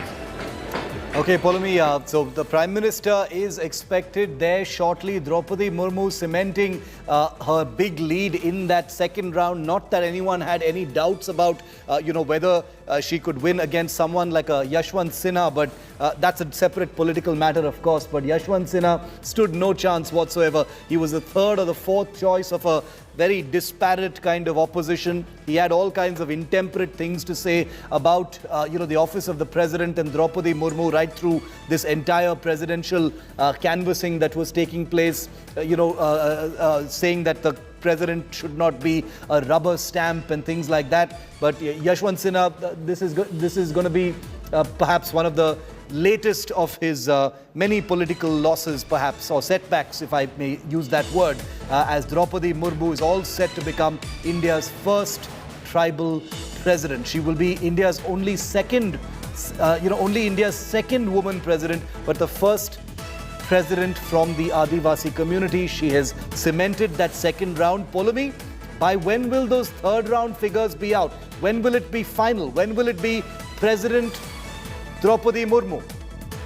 Okay, I'll go to Polami in just a moment, because I think she's moving to get us some reactions from the home of the future president. But like I said, the first tribal president of the country is a very, very big deal. Celebrations, as you can imagine, have already begun in Rairangpur, her hometown in Odisha. India Today went down to that little town to show you the people's sentiments, the celebrations that have broken out already there.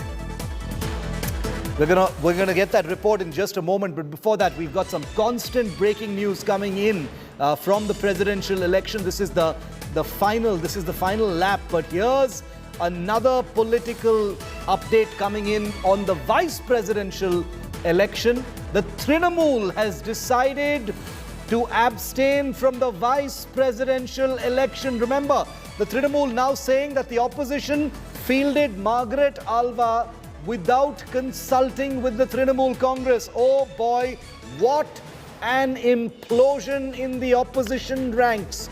Mamata Banerjee says her party will be abstaining from the vice presidential election because she and her party were not consulted in the choice of Margaret Alva as the unified opposition candidate for vice president. Obviously not so unified anymore.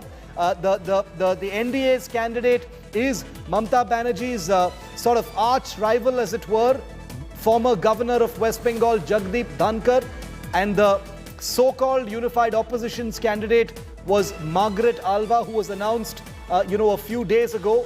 But now, at this vital final lap, Mamata Banerjee dropping a bombshell and saying Margaret Alva was announced without consulting us, and therefore the Trinamool Congress will be abstaining from the vice presidential election.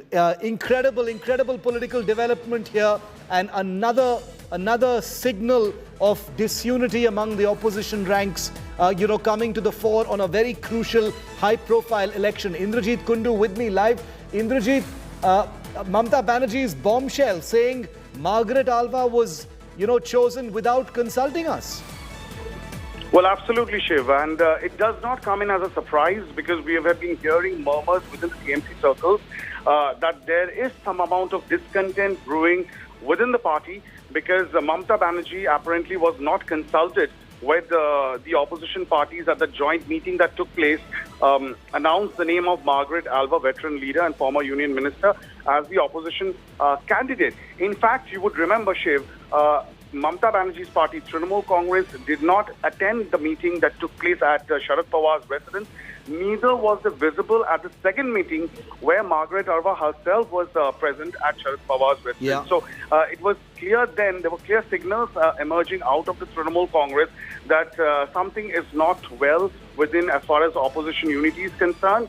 And Abhishek Banerjee, of course, has come out clean, stating that overwhelmingly, unanimously, the Trinamool Congress has now decided there is no question of voting in favor of Jagdeep Dhankar, given the kind of acrimonious relationship that Jagdeep Dhankar as governor had with the West Bengal government. And Abhishek Banerjee went on to state that his stance was clearly in favor of one single party, of course, hinting at the BJP. So, of course, there was no question for Trinamool Congress to support Jagdeep Dhankar's candidature. However, this comes as a big jolt to the opposition unity because Mamata Banerjee now decides that we are not going to support Margaret Alva. Instead, Trinamool Congress is going to abstain. Now, it assumes a lot of political significance, Shiv, because if they abstain from this entire process, this will definitely be advantage to the NDA candidate. So it's politically very, very strategic and decision as far as Trinamool is concerned, because you would remember Jagdeep Dhankar held a last meeting with Mamata Banerjee as a governor in Darjeeling. Himanta Biswa Sarma, the Assam Chief Minister, was also present there about a few days back, and there were a lot of murmurs as to what exactly transpired at that meeting. Okay. What we are learning from sources is that there have been certain overtures, and Jagdeep Dhankar himself had sought support from Mamata Banerjee. So it is not happening on the face of it, but if the Trinamool Congress does abstain in the vice presidential elections, it will definitely provide some advantage to the NDA candidate. Okay, very, very interesting, rapid political developments broken first here on India Today. Stay with me, Indrajit. Preeti Chaudhary, who's been tracking the Trinamool and all of these parties closely, is also with me. Preeti, no love lost between, Mamata Banerjee and her party and the NDA's candidate, Jagdeep Dhankar. But clearly that wasn't enough for her to bury any misgivings about Margaret Alva. She's gone public with them saying, we were not consulted and therefore we're going to abstain. You know, Shiv, let's go one by one. This is huge when you look at it, how the opposition unity is in complete tatters. This is a point that has been made by the Trinamool Congress. There's a huge chunk of votes that the Trinamool Congress has and going ahead by completely abstaining from voting during the vice president election. It's a direct, huge blow where, you know, the UPA or the proverbial UPA, because there really isn't any UPA anymore if you look at the recent developments. Why do I say that? Number one, the fact, you know, your arch nemesis where the West Bengal government was there was the governor, Jagdeep Dhankar. You've chosen to abstain in front of him. You've gone to town politically criticizing Jagdeep Dhankar, but you're not going to go with the candidate of the opposition because you said that there was no consultation. The fact that the same opposition parties, the likes of the Congress, went with you when you had suggested the name of Yashwant Sinha as the presidential candidate. So, you know, that. The second big thing, you know, Shiv, you know, today with what happened this morning, Sonia Gandhi is summoned by the Enforcement Directorate. This time, the Congress thought it would be different. There'll be more support coming Sonia Gandhi where opposition parties were concerned. It didn't happen during the 7-day interrogation of Rahul Gandhi. They were hoping the opposition party will come together for its once UPA chairperson, proverbially still the UPA chairperson Sonia Gandhi. But no, certain political parties did not sign in on that open letter which was circulated this morning criticizing the government for what the opposition collectively deems is misuse of central agencies. The TMC was conspicuously missing in all of this. Let's go back, Shiv, to what happened when Rahul Gandhi was being interrogated. The mouthpiece of the TMC, the front page article was mocking Rahul Gandhi, asking him, why are you scared of facing the ED? All of this, Shiv, when the West Bengal government, the likes of Abhishek Banerjee, are facing the ED heat and other central agencies heat in full blow. You know, one would think they'd come together, but that quite hasn't happened. Let's look at, you know, the back end of what Preeti, went just down, stay with me for a moment. Preeti, I'm just going to come back to you for just a moment. Just a moment. We've got Majid Memon on the phone line with us, senior lawyer, also part of the NCP. Mr. Memon, what are you making of this political bombshell dropped by Mamata Banerjee at this, you know, final moment, saying she will abstain from the vice presidential election, saying nobody consulted me on Margaret Alva?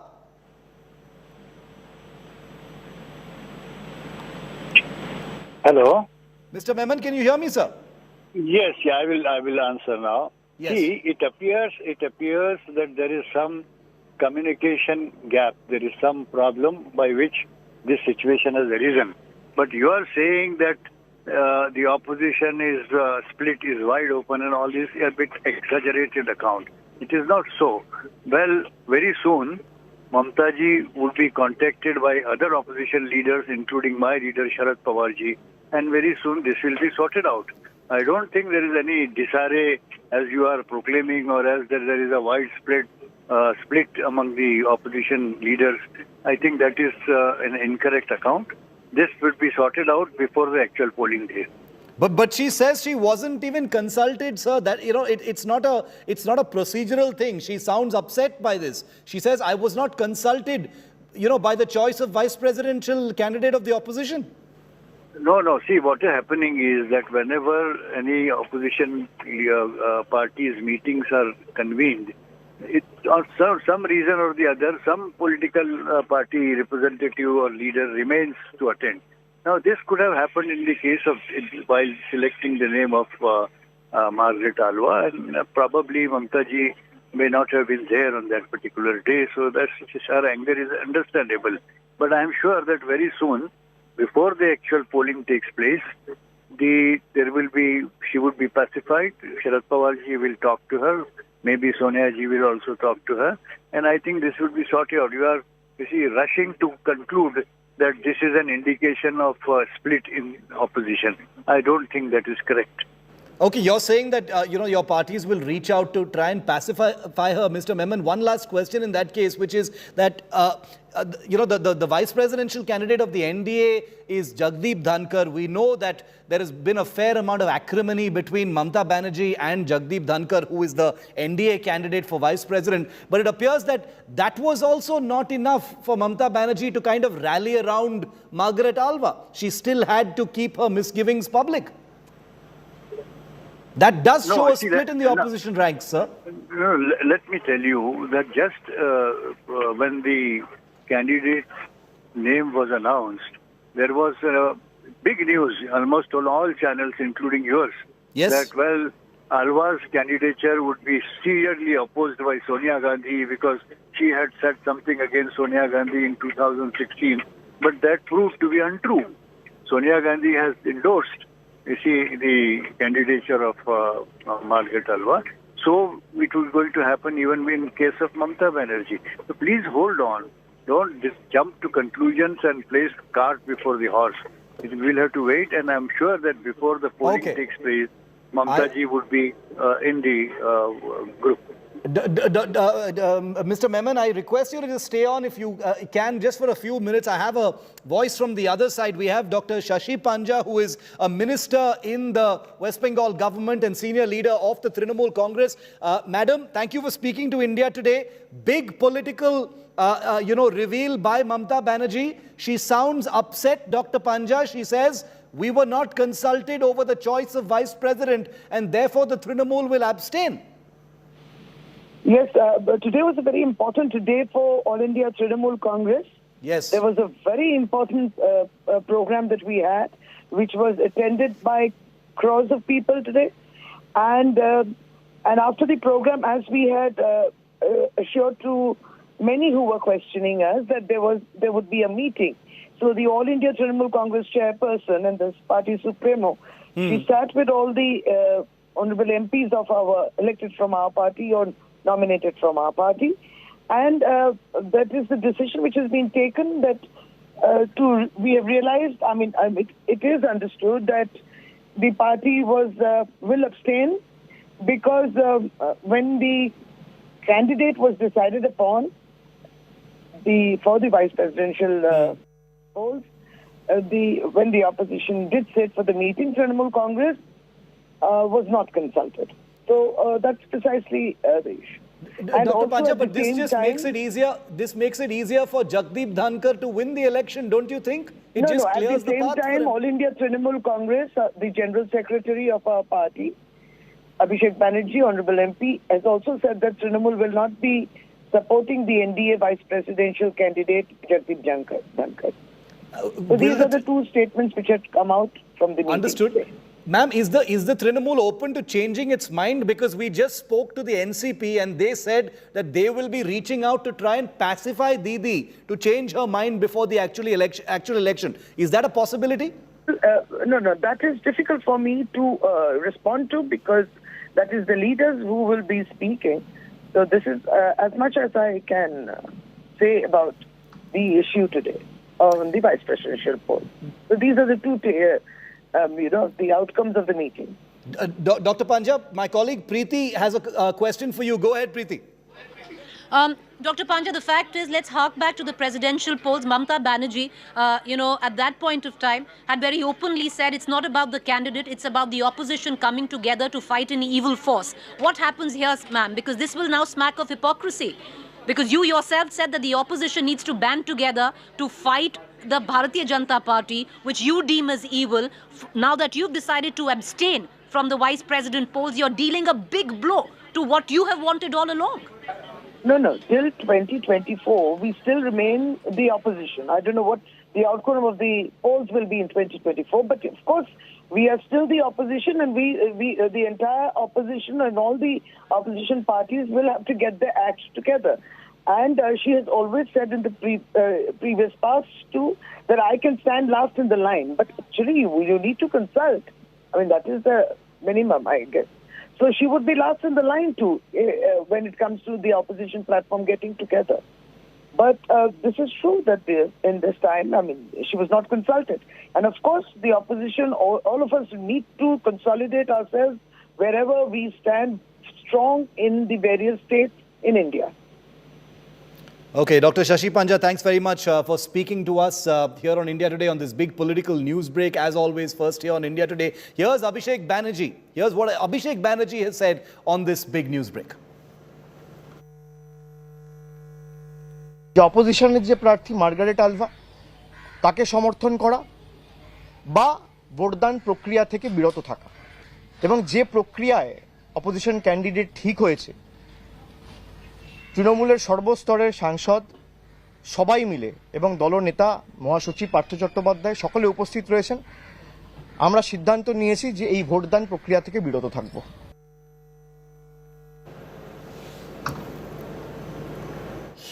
Huge political blow to opposition unity courtesy Mamata Banerjee, the West Bengal Chief Minister, at this late hour making very public her misgivings and discontent over what she says was her not being consulted over the choice of Margaret Alva. Let's listen in live press conference by the Trinamool. সপ্তাহখানেক আগে আমাদের দলের তরফ থেকে আপনাদের সকলকে বলা হয়েছিল যে যেহেতু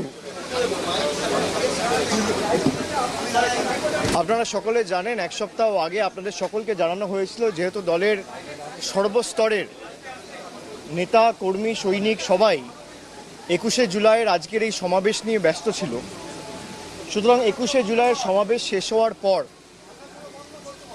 অর্থাৎ 21শে জুলাই সমাবেশ শেষ হবে তারপর সেই দিনই বিকেল 4টের সময় আমাদের সভানেত্রী মমতা বন্দ্যোপাধ্যায় একটি বৈঠক ডাকেন যেখানে রাজ্যসভা এবং লোকসভার সাংসদ সকলকে আমন্ত্রণ জানানো হয় যে উপরাষ্ট্রপতি নির্বাচন এবং সংসদে তৃণমূল কংগ্রেসের ভূমিকা সংসদে কি হবে এই সেশনে এই দুটি বিষয় নিয়ে মূলত আলোচনা হবে তো আজকে 21শে জুলাইয়ের সুবিপুল সমাবেশ আপনারা দেখেছেন এবং আমি প্রথমেই বাংলার মামাটি মানুষকে ধন্যবাদ জানাই যারা দীর্ঘ 2 বছর ঠিক না 3 বছর পরে কারণ আমাদের শেষ 21শে জুলাইটা হয়েছিল 2019 সালে তারপর 20তে হয়নি 21শে হয়নি 19 থেকে 20 এক বছর 20 থেকে 21 এক বছর 21 থেকে 22 প্রায় 3 বছর পরে আজকে আমরা ধর্মতলার বুকে শহীদ দিবস পালন করেছি এবং Big political turbulence in opposition unity. This one courtesy Mamata Banerjee on the choice of the opposition's vice presidential candidate Margaret Alva.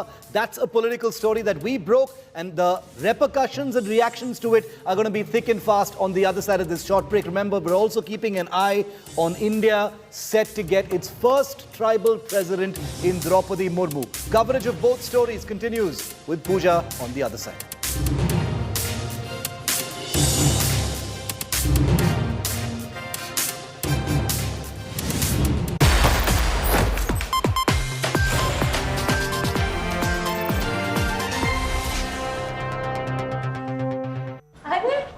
आ गई कैसा रहा दिन बहुत अच्छा कोई वीडियो गेम कवर करने गई थी ना वीडियो गेम नहीं माँ ई स्पोर्ट्स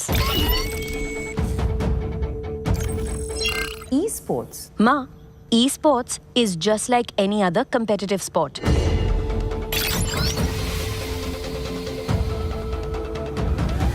इसमें ना वो सब फीलिंग्स है जो किसी भी और स्पोर्ट्स में है इसमें इमोशन है इसमें एंगर है इसमें सैडनेस है इसमें हैप्पीनेस है इसमें कमराडरी है ये सिर्फ गेम नहीं ये ई स्पोर्ट्स का प्रीमियर लीग ESPL है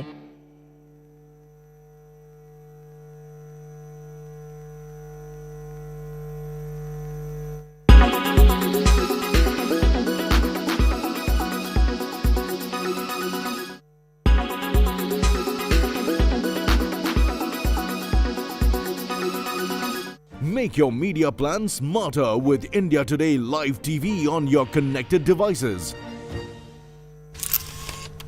Kerala public health. All political parties traveling from different parts. Armed with facts, Looking at political back. she takes the news by its horn. Do you think the future of these students are not hampered?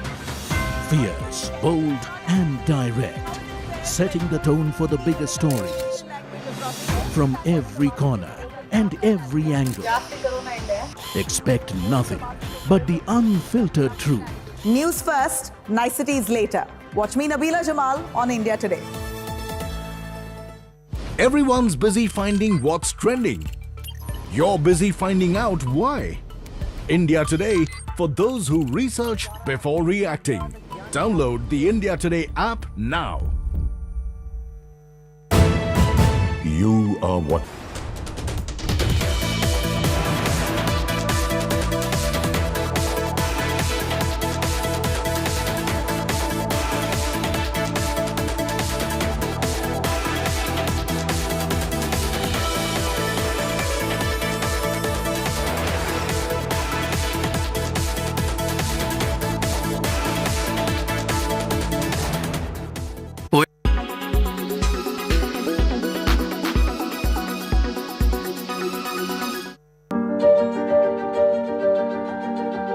NASA beamed doctors into the middle of the International Space Station while they were physically on Earth. This might seem like a scene from a sci-fi movie, but this technology now exists. NASA tried this new method to ensure medical help is provided to people in adverse situations. This is being called the first holoportation handshake from Earth in space. So what is holoportation and how does it work? According to NASA, it is a capture technology that allows high-quality 3D models of people to be reconstructed, compressed and transmitted live anywhere in real time. When these images are combined with mixed reality displays such as HoloLens, it allows users to see, hear and interact with remote participants in 3D.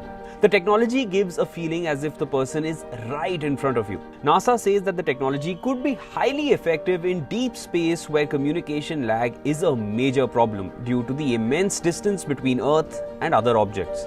Using the Microsoft HoloLens Kinect camera with custom software, NASA flight surgeon Dr. Joseph Schmid and their teams were holoported. They interacted with astronaut Thomas Pesquet in a two-way conversation. Holoportation is not new. It has been in use since at least 2016 by Microsoft. But this was the first use in such an extreme and remote environment as space.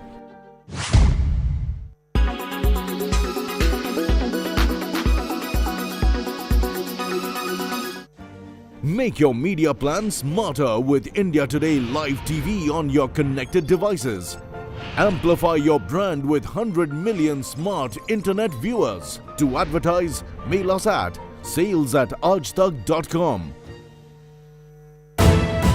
You are watching India Today.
Laughter yoga is a unique concept where anyone can laugh without using jokes, humor and comedies. We laugh as an exercise combined with deep breathing techniques from yoga that brings more oxygen and makes you healthy and more happy.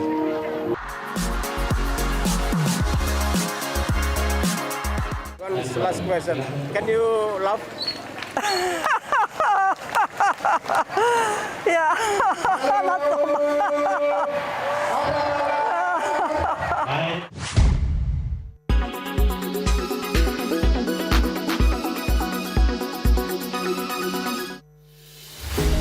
With every sunrise comes new beginnings, new opportunities and new stories. And that's why we're first up. While you're sleeping, we're hard at work to ensure you get the perfect news shot every morning. Get all the updates Our morning mission to get you news that's fresh and packed with flavor. Watch First Up every weekday morning with me, Akshita Nandagopal, right here on India Today. Make your media plan smarter with India Today Live TV on your connected devices.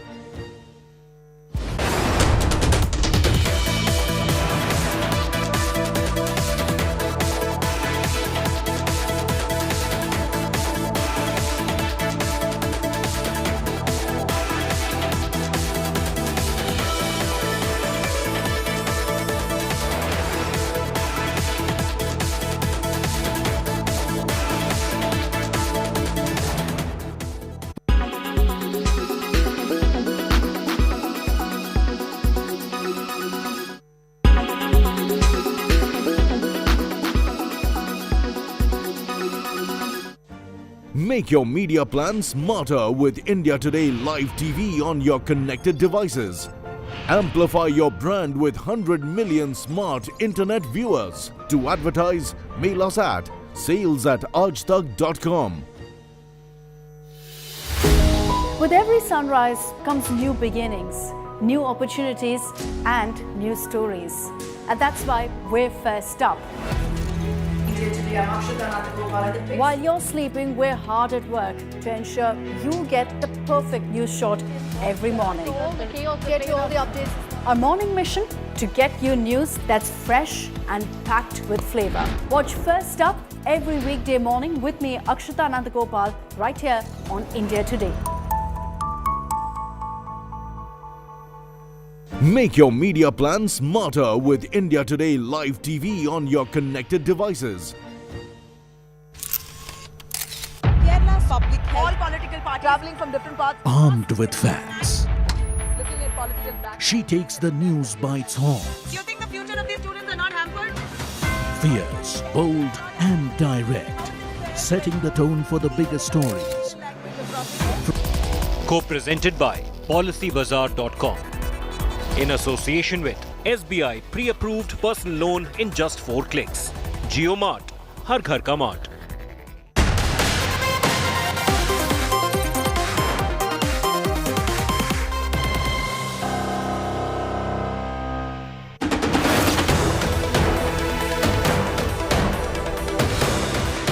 Madam President Draupadi Murmu.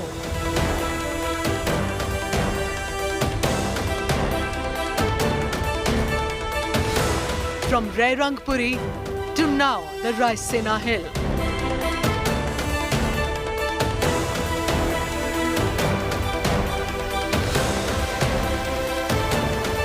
A tribal, a woman.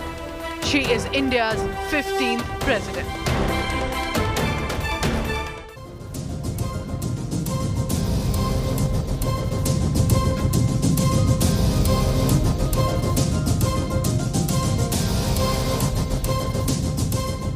Good evening and welcome. You're watching 6 p.m. Prime. I'm Pooja Shali, and today I anchor a special bulletin because there is, in all likelihood, history set to be made in just a short while. I'll be getting you all the latest on that. First, the headlines.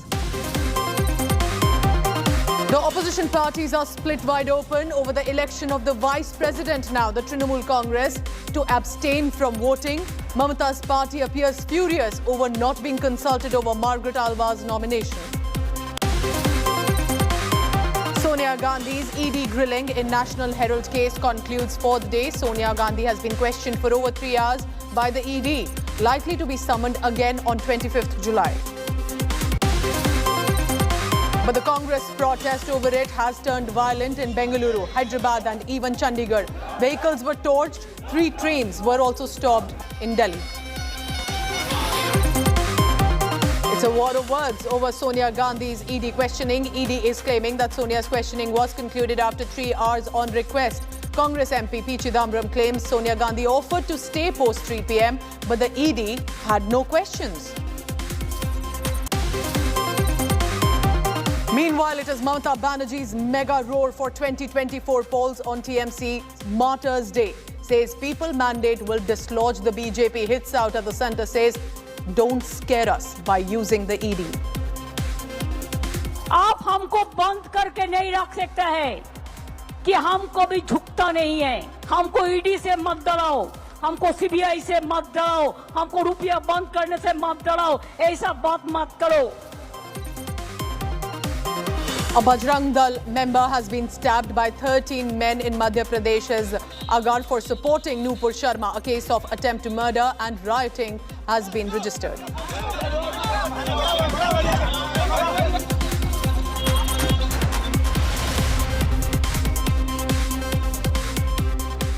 She is New India's Droupadi who can dream, and her dream will come true in the democracy that India is. Remember coming from an Odisha village in Rairangpuri to the corridors of the Raisina Hill now. Rashtrapati Bhavan is all set to open doors to Madam President, the first tribal president that she's set to become, a woman, and she will now soon occupy the top constitutional post in all likelihood. Remember, every young girl watching this right now and watching Draupadi Murmu, especially if coming from marginalized tribal groups, will know today that she too can become India's president someday. Or any Indian citizen from any community is today reminded that they too can dream the big dream, and with hard work and resilience, this achievement is possible. We start our bulletin today with the details that are coming in from the ground. Draupadi Murmu is all set to become India's first tribal president. The NDA is leading after the second round of counting. Draupadi Murmu has got over 4.83 lakh votes compared to 1.89 lakh votes for the opposition candidate. And that is Yashwant Sinha. One more round of counting, however, is still left. Once the results are fully declared, Prime Minister Narendra Modi will likely meet Draupadi Murmu after that official announcement. But the preparations are already underway at the Delhi BJP state headquarters for a victory celebration as and when that official announcement comes. People have already started to celebrate at Murmu's hometown, Rairangpur in Odisha, and expectedly so, it is their girl of the soil from the village in Odisha. These posters and banners are hung on the gates of Draupadi Murmu's school over here in Rairangpur, where she was a teacher. And right now, if you look at the visuals, the kids over here, they are rejoicing, they are dancing to tribal music, as Draupadi Murmu might be the country's first tribal president. Now, tribal president from the tribal community. Over here, students are dancing, and what we'll do is we will just go and speak to these students. कि आप लोगों को पता है द्रौपदी मुर्मू कौन है? हाँ, पता है. हमारे स्कूल में वो बड़ा टीचर है. अच्छा, और वो प्रेसिडेंट बनेगी? हाँ. और आप लोग क्या उसी लिए डांस कर रहे हो? हाँ. So these kids know that who Draupadi Murmu is and what is the essence of this particular day over here in Rairangpur. We'll ask Mr. Patnaik, who's the administrator over here. Sir, ये plan क्या आप लोगों का था कि students का था? Students का स्पॉन्टेनियस रिएक्शन था। जे एक टीचर थे मैडम द्रौपदी मुर्मू, आज जो प्रेसिडेंट बन गए देश की, और इसीलिए वो खुश में वो जो मना रहे हैं। The administrators, the teachers, the kids are extremely happy that Draupadi Murmu was a part of their school at one point of time, and they're more happier because she might just become the next president of this country. With camera person Kiranti, this is Riyagni for India Today, Rairangpur, Odisha. And of course, many people will want to know what the family and the friends of Draupadi Murmu would want to say the moment that official announcement comes forth. My colleague Paulomi Saha is right now at Murmu's Delhi residence. I want to quickly go across to her in this live telecast. Paulomi, what does it look like? Because in Delhi, there is of course a certain sentiment, but even in Odisha, where Suryagini right now is in Rairangpur, and I'll go across to him as well. Let's begin first with what Delhi is looking like today.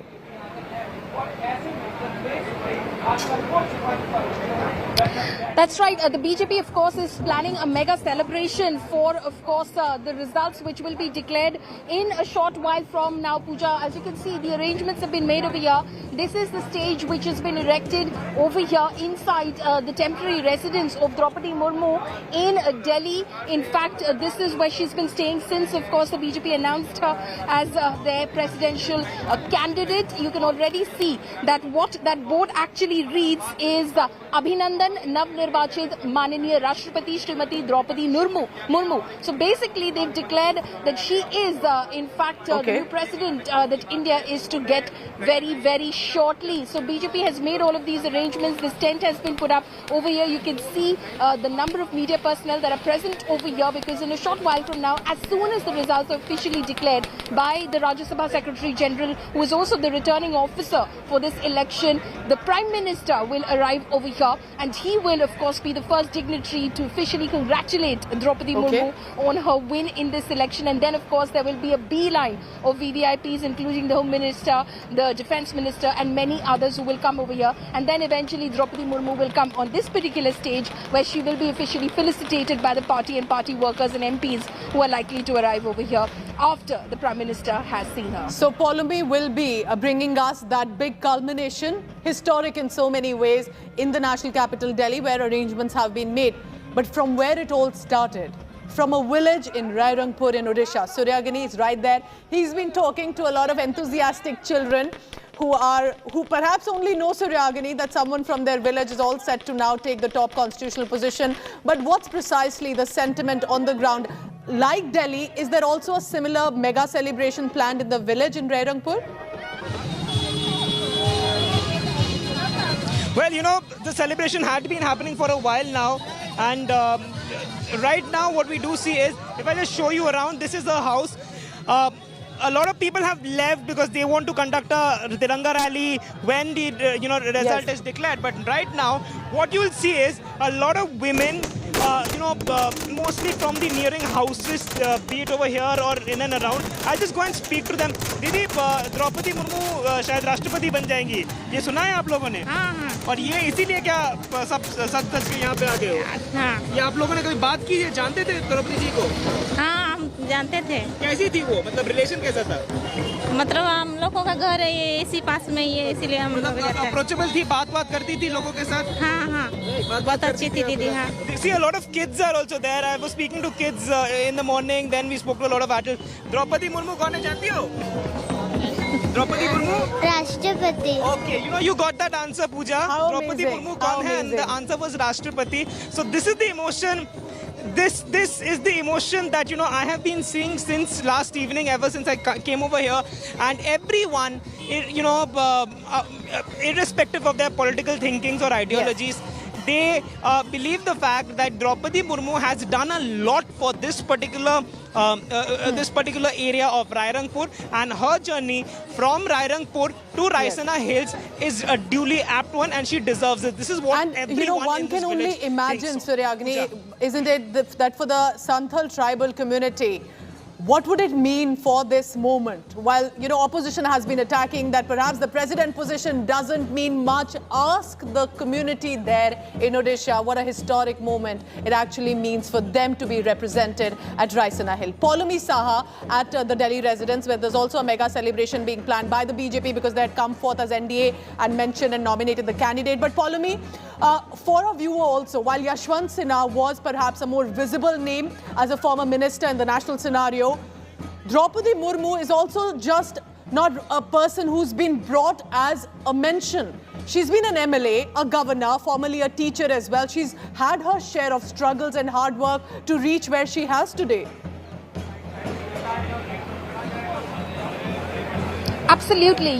Draupadi Murmu's may have been a low-profile career or a life which many may not have known before, of course, she was announced by the NDA as their nominee for the presidential elections. But Draupadi Murmu's career, one, has been blemish-free. It has been completely clear of any sort of controversy. And she's grown from, the very humble beginnings where she started from, in terms of course, first being, of course, a teacher, the way she completed her education in itself is quite commendable, because there were only, Suryagini has been reporting as to how limited the facilities of education were in Rairangpur, where she, of course, hails from, in Mayurbhanj district of Odisha. So she had to then go to Bhubaneswar in order to complete her education. Then she became a teacher, then, of course, a councillor, and then, of course, entering the Odisha Legislative Assembly. And she was also a minister in the BJP-BJD government, which was in power for a few years. she also held a cabinet berth in that government in Odisha as well. Before, of course, the BJP then, of course, moved her as governor of Jharkhand.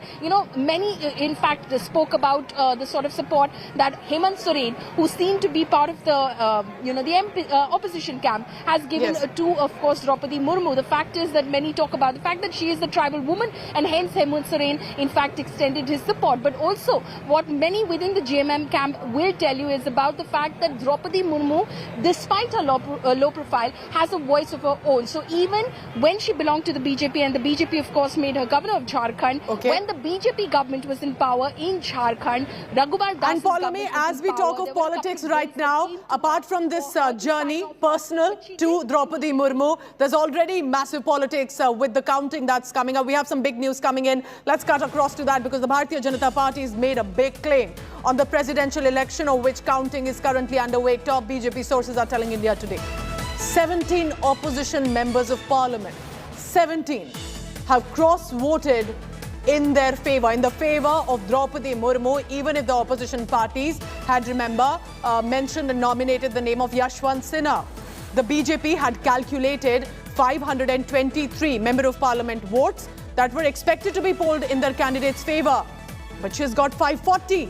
They were expecting 523. They've got 40 as the counting is now taking place across the country. And we have big news that has come from the political corridors as well. I want to quickly take that to Paulomi as well. Paulomi, it will also be very interesting, because even if the NDA was expecting a victory with Draupadi Murmu, if the opposition has in fact voted for them, for Draupadi Murmu and not Yashwant Sinha, it shows the opposition is in complete disarray. Absolutely. You know, already just a short while ago, we've reported about the fact how the Trinamool Congress has decided to abstain from the vice president elections that are to happen on the 6th of August. This is because obviously they cannot extend support to the NDA's candidate and West Bengal Governor Jagdeep Dhankar. All right, so we'll be tracking the big news coming in. Follow me, stay on with me. Draupadi Murmu all set to become first tribal president for the country, the 15th president, and all said that announcement is to be made. I want to now quickly go across to our news director, Rahul Kamal, with the special telecast. Rahul, over to you.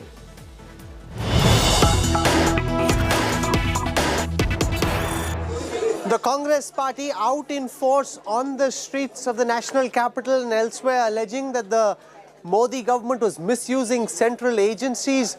Joining us now on this broadcast, senior Congress leader from Rajasthan, Sachin Pilot. He was amongst those who were protesting. He was detained as well during this protest. The BJP says you are making this a big song and dance, when what should really happen is that the person who's accused should come and present themselves before the investigative agencies. Why then turn this into some kind of a Congress satyagraha? Mr. Pilot, welcome. Thank you. There are two things I wish to say.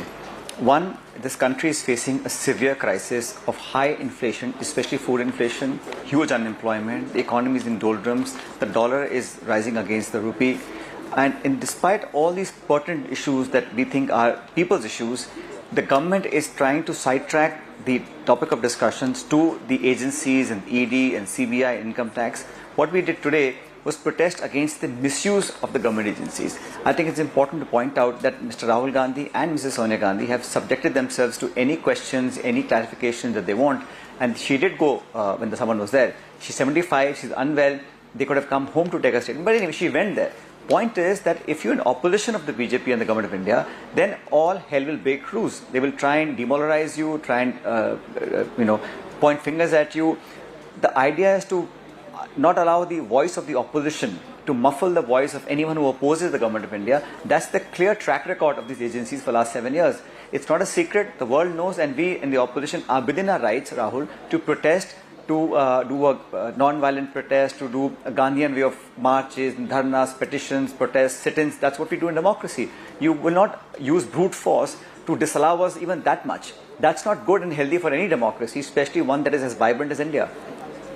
No, but one of the instances that the BJP cites is of Chief Minister Narendra Modi going and presenting himself before an SIT, sitting all day. They say we didn't turn it into a big tamasha. We didn't have people, which could have been done at that time, out in the streets protesting. We went and followed the due course of law, which is why they are calling this, Mr. Pilot, not a satyagrah, but a gunagrah.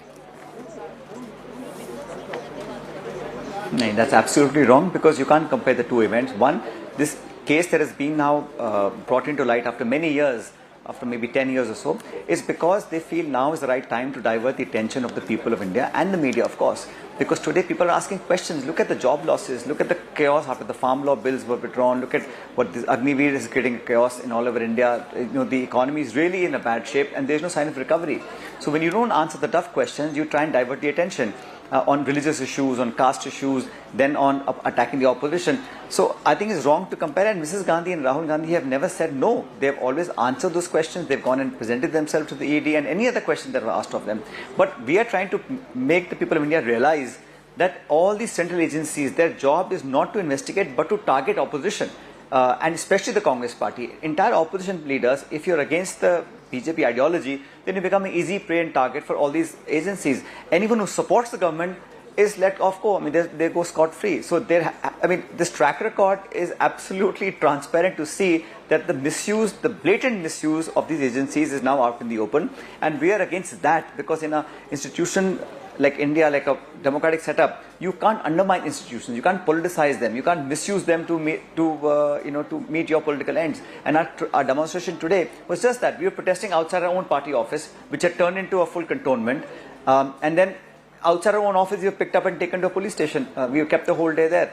I think this is not the way a functional democracy, a robust democracy should function. The government of India should have the patience to listen, accept if there are faults, and really not use these agencies just to suit their political agendas. Rahul Gandhi and Sonia Gandhi both out on bail at this moment. That is the reality that the BJP keeps throwing in your face. Also the fact that it took an issue as personal as this, of the Gandhi family being summoned by the Enforcement Directorate for the Congress to come out in the streets in these numbers, not coming out on other critical issues. Some of those issues that you mentioned didn't seem to agitate the Congress quite as much as the charge against your top leaders. That's unfair, Rahul, because across the country, Congress party, whether we are in government or in opposition, we have always taken up people's issues. There's not a single issue, farmers' issues, young people's issues, migrant issues, post-corona, the kind of healthcare breakdown that we had. Congress party was in the forefront. Now, Mrs. Gandhi being questioned, obviously is big news for everybody. That's why all your focus is on what the Congress party workers are doing across the country. But I can assure you that whenever there's been a demand by the public, an issue that is related to the people of India, we've always been there. And today also, it's not about one person, it's not about the Congress party alone. It's about how the opposition is being targeted, the entire spectrum of opposition. It's not a benign interference. It's a very harsh attacking and, to do character assassination, to point fingers, to defame, to demoralize. That sort of thing is not acceptable in a country like India, where Vipaks to pehle bhi tha na, there was opposition before also. But the treatment that the government is giving to the opposition today, we've never seen this before. And I think it's important for us to raise our voice. Why can't we speak out? Why are we not being allowed to say what we want and protest in a way that's Gandhian, that's non-violent? That much we should be allowed to do.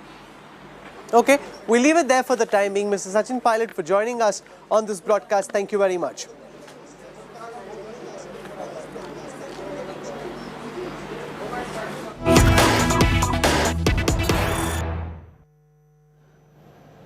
So right now we go back to the announcement that's all set to become in just a short while. Draupadi Murmu set to become India's first tribal president. These are the latest visuals coming in on your screen, because remember, the Bharatiya Janata Party has planned mega celebrations to come forth and of course express how the candidate that the NDA had put forth has now managed to become the president. Now the counting is still on.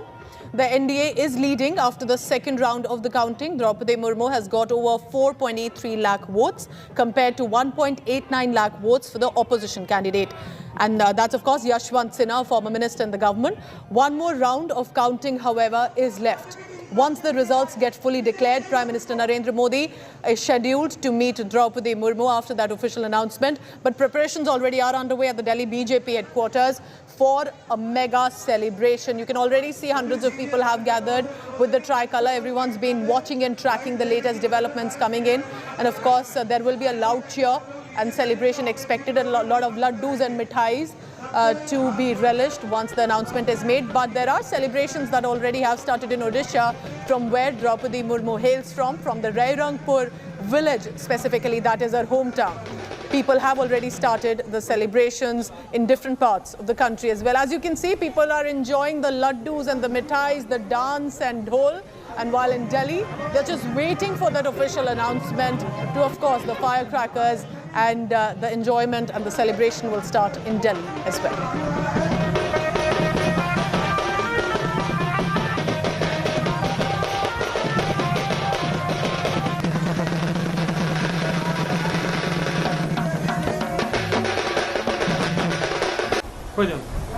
Remember that while Yashwant Sinha was the opposition's presidential candidate, it was the BJP clearly one by one also making a very strong pitch. Even whether it was to the Biju Janata Dal, the Odisha Chief Minister, to other parties as well, one by one they managed to get numbers on their side. But now it's even got very interesting. The BJP is now even claiming that they were only expecting 528 votes of the members of parliament. By now, it appears to have gone to 540, which means they have witnessed an unexpected jump. And the BJP believes that it's likely coming from the opposition camp for Draupadi Murmu. Now, just to give you a background, remember, Draupadi Murmu has been a former teacher. She's been a former MLA, a councillor. She definitely has rich experience in administration and governance as well, because she's been a governor of the state of Jharkhand. And the state has progressed under her leadership as well. But the fact is that for a tribal leader from Rairangpur in Mayurbhanj district of Odisha, which is close to the Jharkhand border, for her to now become the president of the country, just imagine how inspiring it is for thousands of women and young girls, or anyone actually, whether it's from Odisha or Jharkhand or across the country, to know that anyone can possibly have this dream and work toward it, and the doors will be open. You're looking at 3 visuals of celebration, but you're also looking at, I believe that is a previous visual of Draupadi Murmu being greeted at a public location. Now, these 3 visuals clearly signify the happiness. And, you know, one would want to say, sure, the BJP will want to celebrate, but is it just about a political party or the ones or other parties who are supporting Draupadi Murmu? But is it also about a general appreciation of representation at the Raisina Hill from the tribal community? And a woman, I must mention here, has worked her way up. The opposition may want to say with either Draupadi Murmu, or there may be critics saying that the president's position is a rubber stamp. But when a woman of the caliber of Draupadi Murmu, who's not only won consecutive assembly elections, has managed to brace her way up, also battling multiple personal challenges to reach where she has. Giving you a background about her personal life as well, Draupadi Murmu lost her 2 sons and husband in a personal tragedy. And yet she has managed to support and ensure that her daughter, the surviving daughter, gets the best education and upbringing, while she also involves herself in public life. Getting elected one by one in assembly elections, becoming a Mantri. In fact, she was also in 2007, if I'm correct, the Odisha Assembly also had awarded her the Neelkant Award for the best MLA of the year. So she is a woman who comes from perhaps the most marginalized group and has worked her way up through struggles, and ensuring her courage and bravery is for all to see. So when you look at Draupadi Murmu, don't just think of a nomination that has come from the political corridors, which of course it is. There is a messaging that the BJP or the NDA is trying to send out. But after Ramnath Kovind, now Draupadi Murmu signifies that India is giving opportunities to one and all, and that needs political will, not fear or favour. Lovely scenes of dance and celebration by the supporters of Draupadi Murmu, many from the community she hails from. But the dance has already started Look at this woman clearly enjoying herself while the dhol and dhamaka around her is only beginning to start. And we're just waiting in the national capital, Delhi, where the political parties are also, specifically the BJP with the banners and the flags, for the official announcement. And just to give you a background, that the counting is currently underway. In the second round, Draupadi Murmu has been leading, but there's also one more round left for any official confirmation. Till now, what we know so far is that Draupadi Murmu, who's the NDA presidential candidate, has got 4.83 lakh votes. And Yashwant Sinha, who's the opposition presidential candidate, has got 1.89 lakh votes. So one more round is still left. The announcement of the previous round came just about a short while ago. And that is when the celebration started in Rairangpur in Odisha. We'll try and get our reporters also on the ground to help you understand the latest. But in many ways, of course, it is a political messaging by the NDA that whether it is a presidential candidate from the Dalit community like previously, or whether it is from the tribal community, that they will be putting forth names which talks of empowerment, aspirations, and importantly, inspiration as well. And for Draupadi Murmu herself, take a look at that. As many call her from the people who've known her locally as well in Odisha, that she's been simple, soft-spoken, but absolutely strong in her spirit as she has led herself in her public life. Remember winning 2 consecutive assembly elections, managing to become a minister, and she was also basically, just to give you a background, it was actually 1997 when Draupadi Murmu quit a government job, which is usually considered secure, to successfully contest a councillor's election in 1997, and that is when she also became a part of BJP's Scheduled Tribes wing. Then she got elected to Odisha Assembly, becoming Minister of State, Independent Charge for Commerce and Industry, and the Fisheries and Animal Resources Development Minister. Then she managed to get into the Assembly elections as well, winning it, becoming a part of the Assembly. It is to help you understand, to know who Draupadi Murmu has been, because unlike Yashwant Sinha, who's had a very public profile, has had an image that many have been aware of as a former minister in the union government, Draupadi Murmu, to many perhaps, would have lived a low profile had it not been now for this mention. Paulami Saha is at the Delhi residence, where the political parties have organized a mega celebration. Paulami, what does the place look like right now? Do we see a lot of decorations that have been put forth? Are the sweets already being distributed? Or they're just trying to play cautious right now, let the final announcement come?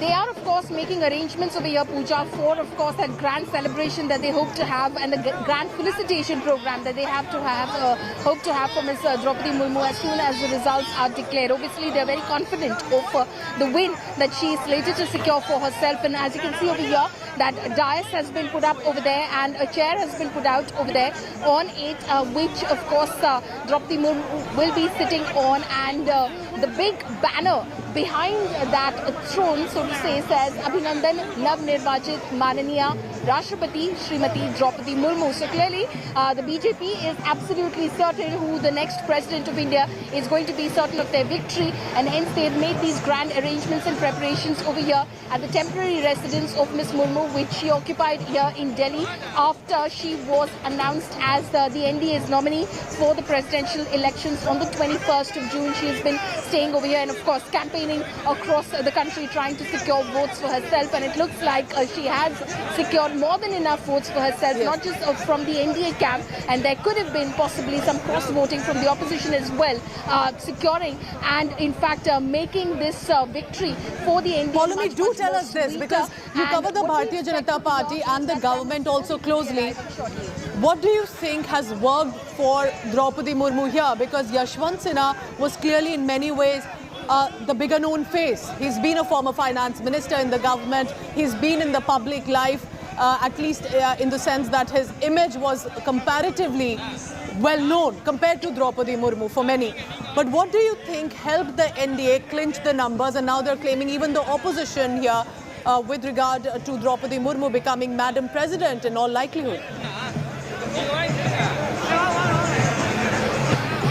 Pooja, to be fair, the opposition didn't stand a chance even before they announced their candidate. Why? Because the NDA's numbers were such that they were well poised to win this election already. They were falling short just by a few thousand votes, which clearly they got when they secured the support of the BJD and the YSRCP, to be precise. They got those numbers and they were comfortably poised and seated in order to ensure Draupadi Murmu's victory. So that definitely has been a huge factor as far as Draupadi Murmu's win is concerned. But as far as Draupadi Murmu's win is concerned, also why nobody saw any reason not to possibly, like if you speak to the BJD or the YSRCP, who are not officially NDA but have extended their support to the NDA's nominee, they will basically say that she, of course, is a low-profile political candidate. But the fact is that she, in fact, can be India's first tribal president, and that's a huge boost as far as society and how things are viewed is concerned. The fact that she, in fact, started from humble beginnings and worked her way up into the position that she is in today, where she is slated to become the 15th president of the country. That's a long journey that she's taken, which has been, in fact, bereft of any sort of controversy, any sort of ill decisions that she's taken. She's worked her way up and worked hard, in fact, in order to secure this position that she finds herself in today. So that is why the support that was extended by the BJD, by the YSRCP, as well, and also by the JMM. Earlier when we were talking about this, everyone thinks Hemant Soren, of course, who's seen as a member of the opposition camp, him extending support to Draupadi Murmu is about the tribal factor. Well, it is importantly about the tribal factor, but also if you speak to people within the JMM, they will tell you that Draupadi Murmu, for however low a profile you think she has a voice of her own. She was a BJP member, and then she was made a governor in Jharkhand, at that time holding a constitutional position. But when the BJP was in power, Raghuvar Das was the chief minister, he sent her a few bills and she had objections, and she returned those bills on the objections raised by the opposition, which was Hemant Soren at that point of time, and she thought that they were valid arguments which were being raised by the opposition.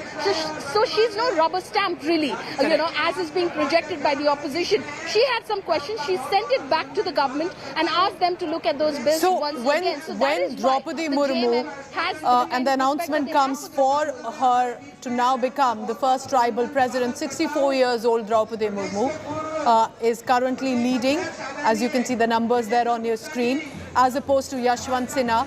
Polemy on schedule is also Prime Minister Narendra Modi to meet Draupadi Murmu. Any scheduled time for it? Or of course that will depend as and when the announcement comes of the final round. But that could be the highlight of that mega celebration, because Prime Minister Modi was also present right when Draupadi Murmu was filing her official nomination papers. That's right. That is, of course, going to be the highlight of this evening, as Prime Minister Modi will be the first dignitary to arrive over here at Draupadi Murmu's residence in Delhi in order to congratulate her and felicitate her on her victory. He is not going to be on the stage over here, so he's not going to be part of the official felicitation program. He's going to just go into the residence and, privately, of course, then, of course, extend his congratulations to her. Those pictures, of course, we will get for you as they arrive. So he will be the first dignitary who will be congratulating her, and eventually you will have the Home Minister, the Defence Minister, Cabinet Ministers arriving over here. Several MPs, we were told, had already arrived during the day in order to extend their congratulations to Draupadi Murmu, but they were told that, she will not be seeing anyone until the official results are declared. So the Prime Minister will be arriving over here as soon as the results are declared. He's not going to come here before that.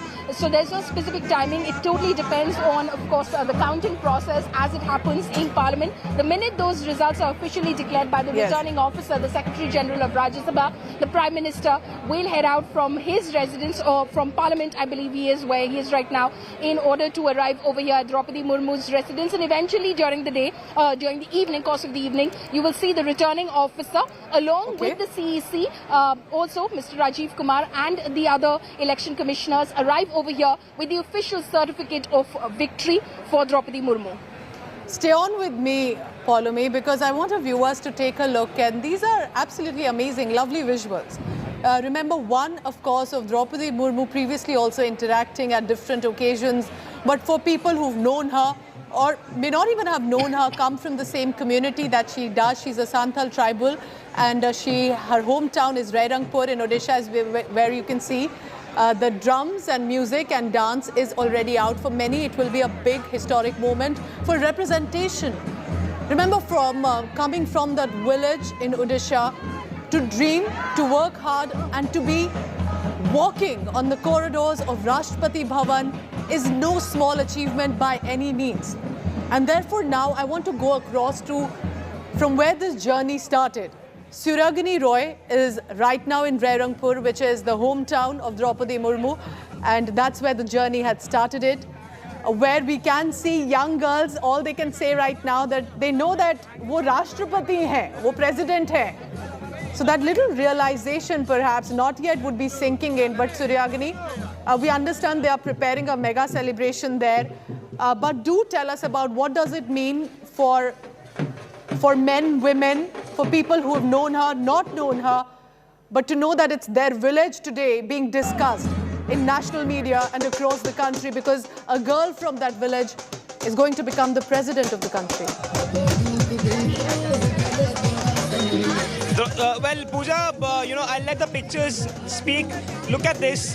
Women over here, they're dancing in front of Draupadi Murmu's house in a traditional way. We'll ask them, ये Draupadi Murmu जब यहाँ से निकल कर राष्ट्रपति बनने की कगार पर है, ये इस क्षेत्र के इस गांव के महिलाओं के लिए कितना बड़ा मैसेज है, क्या है ये? बहुत बड़ा मैसेज है। इस महिलाओं के लिए इतना बड़ा मैसेज है कि उन्होंने सबको प्राउड कर दिया कि मैं एक लेडी होके इतनी बड़ी पोस्ट पे हूँ, तो हम लोग सब गर्व करते हैं lady. I'll speak to others as well. कितनी खुशी है द्रौपदी मुर्मू आपके यहाँ से निकलकर? बहुत खुशी है, बहुत खुशी। बहुत खुशी है। कभी मिली हो आप उनसे? हाँ। क्या बातचीत होती थी? हाँ, हम साई की सबों बड़ा जान। So I didn't understand what she said, because that was their language, but the smiles, but Suryagini, their laughter said it all. Volumes, Pooja, and yes. As Go ahead, the laughter says it all. Absolutely, you don't need to comprehend everything that the person speaks. These people are dancing. Look at. I just asked my camera person to just pan across and just show you. We saw young guys dancing. We saw middle-aged people dancing, and right now it's the women folk.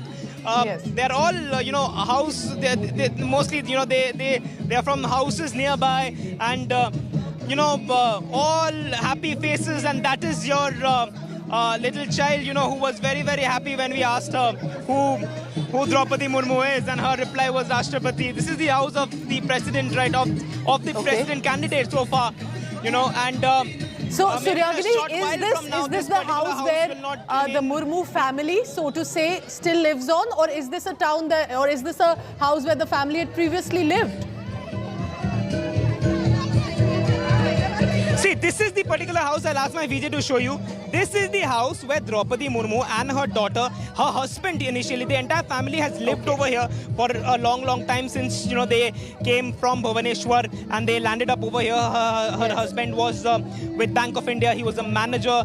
The two sons who lost their lives early, and the daughter, everyone lives over here. Draupadi Murmu, until a month back, this was her residence where she lived with her daughter and her family and her brother Tarini Sen Tudu. So it's just time where we can tell that this particular house is the house of the next president of India, and the people over here, they have already chosen her to be the next president.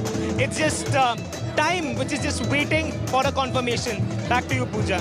All right, absolutely fantastic visuals there, because remember, the cameras of national media wouldn't really reach a village there in Rairangpur, in Mayurbhanj district. And for a moment like this, it's all dance, fireworks and celebration for them, as we are looking at these visuals of laddus and mithais, because it's only the start, remember, through the evening and specifically after the announcement. We are being told that hundreds of kilograms of mithai has been prepared. They're just waiting to unwrap the packages when the announcement has started. But the BJP leaders are already playing the drum. As I can see, that looks like it is from the Jammu region, and Kavinder Singh of the BJP playing the dhol there with a photograph of Draupadi Murmu in Jammu in yellow. That's Kavinder Singh. He's a former minister also in the J&K government. He himself has started the celebration already because the NDA is of course clearly projecting it as in many ways a victory celebration for them as well, because they're the ones who had nominated and put forth the name of Draupadi Murmu. But across the country in several parts that celebration has been initiated. But of course some firecrackers and some mithai is being saved, and that will be after the official announcement. We're also looking at a previous visual of Draupadi Murmu at one of the public gatherings, because remember, as our sources are telling us on the ground, our colleagues are saying that till the time there's going to be an official announcement, Draupadi Murmu has decided not to be officially seen in public. She would want to wait for that opportunity. Prime Minister Narendra Modi and of course all senior netas of the BJP will be meeting her, but that's only once the final round of the counting that is over. Right now you can see the numbers on your screen with across the country the voting that's been done. Clearly Draupadi Murmu is right now trending with the numbers. Yashwant Sinha trailing there. But that was expected because NDA does have more numbers in the parliament as well. Let's take a look quickly at a ground report that has come in, and that is with her hometown. India Today is on the ground to help you bring the sentiment and the celebration. Remember, it is a history, not just for India, but most definitely for Mayurbhanj district.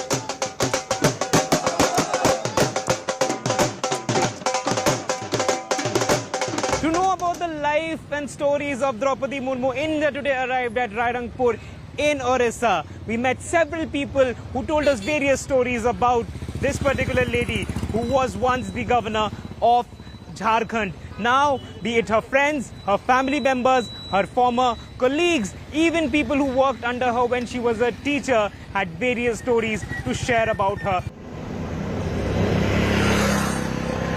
Rairangpur in Mayurbhanj district of Odisha is proud to be the town that witnessed the rise of Draupadi Murmu.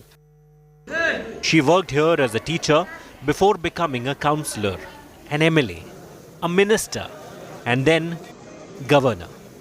More than 280 kilometers from the capital of Odisha, this is where she built her life after her elder daughter passed away. She is a lady with a heart. On the one side, she is an iron lady. She would like to take strong action in one hand. In other, she would talk very politely and very compassionately with the public. Draupadi Murmu's brother Tarini Sen Tudu lives in her house in Rairangpur while the rest of the family keeps visiting.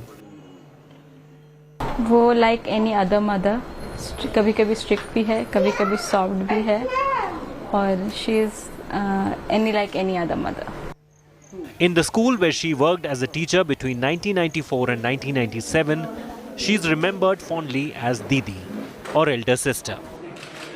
Rule regulation भी करूथिले आ समस्तनकर सहित भलो संपर्क भी रहउतला आ छोटे छोटे छुआ मन को भी भलो व्यवहार भी करूथिले समस्त स्टाफ मान का सहित भी भलो सब संपर्क रहितला लोक मान का सहित भी भलो सब संपर्क रहितला.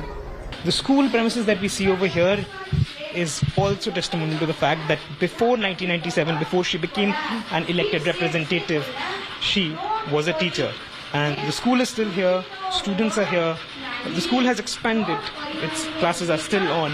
However, what is not over here is Draupadi Murmu, who was a teacher, and she used to teach all these subjects in this middle school. Nearly half an hour drive away is the village where Draupadi Murmu was born. Uparbeda village has changed since her childhood. The school she studied in has grown to become a high school with smart classes. Back in the 60s, it was only a primary school. Draupadi Murmu had to leave the village of Uparbeda. The reason was that the school that she went to in this particular village was a primary one. That means it was there till class 5. And that is the reason why she had to leave for Bhubaneswar for further studies. In 2022, things have completely changed over here in this particular village of Uparbeda. Draupadi Murmu's native house is a well-constructed one compared to the Kacha house of the neighborhood.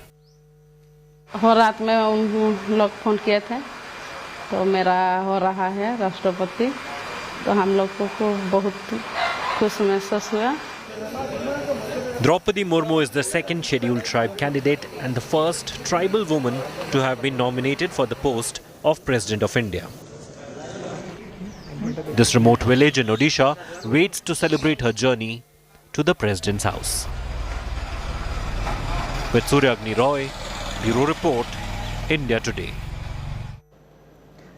Are we now looking at Madam President very soon? Now the NDA is leading after the second round of counting. Draupadi Murmu has got over 4.83 lakh votes already compared to 1.89 lakh votes for opposition candidate Yashwant Sinha.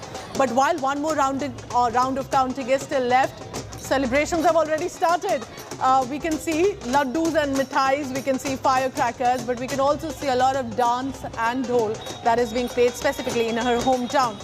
But the official announcement is awaited while the preparations are underway at the Delhi BJP headquarters. There's a victory celebration expected. Then Prime Minister Narendra Modi is also scheduled to meet Draupadi Murmu. Remember, Prime Minister Modi was also present right when the nomination papers were being filed. But remember, amid all of this, that young girl from Rairangpur in Odisha, today where these celebrations are on, has made its way to the Raisina Hill, or almost there, so to say. Poulami Saha is in Delhi, where the BJP is planning mega celebrations. Now, BJP, while has and NDA decided to come forth with this name, Poulami, what was the messaging? When we look at all of this, we look at the celebrations, but there's clearly a political messaging here as well. What do you think that was? Because after Ramnath Kovind, where there was also, we know how there was this aspiration fact of a Dalit president, now a tribal president. What do you think was the reason with NDA's decision here?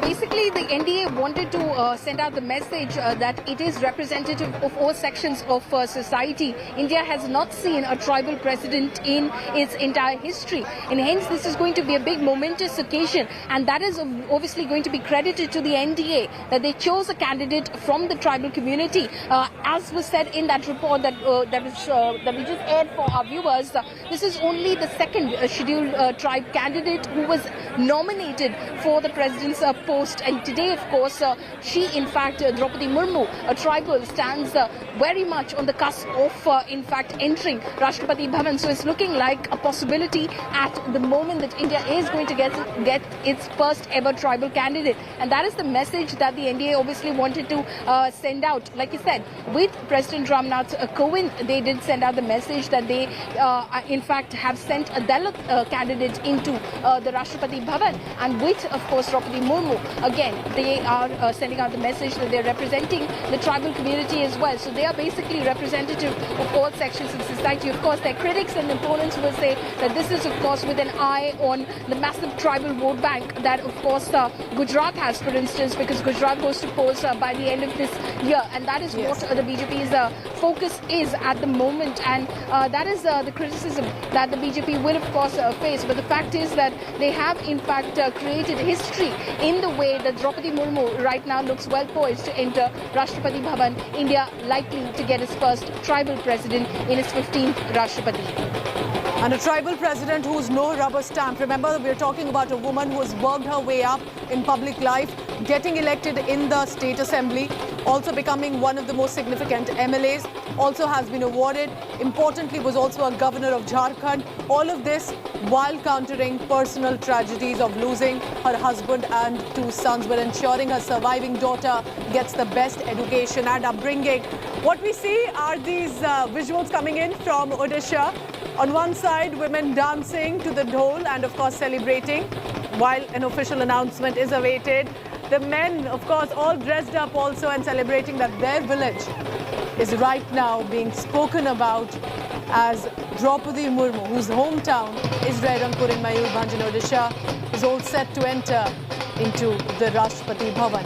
First tribal president for the country, and right now celebrations are starting at different parts. Remember, a lot of it is, of course, the BJP cadre that has organized, but nevertheless, specifically for, as you can see from the women in Odisha, it is also about representation. The Santhal tribe from which Draupadi Murmu hails to be mentioned here. Let's listen into some reactions coming in. आदिवासी महिला द्रौपदी मुर्मू को माननीय प्रधानमंत्री मोदी जी और योगी जी उनके सहयोग से राष्ट्रपति चुना गया, जो आदिवासियों के लिए बहुत उत्साहित और खुशी की बात है। अपार खुशी है कि आज हमारे वर्ग के हमारे आदिवासी समुदाय से who's at the residence. Polumi, there are jalebis being made, mithais being enjoyed, the firecrackers are being burst. All of this, of course, a part of the celebration. But what do the numbers look like right now for Draupadi Murmu, for Yashwant Sinha? And I can see that behind you as well, the BJP is ensuring that they do play cautious right now. People are ready, but they've still not started the cheer at the Delhi residence.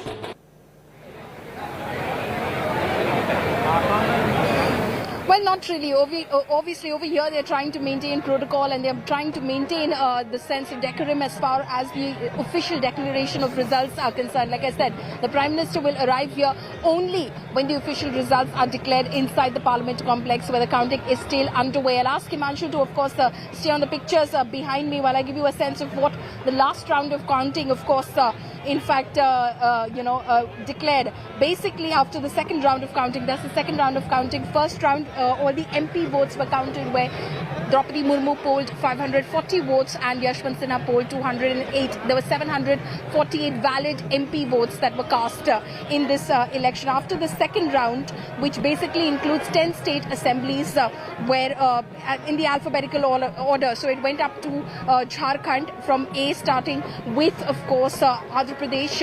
It's gone up to Jharkhand, and what we know is that a total valid number of 1,138 votes were cast, of which Murmu got 809 and Sinha got 329. Now, if we look at the grand total of valid votes, Murmu has polled 1,349 and Sinha has polled 530. So keep tracking all the latest. Polumi Saha telling us about the numbers, but I want to wrap up 6 p.m. Prime today with these visuals.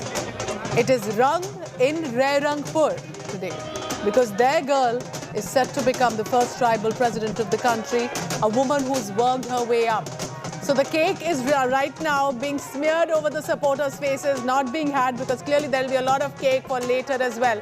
We'll be tracking the celebration and the final announcement at 7 p.m. Stay tuned. Thank you for watching.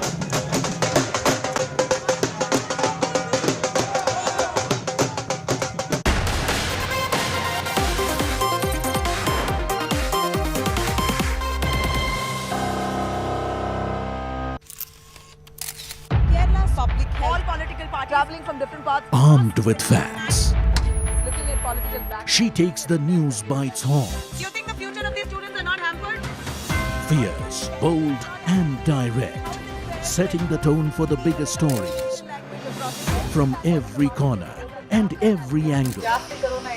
Expect nothing but the unfiltered truth. News first, niceties later. Watch me, Nabila Jamal, on India Today.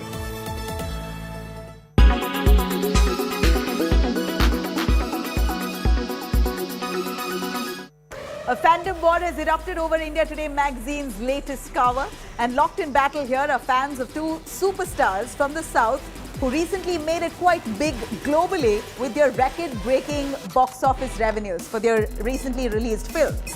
We're talking about none other than Pushpa fame Allu Arjun and Bahubali fame Prabhas. Allu Arjun shot to pan-India fame and attention with Pushpa The Rise. His appearance on India Today's cover page demonstrates the rise of southern Indian cinema. Allu Arjun's latest video hit over 5 billion views, a record-breaking feat for any Indian actor. This surely implicates that he is the front-runner in the South industry who's risen to fame exponentially. On the other hand, Prabhas had also made it to India Today's cover page back in May 2017. Well, now the comparison of both the cover pages by fans of both stars have sparked quite a row on social media. The war is all about which of these heroes have bigger pan-India fame and presence. Prabhas's fans say that his cover was more organic.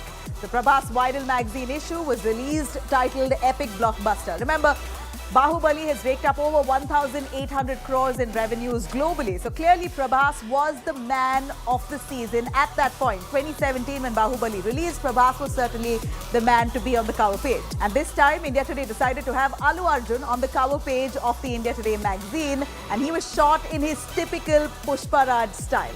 Well, of course, this hasn't gone down well with Prabhas's fans. Many of Prabhas's fans on social media put out messages saying Allu Arjun's cover was just a mere PR stunt, while Prabhas's cover of 2017 was a lot more organic. Quickly, Allu Arjun fans jumped in saying that this is just some kind of jealousy that they could smell because Allu Arjun's cover has gained a lot of traction. So we see Allu's fans and Prabhas's fans fighting with each other on whose India Today magazine cover was more organic and was more a PR stunt. Both set of fans exchanging words here, but one thing's for sure, both the stars are equally important and are equally glorious. Well, what we do know is that Southern Stars in the recent past has grabbed the world's attention with their stupendous success in films. And of course, India Today magazine will continue to feature those superstars from the South who's really made India proud. Do watch out. You are watching. Co-powered by The World Comes Together at Sharda University. In association with Jeep Meridian, Untamed Sophistication.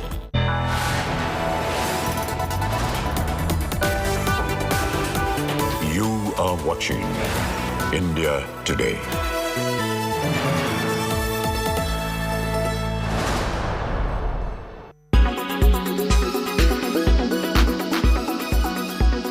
यही कि OLX autos देता है आपकी car का best price. ये price ही नहीं surprise है। Visit OLX autos.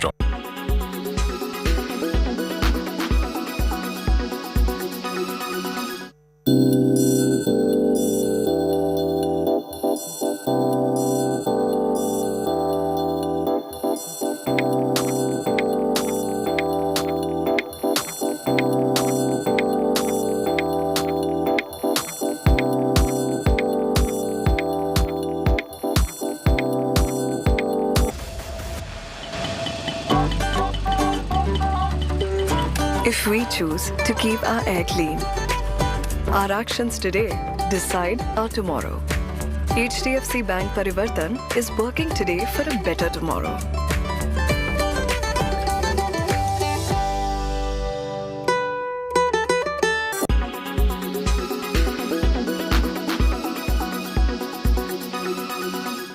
I think if I had about 20 minutes with him, I'd be able to tell him, the things that he needs to do, which might help him. I'm not saying it will help him, but it could help him. There you heard it from Mr. Sunil Gavaskar. He was speaking exclusively to India Today. And when asked about Virat Kohli and his struggles in the recent past, Sunil Gavaskar says that allow me 20 minutes with Virat Kohli and I might be able to help him. Now, why do you think that he said something like this? There are a few reasons behind that.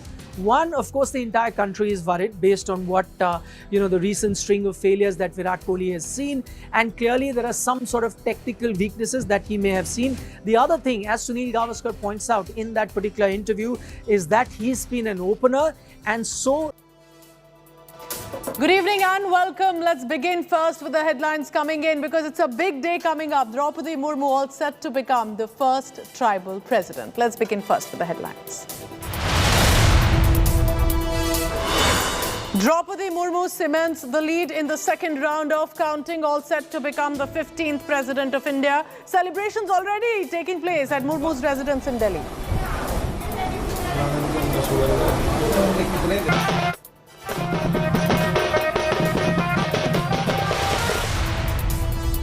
Meanwhile, the opposition split is wide open over the election of the vice president. TMC to abstain from voting. Mamata's party is furious over not being consulted over Margaret Alva's nomination.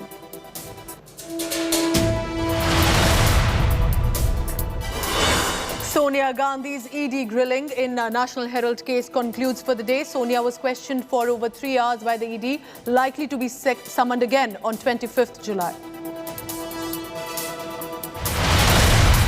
The Congress protest, meanwhile, against the ED questioning turns violent in Bengaluru, Hyderabad and Chandigarh. Vehicles were torched, 3 trains stopped in Delhi.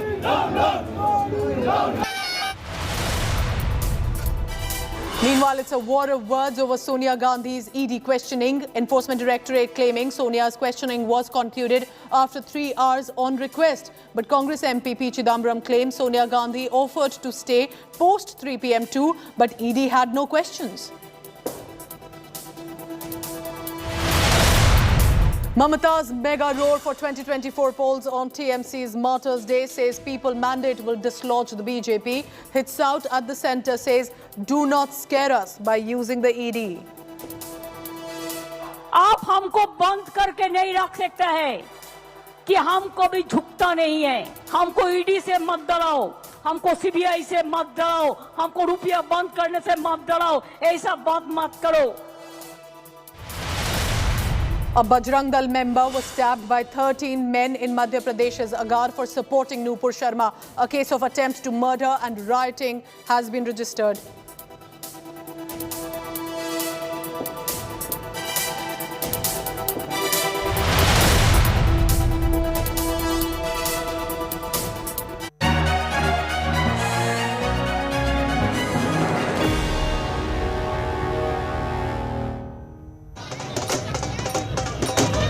Welcome Rashtrapati Murmu. Draupadi Murmu is all set to become India's first woman tribal president.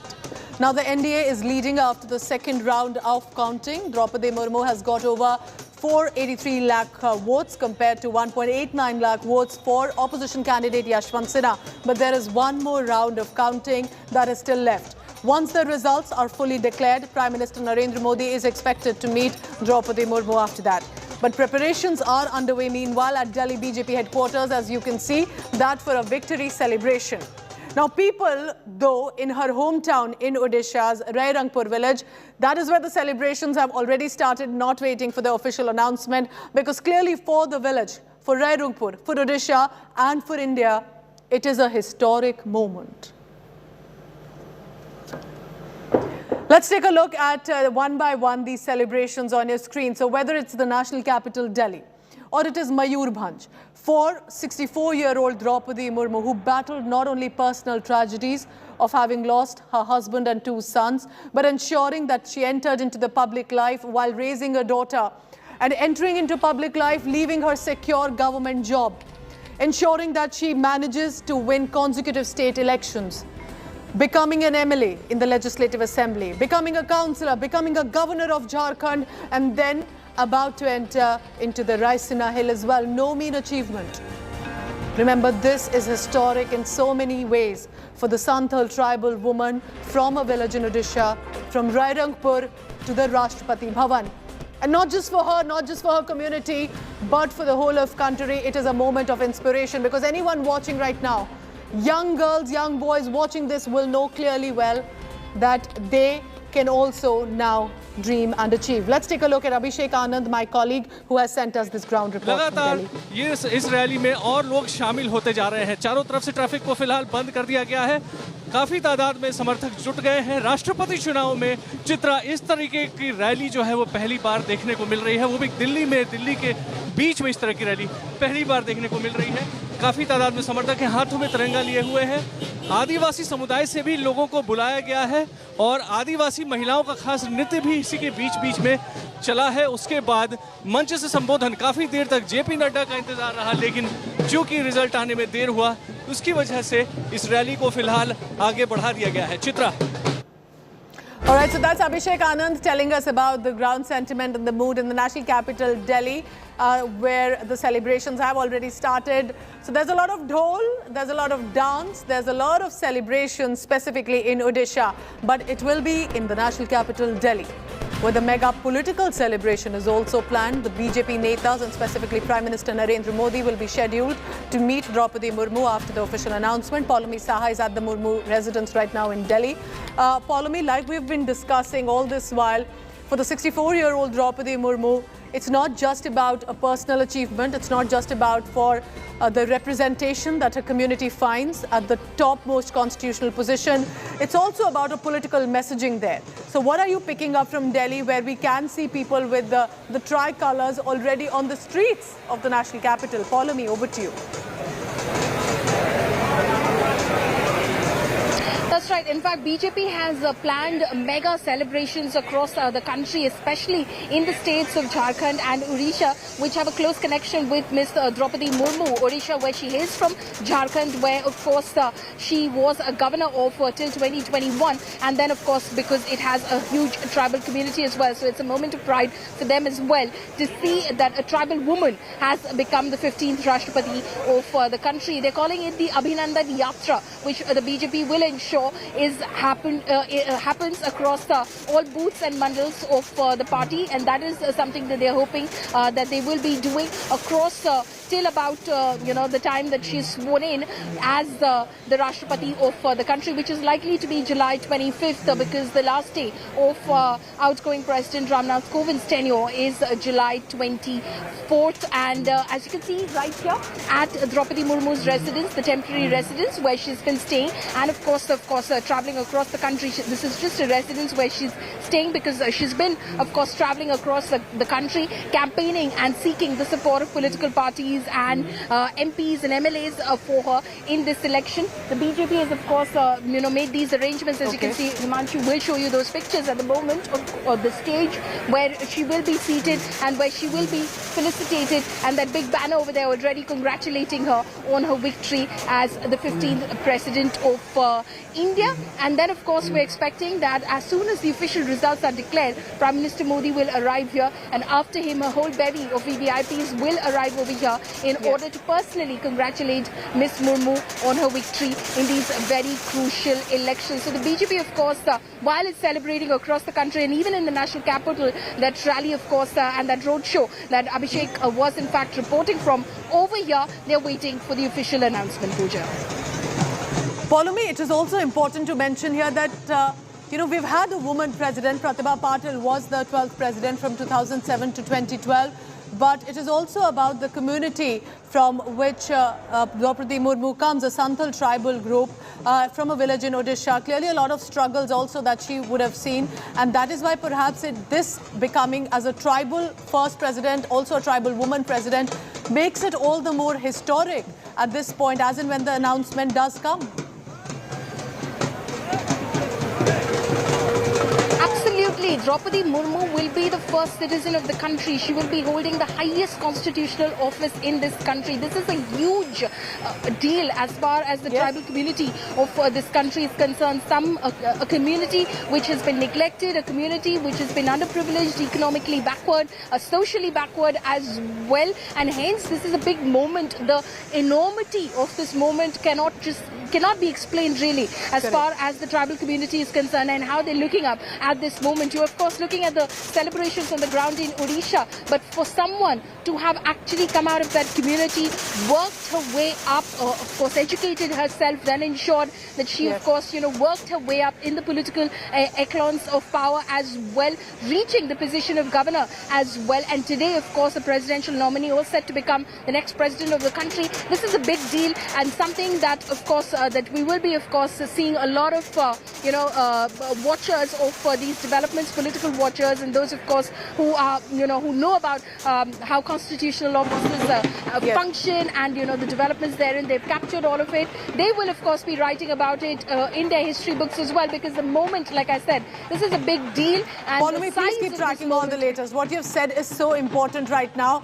This woman president is not going to be any rubber stamp. She has a strong career experience behind her as well. Now, while you are looking at these celebrations, it is important to also understand the struggle and the journey that has come to this. Coming from a small village of Odisha in Mayurbhanj district, Rairangpur, to now becoming the first citizen of India, the country is scripting history at the Raisina Hills. NDA's presidential candidate Draupadi Murmu has a long and illustrious career, a lot of hard work, all of this behind the celebration that you see today. Take a look now at the special report about the career and life of Draupadi Murmu.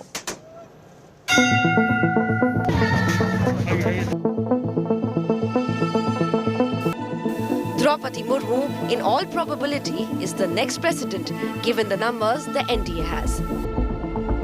ବର୍ତ୍ତମାନ ଟେଲିଭିଜନରୁ news ଦେଖିଲି ଆଉ ମୁଁ ବର୍ତ୍ତମାନ କିଛି କହିବାକୁ ଚାହେଁ ନାହିଁ ପରବର୍ତ୍ତୀ ସମୟରେ ମୁଁ ଆପଣଙ୍କୁ ମୁଁ ଯାହା ବି ବାଇଟ୍ ଦେବି वर्तमान नुह है कहीं आपको धन्यवाद आप एत कष्ट कर As Governor of Jharkhand, she achieved 2 landmarks, the first woman and the first tribal governor of the state.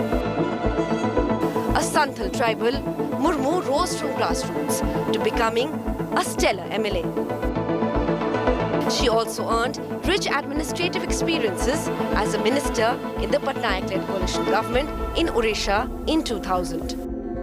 आज तक कोई आदिवासी ट्राइबल प्रत्याशी राष्ट्रपति के रूप में नहीं आया है और पहली बार कोई ट्राइबल को एनडीए की तरफ से हम कैंडिडेट बना सकेंगे ऐसा संसदीय बोर्ड पार्लियामेंट्री बोर्ड का मत था. As Jharkhand's governor, she devoted herself to spearheading growth and development. The high point was witnessed that last year when Jharkhand scored 63.07%. Next, only the Gujarat and Andhra Pradesh in the World Bank Ease of Doing Business Assessment Report, jumping up the ladder to secure the 3rd position from almost the bottom of the list. She will also be the first president from Odisha. Prime Minister Modi hailed Murmu as a champion of society and empowerment. Bureau Report, India Today. So, of course, there are celebrations today, but behind that, there has been struggle, hard work, and perhaps the effort that she has put in to ensure that her own personal tragedies do not actually come in the way of the public life and the achievements that she has had. Celebrations for us all to see, struggle and personal life for us to remember as well. Waiting for that official announcement, but leaving you with these visuals of celebration and a very cautious Draupadi Murmu till now not making any specific comment, waiting for an announcement to come in, while India scripts history. Her hometown remembers her with pride today.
Watching India Today.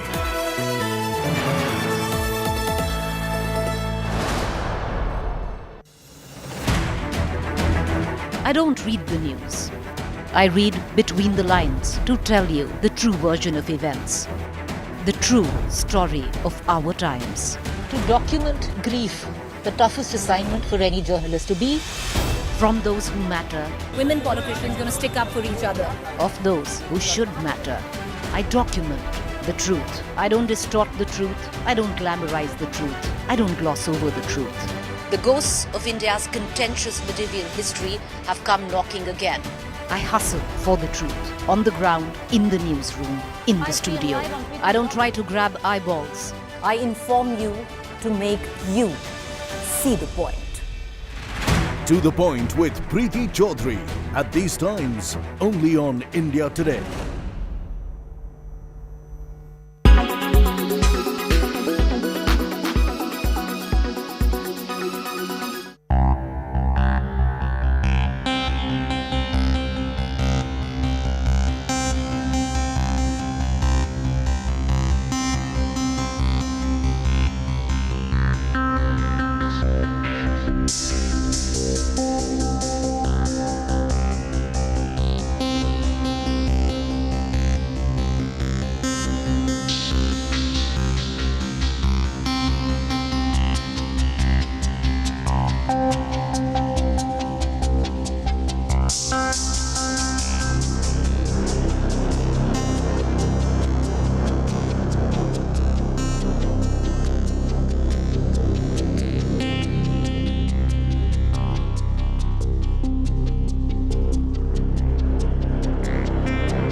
Everyone's busy finding what's trending.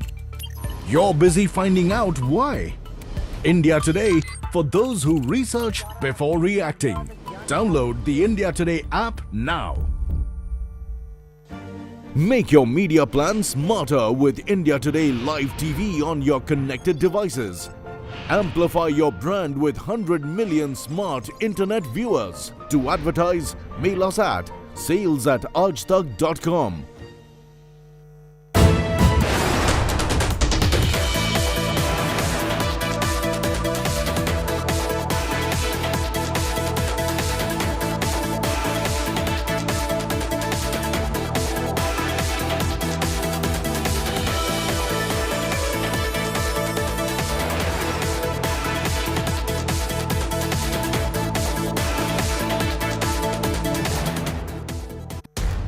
इस समय पूरी दुनिया में लोग confused हैं। वो समझ नहीं पा रहे हैं क्या सही है, क्या गलत है, क्या सच है, क्या झूठ है। और ये स्पष्टता हम आपको अपने इस नए शो में देंगे। सब कुछ ब्लैक एंड व्हाइट में बताएंगे। इस शो में मेरे बालों के अलावा कुछ ग्रे नहीं होगा। हर खबर ब्लैक एंड व्हाइट की तरह बिल्कुल स्पष्ट होगी।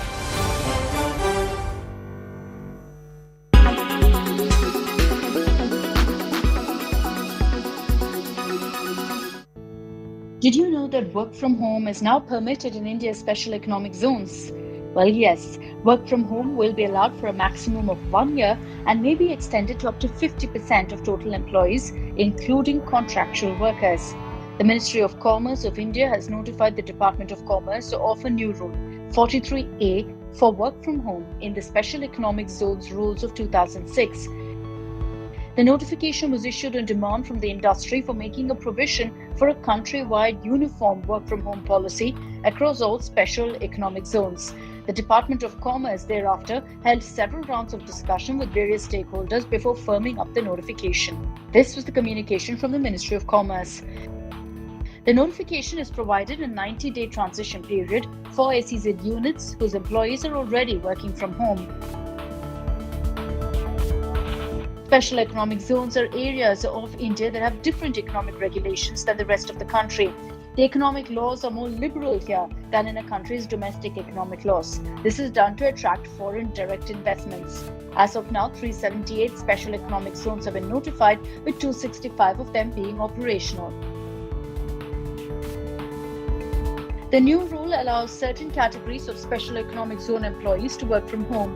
It includes employees of IT or ITES, SEZ units in the special economic zones, employees who are temporarily unable to work, employees who are traveling, and employees who are working off-site.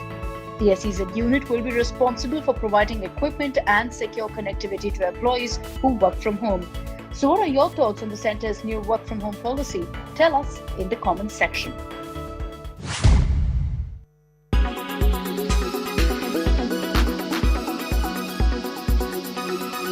Tonight at 9 p.m. on the news today with me, Rajdeep Sardesai. Congress President Sonia Gandhi appears for questioning before the Enforcement Directorate, sparking off a political war. Is this a case of political vendetta or rule of law? That's going to be a big talking point on the news today. Also, why is the conviction rate so low in high-profile cases? And on a day when Draupadi Murmu is voted in as India's next president, what does this mean for the Adivasi community? All that and much more on the news today. Co-powered by RK Marble, Khoobsurat Imandari. In association with JioMart, Har Ghar Ka Mart.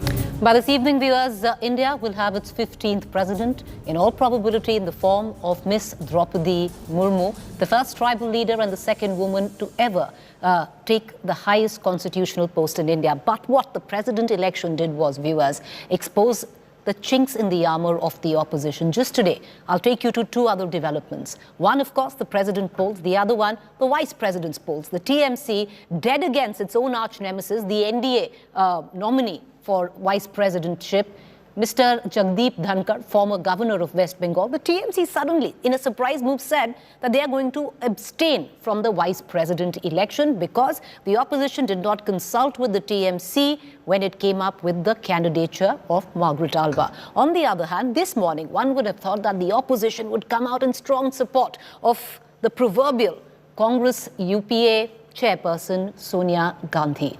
Well, what happened was an open letter was circulated with a few parties signing in, pledging support to Sonia Gandhi, saying that, or alleging rather, that the BJP is wrongfully targeting the opposition leaders by using or rather misusing state machinery. But important political outfits like the TMC, Samajwadi Party, the AIMIM, the Aam Aadmi Party, missing signatories in that. Is opposition unity, viewers, just about a fallacy?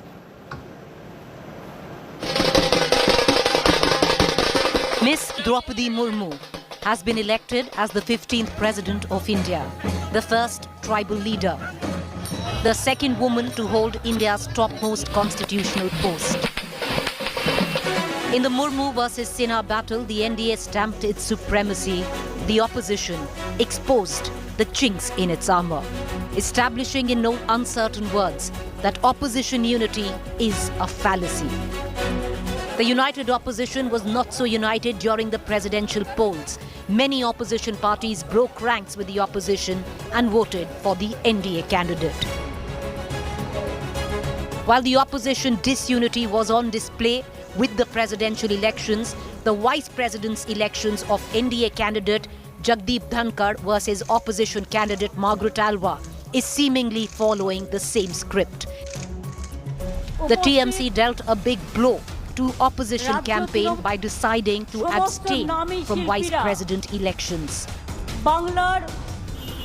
The other big blow to the Congress dream of leading a united opposition came on Thursday when the ED summoned Sonia Gandhi for interrogation. While an open letter pledging support to Sonia Gandhi and slamming the government for the alleged misuse of investigative central agencies was signed by some opposition parties, the proverbial UPA chairperson was not supported by key opposition political parties like TMC, Samajwadi Party, AIMIM, the Aam Aadmi Party. The victory of the ruling Bharatiya Janata Party-led NDA presidential nominee Draupadi Murmu was a foregone conclusion. The manner in which the opposition disintegrated in the run-up to the polls and now the vice president elections has raised a bigger question. Can the disparate lot come together during the 2024 general elections? So the question we ask viewers going towards 2024 general elections, or forget about that, recent now, current elections, the whole concept of opposition unity, a complete fallacy. I want to cut across this evening to our guests. We'll be joined by Rajdeep Sardesai, consulting editor, in just about a minute. In the studio with me is our national affairs editor, Rahul Srivastav, Rakesh Sinha, Rajya Sabha MP, Bharatiya Janata Party, Biswajit Deb, spokesperson, TMC, SV Ramani, spokesperson, Congress. I want to cut across to our TMC spokesperson. The reason why, Mr. Deb, I want to come to you first is because you've squared the pitch further where opposition disunity is concerned. And the reason why I say that is, sir, what was the point of abstaining now from the vice presidential elections? What does the TMC hope to achieve? You see, there was a meeting which was held today at the residence of our chairperson, Honorable Srimati Mamata Banerjee, at 4 p.m. after the Martyrs' Day program was over. And thereafter, in that particular meeting, 33 of our MPs from the Lok Sabha and Rajya Sabha, they attended that particular meeting, and it was unanimously decided that we would abstain from that meeting. And the reason was elaborately explained by our National General Secretary, Sri Abhishek Banerjee, in the press conference, in which he categorically mentioned that Congress did not inform us about the name of Mrs. Margaret Alva prior to deciding a particular name. Congress should have informed TMC well in advance about the selection of the candidate. The way the candidate was selected was not properly done. Okay. It is it is the duty of the Mr. opposition. Dev, as I want to bring in Mr. S.B. Ramani, spokesperson Congress, I want to ask you a follow-up question. I'll take you back when Yashwant Sinha was projected as the president's candidate and mooted by the TMC itself. Sir, let me ask you that question and you answer that in totality. When it was mooted, sir, let me ask you a question. You answer that in totality. So I want to take you back to what Ms. Mamta Banerjee had said when Yashwant Sinha's name was floated, primarily backed by Ms. Mamta Banerjee to begin with. She had said that it doesn't matter who the candidate is, the opposition has to band together to counter a bigger evil. The bigger evil here, namely the Bharatiya Janata Party. It suddenly seems that bigger evil doesn't exist anymore because the Congress didn't consult with you. Hypocrisy, Mr. Dev. You see, you must understand one particular thing, that it is not the responsibility of the Trinamool Congress only to unite the opposition. Each and every opposition party should unite and with an aim to defeat BJP ultimately. BJP is our prime consideration, and BJP should be considered as our prime political enemy. But the question is this: unfortunately, when the name of Margaret Alva was decided, Mamta Banerjee had not been informed, and Trinamool Congress had not been informed. The selection process, entire selection was not properly done. This is not. Well, by the virtue of saying the BJP is your biggest enemy, you've made the BJP's life a lot more easier going into the vice presidential polls. S.B. Ramani, the fact is, that doesn't mean, why does the Congress... That doesn't mean. Okay, that yes. doesn't mean that fair the enough. opposition unity is not there. Mr. Dev, may I please, sir, with your permission, bring in the other co-panelists. The spokesperson Congress, S.B. Ramani, is with us. Mr. Ramani, the fact is, you know, the Congress cannot take this higher moral ground every time and say, okay, you know, we supported you during Yashwant Sinha, you floated the name, we went with it, you need to do this with Margaret Alva. What happened? Why wasn't TMC taken on board? See, two things.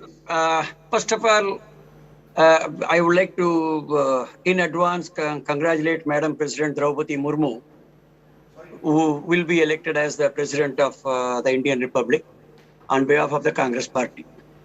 Now, the very word you said, you know, we agreed, it's not we as a Congress agreed for Mr. Yashwant Sinha. Mr. Yashwant Sinha was a common candidate of all the opposition political parties, and every one of us agreed. Similarly, in the case of Madam Margaret Alva also, all-party meeting was conducted and everybody was informed, many panel names were discussed. And in those discussions, the name of Madam Alva came up. And this was conveyed very clearly to our friends in Trinamool Congress. Now, for some reason, they have decided to abstain from voting in the election for reasons better known to them. But had they had any reservations, and if they were very clear about having a very united front against the ruling BJP, which rightly they said is the evil, they should have conveyed their objections and, you know, maybe come to the discussion table and discussed further. They failed to do that. And suddenly announcing, even without discussing, that, you know, I am going to withdraw and I am going to refrain from voting in the elections. I think that, you know, I will still request Madam Mamta Banerjee to reconsider her decision, because in the past, in many of the major issues that is confronting the nation, the opposition parties have fought together, have stood together in the parliament and outside the parliament. I think keeping that in mind, my request to Madam Mamta Banerjee would be that, you know, she should again reconsider and work for the unity of the party, because 2024 is not far away. Right. Mr. Ramani, I want to bring in the BJP spokesperson, Mr. Rakesh Sinha, who's also with us on this debate. Mr. Sinha, it does seem that the opposition is only making your life much easier successively at that. But the question that I want to raise is the question that was raised by the Congress this morning. The reason which there is opposition disunity is that you are putting pressure where central agencies are concerned and the misuse of them. Therefore, the likes of JMM did not sign on that letter which supported Sonia Gandhi today, or the fact that it went with the presidential candidate, Ms. Murmu. You know, the Congress Party's latest stand is very ridiculous. They want privilege and the immunity from the charges of corruption. You know, Sonia Gandhi and Rahul Gandhi are charged by the court. They are under the investigation. They are under trial. They are on bail. And under that purview, the ED is questioning. The questioning is not that you have done something wrong with the public sector unit. Your own party is National Herald, and you have done a daylight dacoity. And that daylight dacoity, Rahul Gandhi blamed the late Congress leader, who is no more, who was a treasurer. Look, in that context, the Congress party is saying that you are politically victimizing. Just tell me one case, one single case, where the ED has questioned the person and he was not found guilty. Just tell me one question. This means that we political class require some kind of political immunity from the ED, CBI. We can do and undo anything in the daylight, and anything government of the day. Tomorrow, if there is a Congress government, I have done something wrong, and the government comes, then I will say that I am politically victimized. So the very term of political victimization should not be diluted. It will damage the opposition party. Okay. In democracy, you have to take this stand. That stand should be sustainable. I am telling you that for the first time in the history of India, when Indira Gandhi was arrested in 1978, and there was a political march of the Congress, that was a political. But here, the Sonia Gandhi is being questioned by EDI. You are making a march. You are doing a march in support of the corruption. So I think demoralizing the politics. This is the best example. As for just last line. But Mr. Sinha, as I bring in Rahul Srivastava, make your point, sir. Make your point. This is one thing that if opposition party lacks the vision, and there is a fractured, blinkered idea. And so they are fractured. They don't know what to do. The opposition party is using evil. BJP as a government evil. Political enemy. These are not the words to be used in political democracy.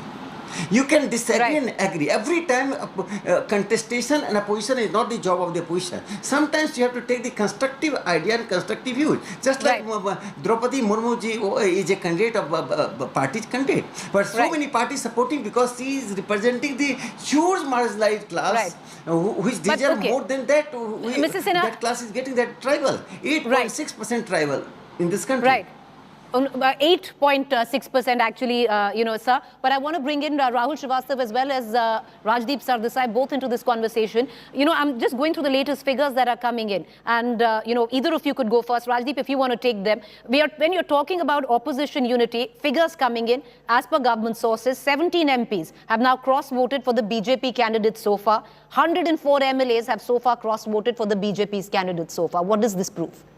Look, I think you have to look at this in the larger picture. You have a candidate who represents a tribal community. For the first time, the country is going to get an Adivasi president. And you've got several MPs and MLAs who belong to Adivasi communities who naturally will want to go back to their constituents and say that, look, we went ahead possibly and voted for a Draupadi Murmu, or will certainly want to, in a way, celebrate this occasion. So I don't look at these numbers seriously. I think you have to look at the bigger picture of where the opposition stands. In Draupadi Murmu, the BJP very successfully, strategically, put up a candidate from a community which has never got representation in Rashtrapati Bhavan. So the symbolism is very important. And in politics, symbolism does matter. You've given the BJP has a talking point. The opposition, by putting up Yashwant Sinha, did not, by contrast, have a talking point. It was a done deal. The election was always going to be won by the government. You've seen all presidential elections have always gone with the ruling party in power. The only difference this time was that maybe the opposition had an opportunity to put up some kind of a compelling figure who could have become a symbol of, in a way, the kind of change that the opposition would like to see. And they've been unable to do that. So the cross-voting is not such an important factor, but the fact that from the JMM to the Biju Janata Dal to Mamata Banerjee herself, who today has gone and announced August 9th as Tribal Day, because she is also conscious in a state like Bengal that she must not be seen to be opposing a tribal candidate, or even the Shiv Sena, which has used this opportunity in a way to distance itself from the Mahavikas Aghadi. So in that sense, by putting up Draupadi Murmu, the BJP was able to break in a way any semblance of opposition unity, and at the same time was able to send out a powerful symbolic message for its potential vote bank of the future, the scheduled tribes community, which is already a vote which they have been able to attract in recent elections. You know, one of the reasons that possibly Mamata Banerjee made that announcement of Tribal Day is that the Santhal tribe, which is represented by Ms. Murmu, is a huge chunk of the vote where tribals are concerned in West Bengal. In a particular pocket of West Bengal. But I want to bring in Rahul Srivastava into this conversation as well. You know, Rahul Srivastava, you know, one just looks at two things. You look at the game plan of the Bharatiya Janata Party, where let's just zero in on the tribal vote, where they see that it's 8.6%. Just 8.6% might seem small, but the damage it can cause in 2024 with them trying to cultivate the OBC vote plus the tribal vote. On the other hand, the opposition, forget about a game plan, can't even reach consensus on candidates. You see, Preeti, the problem is that the BJP is very certain of its narrative now. It has gone in for a huge demographic shift as far as political electoral base is concerned. It's no more that Brahmin Baniya party, and Mr. Sinha has been around in BJP as an ideologue also from outside. You know, that shift is very visible now. And it's not that the upper caste is abandoning them. The upper caste is accepting that narrative of the BJP. When the BJP ahead of the elections in UP went out and said that 27 ministers in the Council of Ministers are now OBC, the Brahmins in UP didn't revolt against the BJP. They went with the BJP. So there is now a narrative of the BJP in which it has become acceptable that the BJP is now bringing in more demographies into its voting crowd, and people are accepting it. Look at what the opposition has done. Now, Rajdeep is saying ignore this cross-voting. But what has it done actually? It has given a picture of fracture. One, why couldn't the opposition send out a political signal? Are you in politics just to have a make-believe fight against the BJP? That you bring in Mr. Yashwant Sinha from the fold? Somebody and Shri Yashwant Sinha got 521 votes of the value of 71,186. 71,186.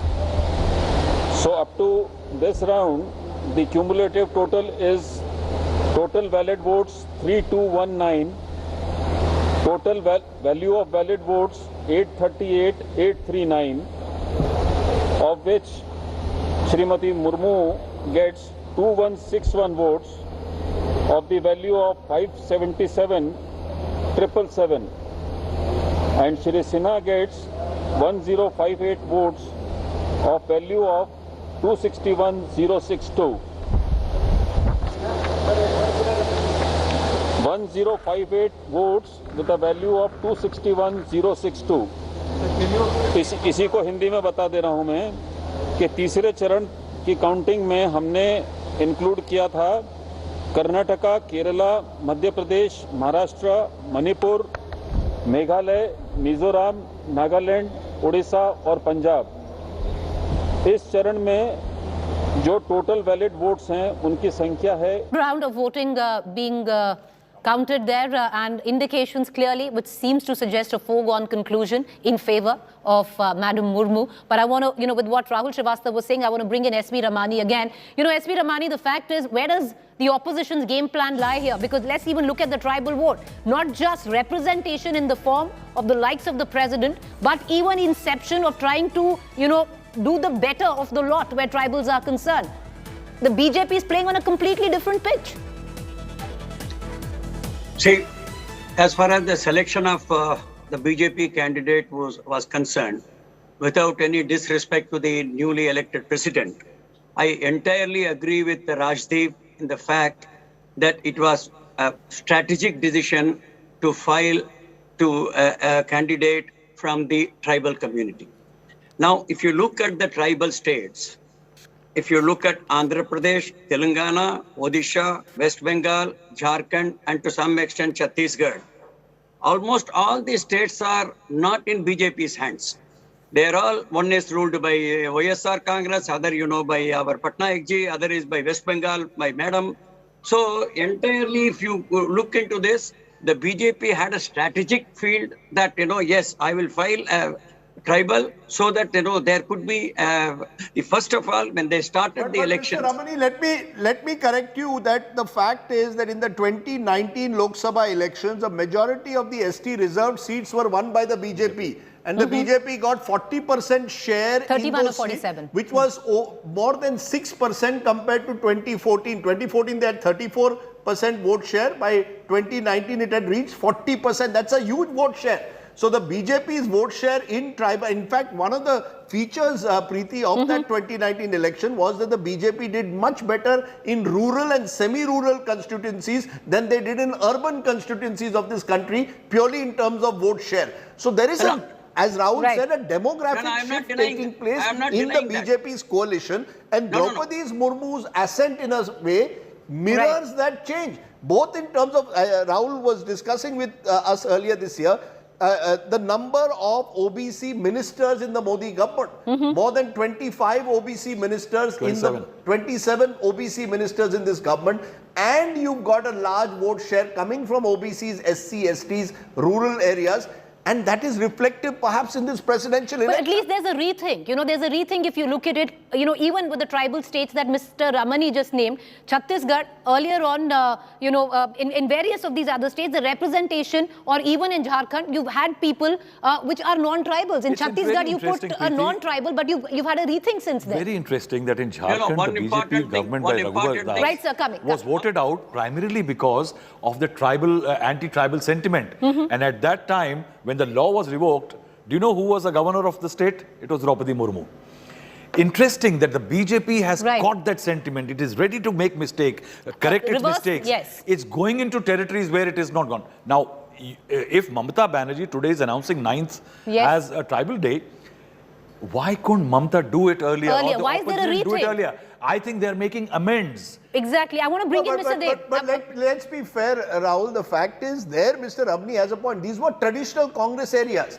The ST reserve constituencies for decades used to be dominated by the Congress. What is happening step by step, the BJP is looking for potential constituencies which were once Congress constituencies. I want to just bring in Mr. Dev. Gujarat is the next big state where, which is going to the polls in December. There are parts of Gujarat with strong tribal pockets. Karnataka as well, which is going to vote next year. Which were traditionally dominated by the Congress, where the BJP has made significant gains in recent times. I want to bring in Mr. Dev. Mr. Dev, the fact is the rethink factor. Look at a mistake possibly that the BJP made where Jharkhand was concerned, and you appoint a Raghubar Das as the chief minister. You understand he doesn't go well with the tribal population. You make a change there. There is representation, there is inception as well, where you seem to do better for the tribals. The rethink there, the show point that Mamata Banerjee of all days today decided to appoint a tribal day on the 9th. Why? Forget one thing, that since the last 1 decade, since Mamata Banerjee had been the chief minister of West Bengal, whatever Mamata Banerjee has done for the tribals, that is on record. She has done a lot of development work for the tribals, which was not done during the 34 years of left front regime. That is number one. Number two, with due respect to Srimati Draupadi Murmu, the president-elect, I would like to say that ultimate target of BJP is the tribal votes. BJP only concentrates on election, and we all know that 4 states are going for election between 2022 and 2023. These are Rajasthan, Madhya Pradesh, and Chhattisgarh and Gujarat. And most of these states have got 128 tribal seats, out of which in 2017 and 18, BJP could only win 35 seats. So they are concentrating only due to the vote bank, and their target is the tribal votes. And that is why I am again saying, with due respect to the president-elect, Srimati Draupadi Murmu, I would like to say ultimately it is the tribal vote bank which has been targeted by the. But what's wrong with that? And I want to bring in Rakesh Sinha. Rakesh Sinha, you know, you're closely associated with the RSS, the Sangh as well, because when we talk about representation and inception, at one end you have representation where you're making these amends where the president is concerned. On the other hand, the RSS has been working in the tribal regions for a very long time right now to build a basic cadre and base. You know, it is our social philosophy, particularly Narendra Modi ji has changed the entire, shifted the paradigm. Earlier, tribals have been an object of on non-political field conversion and reconversion, and in political and economic field the lab for the struggle and the political development. Tribal plan and sub-plan, I am recalling the Ram Dayal Munda once said, who was a tribal scholar, you are piping money in a leakage system. Prime Minister Narendra Modi has made a systematic transformation. That systematic transformation was first reflected when he declared Birsa Munda's Jayanti as the Janjatiya Gaurav Divas. Why you are abandoning that? Birsa Munda, this is National Day. And this is the government of India declared, and Mamata Banerjee has always something different. Second thing, a tribal development plan, the Prime Minister has given a substantive priority to the tribal development plan. You go to tribal region, 50 lakh tribals have been displaced after the independence for the region of development. So the tribals are made the intrinsic part of the development process. These are development, so it is not a strategic, it is a social philosophy, Nehruvian era and Modi era. The earlier era, in the Nehruvian era, the tribal are object. In Modi era, tribals are not object, they are the. But even if it is strategy, Mr. Sinha, let's say even if it is strategy, which many political analysts will read it like that, what is wrong with it when you're going into an election? I want to quickly, cut across as we continue to debate, especially what the impact will be in the coming elections of what we are seeing, abject opposition, disunity, and general elections 2024. Quickly dip into Poulomi Saha, who's been getting us the latest count. Poulomi, what we're given to understand, halfway mark has been crossed by Draupadi Murmu. She has become, Madam Draupadi Murmu will be our 15th president, the first tribal leader and the second woman ever to get the highest constitutional post in India.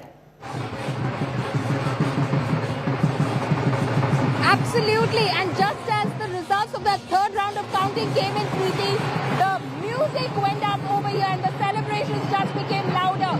You can see, of course, the dancers over there celebrating this absolutely momentous occasion when Droupadi Murmu has crossed the 50% mark. She has secured 50% votes for herself, and the celebrations have now broken out inside the residence of Droupadi Murmu, the temporary residence of Droupadi Murmu here in New Delhi. After the final results are declared, Prime Minister Modi will be arriving over here in order to congratulate Madam President Droupadi Murmu. But already you can see the celebrations have begun over here. The BJP obviously was preparing for this all day. They did in fact take out rallies and road shows across, of course, the country, and obviously they will start all over again right now. But over here they were trying to keep it somber and under control because they were waiting for some sort of an official confirmation of those results. And as soon as the results of the third round of counting were declared, Preeti,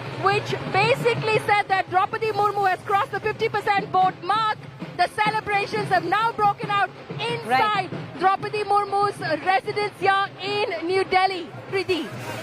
All right, Rahul, he's still with us, Rahul Srivastava. Poulomi, we're going to continue to come to you. Just stay with us. On these visuals, their celebrations have broken out. The opposition, a part of it might call it symbolism, but what's wrong in a bit of symbolism and tokenism? We have now the first tribal leader to ever become the president of the country, the 15th president of the country. She happens to be a woman, making her the second woman to take the highest constitutional post that India has to offer. Well, it is the era right now of the 15th president, if one might say. Droupadi Murmu is the next president of India. Rahul, I want to quickly pull you in as we stay with these visuals, and we're going to cut across back to Poulomi. What's interesting in all of this is a huge set of the opposition right now would call this symbolism. But tokenism, especially in politics, goes a long, long way. See, if it was tokenism, Mamata Banerjee wouldn't have declared a tribal day. If it was not tokenism, 104 MLAs wouldn't have cross-voted. If it was tokenism, I think Jharkhand, JMM wouldn't have changed its strategy. I think it's a political message which has been sent. The BJP has taken a step for the future. while everybody else in the opposition is basically stagnating at the same place. Although I will say that she is going to be Madame President. And I do not want pictures of one segment celebrating and other mourning. Right. I think she is the President of India, and there should be no two narratives today. I think there should be only one celebration, that a woman, tribal, against all odds, is going to be the President of India, and I think that's the romance of democracy and a constitution. Well, I totally agree with you. That's the romance of democracy. Welcome, Madam President, Ms. Murmu. They're making her the 15th President of India. I want to cut across to the celebrations, viewers. India has its 15th President, and it is Madam Draupadi Murmu. Connecting to our reporters, Polumi Saha joining us, where celebrations afoot at the Bharatiya Janata Party office. Of course, it is the BJP-led NDA candidate, which is won by a landslide. Expected lines, yes, but cutting across to Abhishek Anand, who's also joining us with the latest reactions. Abhishek, over to you. Where are you? What are you picking up?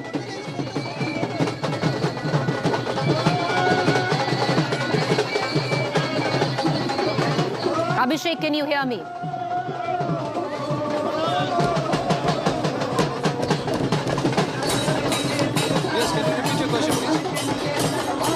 Abhishek, can you hear me?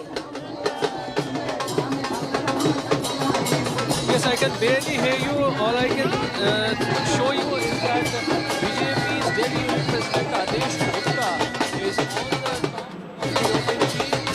photograph of Draupadi Murmu, and this is the end of the rally, the road show, which Delhi BJP conducted. All right, that's JP Nadda's road show. All right, we can barely hear Abhishek Anand, but in Delhi, you know, it's interesting. We were talking about symbolism. JP Nadda's roadshow in the national capital, Rahul Srivastava at the back of Draupadi Murmu becoming the next president of India. And you know, that's like you said, the romance of democracy, because at the Bharatiya Janata Party office, a tribal has become the next president of India, and you have the Rajasthani folklore dance at that. You know, nothing can better that. But Rahul, what do you make of these visuals? JP Nadda holding a roadshow in the national capital. I think there were two events when people were on the roads today.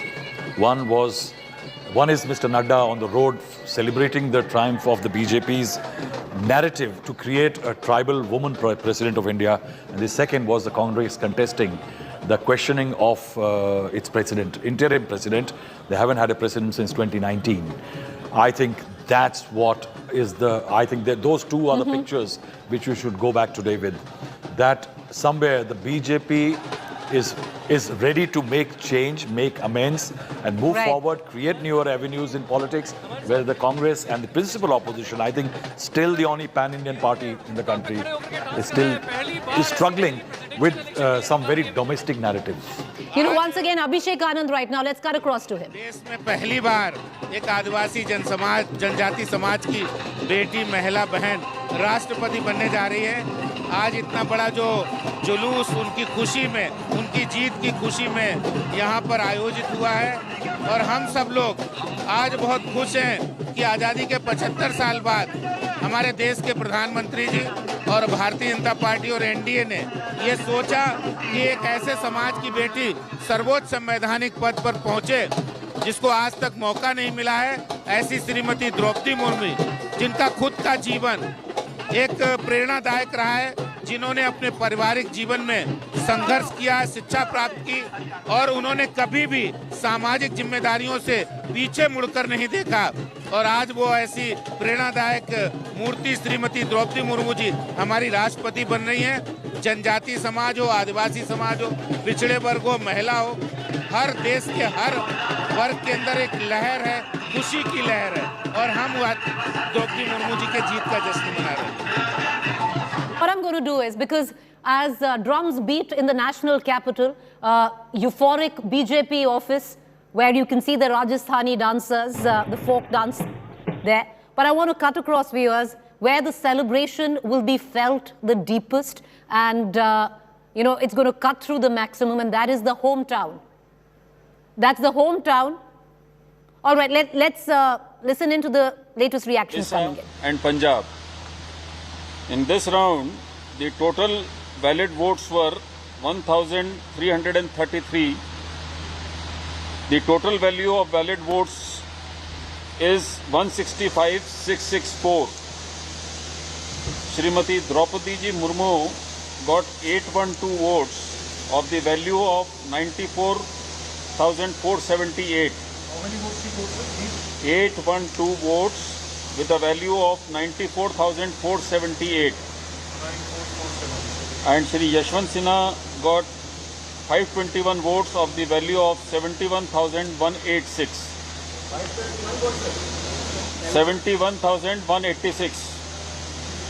So up to this round, the cumulative total is total valid votes 3219, total value of valid votes 838,839, of which Shrimati Murmu gets 2161 votes of the value of 577,777, and Shri Sinha gets 1058 votes of value of 261,062.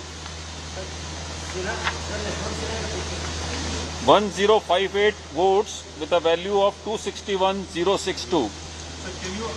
इसी को हिंदी में बता दे रहा हूं मैं कि तीसरे चरण की काउंटिंग में हमने इंक्लूड किया था कर्नाटका, केरला, मध्य प्रदेश, महाराष्ट्र, मणिपुर, मेघालय, मिजोरम, नागालैंड, उड़ीसा और पंजाब। इस चरण में जो टोटल वैलिड वोट्स हैं उनकी संख्या है 1333 और इनकी total value of valid votes है 1,65,664। इसमें मुर्मू जी को मिले हैं 812 वोट जिनकी वैल्यू है 94,478 और श्री सिन्हा को मिले हैं 521 वोट जिनकी वैल्यू है 71,186। इस तरह से अब तक का जो कुल टोटल बनता है 3,219 वैलिड वोट्स जिनकी वैल्यू है 8,38,839। श्रीमती मुर्मू जी को मिले हैं इसमें 2,161 वोट जिनकी वैल्यू है 5,77,777 और सिन्हा जी को मिले हैं 1,058 वोट जिनकी वैल्यू है 2,61,062। एक one so Draupadi Murmu has crossed 50% mark, no, sir? You can calculate yourself. I'll come back to you after this. Breaking this evening, Draupadi Murmu from Mayurbhanj, now India's 15th president, crossing the 50% mark very comfortably, including 104 MLAs cross-voting in favor of the BJP candidate. So far, from the rounds of voting, we know 17 MPs cross-voted. 5 of those votes got invalidated, but 17 MPs in total and 104 MLAs belonging to opposition parties have cross-voted in favor of President Draupadi Murmu. Now, Yashwant Sinha has conceded defeat. The opposition candidate tweeting moments before now, I join fellow citizens in congratulating Shrimati Draupadi Murmu on her victory in the presidential election of 2022. India hopes that as the 15th president of the Republic, she functions as the custodian of the Constitution without fear or favour. That's opposition candidate Yashwant Sinha congratulating candidate Draupadi Murmu.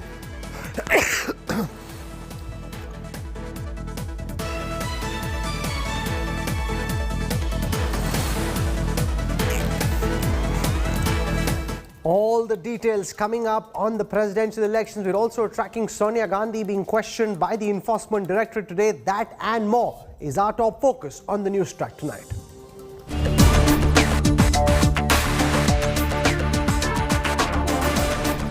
Welcome Rashtrapati Draupadi Murmu.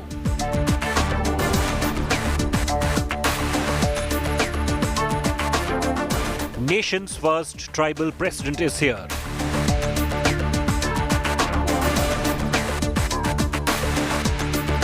After stormy campaign, Murmu wins.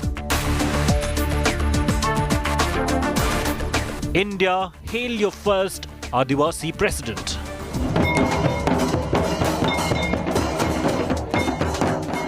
celebrations erupt for 15th Rashtrapati.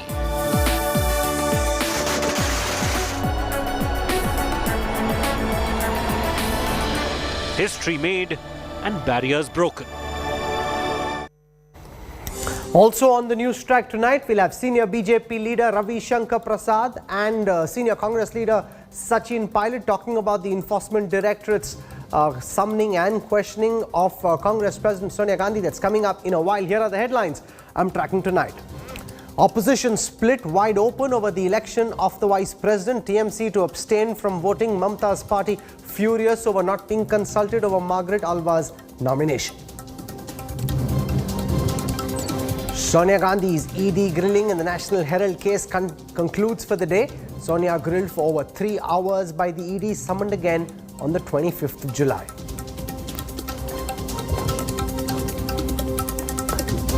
Congress protest turns violent in Bengaluru, Hyderabad and Chandigarh. Vehicles torched, 3 trains stopped in the capital.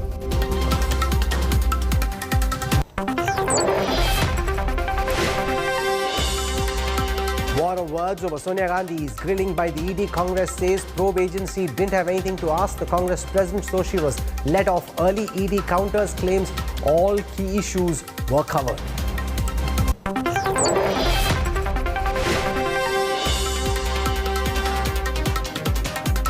Mamata Banerjee's mega roar for the 2024 polls on TMC's Martyr Day.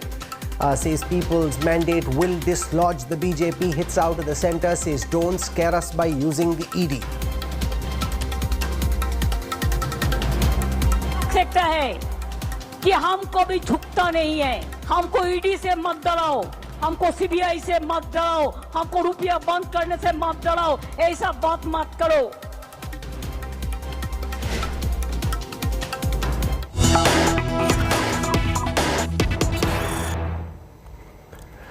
The latest information that we're receiving at this moment is, according to the counting that's been done so far, Draupadi Murmu has received 69% of the total votes that have been counted till the third round. She's also got 53% of the total votes available in the Electoral College. What that essentially means is that candidate Murmu will be India's 15th president. It's all but certain. She has crossed the 50% mark and is now comfortably ensconced in pole position to be India's 15th president. We're also being told that in states like Madhya Pradesh and Assam, there's been massive cross-voting. A total of 104 MLAs have cross-voted so far, according to information put out from senior government sources. We're also being told that 17 MPs have cross-voted. 5 of those votes got invalidated for various reasons, but 17 MPs in total have cross-voted in favour of the BJP's candidate, Draupadi Murmu. Paulami Saha joins us at candidate Murmu's Delhi residence. Paulami, we're being told that the Prime Minister will be coming to meet Draupadi Murmu and congratulating her. We're also seeing a big BJP song and dance. It doesn't usually happen like this from my past memory, but they're really putting up a big song and dance to send home the message that a tribal woman from the east will now be ensconced in Rashtrapati Bhavan. That's right. This is a momentous occasion, Rahul, and the BJP wants to mark this occasion. They were being extremely careful about it and somber until, of course, that third round counting results, in fact, came in, which basically said that she has already secured 53% of the votes as far as the Electoral College is concerned. So she's crossed that mark. And hence, these celebrations that you can see that are broken out inside Draupadi Murmu's temporary residence in Delhi. She is over here, and shortly Prime Minister Modi is also expected to come over here. आप कहाँ से हो? आप ओडिशा से हो. आप यहाँ पर आए हो. कितना बड़ा ये मौका है कि द्रौपदी मुर्मू जो ओडिशा से आती हैं, वो अब राष्ट्रपति बनने वाली हैं. बहुत बढ़िया लग रहा है और हम ओडिशा से हैं, होम डिस्ट्रिक्ट से है. राष्ट्रपति दीदी, द्रौपदी दीदी को होम डिस्ट्रिक्ट है. हम आसपास से रहते हैं, मयूरभंज से, ओडिशा से.